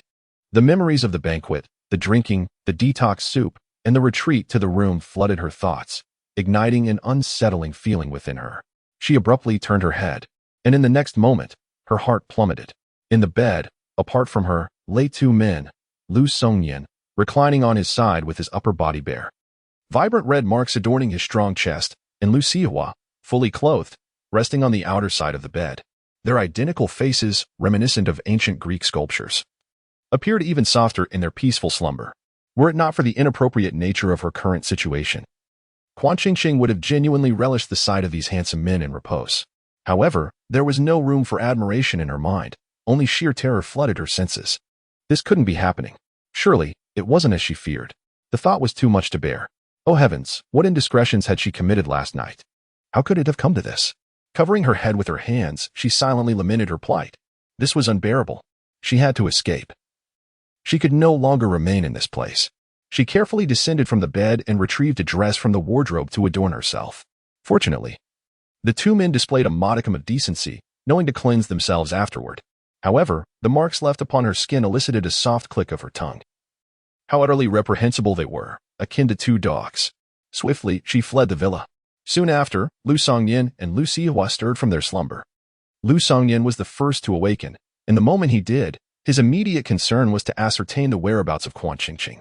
Where is she? His mind sharpened. He sat up in bed and shook Lu Sihua beside him. Lu Sihua, what happened? Where's my wife? Lu Sihua, still groggy and bewildered, replied, Sweetheart, isn't she in bed? Lu Songyan felt a vain throb at his temple. She's gone. I have no idea where she is. Ah, she was definitely here when I arrived this morning. Anxiety gnawed at Lu Songyan. Can you explain why you also ended up in this bed? Lu Sihua replied innocently, Me? I just wanted to check if you two were awake, but I was too tired and ended up sleeping here with you. I swear I did nothing. He raised his hands high, sincerity etched on his face. In truth, he had done nothing at all. Both Lu Sihua and Lu Songyan harbored aspirations of sharing Quan Qingqing. Yet they were well aware of her boundaries, hence they dared not overstep. Last night, it was only Lu Songyan who had been with her. He quickly pieced together the chain of events and grabbed a pillow from the bed, hurling it at Lu Sihua's head. Why on earth did you choose to sleep here of all places? This is disastrous. My wife must have misunderstood and run away from us. Lu Sihua. You truly are insufferable. Lu Songyan cursed vehemently. Don't panic. The bed is still warm, indicating she hasn't gone far. I will dispatch someone to search for her immediately. We will certainly find her soon. The two brothers commenced their fervent search. Chapter 65. The Darling in the Hands of Twin Brothers. 12. Meanwhile, Quan Qingqing sat in a CAF, sipping coffee. She had yet to recover from the recent upheaval. The events had transpired, and she was faced with the choice of acceptance or denial. Acceptance? She felt unable to surmount the emotional hurdle within her. Denial? What alternatives were there? Escape and resistance. Could she truly extricate herself from the clutches of those two brothers? Sighing, she lamented her own resolve to uphold her principles. How could she have so easily compromised her integrity with them? With a woeful groan, she reclined in her chair, resembling a fish devoid of ambition. Mrs. Lu. What a coincidence. How delightful to encounter you here. A stunningly beautiful socialite roused Quan Qingqing from her inner turmoil. The noblewoman appeared to be no more than 40, adorned in an exquisite mink coat, with a classic crocodile skin handbag from a prestigious brand dangling from her arm, exuding an air of considerable wealth. Beside her stood a person whom Qian Qingqing was utterly disinclined to encounter, He Lianxin. Qian Qingqing immediately rose from her chair and inquired, Hello. May I ask who you are? The noblewoman replied, Oh dear, Mrs. Liu, you truly are a person of high standing who forgets easily. My husband is Mr. Zhang, the head of the company. We met at the banquet yesterday. Mrs. Zhang's face blossomed with a radiant smile as she warmly linked her arm with Qian Qingqing's, casually removing a coarse emerald bracelet from her wrist. Mrs. Liu, this is a token of our first meeting, a small gift, a gesture of respect. Qian Qingqing hastily declined, returning the bracelet to Mrs. Zhang. You are too kind, Mrs. Zhang. I do not require it. Meanwhile, He Lianxin, observing the emerald bracelet shifting from Mrs. Zhang's hand to Qian Qingqing's and then back again, felt her complexion darken. This bracelet was a recent extravagant purchase intended to curry favor with Mrs. Zhang, and the latter's actions felt like a public humiliation, reducing her to the status of a mere jester. He Lianxin cleared her throat, feigning utmost gentleness. Mrs. Zhang, if Miss Qian is unwilling to accept, please do not insist. She tends to shy away from others' goodwill. Qian Qingqing was taken aback, and Mrs. Zhang was equally stunned. The remark was exceedingly peculiar. Mrs. Zhang, unable to contain her temper, retorted, Miss He, did your mother not teach you to refrain from interrupting when others are speaking? This is not your place to chime in. You exhibit not a shred of decorum. He Lianxin's smile faltered, and she spoke up, feeling aggrieved. Madam, do not address me. I shall give you 3 seconds to vanish from my sight. Mrs. Zhang declared, her disdain evident. A mere girlfriend of a side branch of the Liu family could not possibly compare to the genuine Mrs. Liu, yet she dared to display such insolence. What an insufferable white lotus. Mrs. Zhang had little tolerance for such individuals. He Lianxin's face turned pale as she stomped her foot, reluctantly departing. Qian Qingqing felt inexplicably relieved. This Mrs. Zhang was unexpectedly amiable. Once He Lianxin was gone, Mrs. Zhang's smile returned. Mrs. Liu, this bracelet hardly befits you. It's my fault for being so thoughtless. Let us head to the boutique now. I will select the most exquisite and expensive one for you. With that, Mrs. Zhang removed the bracelet from her wrist and casually discarded it into the CAF's trash bin. It had been a moment of folly to consider gifting the cheap trinket from He Lianxin to the esteemed Mrs. Liu. It was utterly nonsensical. As Mrs. Zhang gazed at the bracelet now mingling with refuse, she affirmed, the most crucial aspect is to promptly cut losses. Qian Qingqing stared at the bracelet, profoundly shocked. So this was how the wealthy operated? That was a 6-figure bracelet, not mere rubbish. Qian Qingqing felt an overwhelming impulse to bend down and retrieve the bracelet. Yet before she could act on her desire, she was unceremoniously pulled away by Madame Zhang. With an air of exuberance, Madame Zhang exclaimed, forget about that shabby bracelet. Come. Today, whatever you fancy, I shall cover the cost. Generous and affluent, Madame Zhang indulged Qian Qingqing's whims, purchasing everything that caught her eye. From garments and footwear to exquisite jewelry, without a second thought. Of course, Qian Qingqing was no naive simpleton. She reciprocated by acquiring numerous items from Madame Zhang, often matching or slightly exceeding the value of what she received. The mall even arranged for several counters to be cleared in advance, ensuring that both ladies received the utmost in luxury and service. By the time they exited the mall, Qian Qingqing was in high spirits, having completely cast aside the morning estilemus. Indeed, shopping proved to be the most effective balm for the heart, allowing one to forget their troubles. Lu Sihua and Lu Songnian had already tracked Qian Qingqing's whereabouts, yet chose to refrain from interrupting her. They believed it beneficial for her to indulge in a little retail therapy. Meanwhile, after a day of shopping with Qian Qingqing, Madame Zhang received a call from Mr. Zhang as they exited the mall. His exuberance was palpable, the joy radiating through the phone. My dear wife, you have accomplished a great deed today. Our group has secured a significant contract with the Lu Group, ensuring our prosperity for the next decade. Madame Zhang's face lit up with delight, nearly jumping with excitement. Is that true? How wonderful. Madame Lu is truly a remarkable person. Her admiration for Qian Qingqing soared, while her disdain for He Lianxin deepened. She understood that the benefits gained by the group today were largely due to Qian Qingqing's influence. As she caught sight of Qian Qingqing's retreating figure, Madame Zhang contemplated approaching her to express her gratitude. However, upon noticing Lu Songnian and Lu Sihua making their way towards Qian Qingqing, she abandoned the thought, resolving to invite her for a meal another time. Before departing, she cast one last glance at the trio, her mind swirling with curiosity regarding Madame Lu's esteemed position within the Lu family. It was remarkable that the heads of the household would personally come to escort her while shopping. Perplexed, Madame Zhang pondered why Lu Songnian valued his wife so highly, and why even Lu Sihua seemed equally attentive to his sister-in-law. As she settled into the car, her thoughts were a whirlwind. Ultimately, she witnessed Lu Sihua naturally taking the bag from Qian Xingxing's hand, while Lu Songyan affectionately patted her head. The brothers flanked her, their eyes brimming with adoration. Madame Zhang sat in stunned silence, an incredulous thought flashing through her mind. She murmured to herself, "It cannot be. It cannot be. How is this possible?" Chapter 66. The Darling in the Hands of Twin Brothers. 13. At the entrance of the shopping mall. Lu Songyan naturally accepted the bag from Quan Qingqing's hand and slung it over his shoulder. Lu Sihua handed a bottle of mineral water to Quan Qingqing. "Darling, you must be tired from shopping. Have a sip of water to quench your thirst." If Lu Sihua had a tail, it would surely be wagging with excitement at this moment. Quan Qingqing took the water and drank a few mouthfuls, the sensation of heat dissipating significantly. Lu Songyan said, "It's hot outside. Let's get in the car. The air conditioning is quite strong inside." Lu Songyan drove while Lu Sihua and Quan Qingqing occupied the back seat. To protect Quan Qingqing's reputation, whenever the three of them went out, Lu Songyan and Lu Sihua never arranged for a driver. They took turns behind the wheel. Relishing the opportunity to safeguard Quan Qingqing, Lu Songyan added, "What happened this morning is not as you perceive." Quan Qingqing silently swallowed the water she had just consumed. As soon as Lu Songyan spoke, her toes instinctively began to dig into the ground. The frightening scene from the morning still lingered vividly in her mind. 3 people. A sandwich? Who could accept that? Quan Qingqing firmly believed she could never accept it, never in this lifetime. Lu Sihua interjected, "Darling, it truly isn't as you think. This morning, when I went to your room to wake you for breakfast, I saw you both sleeping soundly. I couldn't bring myself to wake you. Your bed looked so spacious, and I was quite tired. On a whim, I lay down, but I assure you that nothing happened between us last night. You remember. I was fully dressed this morning, all wrapped up quite snugly." Quan Qingqing began to recall. Indeed, Lu Sihua was dressed in the morning, quite properly too. She believed Lu Songyan's words to a large extent, her guilt slightly alleviated, and her expression brightened considerably. Noticing her change, Lu Sihua added, "The only person involved with you yesterday was Lu Songyan. It was he who, seeing you intoxicated, took advantage of the situation. I am a man of integrity. I did nothing inappropriate.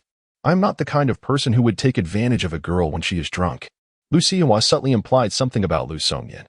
Lu Songyan frowned, his expression darkening. "Lu Sihua, refrain from saying what you shouldn't. Just be quiet." Reluctantly, Lu Sihua fell silent, but the car gradually came to a halt. "What is going on? Why have we stopped?" Lu Songyan's tone was displeased. "It seems we can't proceed. Someone is blocking the road ahead." Quan Qingqing and Lu Sihua looked up, following Lu Songyan's gaze. Not far in front, a charming woman stood confidently. It was He Lianxin.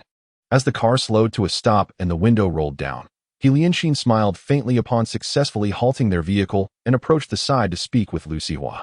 Lu Sihua, unable to suppress his acerbic tongue upon seeing He Lianxin, exclaimed, "Are you blind? Do you not realize this is a main road? Standing in the middle of the street to stop cars, are you seeking death?" His scathing demeanor starkly contrasted with his usual refined and gentlemanly persona. He Lianxin was taken aback, frozen for a moment, but quickly restored her smile. "Mr. Lu, there are reasons behind my actions. The situation is urgent, and I had no choice but to resort to this desperate measure. Please step back. We're leaving. Do not obstruct the road here." Lu Sihua had no desire to hear her words. Yet, He Lianxin remained.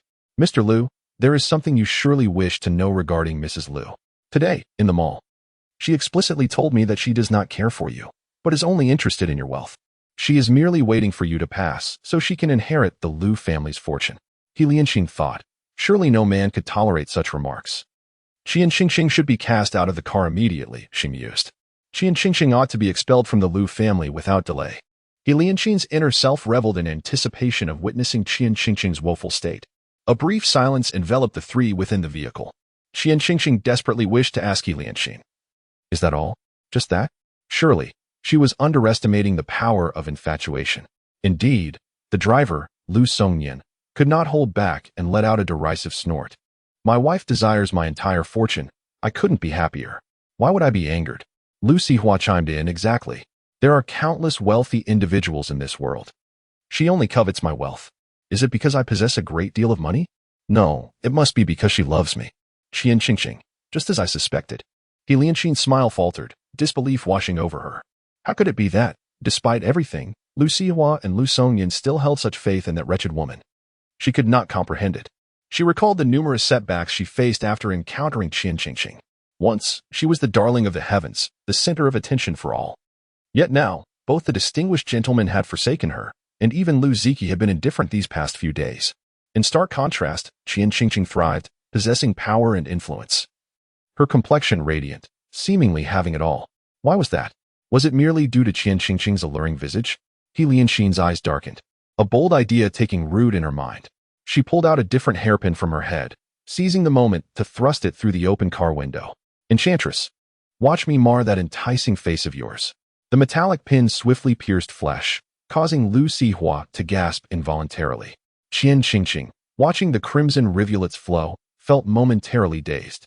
Just moments ago, He Lianxin had aimed the sharp golden pin at her face, and before she could react, Lu Sihua's arm had shielded her. He Lianxin's golden hairpin was crafted from pure gold, its sharp tip capable of piercing the skin and drawing blood instantly. Blood trickled down Lu Sihua's arm, forming a conspicuous pool. Quan Qingqing gasped, covering her mouth in horror. He Lianxin had struck with lethal intent, the wound deep and alarming. Yet Lu Sihua remained composed, anxiously asking Quan Qingqing if she was all right. She shook her head, insisting, "I'm fine." Lu Songyan, hurry to the hospital. Without hesitation, Lu Songyan revved the engine and sped towards the hospital. He Lianxin stood frozen, this time stepping aside and allowing the car to pass. She was struck by the gravity of her actions, a wave of panic washing over her. What was wrong with her? Had she lost her senses?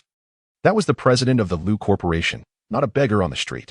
She had harmed him, risking everything. What should she do? Yet, having crossed the line, she felt emboldened to take further action. A bold idea took root in He Lianxin's mind. Chapter 67, The Darling in the Hands of the Twin Brothers, 14. Lu Songyan drove swiftly, reaching the hospital in no time. The seasoned emergency doctor methodically disinfected, treated, and bandaged the wound. It was nothing serious, just a bit of excessive bleeding. He advised her to eat something to recuperate. Quan Qingqing sighed in relief, inquiring if there were any further precautions. The doctor cautioned, avoid water and refrain from using that arm for the next couple of days. Lu Songyan affirmed, understood. We will be careful. The doctor adjusted his reading glasses and scrutinized Lu Songyan, noting the young man's pleasant voice and striking appearance. However, he felt a sense of familiarity, as if he had seen this face before, just moments ago. Suddenly, realization dawned upon the doctor. Ah, twins. A remarkably handsome pair, indeed. Quite a rarity. Feeling a pang of guilt upon seeing Lu Sihua's large wound, Quan Qingqing instinctively stepped forward to support him, handling him with utmost care. As if cradling a fragile porcelain piece, a soft, sweet voice whispered in his ear, asking if he was in pain. Lu Sihua felt his heart melt, and he seized the opportunity to tease, "It hurts terribly. If you blow on it, perhaps it won't hurt anymore." Quan Qingqing gently blew on the wound, and Lu Sihua beamed with delight, exclaiming, "Indeed, it feels better after your sweet breath." Lu Songyan scoffed, unable to tolerate his brother's overly theatrical demeanor, thinking it quite shameful. He interjected, "Darling, you must be tired. Let me assist my brother. Being a man, I can provide steadier support." Acknowledging this logic, Quan Qingqing relinquished her position to Lu Songyan, recognizing his steadiness. Lu Sihua placed his hand on Lu Songyan's arm, glaring at him in irritation, thinking, "This useless brother is ruining my moment." Meanwhile, the doctor, observing the scene, wore a knowing smile that hinted at his understanding of the underlying dynamics. Marvelous, truly marvelous. Who would have thought that one day, as a physician, I would witness such captivating stories? It is indeed a delightful spectacle. By the time they returned to the villa, it was already late at night, and the three of them washed up and retired for the evening. The next morning, the sun shone brightly, and the air was filled with the melodious songs of birds and the fragrance of blooming flowers. In this splendid moment, Lu Sihua officially embarked on his recovery journey, indulging in a life of being catered to. At the dining table, Lu Sihua remained silent. Quan Qingqing, savoring a custard bun, asked, "Why aren't you eating?" A hint of grievance crossed Lu Sihua's handsome face as he replied, "My hand hurts. I don't want to use chopsticks." This instantly reminded Quan Qingqing of that day when Lu Sihua had bravely shielded her from He Lianxin's harm, igniting a profound sense of responsibility within her. "I will feed you," she exclaimed, pinching a bun with her left hand and holding chopsticks with her right, offering him a piece of fried egg. Lu Sihua felt a wave of satisfaction wash over him, a smile dancing in his eyes as he leisurely accepted the egg from her hand. "Thank you, my sweet little heart. You are so easy to please." Meanwhile, Lu Songyan, who had been observing the scene, was not pleased. Humph, he grumbled, his expression sour, as he lost his appetite for breakfast. I'm going to work. But you haven't finished your meal, Lu Sihua teased, a glimmer of pride in his gaze. I'm done. I'm full, Lu Songyan retorted, feeling as though he had consumed enough emotional turmoil to satiate him. Why linger in a place that only served to vex him? Once Lu Songyan left for work, only Quan Qingqing and Lu Sihua remained in the dining room, allowing Lu Sihua to fully unleash his playful antics.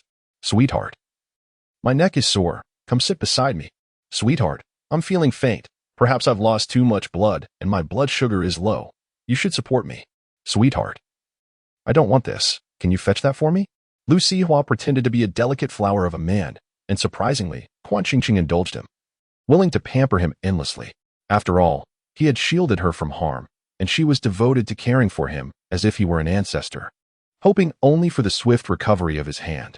Throughout the day, Lu Sihua reveled in Quan Qingqing's attentive care. When Lu Songyan returned from work, he found Quan Qingqing nestled on Lu Sihua's sculpted abs, applying ointment. Indeed, on those chiseled abs, Lu Sihua sat casually on the sofa, his upper body bare, while Quan Qingqing, petite, perched on his waist, tending to his injury. The scene was both astonishing and slightly heartwarming, igniting Lu Songyan's fury. Lu Sihua, what on earth are you doing? Act like a decent person. Why is it that the one injured is that scoundrel Lu Sihua and not me? It is utterly unfair. Why is Quan Qingqing attending to him and not to me? Lu Sihua chuckled. Calm down, brother. My sweet little heart is merely assisting me with my medication. Then why are you shirtless? Aren't you injured in your arm? Due to the convenience of complete nudity, do you agree, my sweet darling? Lu Sihua gently blinked at Quan Qingqing, exuding an alluring charm that made her shyly avert her gaze, feeling somewhat overwhelmed. Indeed, complete nudity facilitates the application of medicine, and it also provides her an opportunity to indulge. After all, who could resist a stunningly handsome man with an 8-pack abdomen, freely allowing her to touch? Certainly, she could not. Quan Qingqing felt that after spending so much time with these two brothers, she had nearly abandoned all her boundaries.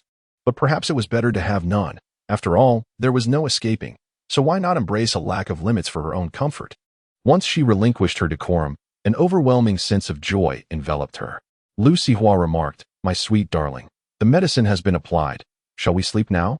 Oh, are we not sleeping apart? Typically, aside from the time they had all been drunk at the banquet, the three of them would sleep in separate rooms. Lu Sihua, with a pitiful expression, pleaded, could you bear to leave me, an injured soul, to sleep alone? What if I accidentally roll over and press on my wound? It would be so painful. Please, my sweet darling, just keep me company. Quan Qingqing hesitated, but Lu Sihua clasped his hands together in supplication. I beg you. You are the best. Unable to resist the masculine charm, she ultimately acquiesced. All right then. After all, she had already discarded her boundaries. The wolf, Lu Sihua, joyfully led the little rabbit, Quan Qingqing, back to the bedroom. Lu Songyan observed silently, his cold gaze fixed upon the scene, appearing unusually calm. Lu Sihua cast a suspicious glance at him, wondering why his troublesome younger brother was behaving so quietly. No mischief was a welcome change. He relished the tranquility. Off to sleep with my sweet darling. As night deepened and silence enveloped the world, the villa remained serene. Quan Qingqing and the two Lu brothers slept soundly, utterly oblivious to the brewing storm that awaited them outside. Before retiring, Lu Songyan sent a message to his assistant, recalling the provocations instigated by He Lianqing that day. This woman had repeatedly challenged them, and now she had caused Lu Sihua to be injured. Even if she was Lu Ziqi's girlfriend, she could not be spared. Lu Songyan resolved to deal with her the following day. Chapter 68. The treasured darling of the twin brothers. 15. A significant event occurred in the capital, swiftly capturing headlines across major social media platforms. Breaking. The decadent lives of two aristocrats, the Lu brothers, turn against each other, and the reason is a century-old aristocratic family disputes over a woman. What does the modern-day Daji truly look like? These sensational and extravagant headlines rapidly drew attention, and upon clicking, one would find a myriad of photographs. There were images of Lu Songyan and Quan Qingqing arm in arm at the Lu family's anniversary celebration. Moments of Lu Sihua wiping Quan Qingqing's sweat outside a mall, and snapshots of the three together at the hospital yesterday. The angles of the photos were expertly selected, capturing Quan Qingqing in intimate poses with both Lu Sihua and Lu Songyan, making her appear as a true femme fatale embroiled in a scandalous love triangle. Online comments from netizens were equally fervent. This circle is truly chaotic. My eyes have been opened. This woman looks like nothing but trouble. She can entangle herself with two brothers, definitely a femme fatale. Believe me, there is no true affection in wealthy families. These two brothers are either enamored with that girl or merely seeking excitement. Lu Sihui observed the headlines and the distasteful comments with evident anger in his azure eyes. It must be He Lianqin's doing. This was a certainty, not a question. Lu Songnian adjusted his tie, feeling somewhat vexed. Indeed, it was her. Lu Sihui, agitated, exclaimed, "What is wrong with you? Were you not supposed to have dealt with her by yesterday? Why has it dragged on to today, allowing her to create such a scene?" Lu Songnian, equally frustrated, admitted, "I forgot." He genuinely had forgotten. Lu Sihui pressed, "How do we resolve this matter now?" Lu Songnian replied, "Regardless. We must first keep Quan Qingqing in the dark, then have the online news retracted, and send He Lianqin a lawyer's letter accusing her of slander." Lu Sihui, unable to contain himself, rose from the sofa and began pacing the living room. Can we not simply take action against He Lianqin and be done with it? Lu Songnian found himself at a loss for words at his brother's simplistic thinking. She has already brought this matter to the public eye. We cannot resolve it privately. It must be addressed under the spotlight. Lu Sihui conceded. Very well, we shall proceed as you suggest. In response to today's news, the official account of the Lu Corporation swiftly issued a statement of clarification. The comments circulating online are mere rumors, Ms. Quan Qingqing is the legitimate wife of Lu Songnian, the president of Lu Corporation, and the sister-in-law of Vice President Lu Sihui. We will pursue legal action against the slanderers. The official Weibo account of Lu Corporation also took a jab at He Lianqin. He Lianqin's verified status identifies her as the girlfriend of Lu Ziki. Lu Ziki is quite active on social platforms, and as a young master of the Lu family, he has garnered a substantial following. Naturally, He Lianqin, as Lu Ziki's girlfriend, attracts considerable attention and has many fans. The Lu Corporation's announcement on social media created quite a stir. Slander? Who believes that? The images are so clear, it is obviously not a fabrication. After all, they are from a noble family. How could such rumors hold any truth? Wealthy families? Those in the know understand. I'm not so sure. Have you not noticed? The official Weibo account ties He Lianqin to Lu Ziki, who is the nephew of the two heads of the Lu family. Think about it. Well, the sister above makes a valid point. Perhaps this was concocted by He Lianqin to assist Lu Ziki in vying for the family fortune. Certainly. Otherwise, why would the Lu Corporation bother with He Lianqin? That makes sense. I initially thought this was a romantic entanglement, but it seems to be a grand drama over inheritance. The implications are chilling. The implications are chilling one. The implications are chilling ID number. The online commentary swiftly shifted, and Lu Songnian breathed a sigh of relief. The issue should be resolved shortly. Lu Sihui also felt a sense of relief. That is good, very good. Should I still keep it from my little sweetheart? Lu Songnian contemplated for a while and decided, yes, it is better to conceal it for now. I can tell her once the situation is resolved. All right. Quan Qingqing awoke gently to discover her phone was missing. As an avid phone user, the first thing she did upon waking was to check her device. Now, without it, she felt an overwhelming sense of unease and yearned to locate her phone swiftly. Lu Sihui, have you seen my phone? I accidentally broke your phone yesterday. I took it for repairs. Oh, that is fine then. I'll just use the tablet for a while. Wait, your tablet is also broken. I've sent that for repairs as well. What about my computer? Also broken. Quan Qingqing suddenly felt a surge of anxiety. Lu Sihui, feeling a bit sheepish, said, hee. Why don't you watch some television or take another nap? Your phone will be ready this afternoon. Just bear with it for a bit. All right. Quan Qingqing returned to her slumber, for without her phone, she was restless. It was better to lie down. Lu Sihui felt relieved upon seeing this. He opened a social media platform to gauge how Lu Songnian was managing the reviews. With Lu Songnian's capabilities, he should have resolved the issues by now, right? Within mere minutes, the public sentiment on social media shifted once again.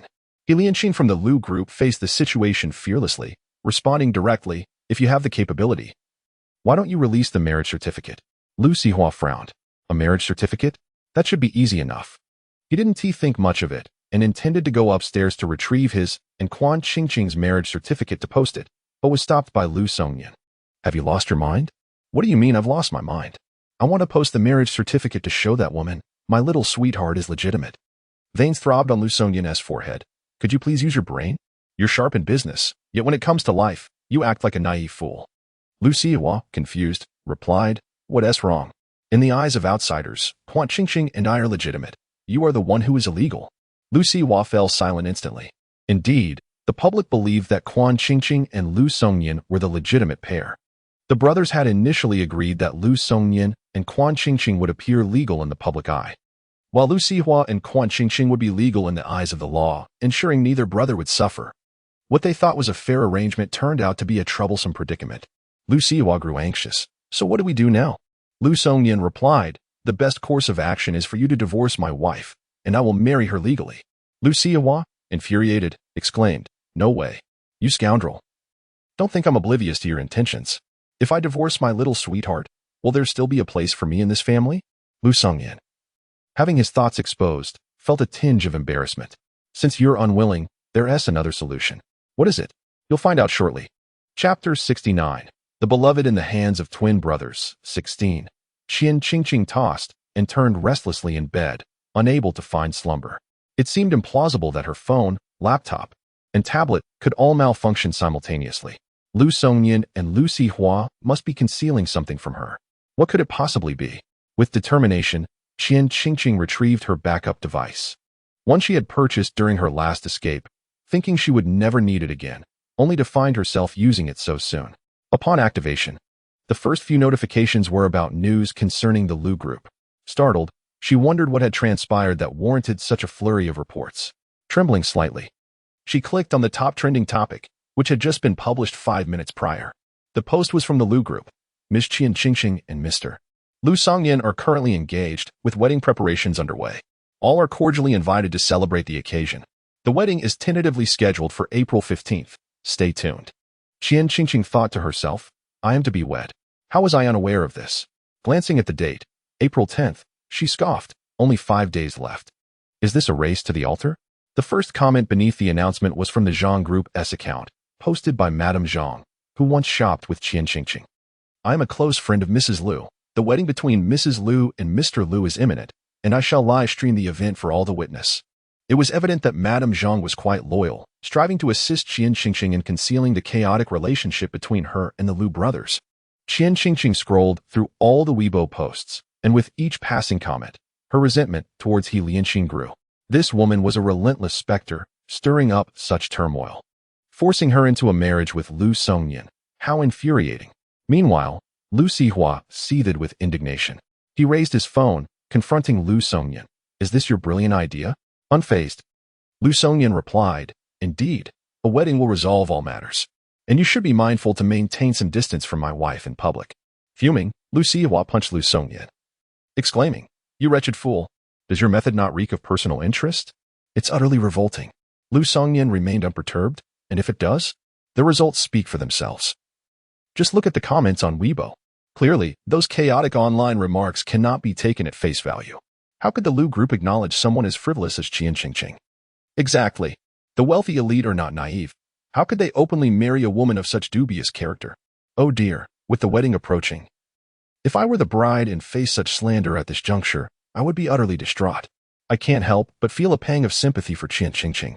It appears this is a battle for assets. He Lianxin aims to tarnish the reputations of the Lu brothers, seeking to secure more inheritance for Lu Ziki, which is likely the genesis of this scheme. Agreeing with the previous comment, it is evident that He Lianxin is the mastermind behind the scenes. Meanwhile, upon witnessing the overwhelming negative comments online, He Lianxin was infuriated. Why, oh why, does Quan Qingqing always seem to possess such remarkable fortune? No, she cannot relent. She must rise to reveal the true malevolence of Quan Qingqing to the netizens. Regaining her composure, He Lianxin began to strike the keyboard, preparing for a new round of online assault. Just as she was about to press the enter key, darkness engulfed her. Someone had rendered her unconscious. In that fleeting moment before losing consciousness, she thought that this time, it was truly over for her. He Lianxin felt despondent. Having been mercilessly reprimanded by Lu Sihua and subsequently banished from the capital, unexpectedly, Lu Ziki came to plead on her behalf. Lu Ziki genuinely harbored feelings for He Lianxin. He sincerely wished to marry her. Before this incident transpired, He Lianxin would perhaps never realize she had missed out on someone who truly cared for her. For Lu Ziki's sake, Lu Sihua ultimately decided to show leniency, agreeing to let He Lianxin go as long as she refrained from appearing before him again. Grateful and relieved, Lu Ziki departed. On April 15th, under a clear sky, It was the day of Lu Songyan's marriage to Quan Qingqing. Quan Qingqing felt indifferent, while Lu Songyan was filled with excitement.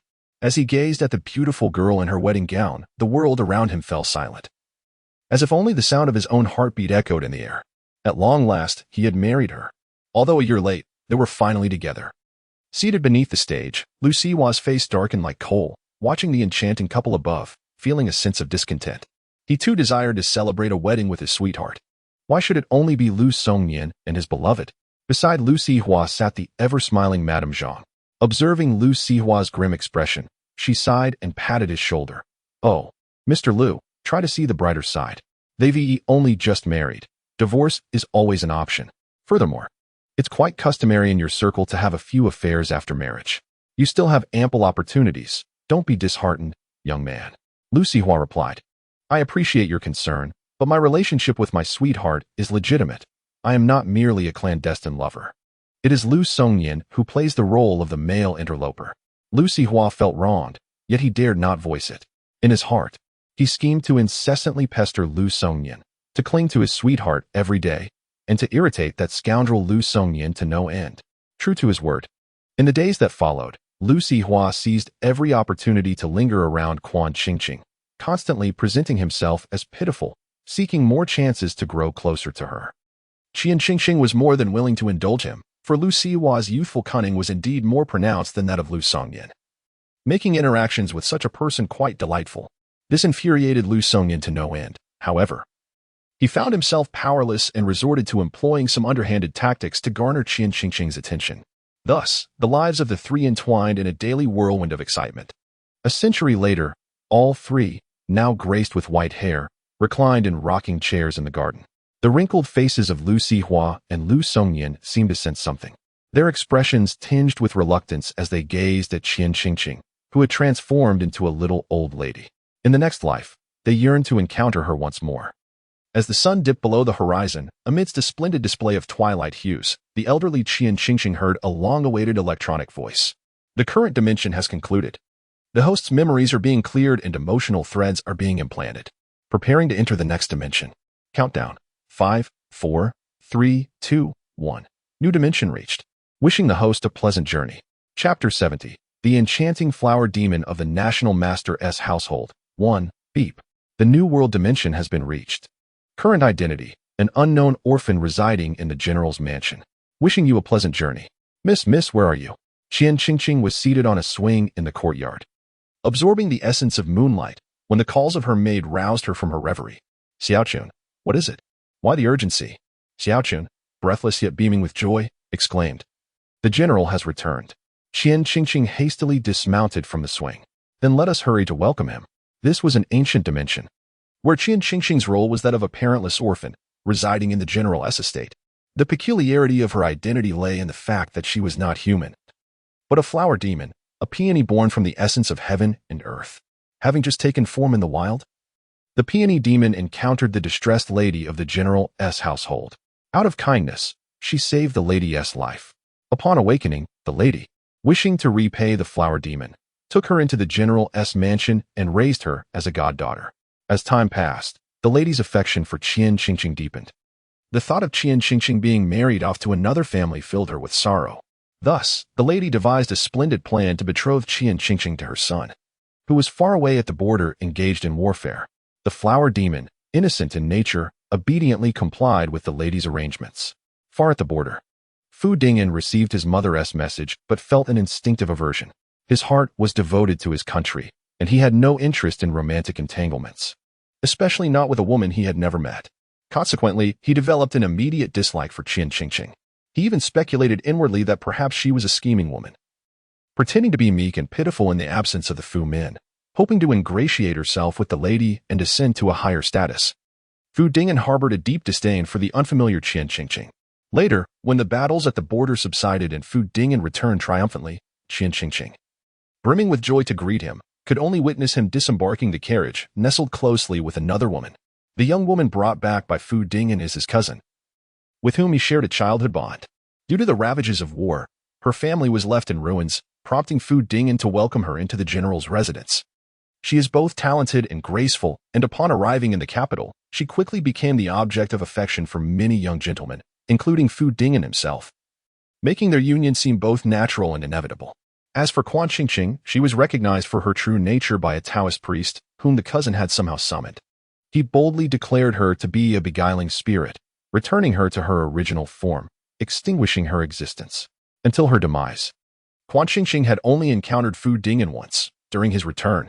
From the very beginning, Fu Dingyan harbored an aversion towards her, foreshadowing that their fate would not be a favorable one. At this moment, Quan Qingqing hurried towards the front courtyard of the general's residence. The steward, accompanied by a throng of servants, filled the courtyard to the brim. Quan Qingqing quietly positioned herself behind the throng of servants. Fu Dingyan was seen assisting Zhang Yue down from a carriage. Clad in white, her skin as fair as snow, with captivating eyes that sparkled like those of a celestial being, she radiated an ethereal beauty, leaning on Fu Dingyan's sturdy arm. A hint of worry crossed her brow as she spoke. "Cousin, it has been many years since I last saw my aunt. I wonder if she still remembers me." Seeing Zhang Yue frown, Fu Dingyan felt a pang of sympathy.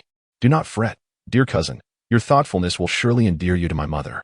She has longed for a daughter as considerate as you, and given your familial connection, she will undoubtedly cherish you. And what of my sister-in-law?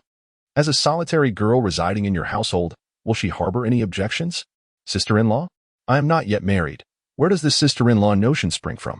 Even if my aunt arranged your betrothal, what of that girl of the Quan family?" A flicker of distaste passed across Fu Dingyan's face. "I shall not marry that woman. I have yet to lay eyes upon her, so how could I consider such a union? Yue, do not speak of her again."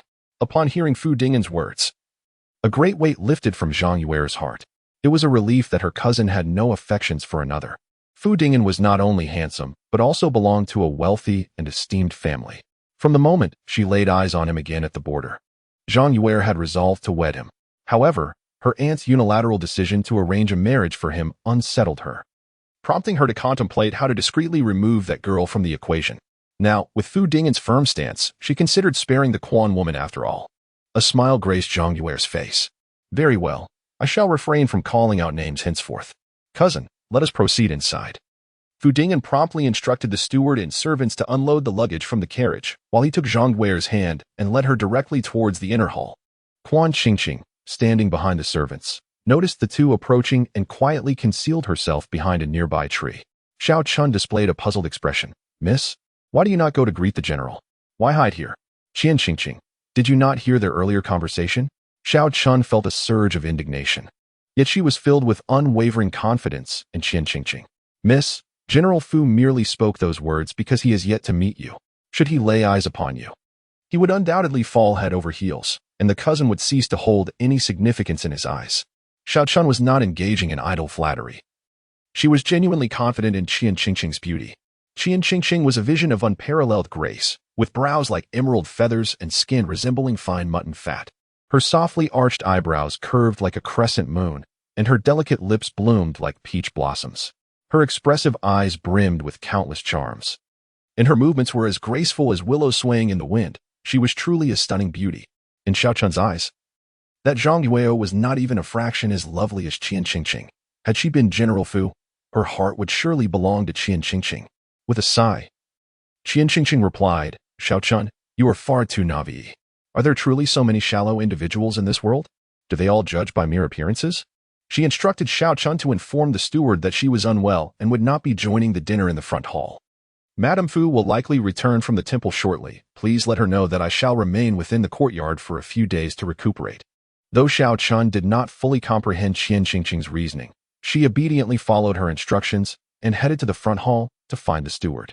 Under the bright moonlight, with shadows dancing among the trees, Qian Qingqing stood in the courtyard, faintly hearing the sound of playful banter from the front hall. Infused with deep joy, she silently contemplated. From now on, it would be prudent to avoid encounters with Fu Dingyan and Zhang Yue. It seems that associating with them brings nothing but misfortune. Chapter 71. The Little Flower Demon of the National Master, both delicate and charming, too. Upon the triumphant return of the young General Fu, the emperor was overjoyed and hosted a grand banquet in the palace. Qian Qingqing had no desire to attend the feast, yet Madame Fu insisted that she join. Adorned with an elegant woman's hairpin and draped in a deep crimson robe that accentuated her regal presence, Madame Fu affectionately took Qian Qingqing's hand in the carriage. "Qingqing, There will surely be many handsome young gentlemen at this palace banquet. You should take a look, and if any catch your fancy, your mother will act as your matchmaker." Qian Qingqing playfully nestled into Madame Fu's embrace, saying, "Mother, I am still young. There is no rush. I wish to spend a few more years with you." While Madame Fu felt a sense of comfort, she also harbored a hint of melancholy. "You are no longer a child. Young ladies of your age in the capital already have several children. With great beauty like a flower, Qian Qingqing could not be allowed to linger in idleness." Madame Fu gently stroked Qian Qingqing's soft hair, her eyes filled with affection and her heart brimming with myriad thoughts. She reminisced about the day she first encountered Qian Qingqing outside Qingshan Temple when she was still a sweet and innocent girl. In the blink of an eye, that girl had blossomed into a graceful young woman, standing tall and beautiful, with such a lovely and well-behaved daughter. Madame Fu could never bear to see her wed to another, always envisioning her son as the one to cherish her, keeping her close under her watchful eye. Thus, over the years, Madame Fu rarely allowed Qian Qingqing to venture out, fearing that some young gentleman might take notice and deprive Fu Dingyan of his chance. However, Madame Fu could scarcely fathom that, despite her efforts to secure such a precious opportunity for her son, he proved to be an ungrateful wretch, resolutely refusing to wed Quan Qingqing. Recalling Fu Dingyan's unwavering tone and Zhang Yuer's pitiful gaze from the previous night, Madame Fu could not help but sigh. This troublesome son truly mistook false pearls for genuine ones. He would surely come to regret his choices in due course. Alas, let the offspring find their own fortunes. Matters of courtship should be left to their own discretion. The carriage soon arrived at the palace gates, where entry for noblemen's carriages was prohibited. Madame Fu and Quan Qingqing, assisted by a palace maid, descended from the carriage and proceeded on foot, following the maid who led the way. The palace was vast, and it took nearly half an hour to reach the banquet hall. During this time, the young maid stole glances at Quan Qingqing on several occasions, for the latter's beauty was simply enchanting. Having served in the palace for many years, the maid had never encountered a lady as exquisite as Quan Qingqing.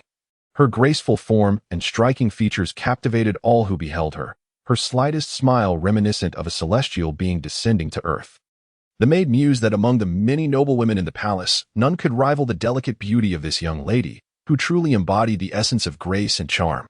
Madame Fu's arrival soon stirred a commotion among the guests. Numerous noblewomen flocked to her, eager to curry favor. Well aware that this banquet was held in honor of General Fu, and Madame Fu was the esteemed mother of the general. "Madame Fu, it has been too long. Where is General Fu? Why has he not accompanied you?" "He is on his way. He will arrive shortly." "Ah, General Fu is indeed a remarkable young man, achieving such great victories at a tender age. You have done well in raising him, Madame Fu." Madame Fu beamed with delight. "Oh, you flatter me." "Nonsense, Madame Fu. Your humility is commendable. Pray, who is this young lady?" The noblewomen's attention shifted to Quan Qingqing, and their eyes sparkled with admiration. "Who is this stunning girl? She is extraordinarily beautiful." A gleam of pride crossed Madame Fu's eyes as she brought Quan Qingqing forward. "This is my adopted daughter, Quan Qingqing. Qingqing, do greet the esteemed ladies." Obediently, Quan Qingqing stepped forward and performed a proper court bow, instantly garnering a wave of affection from those present. "My, this young lady is not only stunning but also so well-mannered. Madame Fu, why did you not introduce her sooner? She is utterly delightful." Madame Fu relished the compliments from the ladies. "Well, she was quite young before and not suited for public appearances. Now that she is older, I thought it appropriate to let her see the world." "Ah, indeed. Yes, yes. As young ladies mature, they should socialize more." The astute attendees quickly grasped the deeper implications of Madame Fu's words. As age advances, one yearns to experience the world. Is it not simply a desire to seek companionship? Instantly, the minds of the women with sons began to stir. The elder brother, a renowned general of the current dynasty, had just returned victorious, his future seemingly limitless. His adoptive mother, a lady of the court, possessed immense wealth, and the girl herself, blessed with extraordinary beauty and impeccable manners, with both lineage and looks. Who would not desire such a young lady as a daughter-in-law? The women beamed with increasing delight at the prospect. This was no ordinary girl. She was undoubtedly the future daughter-in-law they had yet to welcome. Confronted with a myriad of predatory gazes, Quan Qingqing timidly retreated behind Madame Fu. This adoptive mother was far too eager. She was still quite young. Why the rush to marry her off? Yet, it was perhaps her enchanting appearance that had drawn such attention. "Miss Quan, do not linger here with us older ladies. The young gentlemen and ladies are in the imperial garden. You should join them for some merriment, one of the women kindly remarked, sensing Quan Qingqing's unease. She glanced at Madame Fu for reassurance, who gently nodded in encouragement. Madame Fu thought it prudent that Quan Qingqing should meet the young lords in the rear courtyard. Perhaps a suitable match awaited her. Receiving the nod from Madame Fu, Quan Qingqing gracefully bowed. Then, esteemed ladies, I shall take my leave for now and hope to reconvene shortly. Her graceful form was captivating, and as she departed, many a lady found themselves lost in thought. What splendid genes! If united with their own sons, how exquisite would their offspring be? The mere thought ignited their excitement. As Quan Qingqing felt the intensity of the gazes upon her back, it was almost as if they could scorch her skin. She hurriedly made her way to the imperial garden. At that moment, the garden was bustling with life. Young ladies of noble families gathered, laughing and gossiping about the latest news from the capital and the trending fashions. Meanwhile, the young gentlemen engaged in jovial games, the air filled with laughter and cheer. In the dimming twilight, Quan Qingqing settled into a secluded stone bench, unnoticed by anyone, relishing the nourishing essence of the moonlight. Not far away, atop a pavilion, a young gentleman clad in white stood quietly, his gaze subtly resting upon the beauty in the corner. His visage was as delicate as jade, and he murmured to himself, "This little enchantress is indeed quite captivating." Chapter 72. The Little Flower Demon from the National Master's Household. Both delicate and charming, Fu Dingyan greeted the ladies and his mother in the front courtyard before making his way to the imperial garden. His arrival elevated the lively atmosphere of the garden to new heights. "Oh, look who has arrived. Our esteemed General Fu. How dashing he is. Our great hero has returned. Come, join us for a game of toss." The young general stood tall and imposing, his aura robust. His simple jade crown held back his inky hair, and he donned a flowing white robe, adorned with intricate cloud patterns at the cuffs. Brimming with youthful vigor, the unmarried noble women in the imperial garden were utterly captivated. Their gazes fixed upon Fu Dingyan. "I have arrived," he proclaimed confidently. Without a hint of restraint, Fu Dingyan seized an arrow from a young nobleman's hand. With a firm grip, he released it smoothly, the arrow whistling through the air and landing precisely at the feet of Quan Qingqing. "Ah!" Quan Qingqing exclaimed, unable to suppress her surprise. "Our General Fu possesses such strength that the arrow vanished from sight." Laughter erupted among the young men. "Do refrain from jesting, gentlemen. I fear the arrow may have struck a delicate maiden. I distinctly heard a woman's cry," Fu Dingyan thought to himself, sensing a wave of unease. His keen hearing swiftly pinpointed the location of the arrow, which had lodged itself in the tip of Quan Qingqing's shoe. His aim had been remarkably accurate, nearly piercing her foot. Fortunately, her petite foot and slightly oversized embroidered shoes spared her from injury. Internally, she cursed Fu Dingyan, lamenting that their paths had crossed once more, as it never boded well. "Miss, are you unharmed?" Fu Dingyan's concerned voice resonated above her. Quan Qingqing lifted her gaze, their eyes locking. He could distinctly hear the wild rhythm of his heart. "This girl is exceedingly beautiful," he mused. "Are you all right, miss?" His face flushed as he stammered the question again. Bathed in the soft glow of moonlight, with a gentle breeze caressing the night, she appeared even more enchanting than usual. The beauty smiled faintly and replied, "I am fine." Fu Dingyan felt his heart soften at her words. "Miss, that arrow is perilously positioned. Allow me to escort you to the Imperial Hospital for an examination." By this time, Quan Qingqing had successfully dislodged the arrow from her shoe.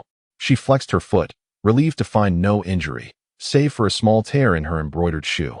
Decisively, she declined Fu Dingyan's offer, stating, "There is no need, my lord.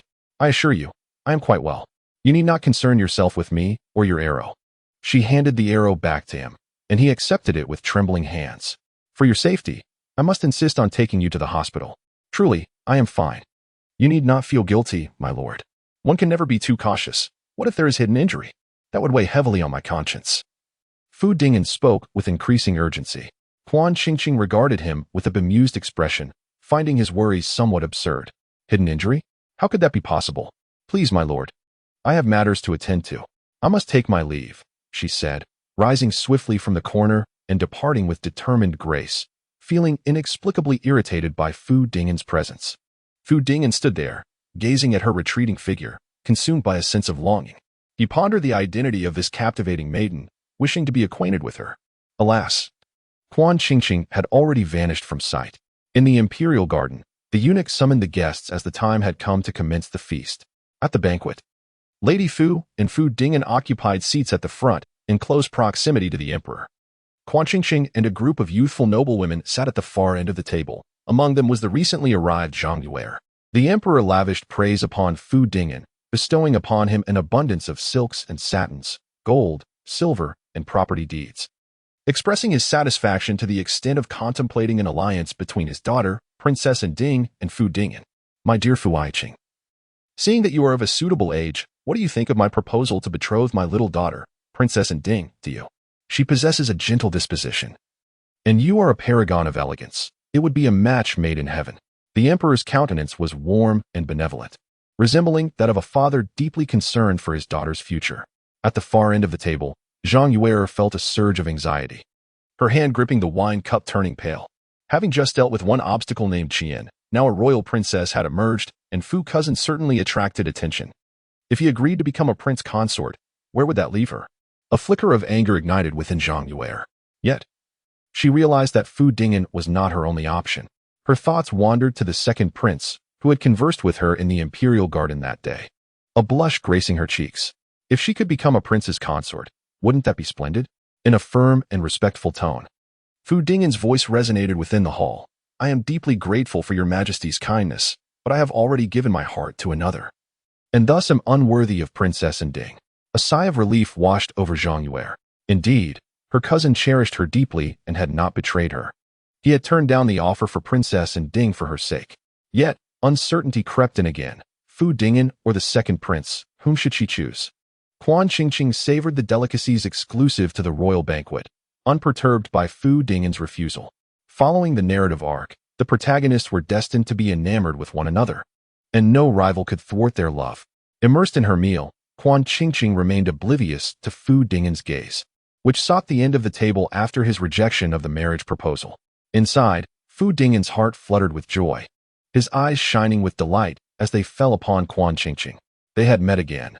Surely, there was an inexplicable bond between them. This time, he would ascertain which noble family she hailed from. After satisfying her appetite, the banquet concluded splendidly. The royal feast was of a caliber incomparable to any ordinary banquet, and Quan Qingqing felt thoroughly content. Upon reuniting with Lady Fu, she continued to relish the day's culinary delights. Observing her daughter's satisfaction, Lady Fu smiled affectionately, saying, My little glutton, it seems you truly feasted well today. Quan Qingqing chuckled bashfully, Oh mother, you always tease me. As Fu Dingyan exited the palace, his gaze fell upon the enchanting beauty, causing his heart to race uncontrollably. Could it be? She was with his mother. Did his mother know her? Fu Dingyan left behind Zhang Yue, who had accompanied him, and hurried to the side of Madame Fu, his eyes sparkling with surprise as he gazed at Quan Qingqing. He suppressed the tumult of his heart and called out, Mother, before his gaze brightened once again, fixated on Quan Qingqing. Upon witnessing her cherished children's reunion, Madame Fu felt a pang of melancholy. What a splendid pair they made, handsome and beautiful, exuding the aura of a couple. How could her son be so oblivious to such a splendid arrangement? Truly, he was ungrateful. Sighing softly, Madame Fu spoke. Dingyan, this is your sister. Quickly greet her. Sister. Fu Dingyan seemed struck by lightning, unable to comprehend. Qingqing has met her brother, Quan Qingqing said, bowing respectfully to Fu Dingyan, whose expression grew ever more peculiar, leaving him speechless for a moment. Unable to contain herself, Madame Fu scolded gently, Why are you dawdling? Call her sister. It was one thing to reject the idea of her as a wife, but to be reluctant to acknowledge her as a sister was simply unacceptable. What had this delightful girl done to warrant such disdain from her son? Madame Fu was baffled. Sister, Fu Dingyan stammered, still in shock, as he muttered the word. What on earth had transpired? How had his intended become his sister? In that moment, regret consumed Fu Dingyan. Why had he been so resolute in his refusal? What a fool he was. Had he known it would come to this, he would never have rejected his mother's matchmaking efforts. Regret, indeed, was all he felt. On the return journey, Quan Qingqing, Madame Fu, and Fu Dingyan shared a carriage, while Zhang Yue traveled alone. Madame Fu could not fathom why Fu Dingyan, who had previously been at odds with Quan Qingqing, would choose to share a carriage with them. Quan Qingqing, in turn, wondered why Fu Dingyan kept staring at her intently throughout the ride, his eyes unwavering. Zhang Yue was perplexed as to why her cousin suddenly refused to share a carriage with her. Each of the four returned home, each harboring their own thoughts. That night, Fu Dingyan tossed and turned, unable to sleep. In the days following the palace banquet, invitations poured into the Fu residence, each requesting Quan Qingqing's company for outings. There were sons of ministers, young lords from prominent families, and nephews of chancellors, all clamoring for her attention. A thick stack of invitations piled up on Fu Dingen's desk, prompting Madame Fu to beam with delight. "Oh, my dear Qingqing is truly popular. Half the young gentlemen in the capital wish to take her out. What a source of pride for me." Yet, Fu Dingen's expression darkened as he surveyed the invitations. With so many noble young men in the capital, he had not anticipated that they would all be so shallow, merely seeking to court a pretty face. It was thoroughly disappointing. Amidst the myriad of suitors, how could Qingqing possibly discern them all? As her mother, I must take it upon myself to deliberate deeply and select a few of the finest for her to meet. Lady Fu meticulously perused the invitations, preparing to make a discerning choice. Fu Dingen felt a pang of frustration. "Mother, my sister is still young. Do not rush her into matchmaking." Lady Fu disagreed. "How can Qingqing be considered young? She has patiently awaited your return to wed, remaining in seclusion for several years, thereby missing her prime age for marriage. I fear that those of noble birth may look down upon her, now that she is ready to meet potential suitors. You should refrain from interjecting. Your disinterest in them is evident, so you need not concern yourself with her affairs." After hearing his mother's words, Fu Dingen felt a mix of embarrassment and anger. "Who said I do not like her?" Lady Fu interjected. "Oh, what is this? An invitation from the national master." Her exclamation interrupted Fu Dingen's retort. "What? An invitation from the national master?" He seized the invitation from her hand. The name of Yunqing, the national master, was clearly inscribed. As the foremost figure in the realm, second only to the emperor, Yunqing's illustrious deeds could fill days of discourse. In the 28th year of the Tianlong dynasty, during a severe drought, the 14-year-old national master personally prayed for rain, alleviating the 2-year-long drought and saving countless lives. In the 32nd year, amidst a rampant plague in the southern provinces, he traveled there to develop medicinal herbs, halting the spread of disease throughout the kingdom. In the 33rd year, when the rebel Wang amassed an army of 300,000, Yunqing himself led just 100,000 soldiers to quell the insurrection, restoring peace to the land. Such feats are countless. It could be said that Yunqing is akin to a guardian deity of the dynasty. Where there is Yunqing, there is the Tianlong dynasty. Ordinarily, one might expect such a minister to incite jealousy in those in power. However, Yunqing was cherished by the emperor, who held him in even higher regard than his own offspring. Wishing to bestow the throne upon him, an offer Yunqing declined. His status, both among the populace and within the royal court, was unique. A sudden wave of unease washed over Fu Dingen.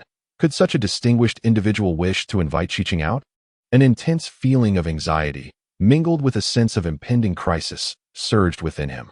No, he must take action to alter this course. Thus, with a sharp tear, the invitation was shredded into confetti, scattering through the air. "Fu Dingen, what are you doing?" Lady Fu's fierce reprimand echoed as she rolled up her sleeves, ready to confront her son. "What prompts you to constantly oppose your sister? Are you truly unable to bear her happiness?" "Mother, I haven tea. Faced with the overwhelming criticism of his mother, Fu Dingen found himself utterly defenseless, darting about the courtyard like a frantic monkey, causing a tumultuous scene. Upon returning from the banquet, Yunqing felt an overwhelming sense of drowsiness. Her true form was that of a peony spirit, and during the blooming period of the peony, which lasts for about 5 months, she often felt lethargic outside of flowering and fruiting times. Now, in August, amidst the sweltering heat of the capital, Quan Qingqing languidly confined herself to her courtyard, reluctant to venture outside. One day, with Madame Fu and Fu Dingen away, Quan Qingqing took the opportunity to transform into her true form and buried herself in a small flower pot. Ah, the soil is so delightful. As the little peony flower made contact with the earth, it released a contented sigh and succumbed to a deep slumber. In the silent backyard, no one noticed a pair of bony hands gently caressing the petals of the peony before quietly lifting the entire pot away without a trace. In the national master's residence, Yunqing sat before a desk that bore no items save for a single pot of resplendent peonies. This particular peony was considerably smaller than usual, yet exquisitely charming. As Yunqing gazed at the flower, a hint of tenderness graced her brow. A nearby young attendant, taken aback by the flower's vibrancy in such sweltering weather, remarked, "Despite appearing a bit wilted, it is undeniably beautiful." Yunqing replied, "This flower is merely sleepy, hence its droopiness." The attendant, astonished, found it hard to believe that a flower could feel drowsy, yet, observing the national master's earnest demeanor, He chose to trust her words, for the national master was never mistaken. As Yunqing admired the peony before her, she could not help but feel a profound joy. How could such a captivating flower exist? With each glance, her heart felt a pang of longing. Could this be her destined one? Truly, it stirred her emotions. The enchanting little flower spirit had to be accountable to her. Yunqing raised her hand, and a pure white spiritual energy enveloped Quan Qingqing. The marriage contract was a formidable covenant passed down through generations of national masters. The parties involved could always monitor each other's whereabouts, sharing their powers and simultaneously enhancing their cultivation. Furthermore, once the contract was established, their lifetimes would intertwine, destined to share life and death. As the white spiritual energy gradually dissipated around Quan Qingqing, the marriage contract was thus formed. Satisfied, Yunqing allowed a gentle smile to grace her lips. Leaning closer to the little peony, he delicately stroked its petals and murmured, "So lovely." Unbeknownst to the sleeping Quan Qingqing, she had just entered into matrimony. All she felt was that her slumber was exceptionally pleasant, enveloped in warmth, as if her spiritual energy had significantly improved. Upon awakening, the drowsiness that had lingered around her for nearly half a month vanished entirely, leaving her invigorated and refreshed. At this moment, it was precisely the time when Fu Dingyan and Madame Fu returned from their outing, their timing impeccably synchronized. Madame Fu had crafted 2 exquisite garments for Quan Qingqing, and upon their return, she hurriedly rushed towards her daughter's courtyard. "Qingqing, come quickly and see the new dresses your mother made for you. They are simply stunning. Made from the most fashionable fabric in the capital. Wearing them out on a date will surely captivate a multitude." A hint of helplessness flickered in Quan Qingqing's eyes. Her wardrobe was overflowing, yet her mother persisted in buying her more clothes each time she ventured out. Although she felt it was wasteful, Madame Fu remained undeterred in her enthusiasm for shopping. "Thank you, mother. I absolutely adore the dresses. They are so beautiful." Quan Qingqing gazed at the newly made garments, noting that she already possessed several of the same style in her closet, yet she wore a cheerful expression, fearing to dampen Madame Fu's spirits. "What's important is that you like them. Next time you go out, do remember to wear the dresses your mother has bought for you," Madame Fu encouraged. Replied Quan Qingqing. Standing quietly behind Madame Fu, Fu Dingyan observed this tender scene between mother and daughter and mustered his courage. Sister, he still found it difficult to call her by that term, yet he reassured himself that time was on his side, and he had ample opportunity to cultivate feelings for Quan Qingqing. After all, his sister would eventually become a lady, and the term sister was but a fleeting designation. Quan Qingqing turned her gaze to Fu Dingyan. What is it, brother?"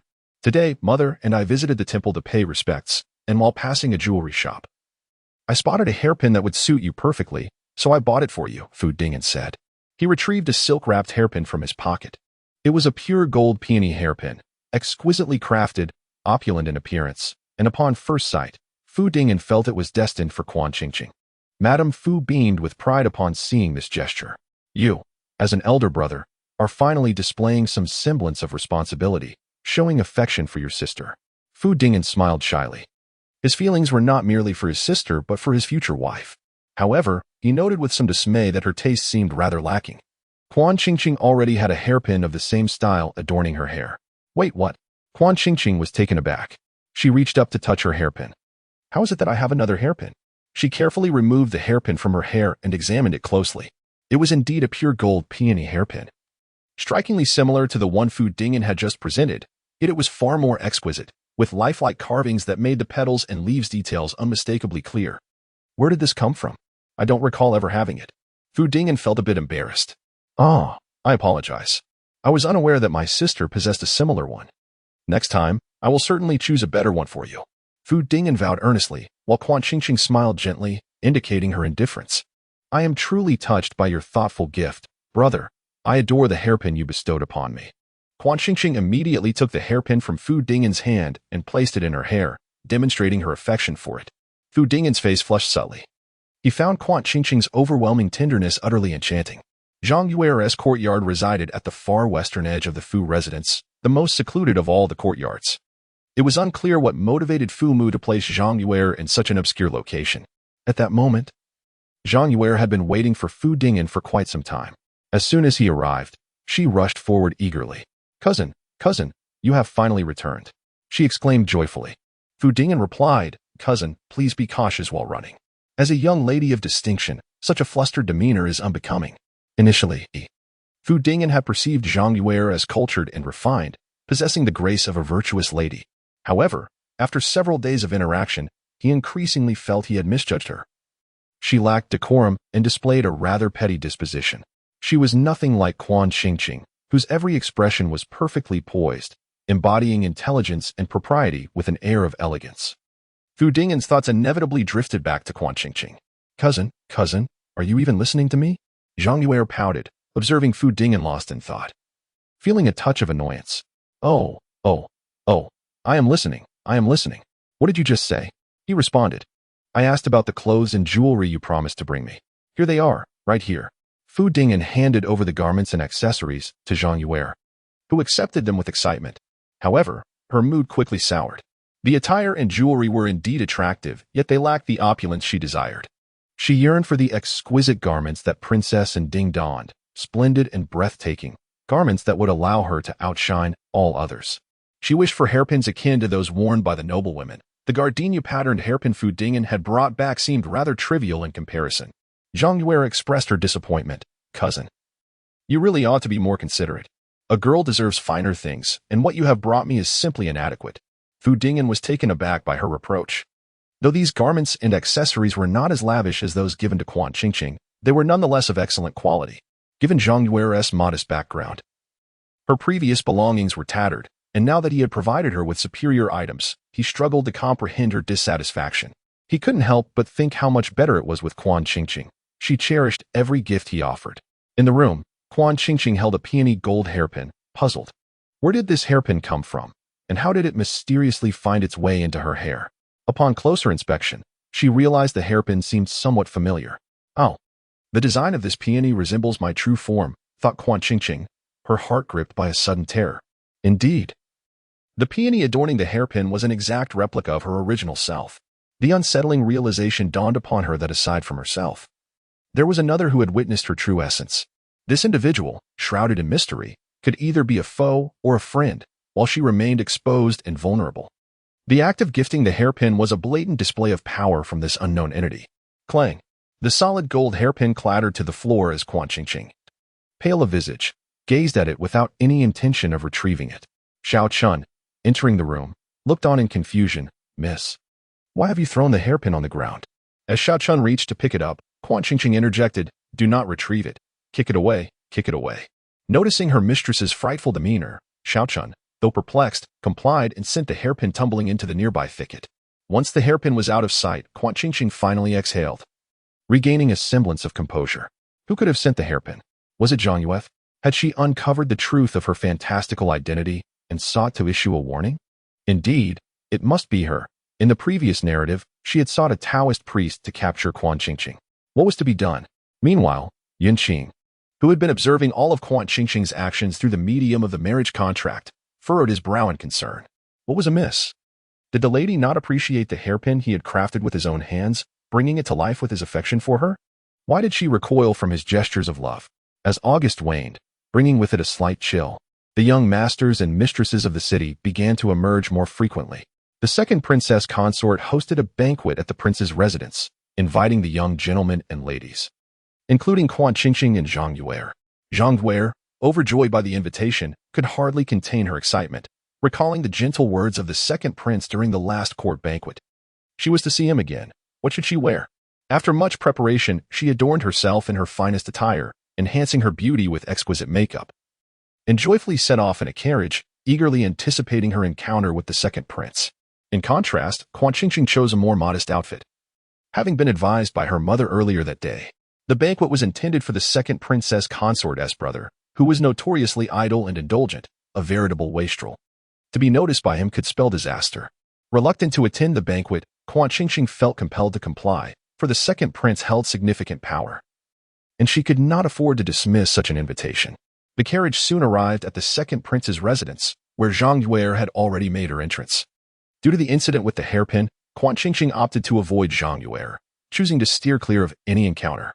Once again, Zhang Yue engaged in conversation with the noble ladies in the main hall, while Quan Qingqing discreetly slipped away to the backyard, seeking a moment of solitude. However, as fate would have it, she encountered the second prince's consort. The consort, accompanied by her brother Huang Zhong, beamed upon seeing Quan Qingqing. Miss Quan. It has been quite some time. The second prince's consort warmly grasped Quan Qingqing's hand, her face alight with joy, leaving Quan Qingqing no option to retreat. You need not stand on ceremony. How fortunate you are to arrive just in time. Come, meet my brother. You are both of the same age and should become acquainted. With that, she pushed Huang Zhong forward. Huang Zhong was not particularly handsome. In fact, his features were somewhat rat-like, and his prolonged indulgences had rendered his complexion an unhealthy shade of green, giving him an air of debility.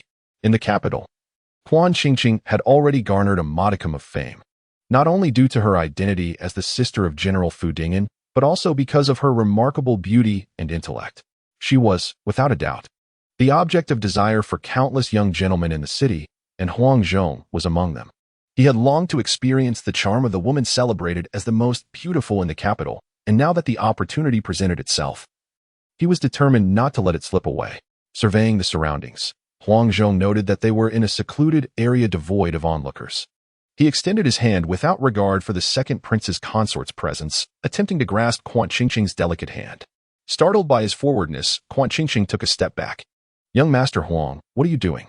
Nothing much, merely wishing to greet Miss Quan, he replied nonchalantly. Is this how you greet someone?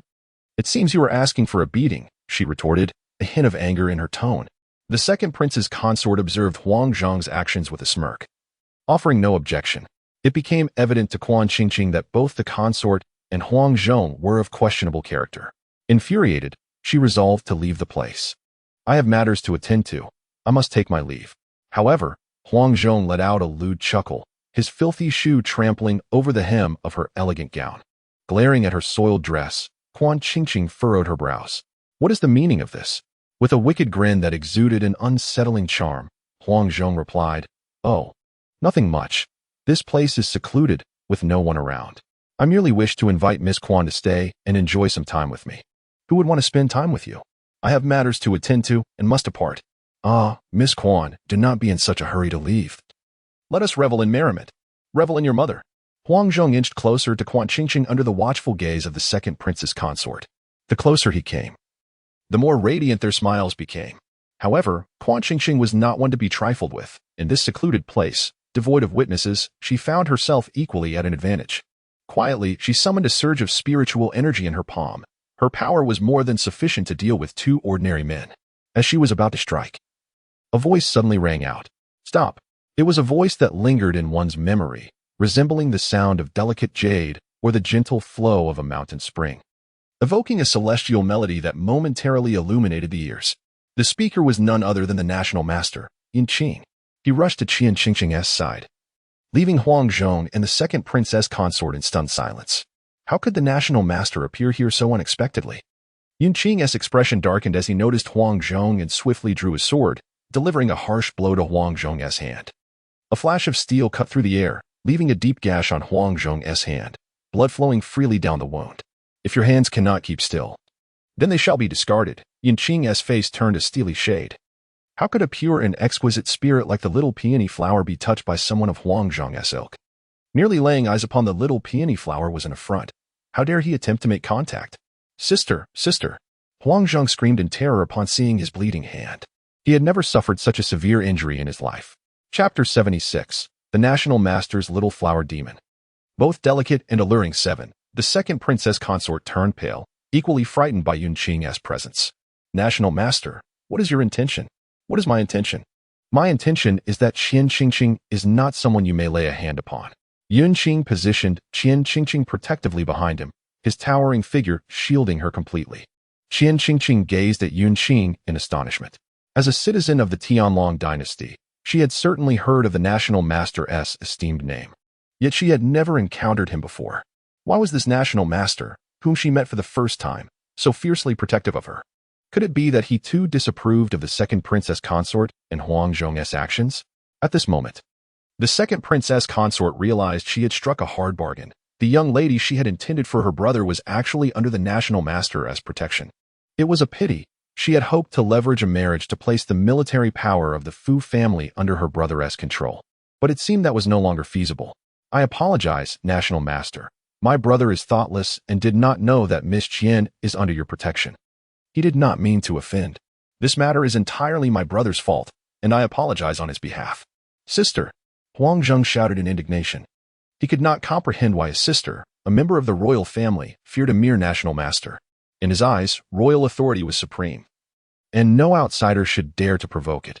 Even a national master was, at the end of the day, just a commoner. Sister, why apologize? Have them killed. Kill them. Be silent. The second princess consort glared furiously at the defiant Huang Zheng. You worthless fool, can't you see the situation? Apologize to Miss Qian at once. Huang Zheng stubbornly retorted, I want tea. Before he could finish his defiance, the second princess consort delivered a sharp slap. You wretched boy. Did you not hear the order to apologize? Huang Zheng was taken aback, startled by the sudden slap from her sister, shrinking his neck and stammering, Miss Quan, I apologize. Quan cast a cool, discerning gaze upon the pair before her. Their demeanor had not been so humble moments ago. TSK. She turned her head slightly. Reluctant to accept Huang Zheng's apology, yet begrudgingly remarked, I believe young Master Huang's actions were unintentional. Let us consider this matter resolved. The second prince's consort immediately beamed. Miss Quan is magnanimous. Do express your gratitude to her. Huang Zheng replied, Thank you, Miss Quan. The second prince's consort stole a glance at Yunqing. Noticing his impassive expression and silence, she quietly breathed a sigh of relief. It seemed that Miss Quan did not hold significant sway in the national master's heart. This incident would likely not weigh too heavily on him. In the rear courtyard of the second prince's residence, Yunqing and Quan Qingqing sat facing each other. Esteemed national master, I am grateful for your assistance today. Should you require my aid in the future, I shall devote myself wholeheartedly. Observing the composed and radiant Yunqing before her, Quan Qingqing expressed her thanks. Had it not been for Yunqing's intervention, the situation would not have been resolved so smoothly. She felt genuine gratitude towards him. Yunqing did not respond to her thanks. Instead, he inquired, Why did you decline my invitation to go out? Quan Qingqing, taken aback, stammered, What invitation? What refusal? She was bewildered by this unexpected question. Yunqing pressed further. Why did you discard the hairpin I gifted you? What hairpin? Quan Qingqing's eyes widened. That hairpin was from you? Yunqing responded with a gentle affirmation. A hint of grievance flickering across his face as he added, I carved it myself, laboring long enough to wear my hands raw, at a loss for words. Quan Qingqing could only utter, May I ask, esteemed national master, why would you bestow upon me such a precious hairpin when we are not related? She was puzzled. They had never met before, so why would he suddenly present her with such a lavish gift? Bestowing gifts without reason was indeed unsettling. That solid gold hairpin was no trivial matter. Moreover, how could he have carved a peony of such style? She had never revealed her true form before Yunqing. How could he possibly know she was a peony spirit and had engraved it? Could it be that the national master of the heavenly dragon dynasty, Yunqing, truly possessed the extraordinary abilities as rumored by the common folk? Yunqing detected the unease in Quan Qingqing's words, teasingly quipped, Guess. Quan Qingqing replied, Are you pleased with your jest? Yunqing responded, You misspoke earlier. We are not strangers. What then is our relationship? She asked. I am fond of you. Yunqing declared, believing that one should express their affections openly, ensuring that the object of their desire is aware. As Quan Qingqing listened to Yunqing's confession, her heart remained unperturbed. Yunqing is the 32nd person to confess to her this month. Since the last royal banquet, young gentlemen have approached her with declarations of affection from time to time. Now, upon hearing yet another confession, Quan Qingqing feels little stirrings of emotion. She has become immune to such advances. I gifted you a hairpin, believing it would delight you. The disappointment in Yunqing's tone is palpable, and a rare pang of compassion stirs within Quan Qingqing.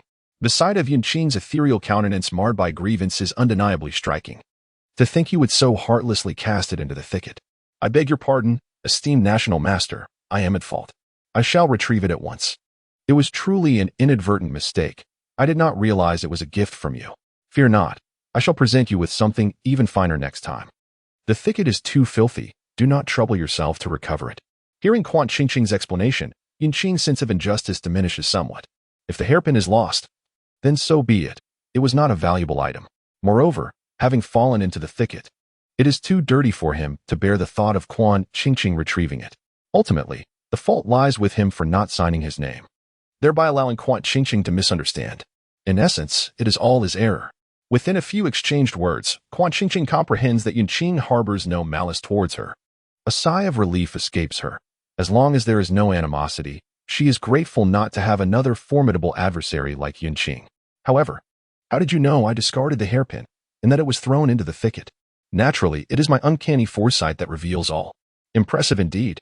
Quan Qingqing regards him with admiration. The national master possesses an unparalleled acuity that nothing in this dynasty can elude. Sister, it is Fu Dingyan calling out. Upon hearing his voice, Quan Qingqing realizes it is time for her to depart. Esteemed national master, I must take my leave. Wait. Quan Qingqing halts in her tracks. As Yunqing unexpectedly approaches her side. Little peony, may I touch your petals next time we meet? Your petals are quite delightful to the touch. Chapter 77. The National Master's Enchanting Flower Demon. 8. Esteemed National Master, my petals are not to be touched at will. You are being rather presumptuous. A flicker of anger dances across Quan Qingqing's brow, her cheeks puffing up like an indignant pufferfish. Yunqing finds the little girl before him irresistibly charming. Every frown and smile strikes a chord within him. Not allowed to touch the petals? Then, once we are wed, I shall insist upon touching them daily and nightly. Returning from the military camp, Fu Dingyan hears from Madame Fu that Quan Qingqing has attended a banquet at the second prince's residence. He does not take the time to change out of his military attire and head straight to the second prince's estate. Lately, numerous young gentlemen have visited the Fu residence, expressing their affections for Quan Qingqing. The frequency of these visits has prompted a reflexive response in Fu Dingyan.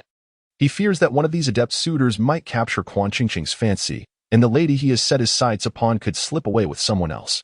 Upon arriving at the prince's residence, the first words that escaped Fu Dingyan's lips upon seeing Quan Qingqing were, "Is there a gentleman today who piques your interest?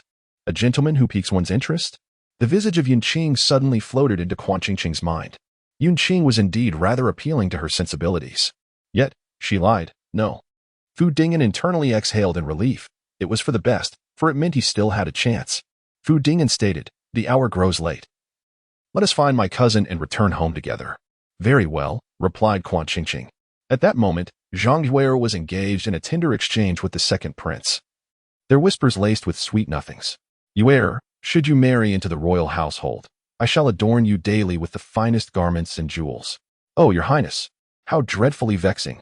Zhang Yuer feigned pushing away the second prince's hand that had crept too close to her shoulder, asserting, "I am not one to place value on such trivial matters. My desire to wed into the royal household stems solely from my affection for you." The second prince, possessing a notably inflated sense of vanity, found it difficult to suppress his masculine pride upon hearing such declarations of affection. He grandiosely proclaimed, "Yuer, how perceptive you are. Once you enter the palace, I shall elevate you to the status of a primary consort, and when the time is ripe, I shall have the second prince consort cede her position, making you the sole mistress of the household. In the future, when I achieve my grand ambitions, you shall be the mother of a nation." Upon hearing the second prince's promises, Zhang Yuer felt a surge of joy. The thought of being the mother of a nation was overwhelming, and she couldn't help but think how deeply the second prince cherished her. Just as she was about to bestow an excited kiss upon him, a furious shout from Fu Dingyan pierced the air. "Zhang Yuer!" Fu Dingyan felt as though his heart might cease to beat. He could hardly believe his eyes. There was Zhang Yuer, his unmarried cousin, entangled with a man of questionable intentions, a married man no less. In the public eye, it was nothing short of a disgrace to the Fu family's honor. Quan Qingqing observed the intimate embrace between the female protagonist and the second prince, her expression a blend of complexity and disbelief. She could hardly fathom that the heroine, who was deeply in love with the male lead, had so easily shifted her affections and had been caught in the act by him. Absurd, truly absurd. Just look at the deepening scowl on the male lead's face. Was this the fury of a man who had discovered his wife in infidelity? How pitiable. Zhang Yuer, flustered, exclaimed, cousin, what brings you here? What brings me here? If I had not come, I would have remained blissfully unaware of the mischief you have been up to." Fu Dingyan retorted, veins throbbing on his forehead. "Come home with me." Zhang Yuer clung to the second prince's hand, reluctant, casting a pleading glance at him. She wished to linger a while longer with the second prince. He offered her a reassuring look, and with great reluctance, Zhang Yuer followed Fu Dingyan home. The incident involving Zhang Yuer and the second prince sent ripples of shock throughout the Fu household. Upon their return, Madame Fu erupted in anger. "Zhang Yuer, do you comprehend the gravity of your actions? That second prince is of royal blood, not someone you can triflingly provoke." Zhang Yuer knelt on the ground, her expression defiant. "Of course, I know what I am doing. The second prince has declared his affection for me. He says he is willing to annul his engagement to the second prince consort for my sake. Madame Fu clutched her heart, struggling to breathe. Is that truly affection? What he is enamored with is your beauty and our Fu family's military power. Do you understand who the second prince consort's maternal family is? She cannot be cast aside. Zhang Yuer, you must awaken from this delusion and cease your foolish fantasies. Madame Fu, furious, nearly shouted these words. In her youth, she had a strained relationship with her sister, and thus, she had never been particularly fond of Zhang Yuer upon her arrival in the capital. Yet, even without affection, she could not bear to see her sister's daughter step into a pit of fire by marrying that wretched second prince. The second prince's residence was a den of voracious wolves. It was no place for a girl of ordinary lineage. A girl of humble origins would surely be stripped bare of dignity there. Madame Fu collapsed into a chair, gasping for air. She suffered from mild asthma and was not one to lose her temper easily. Quan Qingqing observed this with concern. Mother, do not be angry. My cousin is merely blinded by love. I believe she has momentarily succumbed to the second prince's flowery words and does not mean any harm.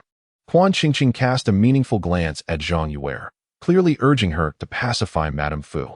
However, Zhang Yuer completely missed the signal. What the second prince said is not mere flattery. His words are solemn vows. Quan Qingqing, do not sow discord between me and the second prince. Quan Qingqing retorted, love-struck. Hopelessly lost, let it all come to ruin. Fu Dingyan, feeling exasperated with his cousin, still attempted to reason with her. Cousin, do you know who the second prince consort's maternal family is? They are the Marquis of Jinbei, a lineage of noble rank and immense power, far beyond our Fu family standing. If you marry into that family, we cannot protect you, and you will only be a concubine. Daughters of respectable families who become concubines are looked down upon. Upon hearing Fu Dingyan's words, Zhang Yuer fell silent. She understood his concerns but replied, Cousin, you need not worry about me. The second prince consort is a foolish woman, lacking in wit and nothing more than a shrew. Such a person is easy to deal with, having grown up in the inner chambers. Zhang Yuer believed her skills in domestic strife far surpassed those of the second prince consort, rendering Madame Fu and Fu Dingyan's worries entirely unnecessary. Cousin, I know you harbor feelings for me, wishing to prevent my marriage to the second prince, but matters of the heart cannot be forced. What I desire, you cannot provide. Fu Dingyan could hardly believe what Zhang Yuer was saying. She claimed I had affection for her, when my heart belonged solely to Quan Qingqing. How could she tarnish her own reputation? Fu Dingyan glanced at Quan Qingqing beside Madame Fu, fearing she might misunderstand. Cousin, do not speak such nonsense. My feelings for you are purely fraternal. There is no romantic affection whatsoever. Fu Dingyan was resolute in his declarations, yet Zhang Yuer remained utterly unconvinced. To her cousin was simply stubborn, too concerned about losing face to admit his feelings for her. Cousin, there is no need for you to hide your sentiments. I understand your intentions, but I truly cannot reciprocate. What on earth are you saying, Zhang Yuer? I warn you, that's enough. Mrs. Fu could no longer bear the scene unfolding before her. Her vision began to blur with frustration. She felt that if she continued to listen, it would surely lead to her demise. I am weary. I do not wish to hear your quarrel any longer. Gently, assist me back to my room. Of course, mother. Quan Qingqing approached to support her pale-faced mother, casting a final glance at Zhang Yuer, who wore an expression of defiance. Confirmed, she was indeed a love-struck brain. And a self-assured one at that. Chapter 78. The Enchantress of the National Master, Delicate and Alluring. 9. Quan Qingqing escorted Mrs. Fu back to her chamber, instructing the servants to assist her in washing up and dining, while offering numerous comforting words to ease Mrs. Fu's mind, advising her not to hold grievances against Zhang Yuer. Gradually, Mrs. Fu's spirits began to stabilize under Quan Qingqing's gentle reassurances. Having calmed her mother, Quan Qingqing felt fatigued herself. She returned to her own quarters, dismissing the attending servants, and sat alone at her dressing table. The exhaustion of the day weighed heavily upon her, lulling her into a near slumber. Knock, knock, knock. Someone was tapping on her window. Who is it? A sense of caution stirred within Quan Qingqing. It is I. A warm, melodious voice emerged from the darkness. It was the National Master, Yun Qing. As she opened the window, a smiling visage, as radiant as jade, appeared before her. The man's brow was gentle, and his white robe stood out vividly against the night, his dark eyes sparkling with brilliance upon seeing Quan Qingqing. Internally, she scoffed. How daring! Visiting a woman's boudoir at night while clad in white. Does he wish to draw attention? Her tone was sharp. I was unaware the National Master had business here at such an hour. The intrusion into her sanctuary and the disturbance to her rest left her quite displeased. A gift for you. Yunqing produced a beautifully crafted brocade box from his sleeve and offered it to Quan Qingqing, who accepted it. Upon opening the box, she found a jade hairpin. Smooth and lustrous, exuding a soft silvery glow in the night, its cool touch revealing its fine craftsmanship. The design mirrored the one she had discarded, adorned with a peony motif, yet the tail end bore a small engraving of the character for Cloud. Having learned from his previous experience, Yunqing knew to leave his name with his gift this time. As Quan Qingqing admired the hairpin in her hand, a sense of joy blossomed within her. The exquisite craftsmanship appealed to her, somewhat alleviating her irritation at the interruption. Teasingly, she remarked to Yunqing, "Why not present me with gold this time?" Yunqing was taken aback, seemingly unprepared for her inquiry. "Do you prefer gold?" With a smile, Quan Qingqing replied, "Indeed, I have an affinity for precious things." The jade used for this pin was worth far more than gold, at least tenfold. Yunqing's face was etched with seriousness. "However, if you desire gold, I shall transport the entirety of the National Master's treasury to your abode, enough to fill every corner of your room. Just imagine your space brimming with gold, such a magnificent sight it would be." Qianqing, upon hearing Yunqing's earnest words, realized he was serious about his jest and quickly waved his hands in refusal. "No, no, no, my dear National Master, I was merely joking. Please do not take it to heart." Upon hearing this, Yunqing felt a pang of disappointment. He genuinely wished to bring the riches of the National Master's estate to Qianqing's room, considering it a betrothal gift for his future wife. Qianqing's rejection left him feeling regretful. Living amidst a room adorned with gold would indeed be a splendid existence for a peony. Only the opulence of gold and jewels is worthy of a flower as exquisite as the peony. "Ah, I have another gift for you," Yunqing said with an air of mystery, which piqued Qianqing's curiosity. "What sort of gift?" "It is something you are bound to adore." Yunqing produced a large brocade pouch from his sleeve, which was the size of both of Qianqing's palms. As she received it, she felt its soft contents, which seemed uncharacteristic of precious jewelry. "What is this?" "Fertilizer." "What?" Qianqing could scarcely believe her ears. Fertilizer? As far as she knew, the method of producing fertilizer in the Tianlong dynasty was rather simplistic, utilizing the waste generated by residents and subjecting it to minimal processing to create nourishment for crops. Suddenly, Qianqing felt a wave of aversion, even fear, towards the contents of the pouch. This gift was unwelcome. Surely, Yunqing, knowing her true nature as a plant, would not bestow such a crude offering upon her. In truth, as a flower spirit born from the essence of heaven and earth, she was not an ordinary plant and had no need for such a thing. "Do you not like it?" Yunqing, sensing Qianqing's prolonged silence, felt a twinge of anxiety. He had heard from the young servants that gifts should cater to one's preferences, and after much contemplation, he had settled on this gift. However, it now seemed that his future wife was less than pleased. Doubt began to cloud his thoughts, wondering if the young servants had misled him. Qianqing did not wish to hurt Yunqing's feelings, forcing a smile. "I like it. I truly do. This is the most unique gift I have ever received." Yunqing, oblivious to the hidden exasperation beneath Qianqing's facade of delight, genuinely believed she adored the gift. He promptly made a promise. "As long as you like it, I shall prepare it for you again next time. This fertilizer is crafted by my own hands, and it took considerable effort. I will make it for you daily, in different flavors." "Daily?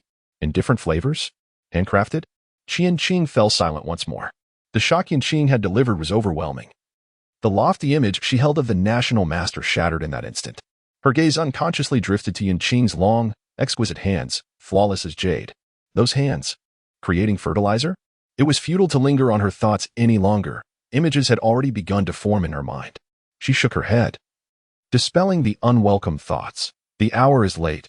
Esteemed master of the nation, you should take your leave. I must rest." "Very well, do take care to rest early." Yunqing's gaze was gentle, his brow smooth, as he quietly observed her scaling the wall to depart. Before she left, Yunqing added softly, "I shall return tomorrow night." "So you have become quite addicted to climbing walls, returning again tomorrow night?" Qianqing retorted, bemused. "As a dignified master of the nation, you truly lack shame." Qianqing mused that none of her many suitors could match Yunqing's audacity. She resolved to raise the walls of her courtyard and seal all the windows come morning. Let us see how he manages to get in. Chapter 79, The Enchantress from the Master of the Nation's Household. 10. The younger brother of the second princess consort, Huang Zhong. A young master of the northern town marquis family had been assassinated, his lifeless body stripped and hung high at the city gate. This incident stirred quite a commotion in the capital. Huang Zhong was known for his oppressive demeanor, and many citizens harbored grievances against him, wishing for his downfall. His assassination was met with clandestine applause among the populace, who deemed it a just retribution. The second princess consort was far from pleased. Her only brother had been slain, and her fury made her wish to exact vengeance upon the entire city. In her eyes, her brother was of utmost value, and it would be an honor for those commoners to accompany him in death. The second prince shared her discontent. Has the perpetrator been identified? No, there are no traces whatsoever. The second princess' mood darkened. None? It is likely the work of those above us. We must accelerate our plans. The second princess consort raised her voice in anger. Accelerate? How can we? We lack the military strength in the capital to successfully seize power, and Fu Dingen refuses to assist us. Do not fret. I have ensnared Fu Dingen's cousin. She is utterly devoted to me now.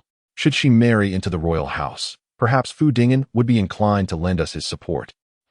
Fu Dingen's cousin, Zhang Yue, is a fool. He cares not for her. What use is your seduction? Marrying into the royal family will only burden us with another idle person. Do you think the royal house's resources come without cost? The second prince, unceremoniously reprimanded, turned pale with anger. Then what do you propose we do? A cruel glint crossed the second prince's consort's eyes. If Zhang Yue will not do, we shall find another. If Fu Dingen does not care for his cousin, surely he must care for his adopted sister. Meanwhile, Chu Qingqing remained blissfully unaware of the conspiracy unfolding against her, basking comfortably in the sun within the garden. September's weather was delightfully crisp, perfect for enjoying the gentle breeze and sipping wine outdoors. Chu Qingqing reclined in her lounge chair like a languorous cat, radiating contentment. Fu Dingen, captivated by the sight of the beauty basking in the sun, found himself entranced. How could she look so enchanting even while soaking in the sunlight? Feeling a slight flush on his face, Fu Dingen pondered the words he wished to express. After spending the day in gentle company with Quan Qingqing, he felt it was time to gauge her feelings for him, uncertain if they mirrored his own sentiments. Sister? Brother? What is it? Quan Qingqing, still drowsy, glanced at Fu Dingen, who was blocking her sunlight, her impatience evident. The warm rays of sunshine had been obscured by him. I wish to inquire, how would you describe me? Why this sudden question? I simply thought of it and wanted to ask. Brother, you are a good man, she yawned, rendering her verdict. Is that all? Fu Dingen expressed his dissatisfaction with her response. Quan Qingqing, still half asleep, found his line of questioning quite exasperating. Why are you being so odd today, asking such trivial questions? It is rather impolite to disturb someone's slumber and sunbathing. Was he feeling perturbed because of Zhang Yue's impending marriage to the second prince? It must be disheartening for him to see his beloved wed to another. Was Fu Dingen in desperate need of validation and affirmation? Considering this, Quan Qingqing sat upright in her chair, her expression serious. Brother, I believe you are a paragon of elegance, charming and handsome, possessing a kind heart, with looks that rival those of Pan and a demeanor as refined as jade. She took a sip of water, having summoned all the idioms she had accumulated in her lifetime for this moment. She was determined to bolster Fu Dingen's self-esteem and assist him in overcoming the shadow cast by Zhang Yue's rejection. After all, he was her brother. Is that truly how you feel? Fu Dingen's excitement was palpable. He had sensed that after their days together, Quan Qingqing could not possibly remain indifferent. The adage that love deepens over time proved true, and he had not anticipated her high regard for him. Surely, she must be quite pleased with him to have showered him with so many accolades. Sister, no, Qingqing, I will strive to do better. I will not disappoint you. With a foolish grin, he walked away. Quan Qingqing mused, I can't shake the feeling that my brother is not quite himself. Meanwhile, Madame Fu had been exceedingly busy over the past few days. Zhang Yue stubbornly refused to heed the advice of Fu Dingen and their mother, insisting on marrying the second prince. She caused a scene daily, crying, throwing tantrums, and even threatening self-harm, leaving everyone at a loss for how to intervene. Eventually, Mrs. Fu resigned herself to accepting the situation. What could she do? She feared that one day, Zhang Yue might bring about her own demise. The wedding between Zhang Yue and the second prince was set for the 8th of next month, with the prince offering her a position as a secondary consort. With less than a month until the ceremony, urgency was palpable. Madame Fu busied herself arranging for the seamstress to prepare a bridal gown for Zhang Yue and commissioning jewelers to craft her adornments. Ultimately, as her own niece, Madame Fu still harbored hopes for Zhang Yue to lead a more fortunate life. Thus, she bestowed upon her a generous dowry, wishing that even if she were to be despised by the second prince, she could still find some measure of happiness.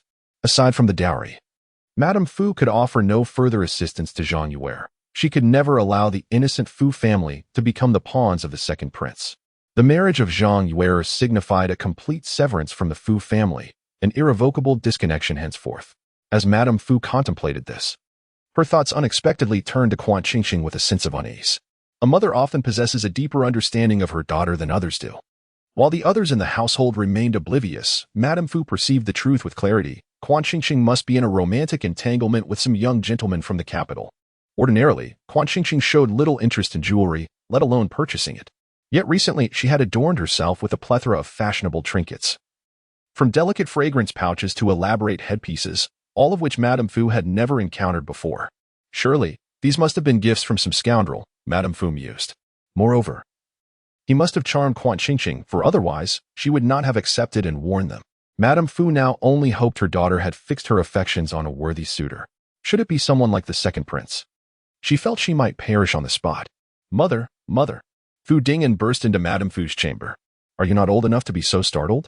You ought to exhibit a bit more composure, Madame Fu chided, though Fu Dingyan, still caught up in his excitement, barely calmed down.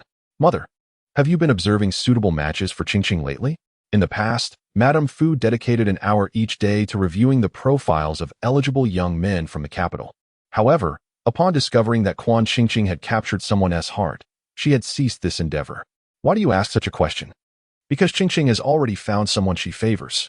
You need not continue your search for her, Fu Dingyan replied. Madame Fu sighed. Even you have discerned this? Fu Dingyan, oblivious to the implication of Madame Fu's words, replied shyly, I did not deduce it. I simply inquired. Qingqing has feelings for me. Mother, you need not pursue those young gentlemen's profiles any longer. Grant me this opportunity, and I shall not disappoint you. Madame Fu detected the erroneous implication in Fu Dingyan's words. She harbors feelings for you? I give you a chance, and you speak of what, precisely? Are you under some misapprehension? What misunderstanding could there be? Must I spell it out for you? Indeed, I have feelings for Quan Qingqing, and we reciprocate each other's affections. Soon, she will be your daughter-in-law, fulfilling your long-held wish. Madame Fu felt as if thunder had struck her, her vision swirling. After a considerable pause, she managed to regain a modicum of her composure. Weren't you the one who rejected the idea of marrying her? That was out of youthful ignorance. I have regretted it for quite some time. Mother, I have hesitated to confess this to you, fearing your reproach. However, the circumstances have changed now. Chong does not lack feelings for me anymore. We share mutual affection now. Fu Dingyan's face flushed crimson, towering at nearly 2 meters tall. Yet he lowered his head like a child who is aired. Mrs. Fu found herself at a loss for words. Her foolish son, what use is regret? Is there any remedy for remorse in this world? Once missed, it becomes a lifetime's loss. My child, alas, Chang never truly liked you. You must awaken to this truth. There is no possibility for the two of you. Fu Dingyan stood dumbfounded. Impossible. She just praised me moments ago. Did she explicitly express her fondness for you? Fu Dingyan fell silent, realizing, indeed, she had not. Just because there is none now does not signify there will never be. I will strive for it. Do not be foolish. With Chang's temperament, she would never reconsider. You rejected her once, and thus, you shall never dwell within her thoughts again. You will eternally remain her brother, not her husband. The atmosphere was heavy with silence. Outside, the cicadas chirped incessantly, stirring a chaos in the heart. Fu Dingyan vacantly exited Mrs. Fu's chamber, his eyes filled with despondency. How could things have come to this? Should he give up? Images of Chang's smile and laughter flooded his mind. No, he would never surrender. His once bright eyes suddenly dimmed. Mrs. Fu observed Fu Dingyan's disheartened figure retreating and felt a pang of sorrow. Had she known this would be the outcome, what need was there for the initial decision? None of her 3 children ever provided her with peace of mind. On the 8th day of October, an auspicious date for marriage, Zhang Yue was to wed into the second prince's residence. The Fu household hosted no guests, nor did the second princes. Only a few red silks were displayed to feign festivity. After all, as a concubine, Zhang Yue's status remained that of a secondary wife, even upon marrying into royalty. Preventing any grand celebration, she could only be carried in a modest sedan chair from the Fu residence to the second prince's home. Only a principal wife was deemed worthy of a grand ceremony. Fu Dingyan did not make an appearance today, ever since conversing with Mrs. Fu. He had taken residence in the military camp, presumably reflecting on life. Today, the sole overseers of the Fu household were Chang Chang and Mrs. Fu. Mrs. Fu styled Zhang Yuer's hair. In the Tianlong dynasty, it is customary for elders to arrange the hair of the younger generation before their marriage as a blessing, wishing for a smooth marital journey. As Mrs. Fu completed Zhang Yuer's hairstyle, she expressed her heartfelt sentiments. "Child, the path ahead relies solely on you now." Zhang Yuer bowed graciously. "Yes, Yuer, thanks, aunt." With her red veil in place, Zhang Yuer departed. Chang Chang and Mrs. Fu stood within the room, watching her leave. Suddenly, Zhang Yuer turned back. "Aunt, Chang Chang, I have one more matter for which I seek your assistance." Mrs. Fu responded, "Speak." No sooner had she uttered these words than a peculiar smile appeared on the face of Zhang Yuer's accompanying maid. In an instant, the maid, using her remarkable agility, appeared beside Mrs. Fu. With a forceful strike, Mrs. Fu collapsed to the ground. Chang Chang was taken aback. "Zhang Yuer, what are you doing?"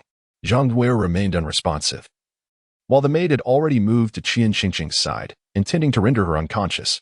Qian Qingqing was no ordinary person, and she was not easily subdued. Channeling her spiritual energy, she swiftly incapacitated the maid. Zhang Yuer's pupils constricted. "I did not expect you to possess some skill. I have indeed underestimated you." A flicker of anger crossed Qian Qingqing's beautiful visage. "Mother kindly sent you off to marriage, yet you seek to harm her. Zhang Yuer, you are truly a wretched creature." A fierce expression crossed Zhang Yuer's face. "I did not wish for it to be this way. If you must place blame, direct it toward my aunt, who refuses to provide military support from the Fu family to the second prince. Had she agreed, I would now be the second prince's legitimate wife." Qian Qingqing gritted her teeth. "You are utterly shameless. After receiving the Fu family's favor, you still complain that it is insufficient. What a tale of the farmer and the snake." Zhang Yuer retorted. "My aunt's refusal to assist me left me no choice but to fight for myself. The second prince stated that if I bring you along today, he will allow me to become his legitimate wife. Qian Qingqing, I advise you to comply and come with me willingly." As Zhang Yuer's words fell, a dozen masked men emerged around Qian Qingqing, all dispatched by the second prince, each possessing remarkable skills. Qian Qingqing understood that the second prince intended to use her as leverage against the Fu family, compelling them to assist him in the future. She could not allow the second prince to succeed. Gathering a dense pool of spiritual energy in her hands, her eyes darkened as she engaged in combat with Zhang Yuer's men. The inherent power of the demon within her granted Qian Qingqing the upper hand, swiftly subduing her opponents with ease. With her eyes glowing crimson and her expression fierce, Qian Qingqing advanced toward Zhang Yuer, who sensed the change in her demeanor. Shocked, her face drained of color, she exclaimed, "You are a monster." Stumbling towards the door, she aimed to inform others of this revelation, to have Qian Qingqing burned alive. Attempting to flee? Impossible. With a wave of her spiritual energy, the door slammed shut, rendering Zhang Yuer helpless on the ground. Qian Qingqing could not permit Zhang Yuer to disclose her secret. This woman, consumed by vanity and ungratefulness, surely deserved punishment. Crouching before Zhang Yuer, Qian Qingqing observed her pale, distressed face. With a graceful flick of her hand, Zhang Yuer collapsed, unconscious. Qian Qingqing fell into contemplation. How should I bind her, and where shall I hide her? What a troublesome predicament. Unbeknownst to her, outside the window, Fu Dingyan had silently witnessed the entire scene unfold. Concealed behind a tree, his brows furrowed, lost in thought. After a moment, he turned and departed without hesitation. Chapter 81. The Flower Demon of the National Master, delicate and alluring. 12. Madame Fu awoke from her stupor, disoriented and unaware of the time. Qian Qingqing stood vigil by her side, and upon seeing her regain consciousness, she quietly exhaled in relief. Madame Fu inquired, "What has happened to me?" Qian Qingqing replied, "Mother, the doctor said you have been overexerting yourself lately, causing your body to be unable to endure, resulting in your fainting." Madame Fu, is that so? Madame Fu always has the nagging sensation that she has forgotten something, yet she cannot recall what it is. Quan Qingqing, indeed, do not dwell on it, mother. Rest assured and take care of your health. Only then will you recover swiftly. Madame Fu, unable to remember, decided to let it be. Very well. Quan Qingqing settled Madame Fu comfortably before returning to her own chamber, where Yunqing was seated at her vanity. Upon her return, Yunqing's eyes sparkled with delight. "So, how is my mother-in-law?" Quan Qingqing replied, "Who is your mother-in-law? Do not be so presumptuous." Yunqing, his eyes shining like stars, gazed intently at Quan Qingqing, causing her cheeks to flush under his scrutiny. This Yunqing seemed as if he were about to devour her whole. Yunqing, and what do you plan to do about Zhang Yuer? The mere mention of Zhang Yuer made Yunqing's demeanor shift, his aura becoming somewhat unstable. That audacious Zhang Yuer dared to offer Quan Qingqing to the second prince. How could he possibly deserve her? Quan Qingqing fell into contemplation. She had initially intended to bind Zhang Yuer and confine her to a place where she would live a life of captivity, thus silencing any potential revelations of her secrets. However, just as she was about to set her plan into motion, Yunqing appeared. She thought he would scold her, yet instead, he merely inquired if she wished for his assistance in erasing memories. The ability to erase a person's memory was Yunqing's unique talent. In fact, he had already done so for Madame Fu. Suddenly, a new idea sprouted in Quan Qingqing's mind. Erase Zhang Yuer's memories for me. Then send her off in a bridal sedan chair to the second prince's residence. One must face the consequences of their actions. If Zhang Yuer believes that the second prince truly loves her, then let her have her wish and marry into the second prince's household. Let her experience firsthand whether the second prince would still cherish her without the support of her family. A dark thought took root in Quan Qingqing's heart. She was genuinely curious about Zhang Yuer's future fate. Yunqing, very well. He agreed readily, always willing to fulfill Quan Qingqing's requests. In a moment of abstraction, Quan Qingqing felt that even if she were to commit murder, Yunqing would not hesitate to hand her the dagger. Yunqing was truly devoted to her. Quan Qingqing, you have helped me immensely. Do you have any requests of your own? Yunqi, I desire nothing in return. Assisting my future lady is purely a voluntary act. Suddenly, Quan Qingqing smiled. She possessed an extraordinary beauty, though seldom graced others with her smile, and when she did, it was as if 100 flowers bloomed, heralding the return of spring. Her enchanting eyes met Yunqing's gaze, and he could distinctly see his own reflection within her beautiful pupils. Yunqing's heart inexplicably skipped a beat. Master Yun. Quan Qingqing approached him at the vanity, softly calling his name, her voice melodious and deeply affectionate. Yunqing found himself flustered, his gaze wandering, unable to meet the alluring eyes of Quan Qingqing. Qian Qingqing found herself amused. After scaling so many walls and presenting numerous gifts, she had presumed him to be a master of romance, only to discover he was, in fact, an innocent youth. With a playful spirit, Qian Qingqing leaned closer to Yunqing, saying, Master Yun, you have assisted me so greatly. How might I express my gratitude? The fragrant essence of femininity enveloped Yunqing, who felt as though the air was saturated with a sweet aroma that intoxicated him, rendering him helplessly captivated. No need for thanks, he replied. How can that be? A drop of kindness should be repaid with a fountain of gratitude, she insisted.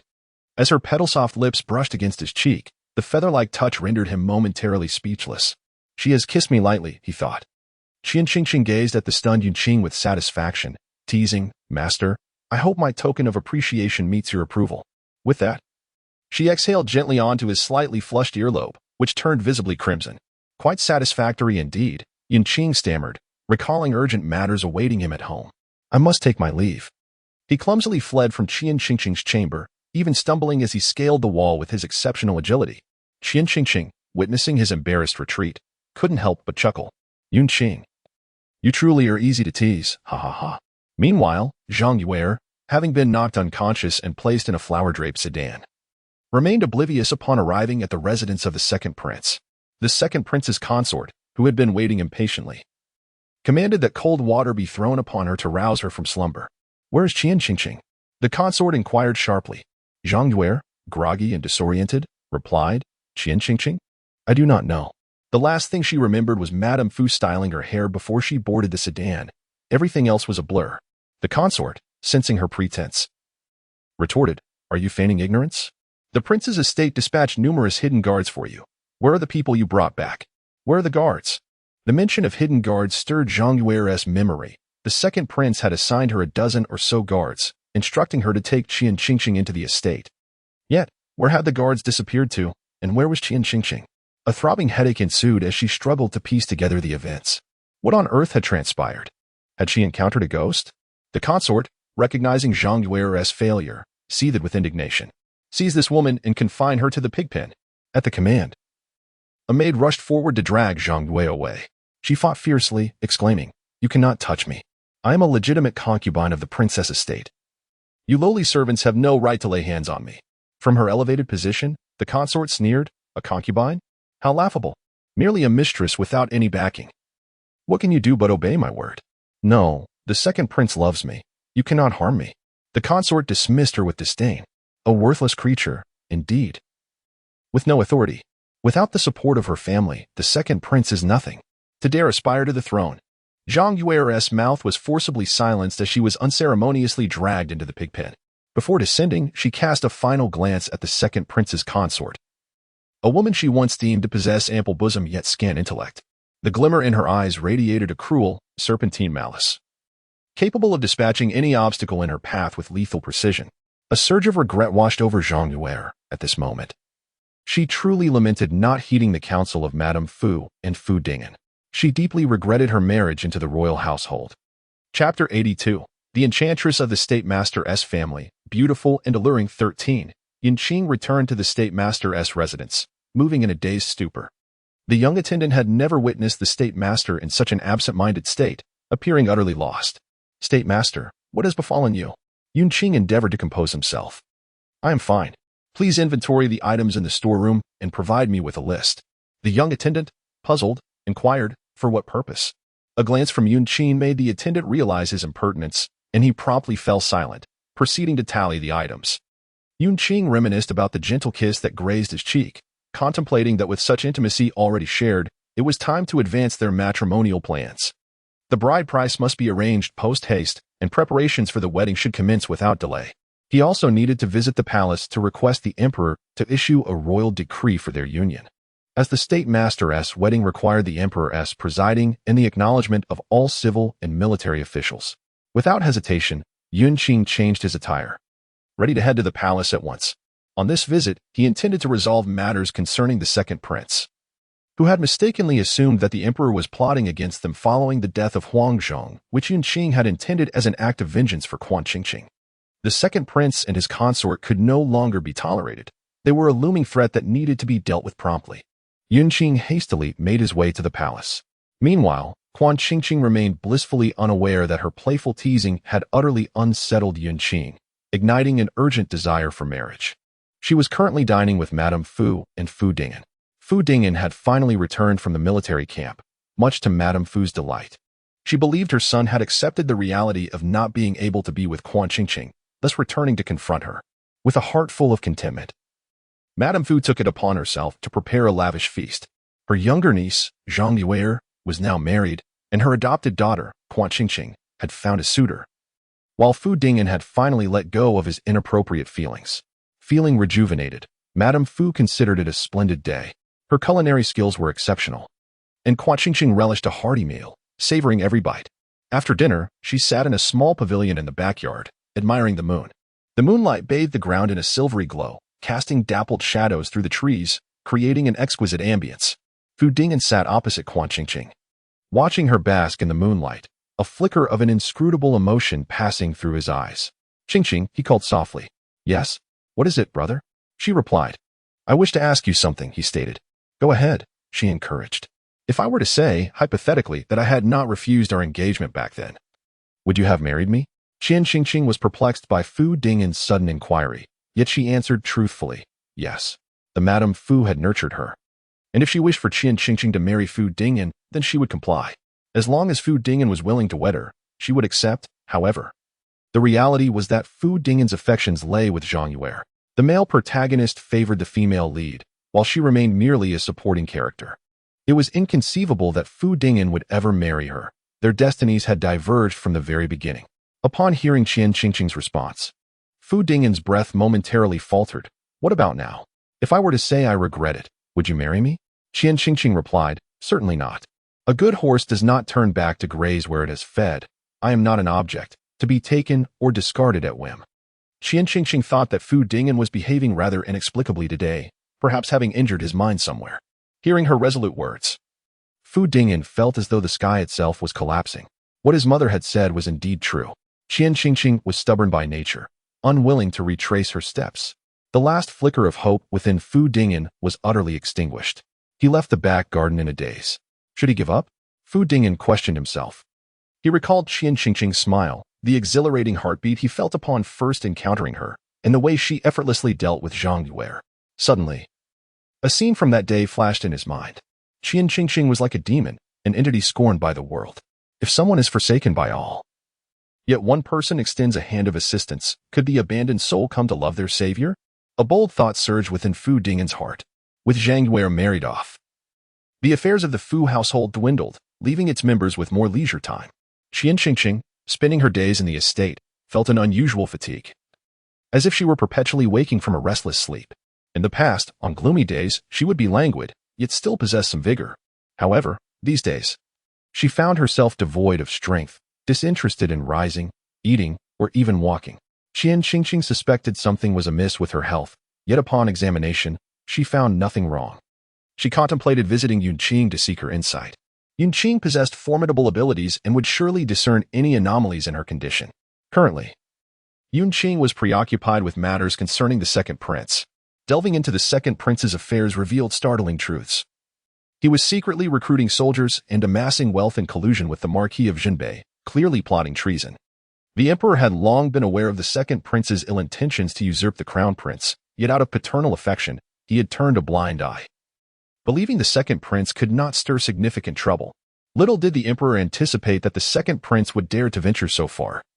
The undercover agents even uncovered a dragon robe within his estate, showcasing his audacity beyond measure. The emperor, in a fit of rage, dispatched Yunqing to promptly gather evidence. Consequently, Yunqing had been exceedingly busy over the past few days, hardly having time to meet with Quan Qingqing. Unbeknownst to Yunqing, Quan Qingqing was experiencing some physical issues. She, feeling fatigued, assumed it was nothing serious and refrained from disturbing Yunqing, intending to discuss matters once he was less occupied. It was not until that particular evening that things took a turn. The moonlight shone brilliantly, casting silvery threads upon the earth. Quan Qingqing lay in her small courtyard, basking in the sun, when she inexplicably felt her body heat up. Before she could comprehend what was happening, an unknown force compelled her to transform back into a strikingly beautiful peony flower. Quan Qingqing was bewildered. What was happening? Why had she suddenly reverted to being a peony? From the shadows, Fu Dingen emerged, further deepening her confusion. Fu Dingen? How could he possibly be here? Standing before the peony, Fu Dingen remained silent. It turned out she was a flower spirit. No wonder she possessed such captivating beauty. Raising her should be effortless, he mused, as he reached out to grasp Quan Qingqing. She was unaware of why her disguise had suddenly fallen away. She yearned to flee, to harness her spiritual power to escape. Yet, no matter how she struggled, she could not free herself from Fu Dingen's grip. Her spiritual energy felt as though it were bound. A sense of dread washed over Quan Qingqing. She suddenly wished fervently for Yunqing to be by her side. Chapter 83. The Delicate Flower Spirit of the National Teacher's Household. 14. Quan Qingqing, in the form of a peony, was carried into Fu Dingen's dwelling. It did not take long for her to understand the peculiar circumstances of her transformation. A Taoist priest, clad in traditional robes, appeared seemingly out of nowhere within Fu Dingen's abode. Quan Qingqing recalled the Taoist that Zhang Yue had summoned in the original narrative. Thus, it became clear that Zhang Yue had intended to kill her, and now Fu Dingen sought the same fate. Did she harbor enmity towards the protagonists? Why was she subjected to such ill fate? Fu Dingen inquired of the priest, can she revert to human form? The priest handed Fu Dingen a flower pot, saying, if you place her in this pot, her spiritual energy will be perpetually suppressed. As long as she remains within this pot, she will forever be a peony. Fu Dingen asked, what if I wish for her to become human again? The priest presented him with a stack of yellow talismans, stating, affix one to the flower pot, and it will allow her to maintain human form for an hour. While in human form, she will possess no spiritual power. Once the time elapses, she will automatically revert to being bound by the pot. If the talisman is torn off during the time, it will become ineffective. Quan Qingqing comprehended the priest's meaning. Her future freedom would be entirely in Fu Dingen's hands. He could dictate her transformation into human form. Otherwise, she would remain merely an ordinary flower. Anger surged within her, causing her petals to tremble slightly, and several fell to the earth in her fury. How could Fu Dingen presume to restrict her freedom? She bore no grudge against him. Why then did he treat her in such a manner? Fu Dingen gazed at the yellow talisman in his hand, pleased with the method the Taoist had imparted to him. Once gently activated, it could never be undone. From that moment forth, she would be all alone. The Taoist expressed his concern for Fu Dingen. Demons are the most adept at ensnaring the human heart. They are the most malevolent beings in existence. Young Master Fu, you must be cautious and not allow this demon to bewitch your mind. The Taoist produced another talisman from his sleeve. Young Master Fu, I possess a soul-destroying talisman. If you find yourself entranced by this demon, affix this talisman to a flower pot or the demon itself, and it will be instantly annihilated. Upon hearing the Taoist's words, Fu Dingyan stared blankly at the soul-destroying talisman, hesitating for a moment before tremblingly accepting the paper. Quan Qingqing could distinctly sense the profound power emanating from the talisman, an object capable of scattering her very soul. Perhaps in the original narrative, Zhang Yueo had also met her demise through this very talisman. Was she to endure yet another cycle, only to be doomed to the fate of a mere pawn? A sudden anxiety gripped Quan Qingqing. The Taoist imparted a few more words of caution to Fu Dingyan before departing, leaving Quan Qingqing and Fu Dingyan alone. As soon as the Taoist exited, Fu Dingyan eagerly produced a yellow talisman and affixed it to the flower pot, causing Quan Qingqing to instantaneously transform from a peony into human form. Once she regained her human shape, she could no longer contain her fury. Her beautiful eyes blazed with fire, and her delicate hand seized Fu Dingyan by the throat. Fu Dingyan, I have no enmity with you. Why do you treat me so? Despite being grasped by Quan Qingqing, Fu Dingyan remained unperturbed. You are a demon. I have never harmed anyone. Demons can possess both good and evil. I have never caused harm. And what of it? To those outside my kin. Your heart must be different. In the eyes of the world, demons are deemed malevolent, without distinction between good and bad. What difference does it make? Quan Qingqing tightened her grip around Fu Dingyan's neck, his face turning crimson, yet his words remained calm. Qingqing, do you not know? I had originally intended to reveal your true identity to the world, but do you understand? I could not bear it. I could not endure the thought of you suffering under their scorn. Fu Dingyan had hoped that, when Quan Qingqing was publicly reviled, he could reach out to her, and in doing so, capture her heart. Yet, the mere thought of her being scorned by the masses brought him pain. He was truly infatuated with Quan Qingqing. With a sharp tone, Quan Qingqing retorted, Should I then thank you for not exposing my identity? Qingqing, your words wound my heart deeply. Do you still not comprehend my feelings? Quan Qingqing scoffed. Feelings? What feelings? To imprison me, to confine me, forcing me to live my life dependent on your whims?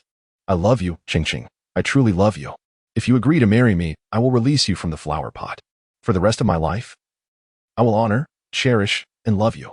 Fu Dingyan's expression was one of desperate pleading, a hint of madness lacing his tone. I beg you, just agree to me, please. Qian Qingqing found this utterly ludicrous. Could one truly love her and yet threaten and imprison her? She enunciated each word with clarity. Impossible.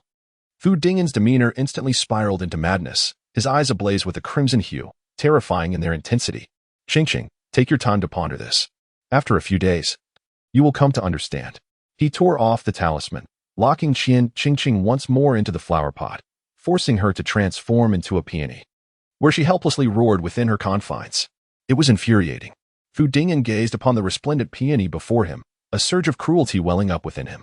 He reached out, plucking one of Qian Qingqing's petals and bringing it to his nose, the peony's rich fragrance enveloping him. Qingqing, do think this over. I shall wait for you to come to your senses. Qian Qingqing retorted, You wretched creature, if you wish to speak, then speak. Why must you pluck my petals?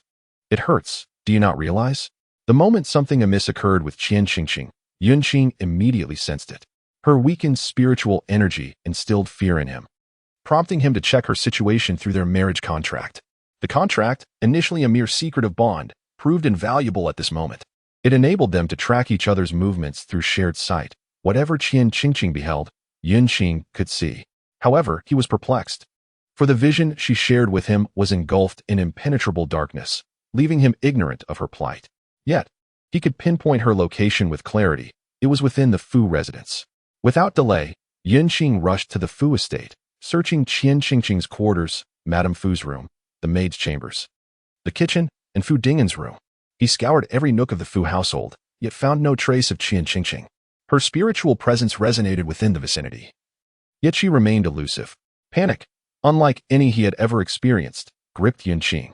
Unbeknownst to Qian Qingqing, Fu Dingyan had created a hidden compartment within the wall of his own room to conceal her, covering it with an ancient painting to avoid suspicion. Qian Qingqing was at a loss, pondering whether Fu Dingyan understood that she was a plant, requiring sunlight and water. By confining herself in this dark space, she would wither within 3 days. She longed to communicate this to Fu Dingyan, but found herself unable to voice it.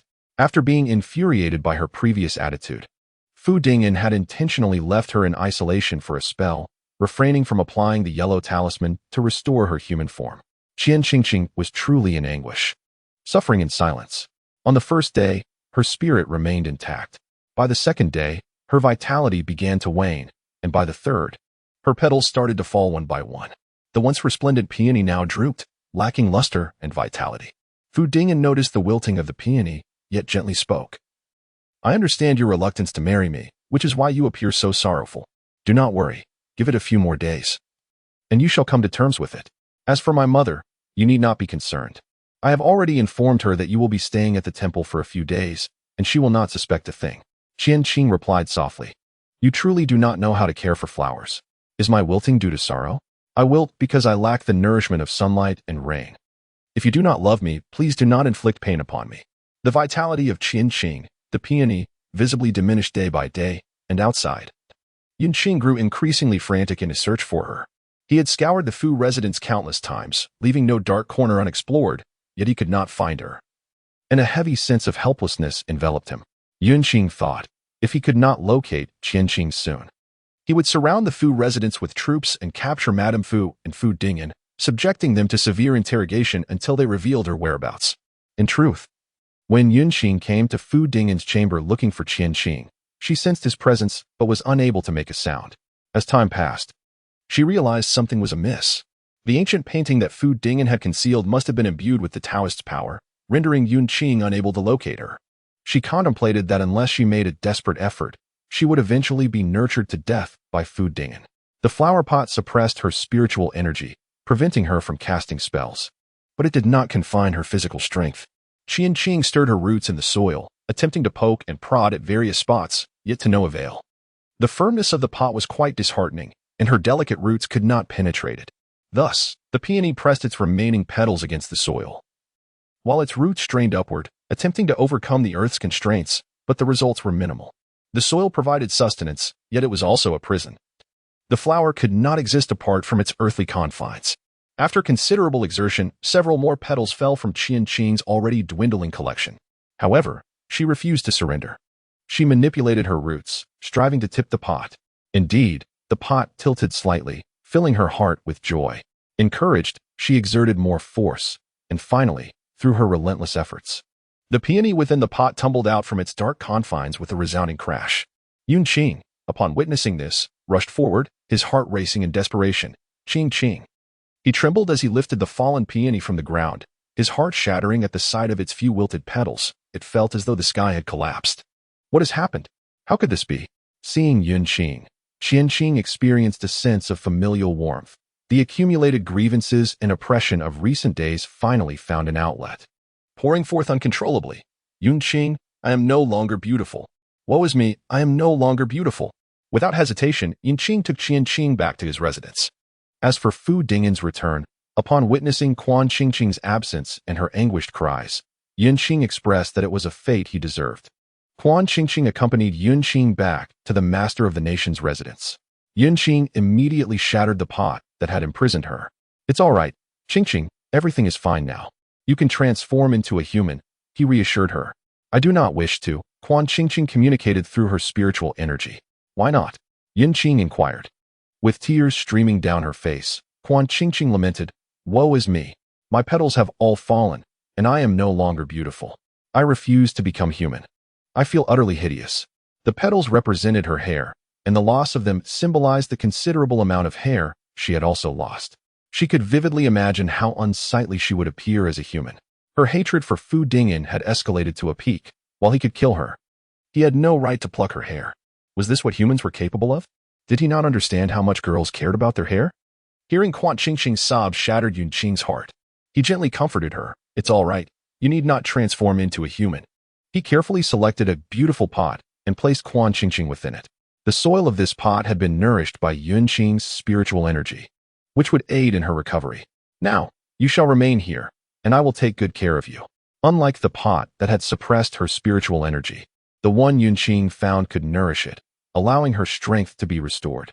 Quan Qingqing felt immense satisfaction, her spirit lifted. Then you must promise to take good care of me, she said, using her remaining most exquisite petal to caress Yun Qing's finger in gratitude.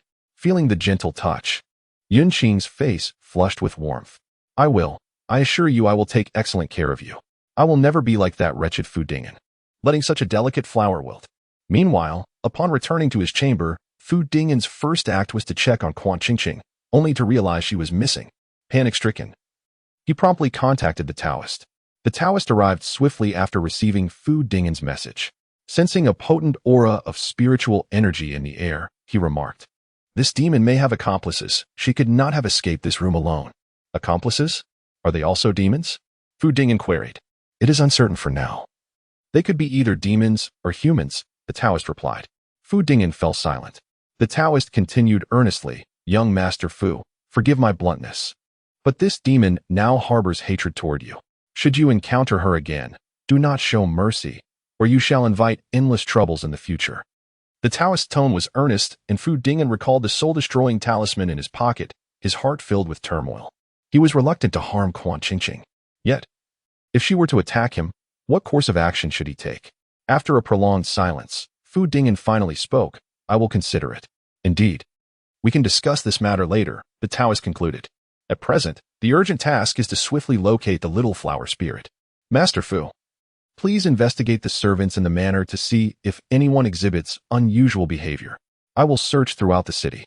If we act separately, we shall surely find this spirit in no time. Fu Dingin nodded in agreement. He and the Taoist priest set off on their respective missions. For several consecutive days, Fu Dingin searched anxiously, while Quan Qingqing remained at ease. Yunqing was adept at nurturing flowers. Not only did he possess practical knowledge, but he also had a deep theoretical understanding.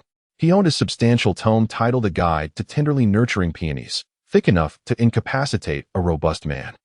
Yunqing was thoroughly acquainted with the habits of peonies. Every morning, Yunqing would water Quan Qingqing with dew he had personally collected. In the evenings, he would take her to the courtyard to absorb the essence of the moon, aiding in her spiritual recovery. Every other day, he would also apply fertilizer to her. It was then that Quan Qingqing realized the fertilizer Yunqing had given her was crafted from spiritual energy rather than waste, and she had unjustly misjudged him all along. Reflecting on the numerous offerings of fertilizer he had bestowed upon her, which now lay at Fu's manor, she felt a pang of regret, wishing she had inspected them sooner. Under Yunqing's attentive care, Quan Qingqing's lost petals had successfully regrown, and she appeared far more radiant and enchanting than before. Overjoyed, she flourished in her pot, swaying gracefully when little children approached, proudly showcasing her beauty. Consequently, the entire National Master's residence became aware of the exquisite peony he tended. Quan Qingqing exclaimed, National Master, I cannot thank you enough. Yunqing rested his chin on his hand, gazing dreamily at the swaying peony. There is no need for thanks. It is my duty. I owe you so much. How can I repay you? The delicate voice of the peony echoed in Yunqing's ears as he cautiously broached, in a couple of days. A relative of mine wishes to meet you. Would you accompany me? Quan Qingqing fell silent, understanding his intent to introduce her to his family. I can go, she conceded. Instantly, Yunqing's face lit up with joy. I developed a new fertilizer formula yesterday. I'll fetch it for you to try. You will surely love it. He hurried off to retrieve the fertilizer, an idiotic grin plastered across his face. The servants in the manor had grown accustomed to the sight of the National Master in such a state. Ever since he began nurturing that peony, he had transformed into a somewhat daft version of himself, neglecting official documents and books, preferring to gaze blankly at the flower. The once dignified and elegant National Master seemed to have vanished entirely. Could it be that tending to flowers truly induces such profound change? Fu Dingin searched tirelessly for Quan Qingqing, yet her whereabouts remained elusive. In desperation, he was compelled to increase the manpower to scour the city. The servants at the residence had already undergone 2 or 3 rounds of interrogation, and such a commotion inevitably caught the attention of Madame Fu. Sensing something amiss, the astute Madame Fu immediately discerned that her son was concealing matters from her. What has transpired? She inquired, gripping Fu Dingin's ear and preventing him from leaving. Today, she was determined to extract the truth. Fu Dingin, steadfast, replied, Mother, there is truly nothing amiss. You are being overly concerned. Madame Fu, with narrowed eyes, countered. I do not believe you. You are undoubtedly hiding something. I swear, there is nothing, Mother, he insisted. Do not feign ignorance. I raised you, and I can sense your intentions. If you do not divulge what has occurred, you shall not cross the threshold of this home. Realizing that Madame Fu was not easily deceived, Fu Dingin's mind raced for an excuse, yet he found himself momentarily speechless. Clever as she was, Madame Fu connected the dots between her son's frantic search and Quan Qingqing's recent absence. She probed, "Are you searching for Qingqing?" Fu Dingen's gaze faltered, and in that instant, Madame Fu knew her conjecture was accurate. Her brow furrowed with concern.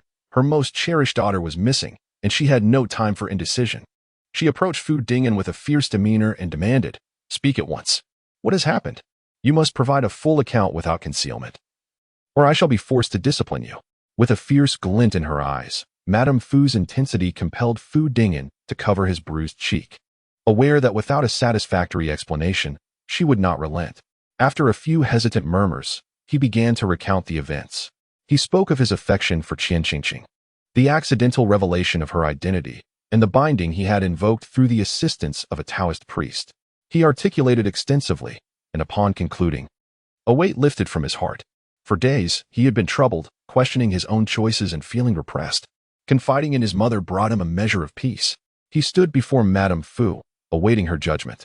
After a prolonged silence, Fu Dingen heard a deep sigh escape Madame Fu's lips. Before he could offer further explanations, she collapsed before him. "Mother!" Fu Dingen's pupils dilated in shock.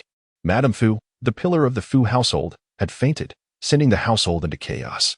Yun Qing, who had been monitoring the Fu residence, received news of the incident promptly.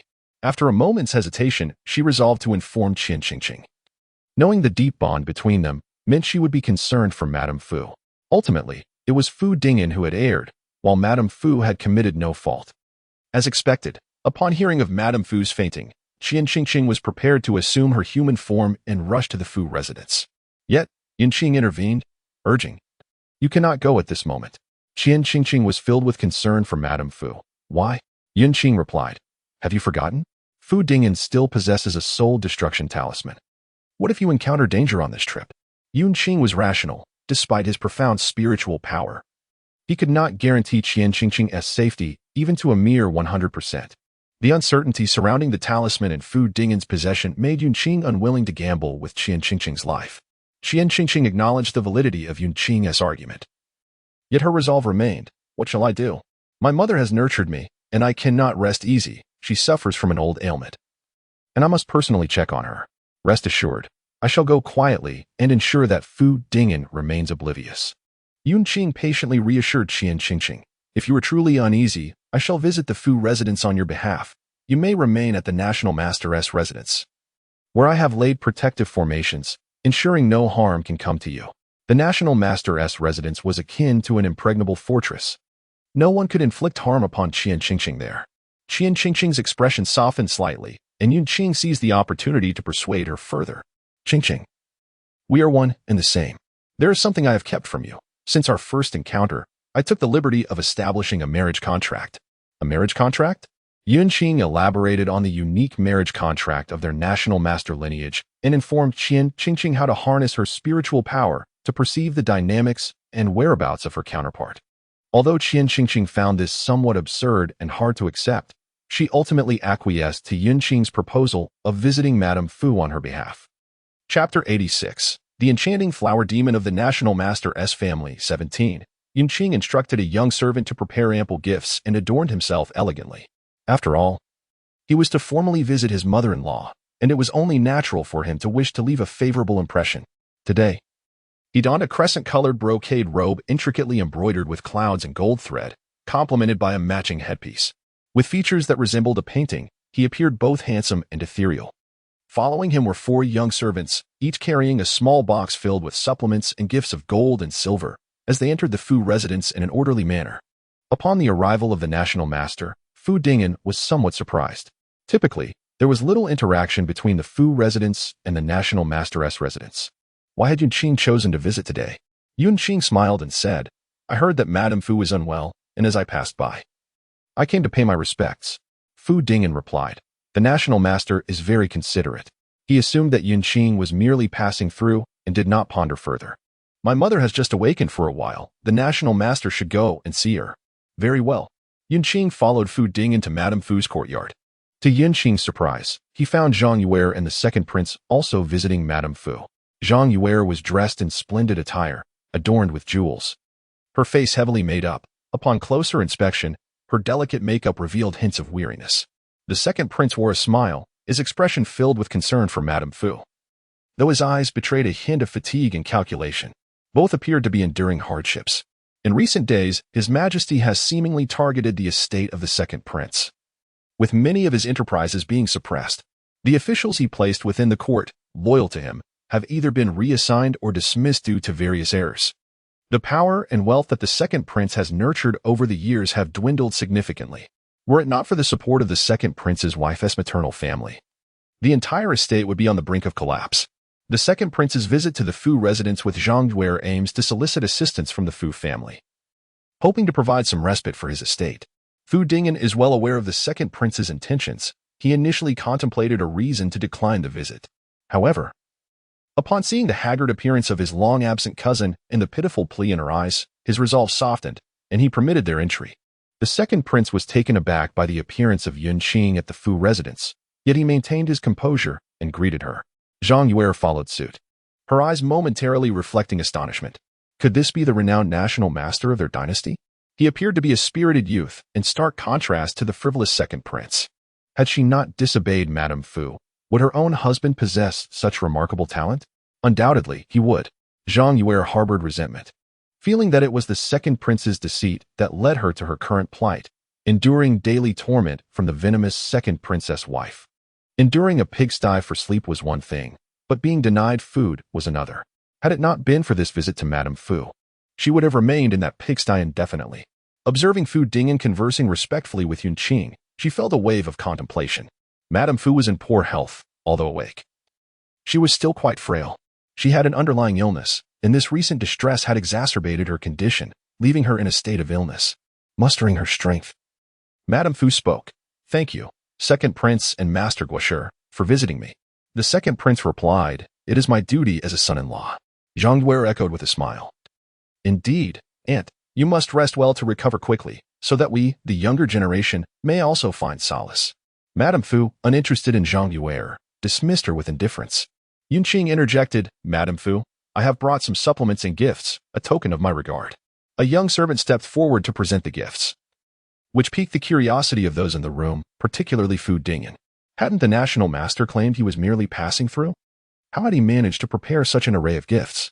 The large pearls, the substantial gold ingots, the century-old Ganoderma, the millennium-old ginseng, and the 4 overflowing boxes of treasures, all were of considerable value. Had it not been for the knowledge that Yunqing came to visit Madame Fu, Fu Dingyan might have assumed he was there to procure something of value from the Fu family. Meanwhile, Zhang Yue gazed at Yunqing's gifts with wide eyes, astonished. Such wealth could purchase countless fine garments and exquisite jewelry. Was the Guosher's residence truly so affluent? A glimmer of greed flickered in her eyes, as she yearned to seize the gifts for herself. Madame Fu struggled to sit up from her bed, expressing her gratitude. "Your Excellency, the national master, you are far too courteous. It is but a minor ailment, and I cannot accept such lavish gifts." Yunqing promptly approached to assist her, saying, "Madame Fu, there is no need for you to rise. Your health is delicate, and you should remain in bed to rest. These gifts hold little value. Do not concern yourself too much." Of little value? Zhang Yue, the second prince, and Fu Dingyan were momentarily at a loss for words. If these gifts were deemed insignificant, then what could possibly hold worth? Madame Fu gently patted Yunqing's hand, her smile feeble yet warm. "Ah, this old woman cannot bear such extravagance." Yunqing replied, "Nay, you are more than capable of accepting it. Please do not decline. I brought these mundane items as gifts, fearing I might offend you." Listening to Yunqing's words brought a sense of comfort to Madame Fu. She observed him closely, impressed by his politeness, fitting of the current national master. From his hairpin to his face, from his attire to his stature, every aspect was pleasing. Even the jade ring on his finger was delightful to behold. Wait, the jade ring.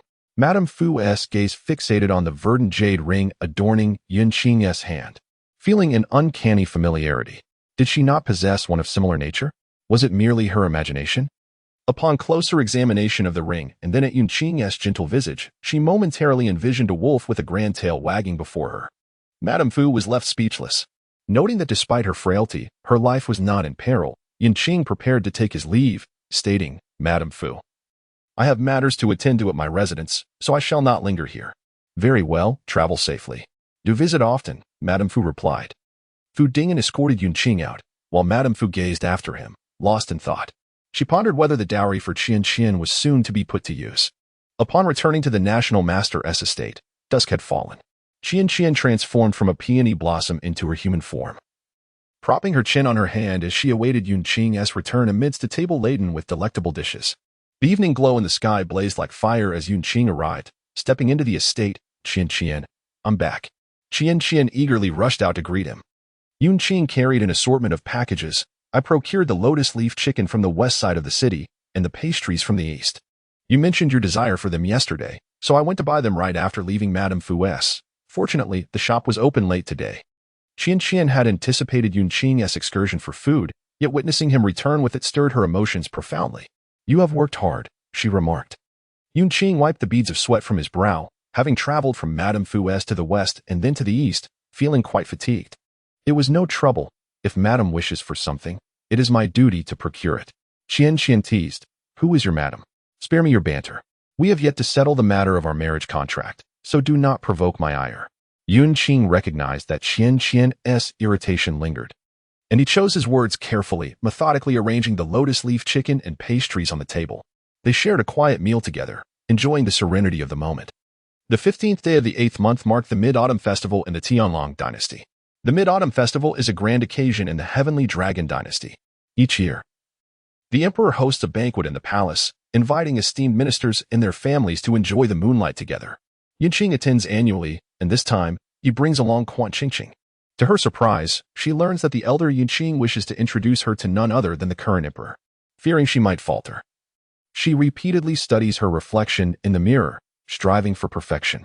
Yunqing reassures her, there is no need to be anxious. The emperor is quite amiable. Having been raised by his majesty since childhood, Yunqing perceives him as a kind and gentle elder, one who would never impose undue hardship upon Qingqing. Yet you do not comprehend the trepidation we lesser beings feel in the presence of the true dragon's son, Qingqing replies. His mere aura could cause my abilities to regress by decades, thus, I must exercise caution. She then inquires, will Fu Dingyan be attending this time? Yunqing is aware of Qingqing's concern regarding the soul-destroying talisman that plagues Fu Dingyan. Rest assured, I have apprehended the sorcerer behind him. A few days ago, he lingered near the National Master's residence, attracting the attention of a young attendant, who subsequently captured him. The attendant employed coercive methods during interrogation, and the sorcerer divulged everything. Although his own skills are limited, his master left him numerous treasures, including ancient paintings, yellow talismans, and the soul-destroying talisman. The talisman is not particularly potent. It must remain affixed to a demon's body for 7 days to ensure their spirit is extinguished. I will accompany you at all times. Even if we encounter Fu Dingyan, I shall protect you. Qingqing nodded, placing her utmost trust in Yunqing's strength. They traveled to the palace in a horse-drawn carriage. As Yunqing possesses special privileges, their carriage was granted direct access to the palace, sparing them considerable inconvenience. Upon passing through the palace gates, Qingqing lifted the carriage curtain and unexpectedly spotted Fu Dingyan and Madame Fu disembarking. Madame Fu appeared to have suffered greatly from an illness, her frail appearance tugging at Qingqing's heartstrings. Having lived alongside Madame Fu for over a decade, Qingqing regarded her as a mother figure. If not for Fu Dingyan's disgraceful behavior, she would have visited the Fu residence to see Madame Fu without hesitation. Her disdain for Fu Dingyan intensified. How could such a wonderful mother bear such a son? As Madame Fu descended from the carriage, she felt a flicker of recognition and lifted her gaze to see the carriage from the National Master's residence passing by. What is it, mother? Fu Dingyan asked. Nothing, she replied. I merely felt a surge of joy at the prospect of seeing Qingqing today, due to Yunqing's esteemed position as the National Master. He was seated at the foremost table, adjacent to the Crown Prince. Qingqing joined Yunqing at the table. Upon their arrival, the Crown Prince greeted them with a beaming smile, exuding warmth as he remarked, Is this the beloved of Yunqing? Truly, she is a vision of beauty. And Yunqing possesses excellent taste. Unsure how to respond, Qingqing simply offered a faint smile. Yunqing, poised and gracious, raised his cup in a toast to the Crown Prince. Clearly pleased with the compliment, it was evident that Yunqing enjoyed a cordial rapport with the Crown Prince. Qingqing, too, found herself favorably inclined towards the amiable prince, feeling far more at ease with him than with the inept second prince.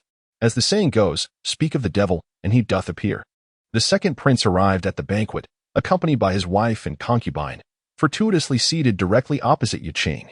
Both the second prince's wife and Zhang Wei bore weary visages. their heavy makeup unable to conceal the fatigue etched upon their features. The crown prince leaned closer to Yunqing, lowering his voice to whisper, "Our father intends to withdraw. I fear my younger brother's days are numbered."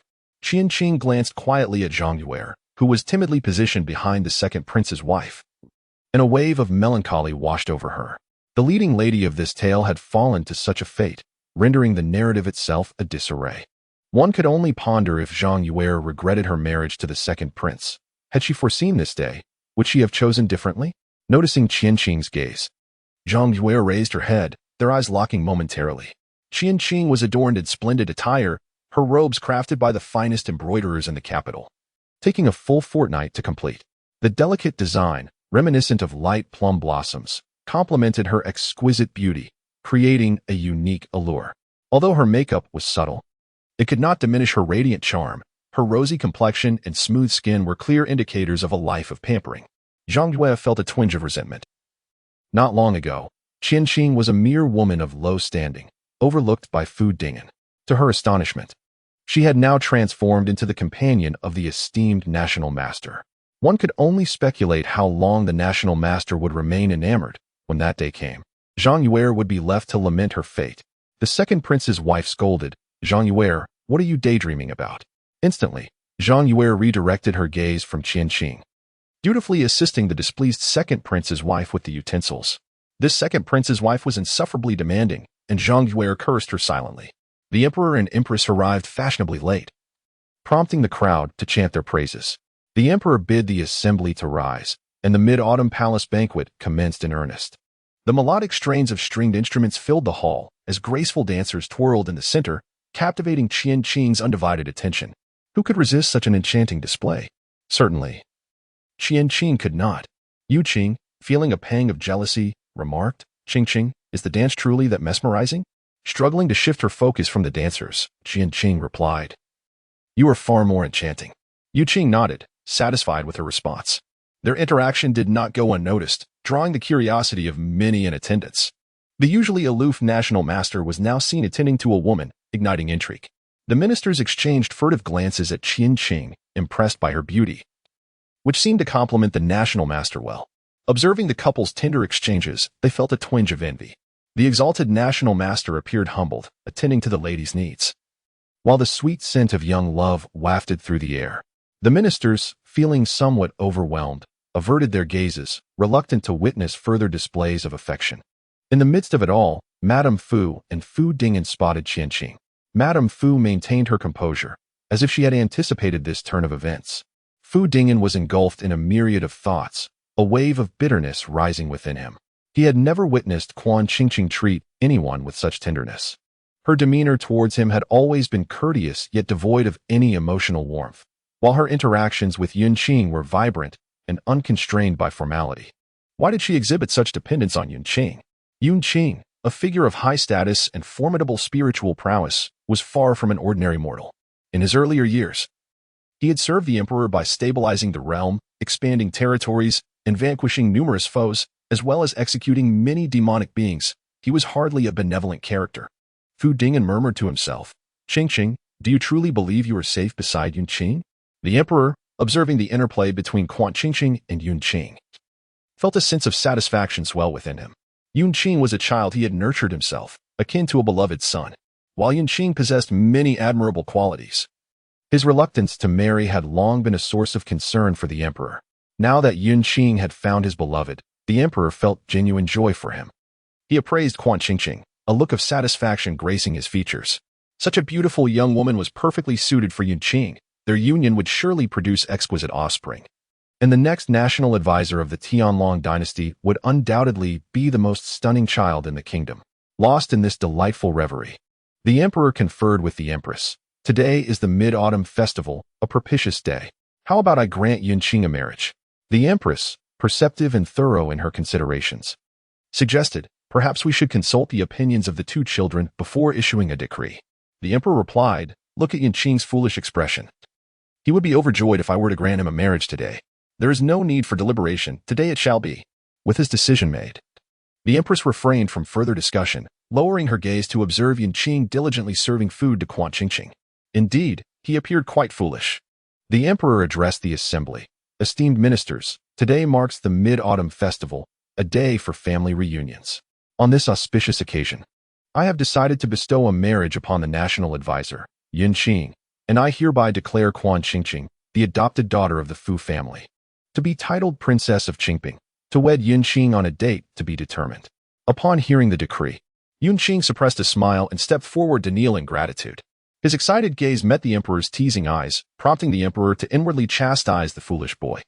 Although Quan Qingqing found the announcement somewhat sudden, she accepted it without hesitation. Ultimately, a woman must marry, and marrying Yun Qing was not something she opposed. What difference did it make whether it was sooner or later?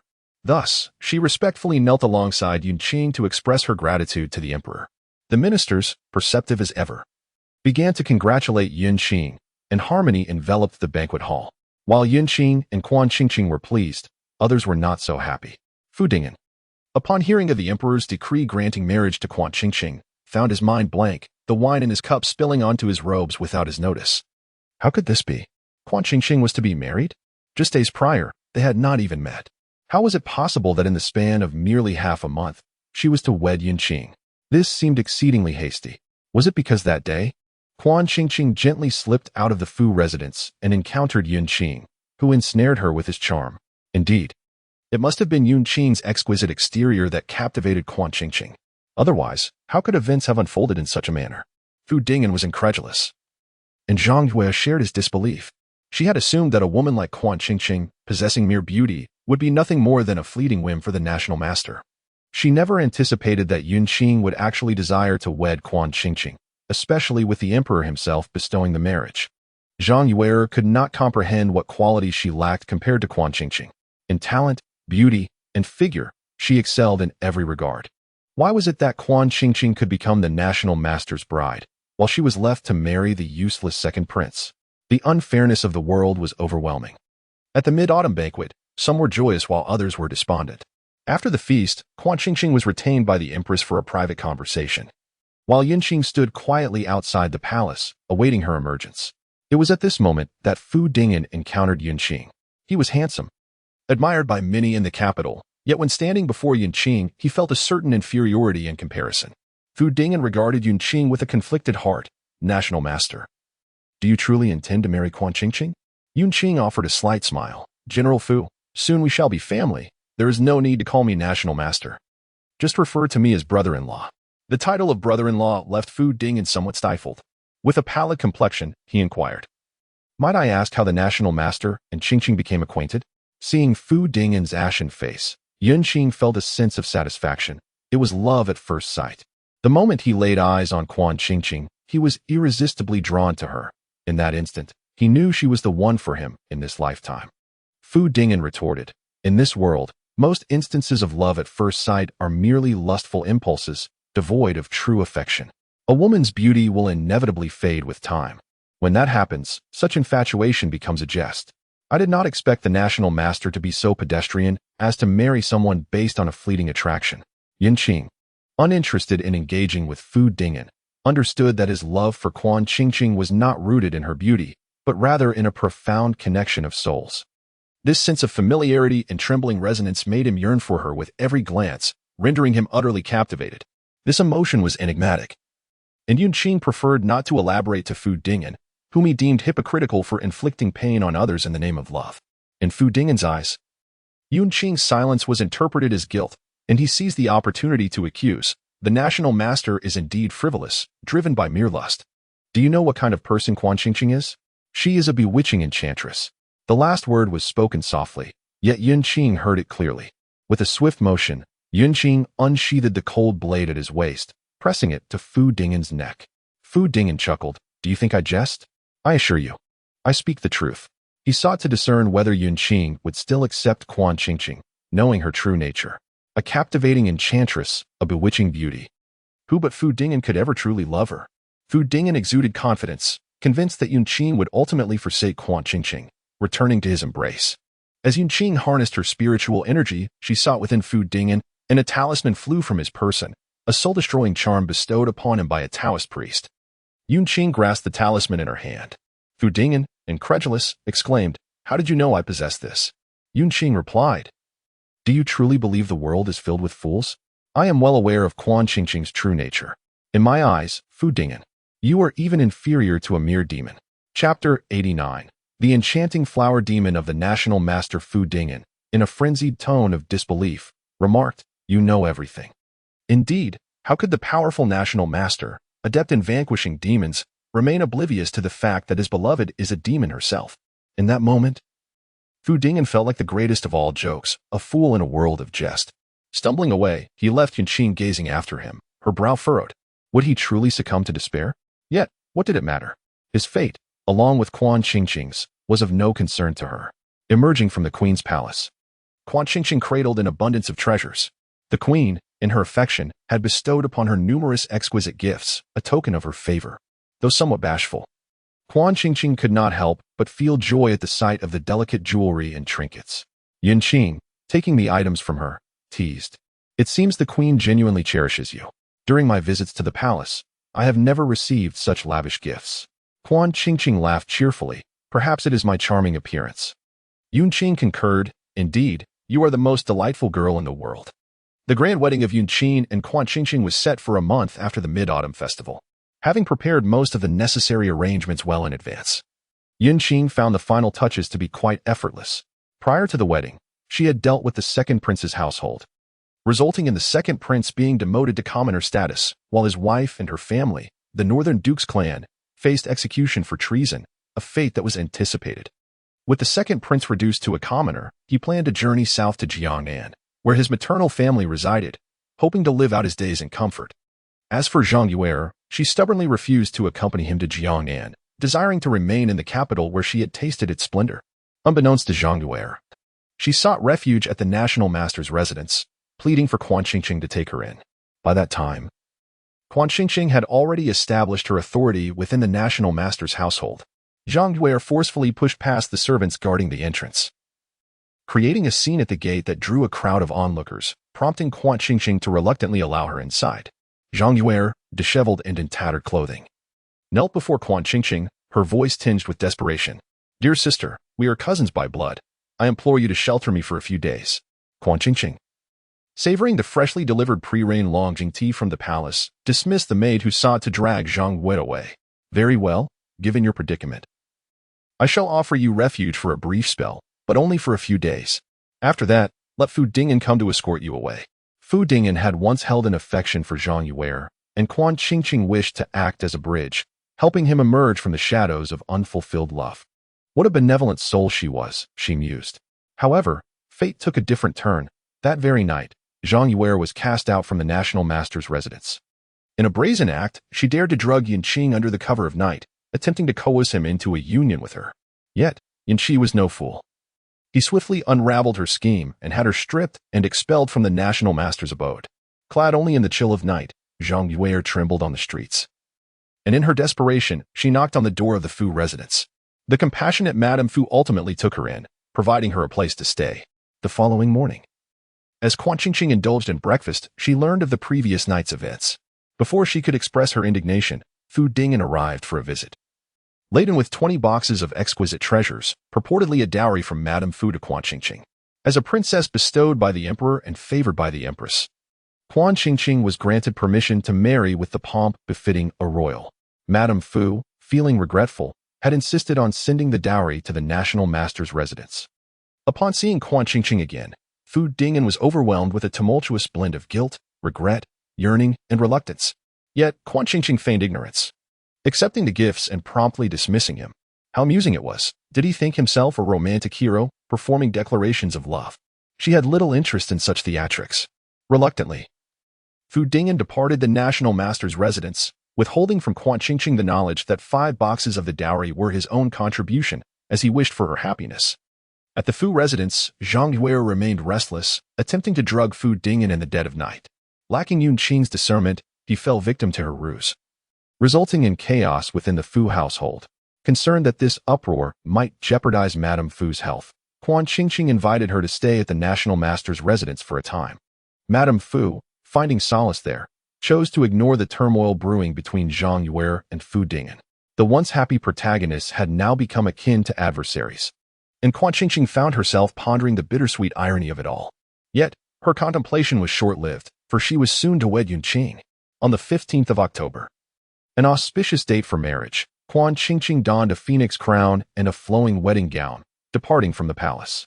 Yunqing, bearing her away in a grand palanquin, escorted her to the national master's residence amidst a jubilant procession. The streets were adorned in red, with the entire city rejoicing. This grand wedding would be spoken of for years to come. In the latter half of her life, Quan Qingqing is the most esteemed woman of the Tianlong dynasty, living with unrestrained elegance and confidence. As the foremost lady of the entire dynasty, none dare to provoke her. Yunqing showers her with adoration, granting her the stars while denying her the moon, ensuring he follows her every whim without hesitation. A century later, the long-anticipated system notification resonates in the ears of the silver-haired Quan Qingqing. The current realm has concluded, and the host's memories are being erased. Preparations for entry into the next realm are underway. Countdown. 5, 4, 3, 2, 1. A new realm has been reached. May the host enjoy a pleasant existence. Current realm. Concluded. Chapter 90. The privileged school bell is a little pitiful. 1. Quan Qingqing, I feel a bit unwell. Could you please fetch me some water from outside? Quan Qingqing, the floor is somewhat dirty. Could you sweep it? Quan Qingqing, I am hungry. Could you go downstairs and buy me a meal? 2 meat dishes and 1 vegetable. Without scallions, without chives, with less oil and sugar, please. Upon arriving in the new realm, Quan Qingqing is met with an incessant stream of demands directed at her. In this instance, her alter ego is a university student from a wealthy family, where her parents share a loving relationship. Although her academic performance is not stellar, only gaining admission to an ordinary university, her parents are still quite pleased and indulge her. However, a slight blemish on her otherwise idyllic life stems from experiences in her grandparents' home during her childhood, which have left her with mild depression and a reclusive disposition. Consequently, she struggles to socialize and finds herself rather unpopular in university, fading into the background. While having depression is unfortunate, her situation worsens when she is assigned to a dormitory filled with individuals of ill repute. Apart from Quan Qingqing, the 3 other members of the dormitory are Wang Ziki, Chen and Li Yin. Initially, the 4 cohabitate harmoniously, but as time progresses, the others begin to notice Quan Qingqing's distinct nature. Though she is introverted, her lack of aggression and polite demeanor render her easy to manipulate. Once the 3 roommates discern her meekness, they gradually begin to exploit her, initially assigning her minor tasks, which over time escalate into her being responsible for nearly all domestic duties while they enjoy the fruits of her labor. Quan Qingqing embodies the archetype of a reclusive, obedient child who lacks the understanding to refuse and does not dare to inform her parents, silently enduring the subtle bullying from her roommates. This relentless mistreatment exacerbates her depression. Amidst her tribulations, a young man named Lu Zihao emerges, renowned within the school not only for his academic excellence, but also for his striking good looks. Lu Zihao boldly pursues Quan Qingqing, creating quite a stir throughout the campus.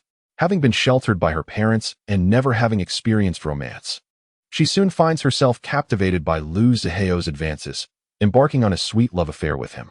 Quan Qingqing generously purchased gifts for Lu Zihao, spending lavishly in a bid to bring him joy. In return, Lu Zihao cared for Quan Qingqing with utmost devotion, offering her the attention she had long been deprived of due to bullying from her roommates. She found herself utterly captivated by this newfound affection.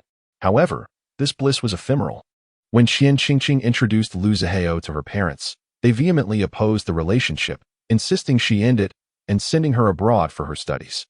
Her parents were justified in their concerns. Lu Zihao, upon discovering Quan Qingqing's affluent background, had been pursuing the relationship not out of genuine affection but for personal gain.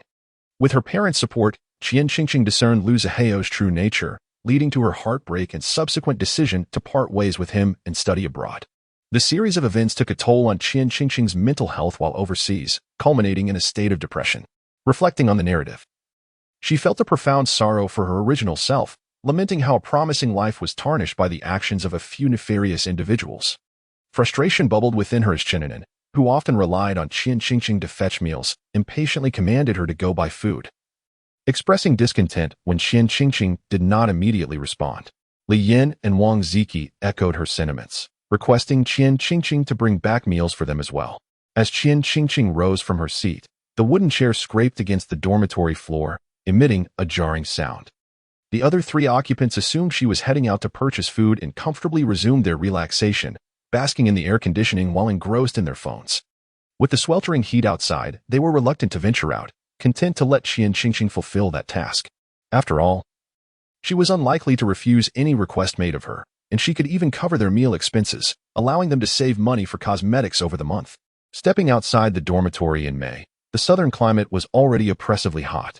The scorching sun struck Qian Qingqing's skin, leaving it flushed.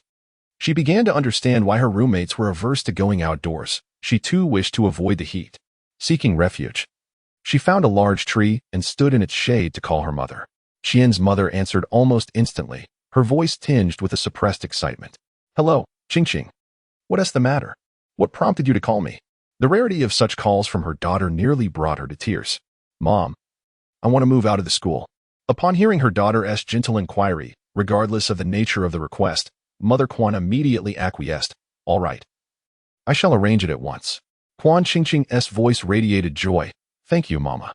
Once the call ended, Mother Quan promptly instructed her assistant to find a suitable residence for her daughter. The assistant inquired, "Madam, are there any specific requirements for the house?" After a moment's contemplation, Mother Quan replied, "It should not be too large, yet it must exude warmth. My daughter experiences mild depression, and an excessively spacious environment can evoke feelings of insecurity. The decor and location must be of the highest quality. Select a few options and present them to her at school this weekend. Purchase according to her preferences. There is no budgetary constraint." The assistant nodded. "Understood, madam."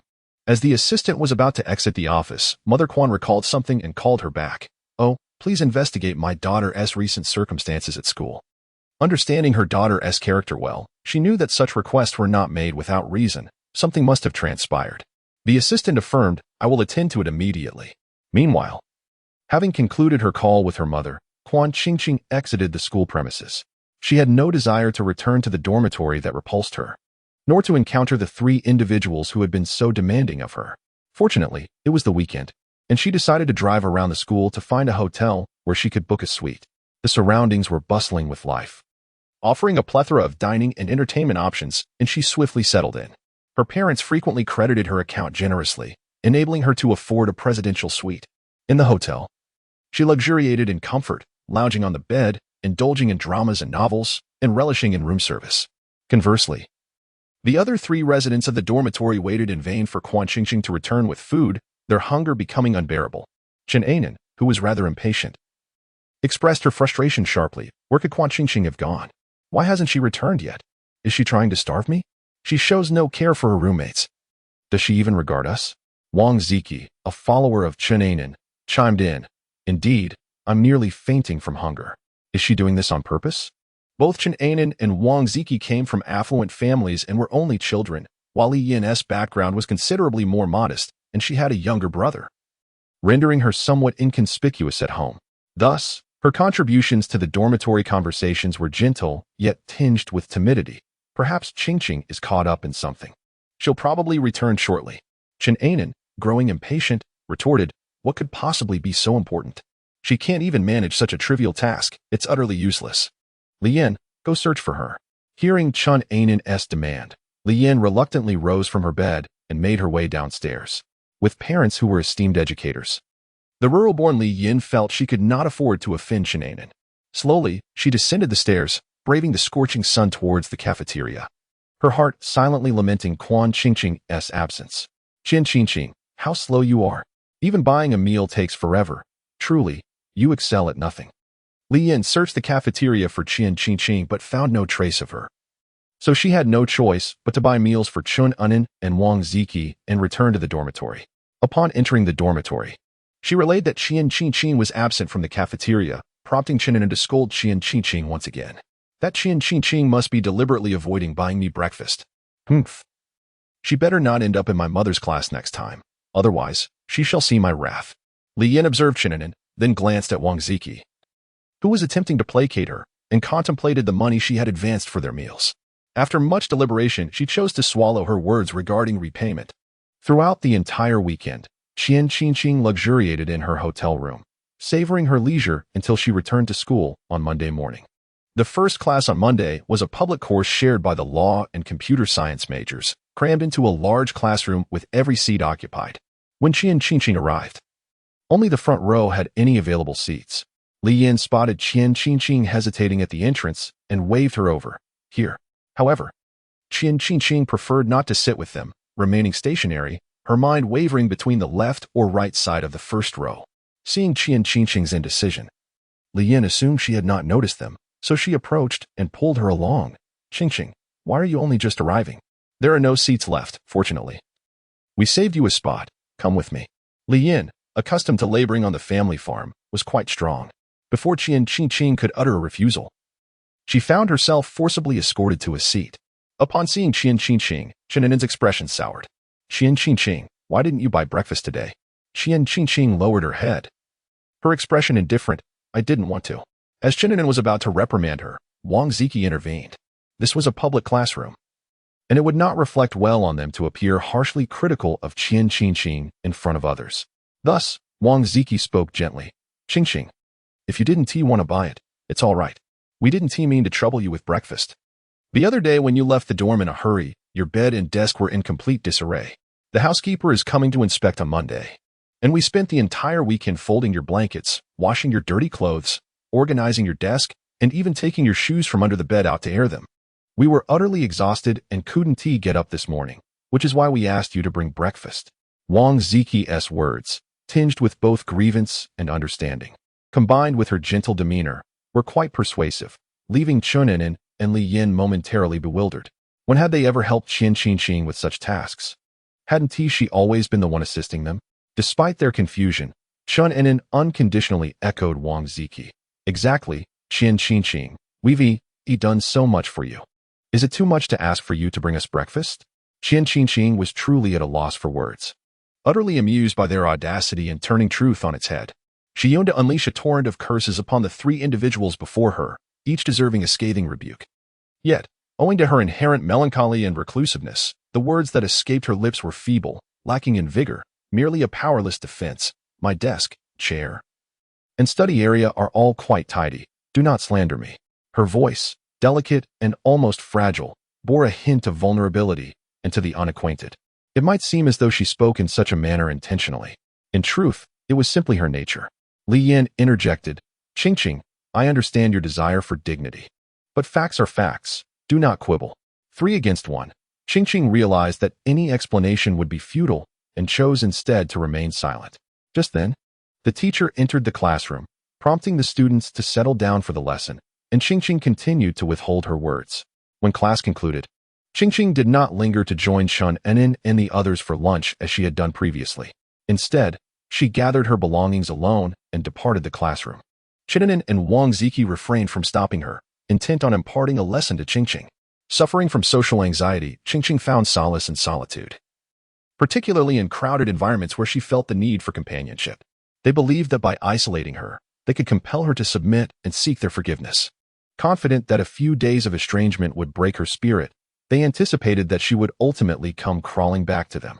After leaving the classroom, Qingqing did not head to the cafeteria, but returned to her dormitory alone. Her mother's assistant had already secured a new residence for her, and she intended to pack some essential items to take to her new home, leaving the less important belongings for the family's bodyguard to collect the following day. On her way back to the dormitory, Qian Yin discreetly trailed Qingqing, a prominent figure in the computer science department and the head of the news department. Qian managed the campus forum and had sat next to Qingqing during class. Upon Qingqing's arrival, Qian recognized her immediately, the ethereal beauty known as the cool goddess. Admired by countless boys for her stunning appearance and reticent demeanor, Qian overheard every word exchanged between Qingqing and her roommate, her journalistic instincts alerting her to the potential for a significant scoop. Headlines such as the enigmatic beauty who vanishes at night and the cool goddess's secret struggles with roommate bullying flashed through her mind, and she was certain that such stories would garner substantial readership. Of course, this hinged on her ability to capture genuine and credible photographs. Determined, Qian resolved to covertly observe Qingqing for a few days to procure some private snapshots. Unbeknownst to Qingqing, who was focused on packing her belongings before her roommates returned, Qian's intentions remained hidden. This afternoon, free from classes, she intended to dedicate her time to organizing her new home provided by her mother.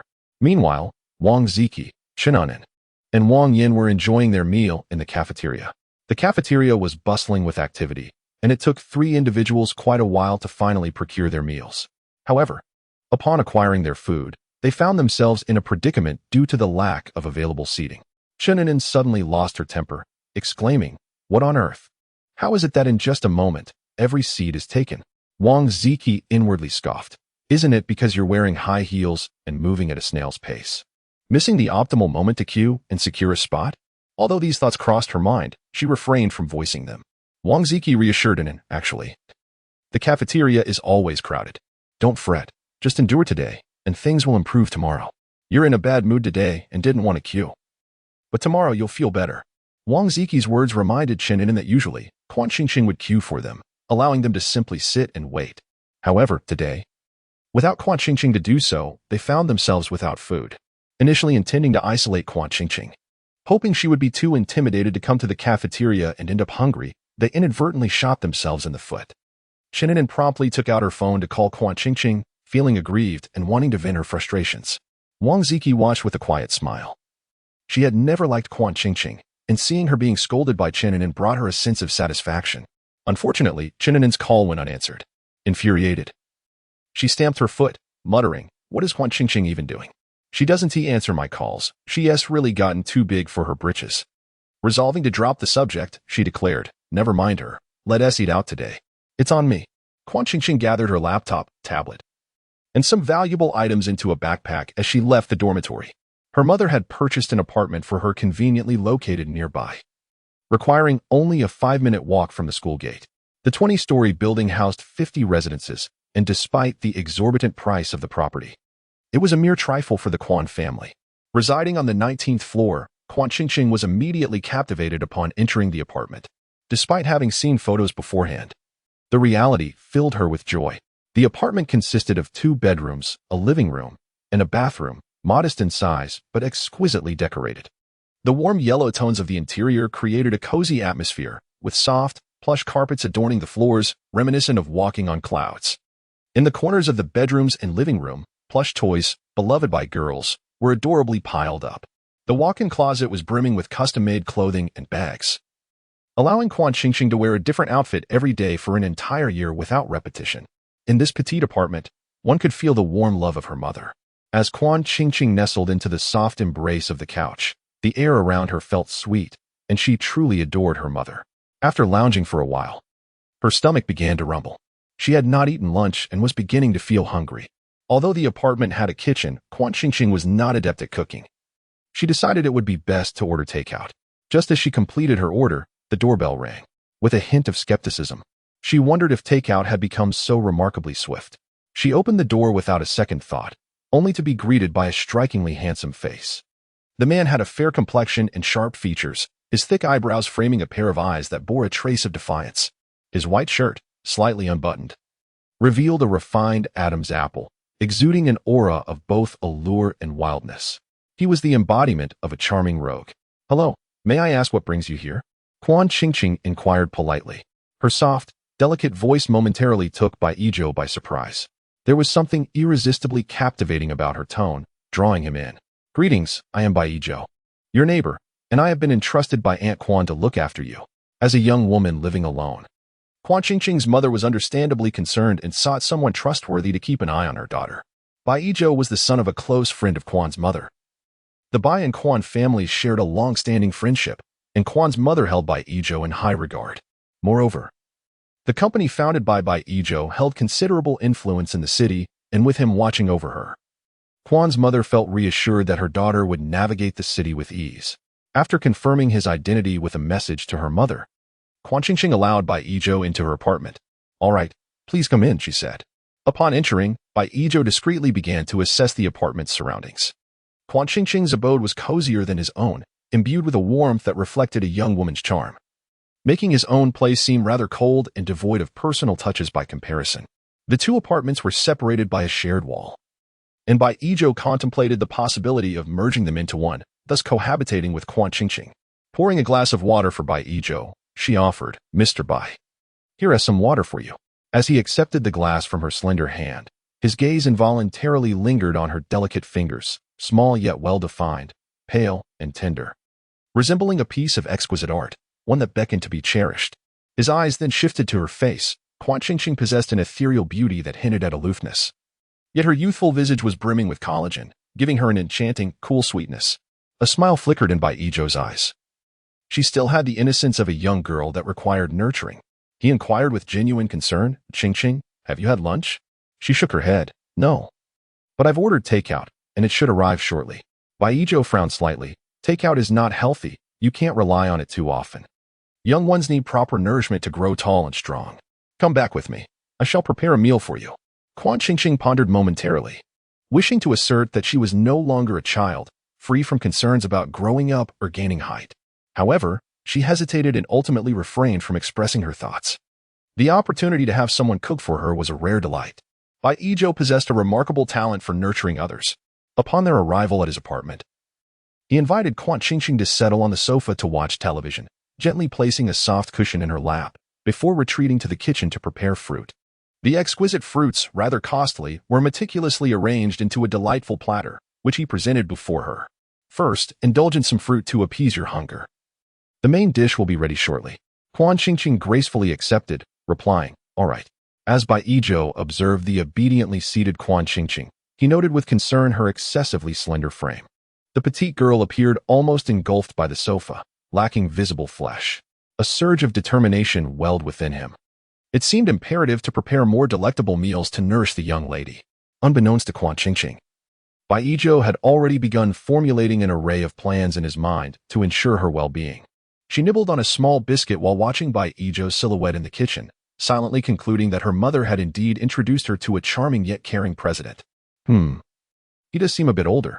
Chapter 93. The wealthy and beautiful school belle is a little pitiful, for Bai Yizhou presided over the Bai Group, a multinational corporation engaged in various sectors such as dining, jewelry, and real estate, wielding considerable influence in the city.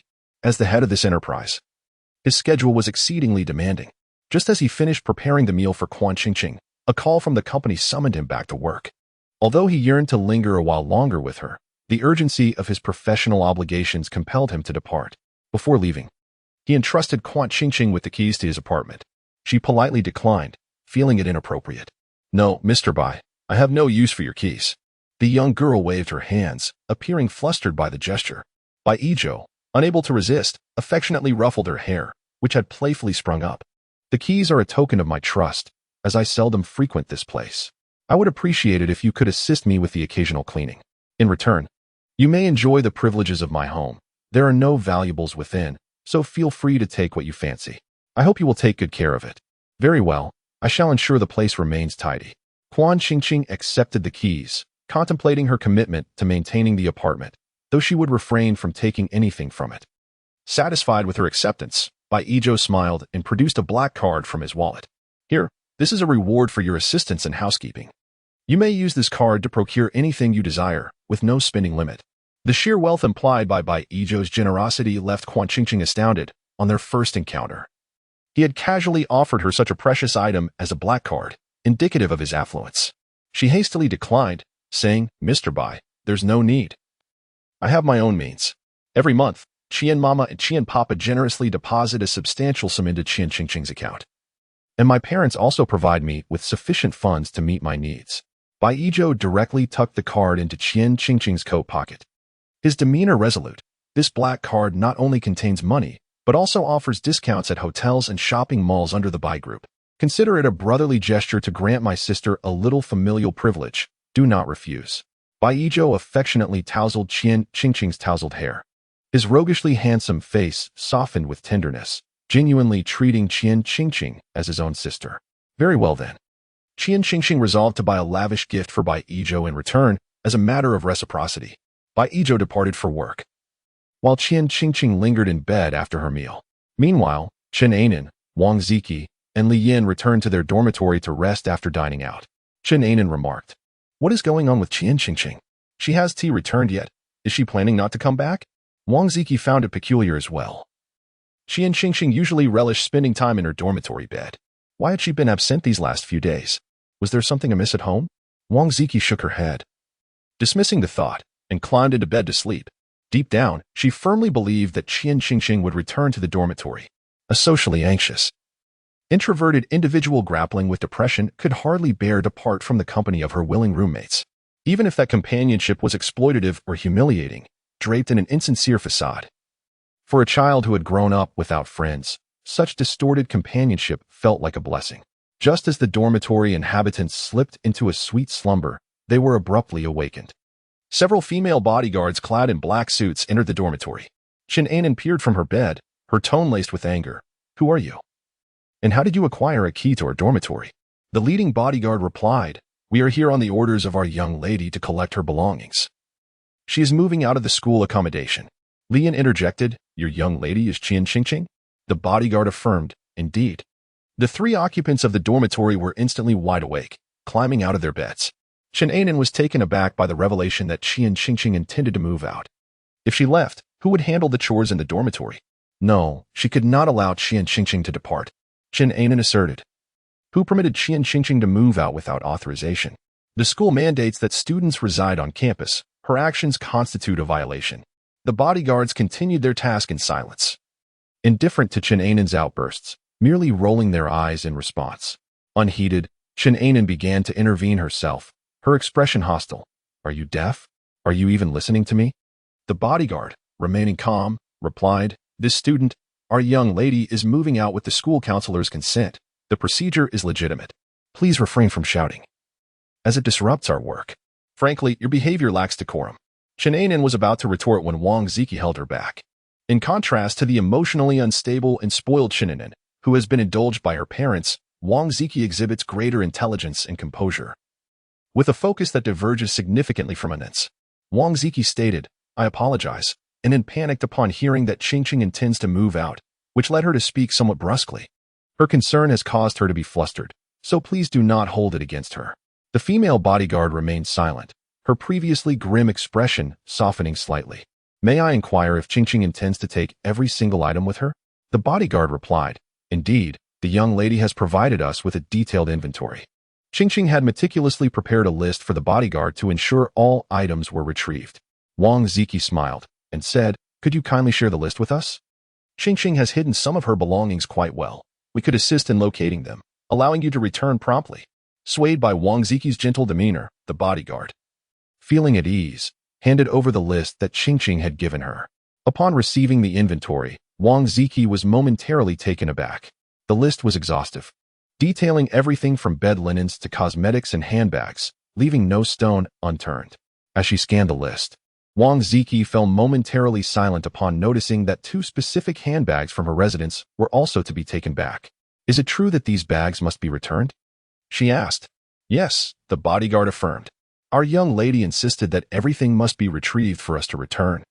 Wang Ziki's gentle facade momentarily faltered, but Qingqing stated that these 2 bags were given to me. Wang Ziki was astute. She understood that Qingqing's family was affluent and often borrowed luxury items such as cosmetics and clothing from her. Qingqing would never refuse and was indifferent to material possessions. Thus Wang Ziki borrowed freely, never intending to return them. In her mind, these borrowed items were gifts from Qingqing. Upon hearing Wang Ziki's words, the bodyguard furrowed her brow. "Our young lady has made it clear that she has never gifted you anything. Everything was merely lent. Kindly return the items, or we shall not be so accommodating." The bodyguard flexed her bicep, appearing quite intimidating, leaving Wang Ziki speechless. Shin-anon and Li Yin had also taken several items from Qingqing, but their reactions were far less pronounced than Wang Ziki's. Yin, being unconcerned, was accustomed to the comforts provided by her university professor parents. Although not as wealthy as the Quans, her needs were met, and she lacked for nothing. Conversely, Li Yin was entirely unaware of the value of the items she had borrowed from Qingqing.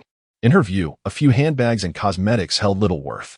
If Qingqing were truly affluent, Li Yin wondered, why did she not extend her generosity to teachers and classmates, thus avoiding her lack of presence within the entire law department? Li Yin felt that aside from her lovely visage, Qingqing was utterly lacking in other abilities.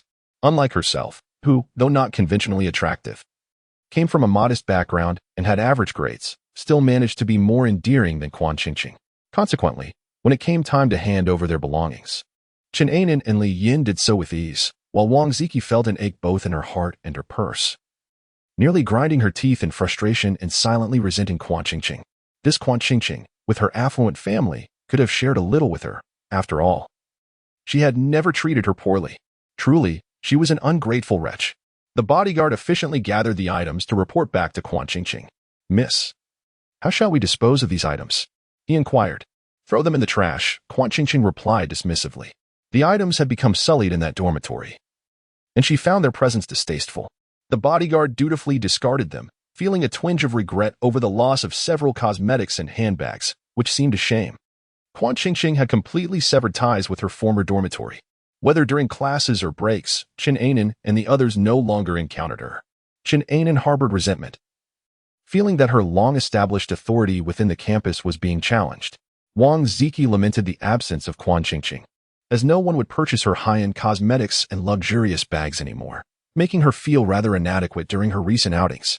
As for Li Yin, after Quan Qingqing's departure, she unwittingly assumed the role of the new Quan Qingqing in the dormitory.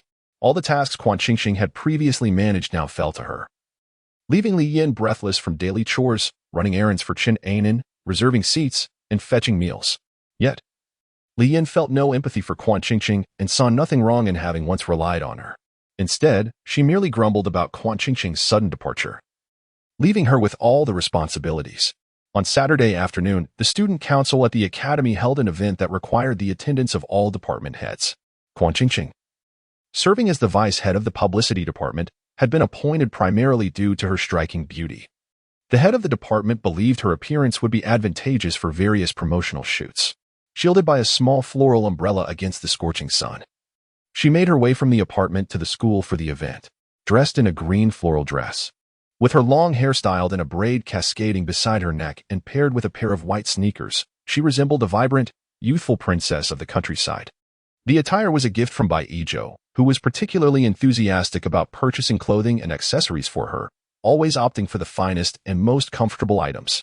Quan Qingqing thought that after the meeting, she would visit the mall to buy something for Bai Yizhou to show her appreciation. Otherwise, it would seem rather impolite. Upon entering the conference room, it was evident that most attendees had already arrived.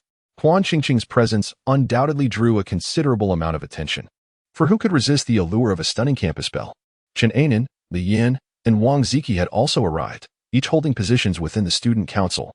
As the three individuals beheld Quan Qingqing, they harbored feelings of resentment and mockery. In the face of their scrutinizing gazes, Quan Qingqing chose to disregard them entirely, embodying a posture of indifference. The trio felt as if their fists were striking against cotton, an uncomfortable sensation indeed. The purpose of today's student council meeting was to discuss the details pertaining to a debate competition to be jointly hosted with the neighboring computer science department. Once all members had gathered, the president of the law school addressed the assembly. Could the president of the computer science department elucidate the process for this debate? A refined young man rose to speak. He was strikingly handsome, with a fair complexion and finely chiseled features, adorned in a crisp white shirt. He radiated a sunny disposition reminiscent of a quintessential school heartthrob, as if he had stepped out from the pages of a youthful manga. The girls present could not help but steal glances at him, exchanging knowing looks filled with admiration, clearly whispering, "Look at that handsome guy." The primary agenda for the debate was introduced by Lu Zihao, whose melodious voice flowed like a clear mountain spring, captivating all in attendance. Listening to this dashing young man was indeed a delightful experience.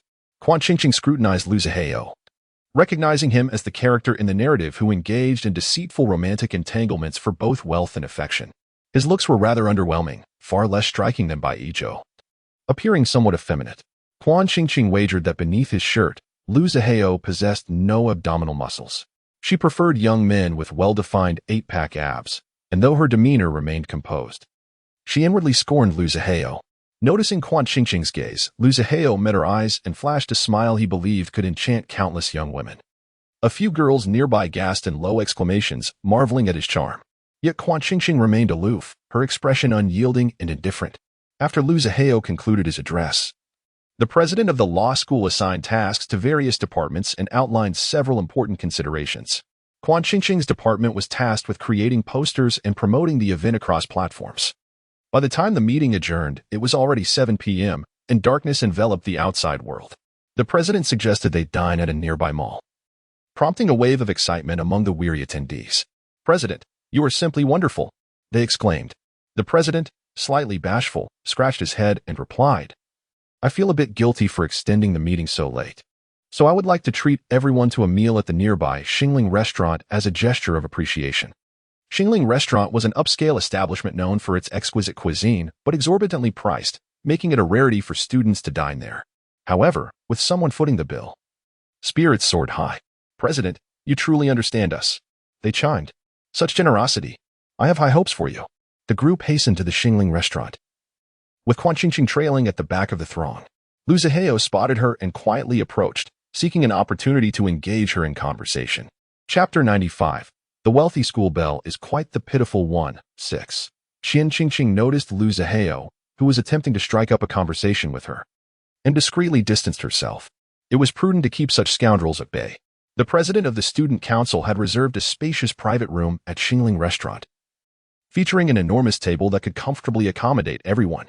The establishment's decor exuded sophistication, with elegant and substantial furniture crafted from rosewood.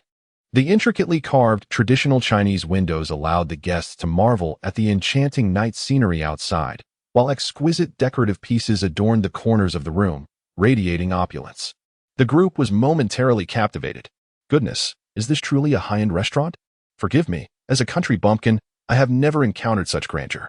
It indeed appeared lavish. The president had certainly splurged. Indeed, if not for someone treating us, I would never dare to step foot in such a restaurant. It feels as though I am unworthy. Thank you, President, for your generous hospitality today. The president, feeling a bit embarrassed, scratched his head and said, "Please, everyone, make yourselves comfortable. It doesn't tea cost too much. So don't hold back. Please, sit down." Qian Qingqing chose a corner seat, while Lu Zihao inadvertently settled beside her. She contemplated changing her seat, but realized everyone else had already taken their places, silently rolling her eyes at Lu Zihao. The service at Xingling Restaurant was remarkably swift. Shortly after the president placed the order, the dishes began to arrive. The table was adorned with a sumptuous array of dishes: crab roe with fresh mushrooms, crispy fried carp, auspicious chicken, tender bamboo shoots, smoked chicken, and a delightful assortment of delicacies, all visually appealing and fragrant, making one's mouth water. "Wow, this is incredibly appetizing," someone exclaimed. "It looks so exquisite. I can't help but want to eat." The president encouraged, "Stop staring. Let us dig in." Qian Qingqing picked up the serving chopsticks and took a piece of braised carp. The fish, soaked in rich sauce, was delectable, and she relished it. Although the bones were somewhat troublesome, she painstakingly removed the bones and tasted the fish, which instantly delighted her palate, causing a satisfied smile to spread across her face. Lu Zihao, noticing her expression, smiled gently. "Do you enjoy braised fish?" Qian Qingqing's smile abruptly vanished, and the fish in her mouth lost its flavor. Completely unaware of her disdain, Lu Zihao continued, "I also love fish, and I am quite skilled at preparing it. I can make braised, steamed, or fried fish, all with excellent taste. If you like, I could cook some for you next time." As he spoke, he deftly used the serving chopsticks to pick up a piece of fish, carefully removing the bones before placing it into Qian Qingqing's bowl. While the fish is delicious, the bones can be quite numerous. It wouldn't do for a young lady to hurt her hands. His actions drew the attention of the others at the table. The handsome boy helping the school belle with her fish bones was simply the talk of the campus forum.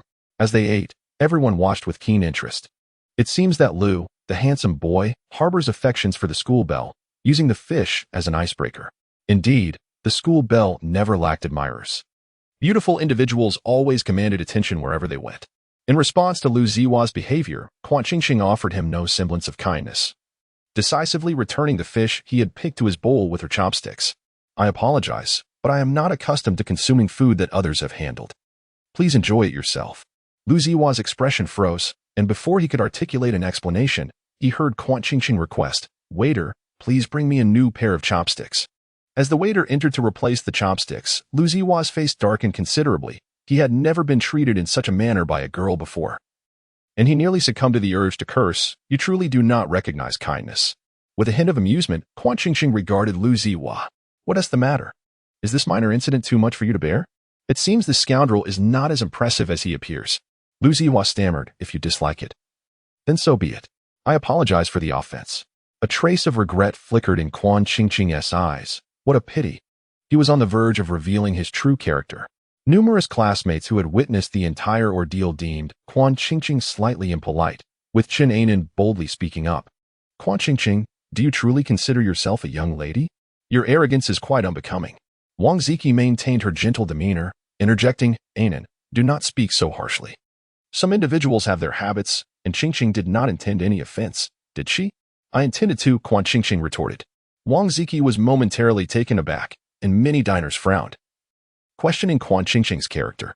Yet, there were also those who remained clear-headed, recognizing that it was entirely normal for Lu Zihua to be rejected while attempting to curry favor with the campus belle. Moreover, some simply did not prefer consuming food handled by others. There was nothing wrong with that.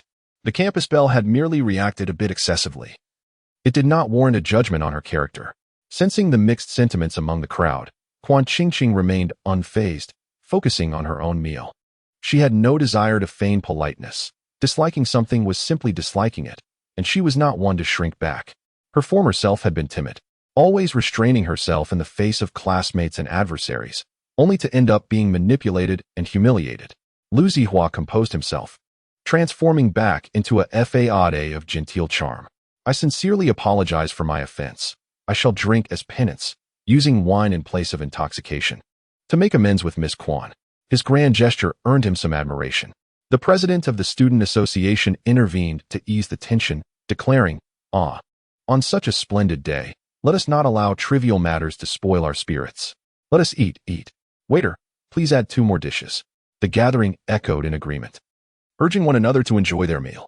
With the brief interlude behind them, the atmosphere lightened, and the group engaged in a series of games such as finger-guessing and riddles as they savored their meal. By the end of the dinner, everyone was in high spirits. However, the hour had grown late, and the outside world was cloaked in darkness. The waiter presented the bill to the president of the student association, and upon hearing the 5-figure sum, many of the university students, unaccustomed to such expenses, gasped in astonishment. A 5-digit sum, nearly equivalent to the annual grocery expenses of many households, now merely represents the cost of a single meal. The president cheerfully retrieved his phone to settle the bill, while the vigilant waiter noticed Miss Quan in the corner. Miss Quan has come to dine as well, she exclaimed. Miss Quan nodded, not particularly surprised by the waiter's recognition. Due to its proximity to the school, Bai Yizhou often brought her to this restaurant, though he had never paid, as this establishment belonged to the Bai group. Since you are a friend of Miss Quan, today's bill will be half price, the waiter announced. A gasp echoed from one of the students in the private room. Goodness, Miss Quan, your connections are incredibly valuable. This is akin to a golden ticket. Miss Quan chuckled, smiling at the jesting classmate. In the future, when you dine here, mention my name, and you shall receive a 50% discount. My name is worth something too.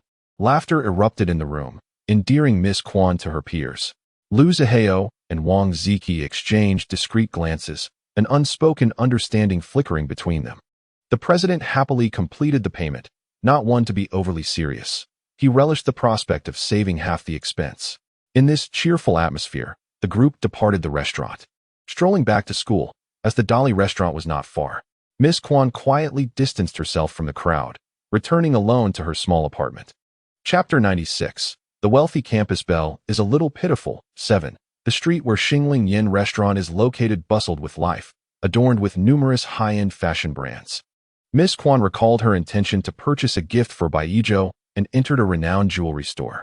The establishment was famous, with prices to match.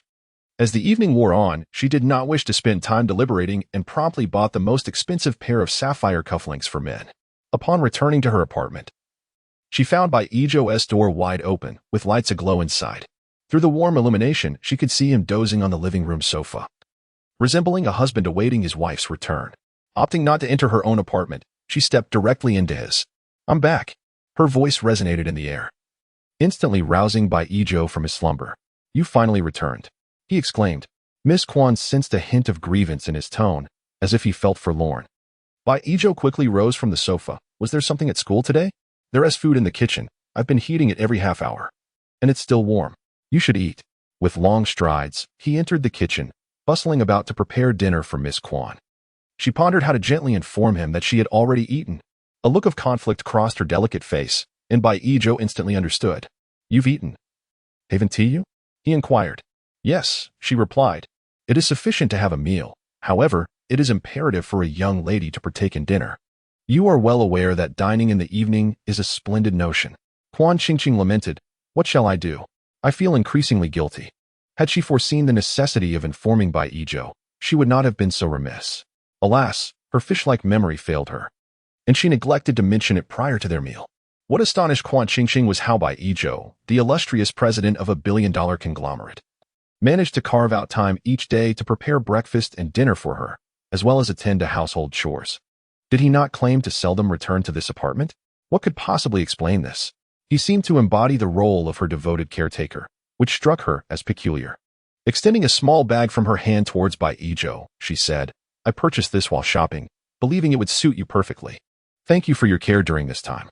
Upon hearing that Quan Qingqing had bought him something, Bai Ijo's heart raced with excitement. He suppressed his exhilaration as he accepted the bag and unwrapped the box within. Before him emerged a pair of azure gemstone cufflinks, exquisitely crafted with a unique design. The pure blue evoked a sense of the sky, and they were undeniably beautiful, so much so that Bai Ijo hesitated to touch them. Gently ruffling Quan Qingqing's hair, he expressed his gratitude. "Thank you, my dear Qingqing. I truly adore them. Tomorrow is the weekend. Shall we go shopping together? I shall buy you some lovely garments as a token of my appreciation." A hint of exasperation crossed Quan Qingqing's face as she replied, "There is no need. I possess an abundance of beautiful clothes that I have yet to wear." Her mother and father had both indulged her, and now Bai Ijo had joined their ranks, leading her to reasonably doubt that she would ever exhaust her wardrobe. Bai Ijo disagreed, asserting that cannot be the case. A girl's wardrobe is eternally lacking a piece. Quan Qingqing marveled at Bai Ijo's profound understanding. "Very well." With a satisfied smile, Bai Ijo retreated to the kitchen to warm milk for Quan Qingqing. She perched on the sofa, dutifully sipping from her small cup, the pristine milk leaving a delicate stain upon her lips, rendering her irresistibly adorable. Watching her, Bai Ijo felt a surge of accomplishment. After a period of attentive nurturing, the young lady had gained a bit of weight, her cheeks now pleasantly plump, making her appear exceedingly charming. As Quan Qingqing enjoyed her milk, Bai Ijo opened the door to the adjacent apartment, drawing a bath for her and adjusting the bedroom's air conditioning, fussing over her like a doting mother. Meanwhile, Quan Qingqing luxuriated in her good fortune, resembling a contented elder. With Bai Ijo attending to her every need, she drifted off into a sweet slumber. Only after she had fallen asleep did Bai Ijo return to his own apartment, feeling at ease as he prepared for rest. Before sleep overtook him, he pondered the necessity of connecting the two apartments, as the current arrangement was rather inconvenient. The following day dawned, and Saturday arrived. Chen, Wang Ziki, and Li Yin had made plans to venture out for shopping. Nearby stood the city's largest shopping center, Jingming Mall, offering unparalleled convenience. From attire to cuisine, it catered to every desire, presenting an array of options from budget-friendly to luxurious. Bai Ijo fulfilled his promise from the previous day, accompanying Quan Qingqing to procure beautiful clothing. Although Quan Qingqing was not particularly inclined to purchase clothing, she did not wish to dampen Bai Ijo's enthusiasm for shopping, so she accompanied him to the Jingming Mall, which is also under the auspices of the Bai Group. The mall is organized by floors. The 7th and 8th levels feature jewelry and apparel. The 7th floor offers more affordable options, while the 8th floor showcases luxury items. Bai Ijo led Quan Qingqing directly to the 8th floor, where a new niche luxury brand had recently opened, piquing his interest. He eagerly pulled Quan Qingqing along to take a look. Quan Qingqing found herself puzzled by Bai Ijo's fascination with women's clothing, yet she followed him into the store. Upon entering, both Bai Ijo and Quan Qingqing were treated with utmost courtesy by the sales staff. After all, clad in high-end designer garments, they presented themselves as prime customers in the eyes of the salespeople. "Miss, our women's collection boasts exceptional quality and comfort. We recently received a new shipment. Would you like to try on a few pieces?" The sales associate suggested enthusiastically. "Sure, you can bring me 2 pieces to try on," Quan Qingqing replied. The sales associate, overjoyed, returned with an armful of 20 garments. "How long will this take to try on?" Quan Qingqing inquired. Thus began an hour of her incessantly trying on clothes. While Bai Ijo sat on the sofa, thoroughly entertained as he observed and commented with great enthusiasm. At that moment, Chen Anan and her friends entered the store just as Quan Qingqing was in the fitting room, trying on an elaborate gown. Bai Ijo, seated on the sofa, was filled with anticipation, eager to witness his lovely companion in her stunning attire. As Wang Ziki stepped into the clothing store, her gaze immediately fell upon Bai Ijo lounging on the sofa. He was the powerful figure behind the Bai Group, a man she had previously glimpsed from afar. Tall, handsome, and affluent, he was a stark contrast to the portly executive she was accustomed to. He was truly a man of both influence and charm, unable to contain her excitement. Wang Ziki could hardly believe her luck at encountering him during an ordinary shopping trip. The heavens seemed to be conspiring to create opportunities for her. How could she attract Bai Yijo's attention? With a determined stride in her high heels, Wang Ziki approached him, but hesitated, realizing that it might be overly forward. Instead, she turned to peruse the racks, selecting a dress that she deemed the finest before heading to the fitting room. At that moment, Chen Anan and Li Yin also chose their outfits and entered the fitting rooms. They too noticed Bai Yijo, but merely admired his striking appearance without any ulterior motives. As the three girls entered their fitting rooms, Quan Qingqing emerged from hers, adorned in a short, strapless gown. The soft pink fabric, embellished with feathers and sequins, featured a large bow at the back, exuding youthful charm. Quan Qingqing's serene, elegant demeanor harmonized beautifully with the delicate gown, rendering her both adorable and exquisite. Bai Yijo's eyes lit up, and he could not help but smile, exclaiming, "This ensemble is splendid. You look absolutely stunning." Qian Qingqing gazed at her reflection in the mirror, contemplating the pink gown she had never worn before. Her collection of dresses predominantly featured darker hues, exuding a commanding presence, and she felt that this pink attire lacked the requisite assertiveness. "I am not fond of this color. It is excessively pastel," she remarked. Bai Yijo, covering his mouth, coughed lightly and advised, "Young lady, do not limit yourself to dark-colored dresses. They can appear overly solemn.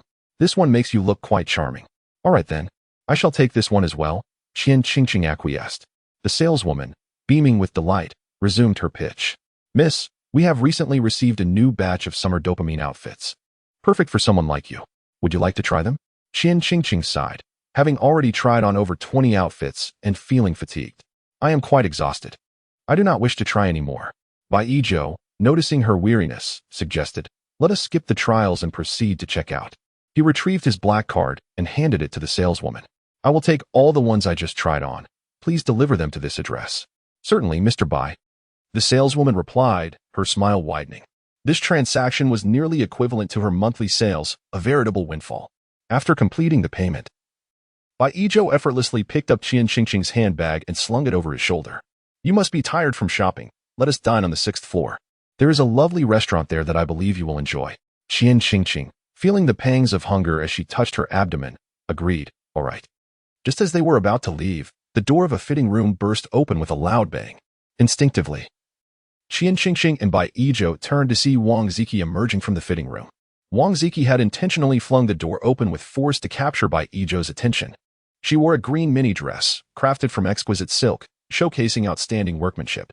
However, her slightly darker complexion rendered the vibrant green less flattering against her skin.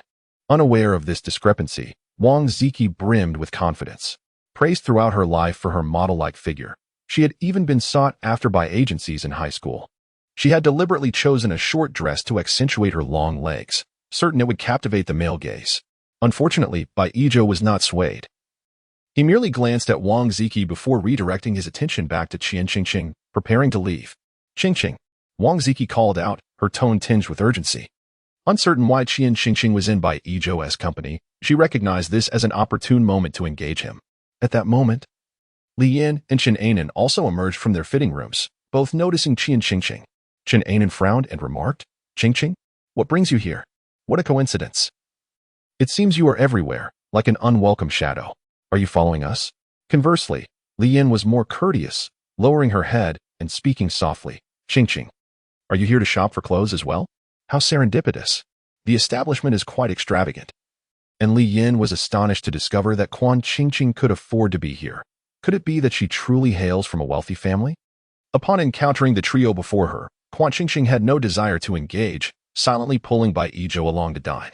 These individuals were hardly worthy of her time to converse with. Chen Anan muttered loudly, "Such a lack of upbringing.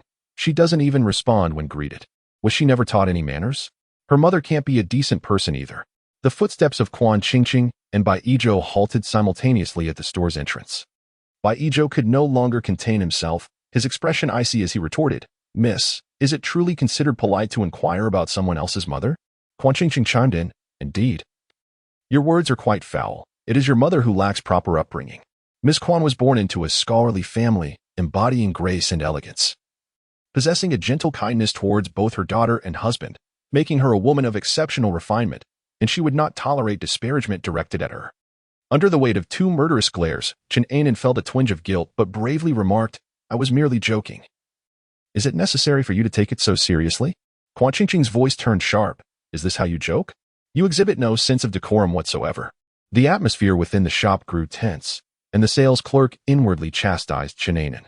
Why provoke anyone, especially these two formidable figures? If they were displeased and chose to refrain from shopping here in the future, it would be a grave loss of a potential patron. Wang Ziki, having brushed her hair, recognized that the moment had arrived for her to intervene. "Qingqing, do not hold it against Anan. She did not mean any harm. She felt disheartened that you did not greet her." Wang Ziki, with her long legs, gracefully approached Quan Qingqing, exuding an alluring aura. As she placed her manicured hand on Quan Qingqing's shoulder, she added, "I apologize on Anan's behalf." Wang Ziki's eyes glistened with unshed tears, reflecting a profound sense of remorse. While appearing to regard Quan Qingqing, her gaze was, in truth, directed at Bai Yizhou. Bai Yizhou frowned, pondering why this woman's eyes were fluttering so. Was it the dust that troubled her vision? It struck him as peculiar.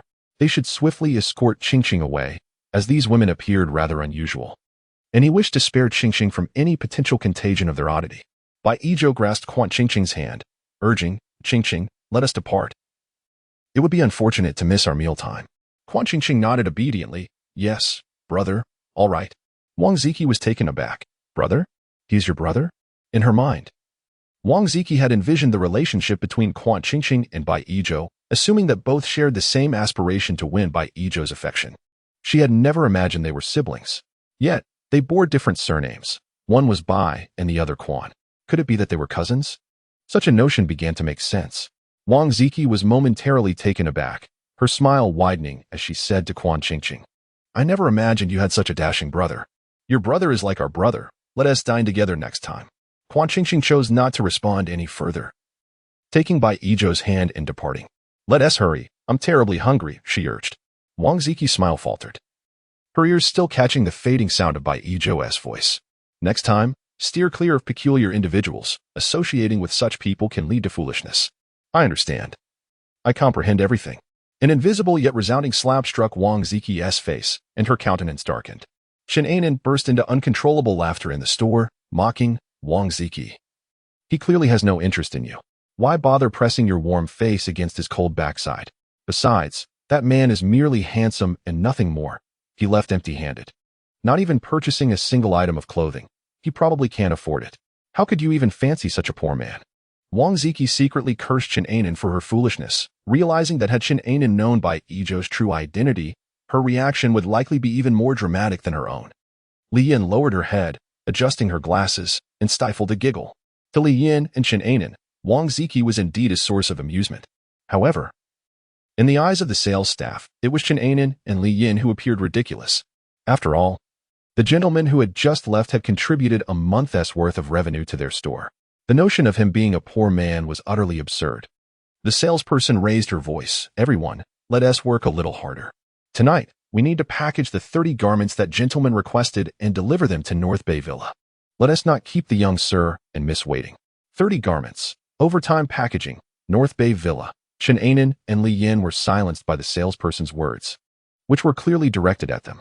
Chen Anan clicked her tongue, tempering her earlier mockery. "Well, it seems he does have a bit of money. I underestimated him." Li Yin adjusted her glasses and fell silent once more. North Bay Villa, even if one were not a local. Li Yin had heard of its illustrious name. The exorbitant price of 6 figures per square meter rendered it unattainable for countless individuals. She had not anticipated that Quan Qingqing was indeed quite wealthy. The clothing store they visited today featured garments far beyond Li Yin's financial reach. Had it not been for Chen Anan and Wang Ziki, she would hardly have dared to set foot inside. Yet, Quan Qingqing could effortlessly indulge in such luxury, even arranging for it to be delivered to her home. Why should a mere punching bag, someone she could bully in the dormitory, possess more than she did? Life seemed dreadfully unfair. Li Yin's expression darkened, her inner turmoil reaching a peak. Bai Yizhou had initially intended to take Quan Qingqing to a fine dining establishment, but upon passing a children's restaurant, Quan Qingqing insisted on entering. The children's restaurant, themed around animals, featured an adorably whimsical decor, bustling with delightful children and adults enjoying their meals. Qian Qingqing had never been particularly fond of children. However, as she passed by a restaurant. A delightful little girl with a flower bun hairstyle gazed up at her with wide, eager eyes, sweetly exclaiming, "Beautiful sister." The girl's sparkling eyes and innocent voice instantly captivated Qian Qingqing. Without hesitation, she smiled warmly at the child and suggested, "Let us dine at this restaurant." Bai Yizhou unconditionally acquiesced to Qian Qingqing's request, readily responding, "All right." Upon entering the restaurant, Qian Qingqing playfully pinched the little girl's flower bun and then contentedly chose a cozy corner to sit and peruse the menu. Bai Yizhou found Qian Qingqing's childlike antics amusing, thinking to himself how utterly charming she was. "You are even cuter than that little girl. Shall I style your hair in a flower bun next time?" he teased. "No way. I'd look like Neza." "I refuse," she retorted. "Fine, then we shall invite another little girl over. I'll take care of her flower bun while you can pinch it. What do you think?" Bai Yizhou grinned at Qian Qingqing, his gaze teasing. Feeling the warmth of his attention, Qian Qingqing's ears tinged pink, and she quickly looked away. "Don't joke around. It's illegal to take someone else's child. Now, let us order." "I'm starving." Bai Yizhou refrained from further banter and picked up the tablet to place their order. Yet, he pondered silently, if we can't take a little girl, why not have one of our own? But seeing the blush on Qian Qingqing's ears, he kept his thoughts to himself. The young woman before him was still an innocent child. Having one little one at home was sufficient for now. It would be best to wait until she matured. The children's restaurant featured whimsical dishes, rice balls shaped like bears, carrots resembling rabbits, and panda-shaped desserts. Common meals were presented in adorable forms, delighting the little diners, who occasionally chimed, "Rabbit. I love rabbits. The bear is here, Mommy. I want that flower." Listening to their innocent chatter, Qian Qingqing surprisingly found children quite endearing, especially since this restaurant lacked any unruly kids. She blissfully enjoyed her children's meal, her legs swinging beneath the table, occasionally brushing against Bai Yizhou, and the gloom from her earlier encounter with Chen Anan and her companions dissipated. Indeed, good food had a way of healing the heart. Bai Yizhou busied himself serving Qian Qingqing, wiping her mouth, and attending to her every need, a natural caretaker at heart. Qian Qingqing was simply immersed in the exquisite experience. "Qian classmate, what a coincidence to see you here." A male voice interrupted her reverie. Both Qian Qingqing and Bai Yizhou looked up to find Lu Zihao. Qian Qingqing sighed. "Great, my good mood has vanished. Why must these bothersome people follow me everywhere? I'm not happy." Lu Zihao had not appeared by chance. He had received a call from Wang Ziki, prompting his visit. A flicker of greed crossed his eyes as he recalled the conversation with Wang Ziki. On the phone, Wang Ziki remarked, "Lu Zihao, do you know who Quan Qingqing's brother is? He is the president of the Bai Group. If you win her over, you will become the brother-in-law of the president of the Bai Group, allowing you to navigate the entire city with ease. Go to Jing'ing immediately and chance upon Quan Qingqing," making a memorable impression in front of Bai Yizhou. Chapter 99. The wealthy school belle is a bit of a pitiful thing. 10. A man, quite handsome, appeared before Quan Qingqing, igniting a sudden sense of crisis within Bai Yizhou. "Who are you?" Bai Yizhou inquired. Lu Zihao flashed a radiant smile, somewhat shyly responding, "Hello. I am a classmate of Quan Qingqing." However, his bashful demeanor, flushed ears, and the furtive glances he cast towards Quan Qingqing suggested he was not merely an ordinary classmate. Bai Yizhou found the food in his mouth tasteless.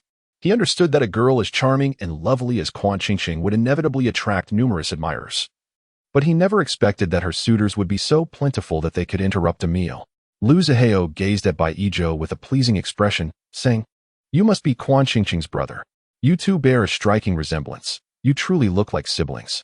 The chopsticks of both Quan Qingqing and Bai Yizhou came to a halt. "How is this scoundrel everywhere? His presence is unbearable, and the moment he speaks, I lose my appetite," Quan Qingqing remarked. "Siblings? Who is claiming to be siblings with Quan Qingqing? We are engaged," Bai Yizhou retorted vehemently. Quan Qingqing set down her chopsticks, lifting her gaze with an icy demeanor. "Could you please leave? You're quite bothersome."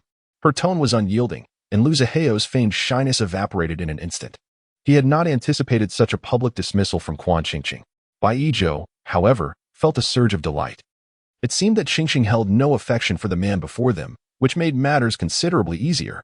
He stood up politely, towering over Lu Zihao at nearly 6 feet 3 inches, adopting an assertive stance. "Excuse me, could you please leave? You are interrupting our meal."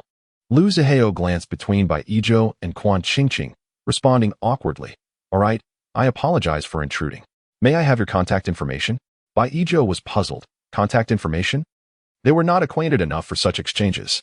Was he attempting to pursue Quan Qingqing through him? That would not do. Bai Yizhou politely declined. I'm sorry. I don't have my phone with me. Lu Zihao awkwardly replied, very well. Being a perceptive individual, Lu Zihao recognized the disdain from both Quan Qingqing and Bai Yizhou. Yet, he remained confident that time was on his side, and he would eventually obtain what he desired. Thus, he exited promptly, fearing that lingering might further tarnish Bai Yizhou's impression of him. Unbeknownst to him, Bai Yizhou's opinion of him had been unfavorable from the very beginning. The shopping center was not far from the apartment. After their meal, Quan Qingqing and Bai Yizhou walked back to the apartment together. Upon arriving at Bai Yizhou's apartment, Quan Qingqing was, as usual, seated on the sofa watching television, while Bai Yizhou busied himself in the kitchen preparing a meal. Curious, Quan Qingqing inquired, Brother, haven't we already eaten? Why are you cooking again? Bai Yizhou replied, I'm making you some snacks. He was well aware of Quan Qingqing's appetite. After Lu Zihong's unexpected visit at noon, she had barely eaten, and he suspected she must still be hungry. Bai Yizhou prepared a pot of mung bean porridge and fried a couple of chicken legs, successfully elevating Quan Qingqing's fondness for him. Brother, your culinary skills are exceptional. This chicken leg is absolutely delightful, she exclaimed, savoring each bite. As he watched her joyfully devouring the chicken, his thoughts drifted back to Lu Zihong, filling him with unease. Tentatively, he asked, Qingqing, are there many admirers pursuing you at school? Taken aback by his sudden question, she answered truthfully, No, no one is pursuing me. Despite being the school's belle, most admired her beauty rather than sought her out, with the exception of the insincere Lu Zihong. Her reticent nature and aloof demeanor led others to perceive her as unapproachable, causing many boys to prefer pursuing those with more amiable and responsive personalities. Bai Yizhou found it hard to believe. How could that be? Our Qingqing is so beautiful and charming, with such a lovely disposition. Are those boys truly so blind? Unable to suppress a playful smile, Quan Qingqing replied, Ha ha ha, brother, only you would think I have a good personality. Bai Yizhou insisted, of course. Our Qingqing is the sweetest girl in the world. So endearing was she that he wished to keep her all to himself.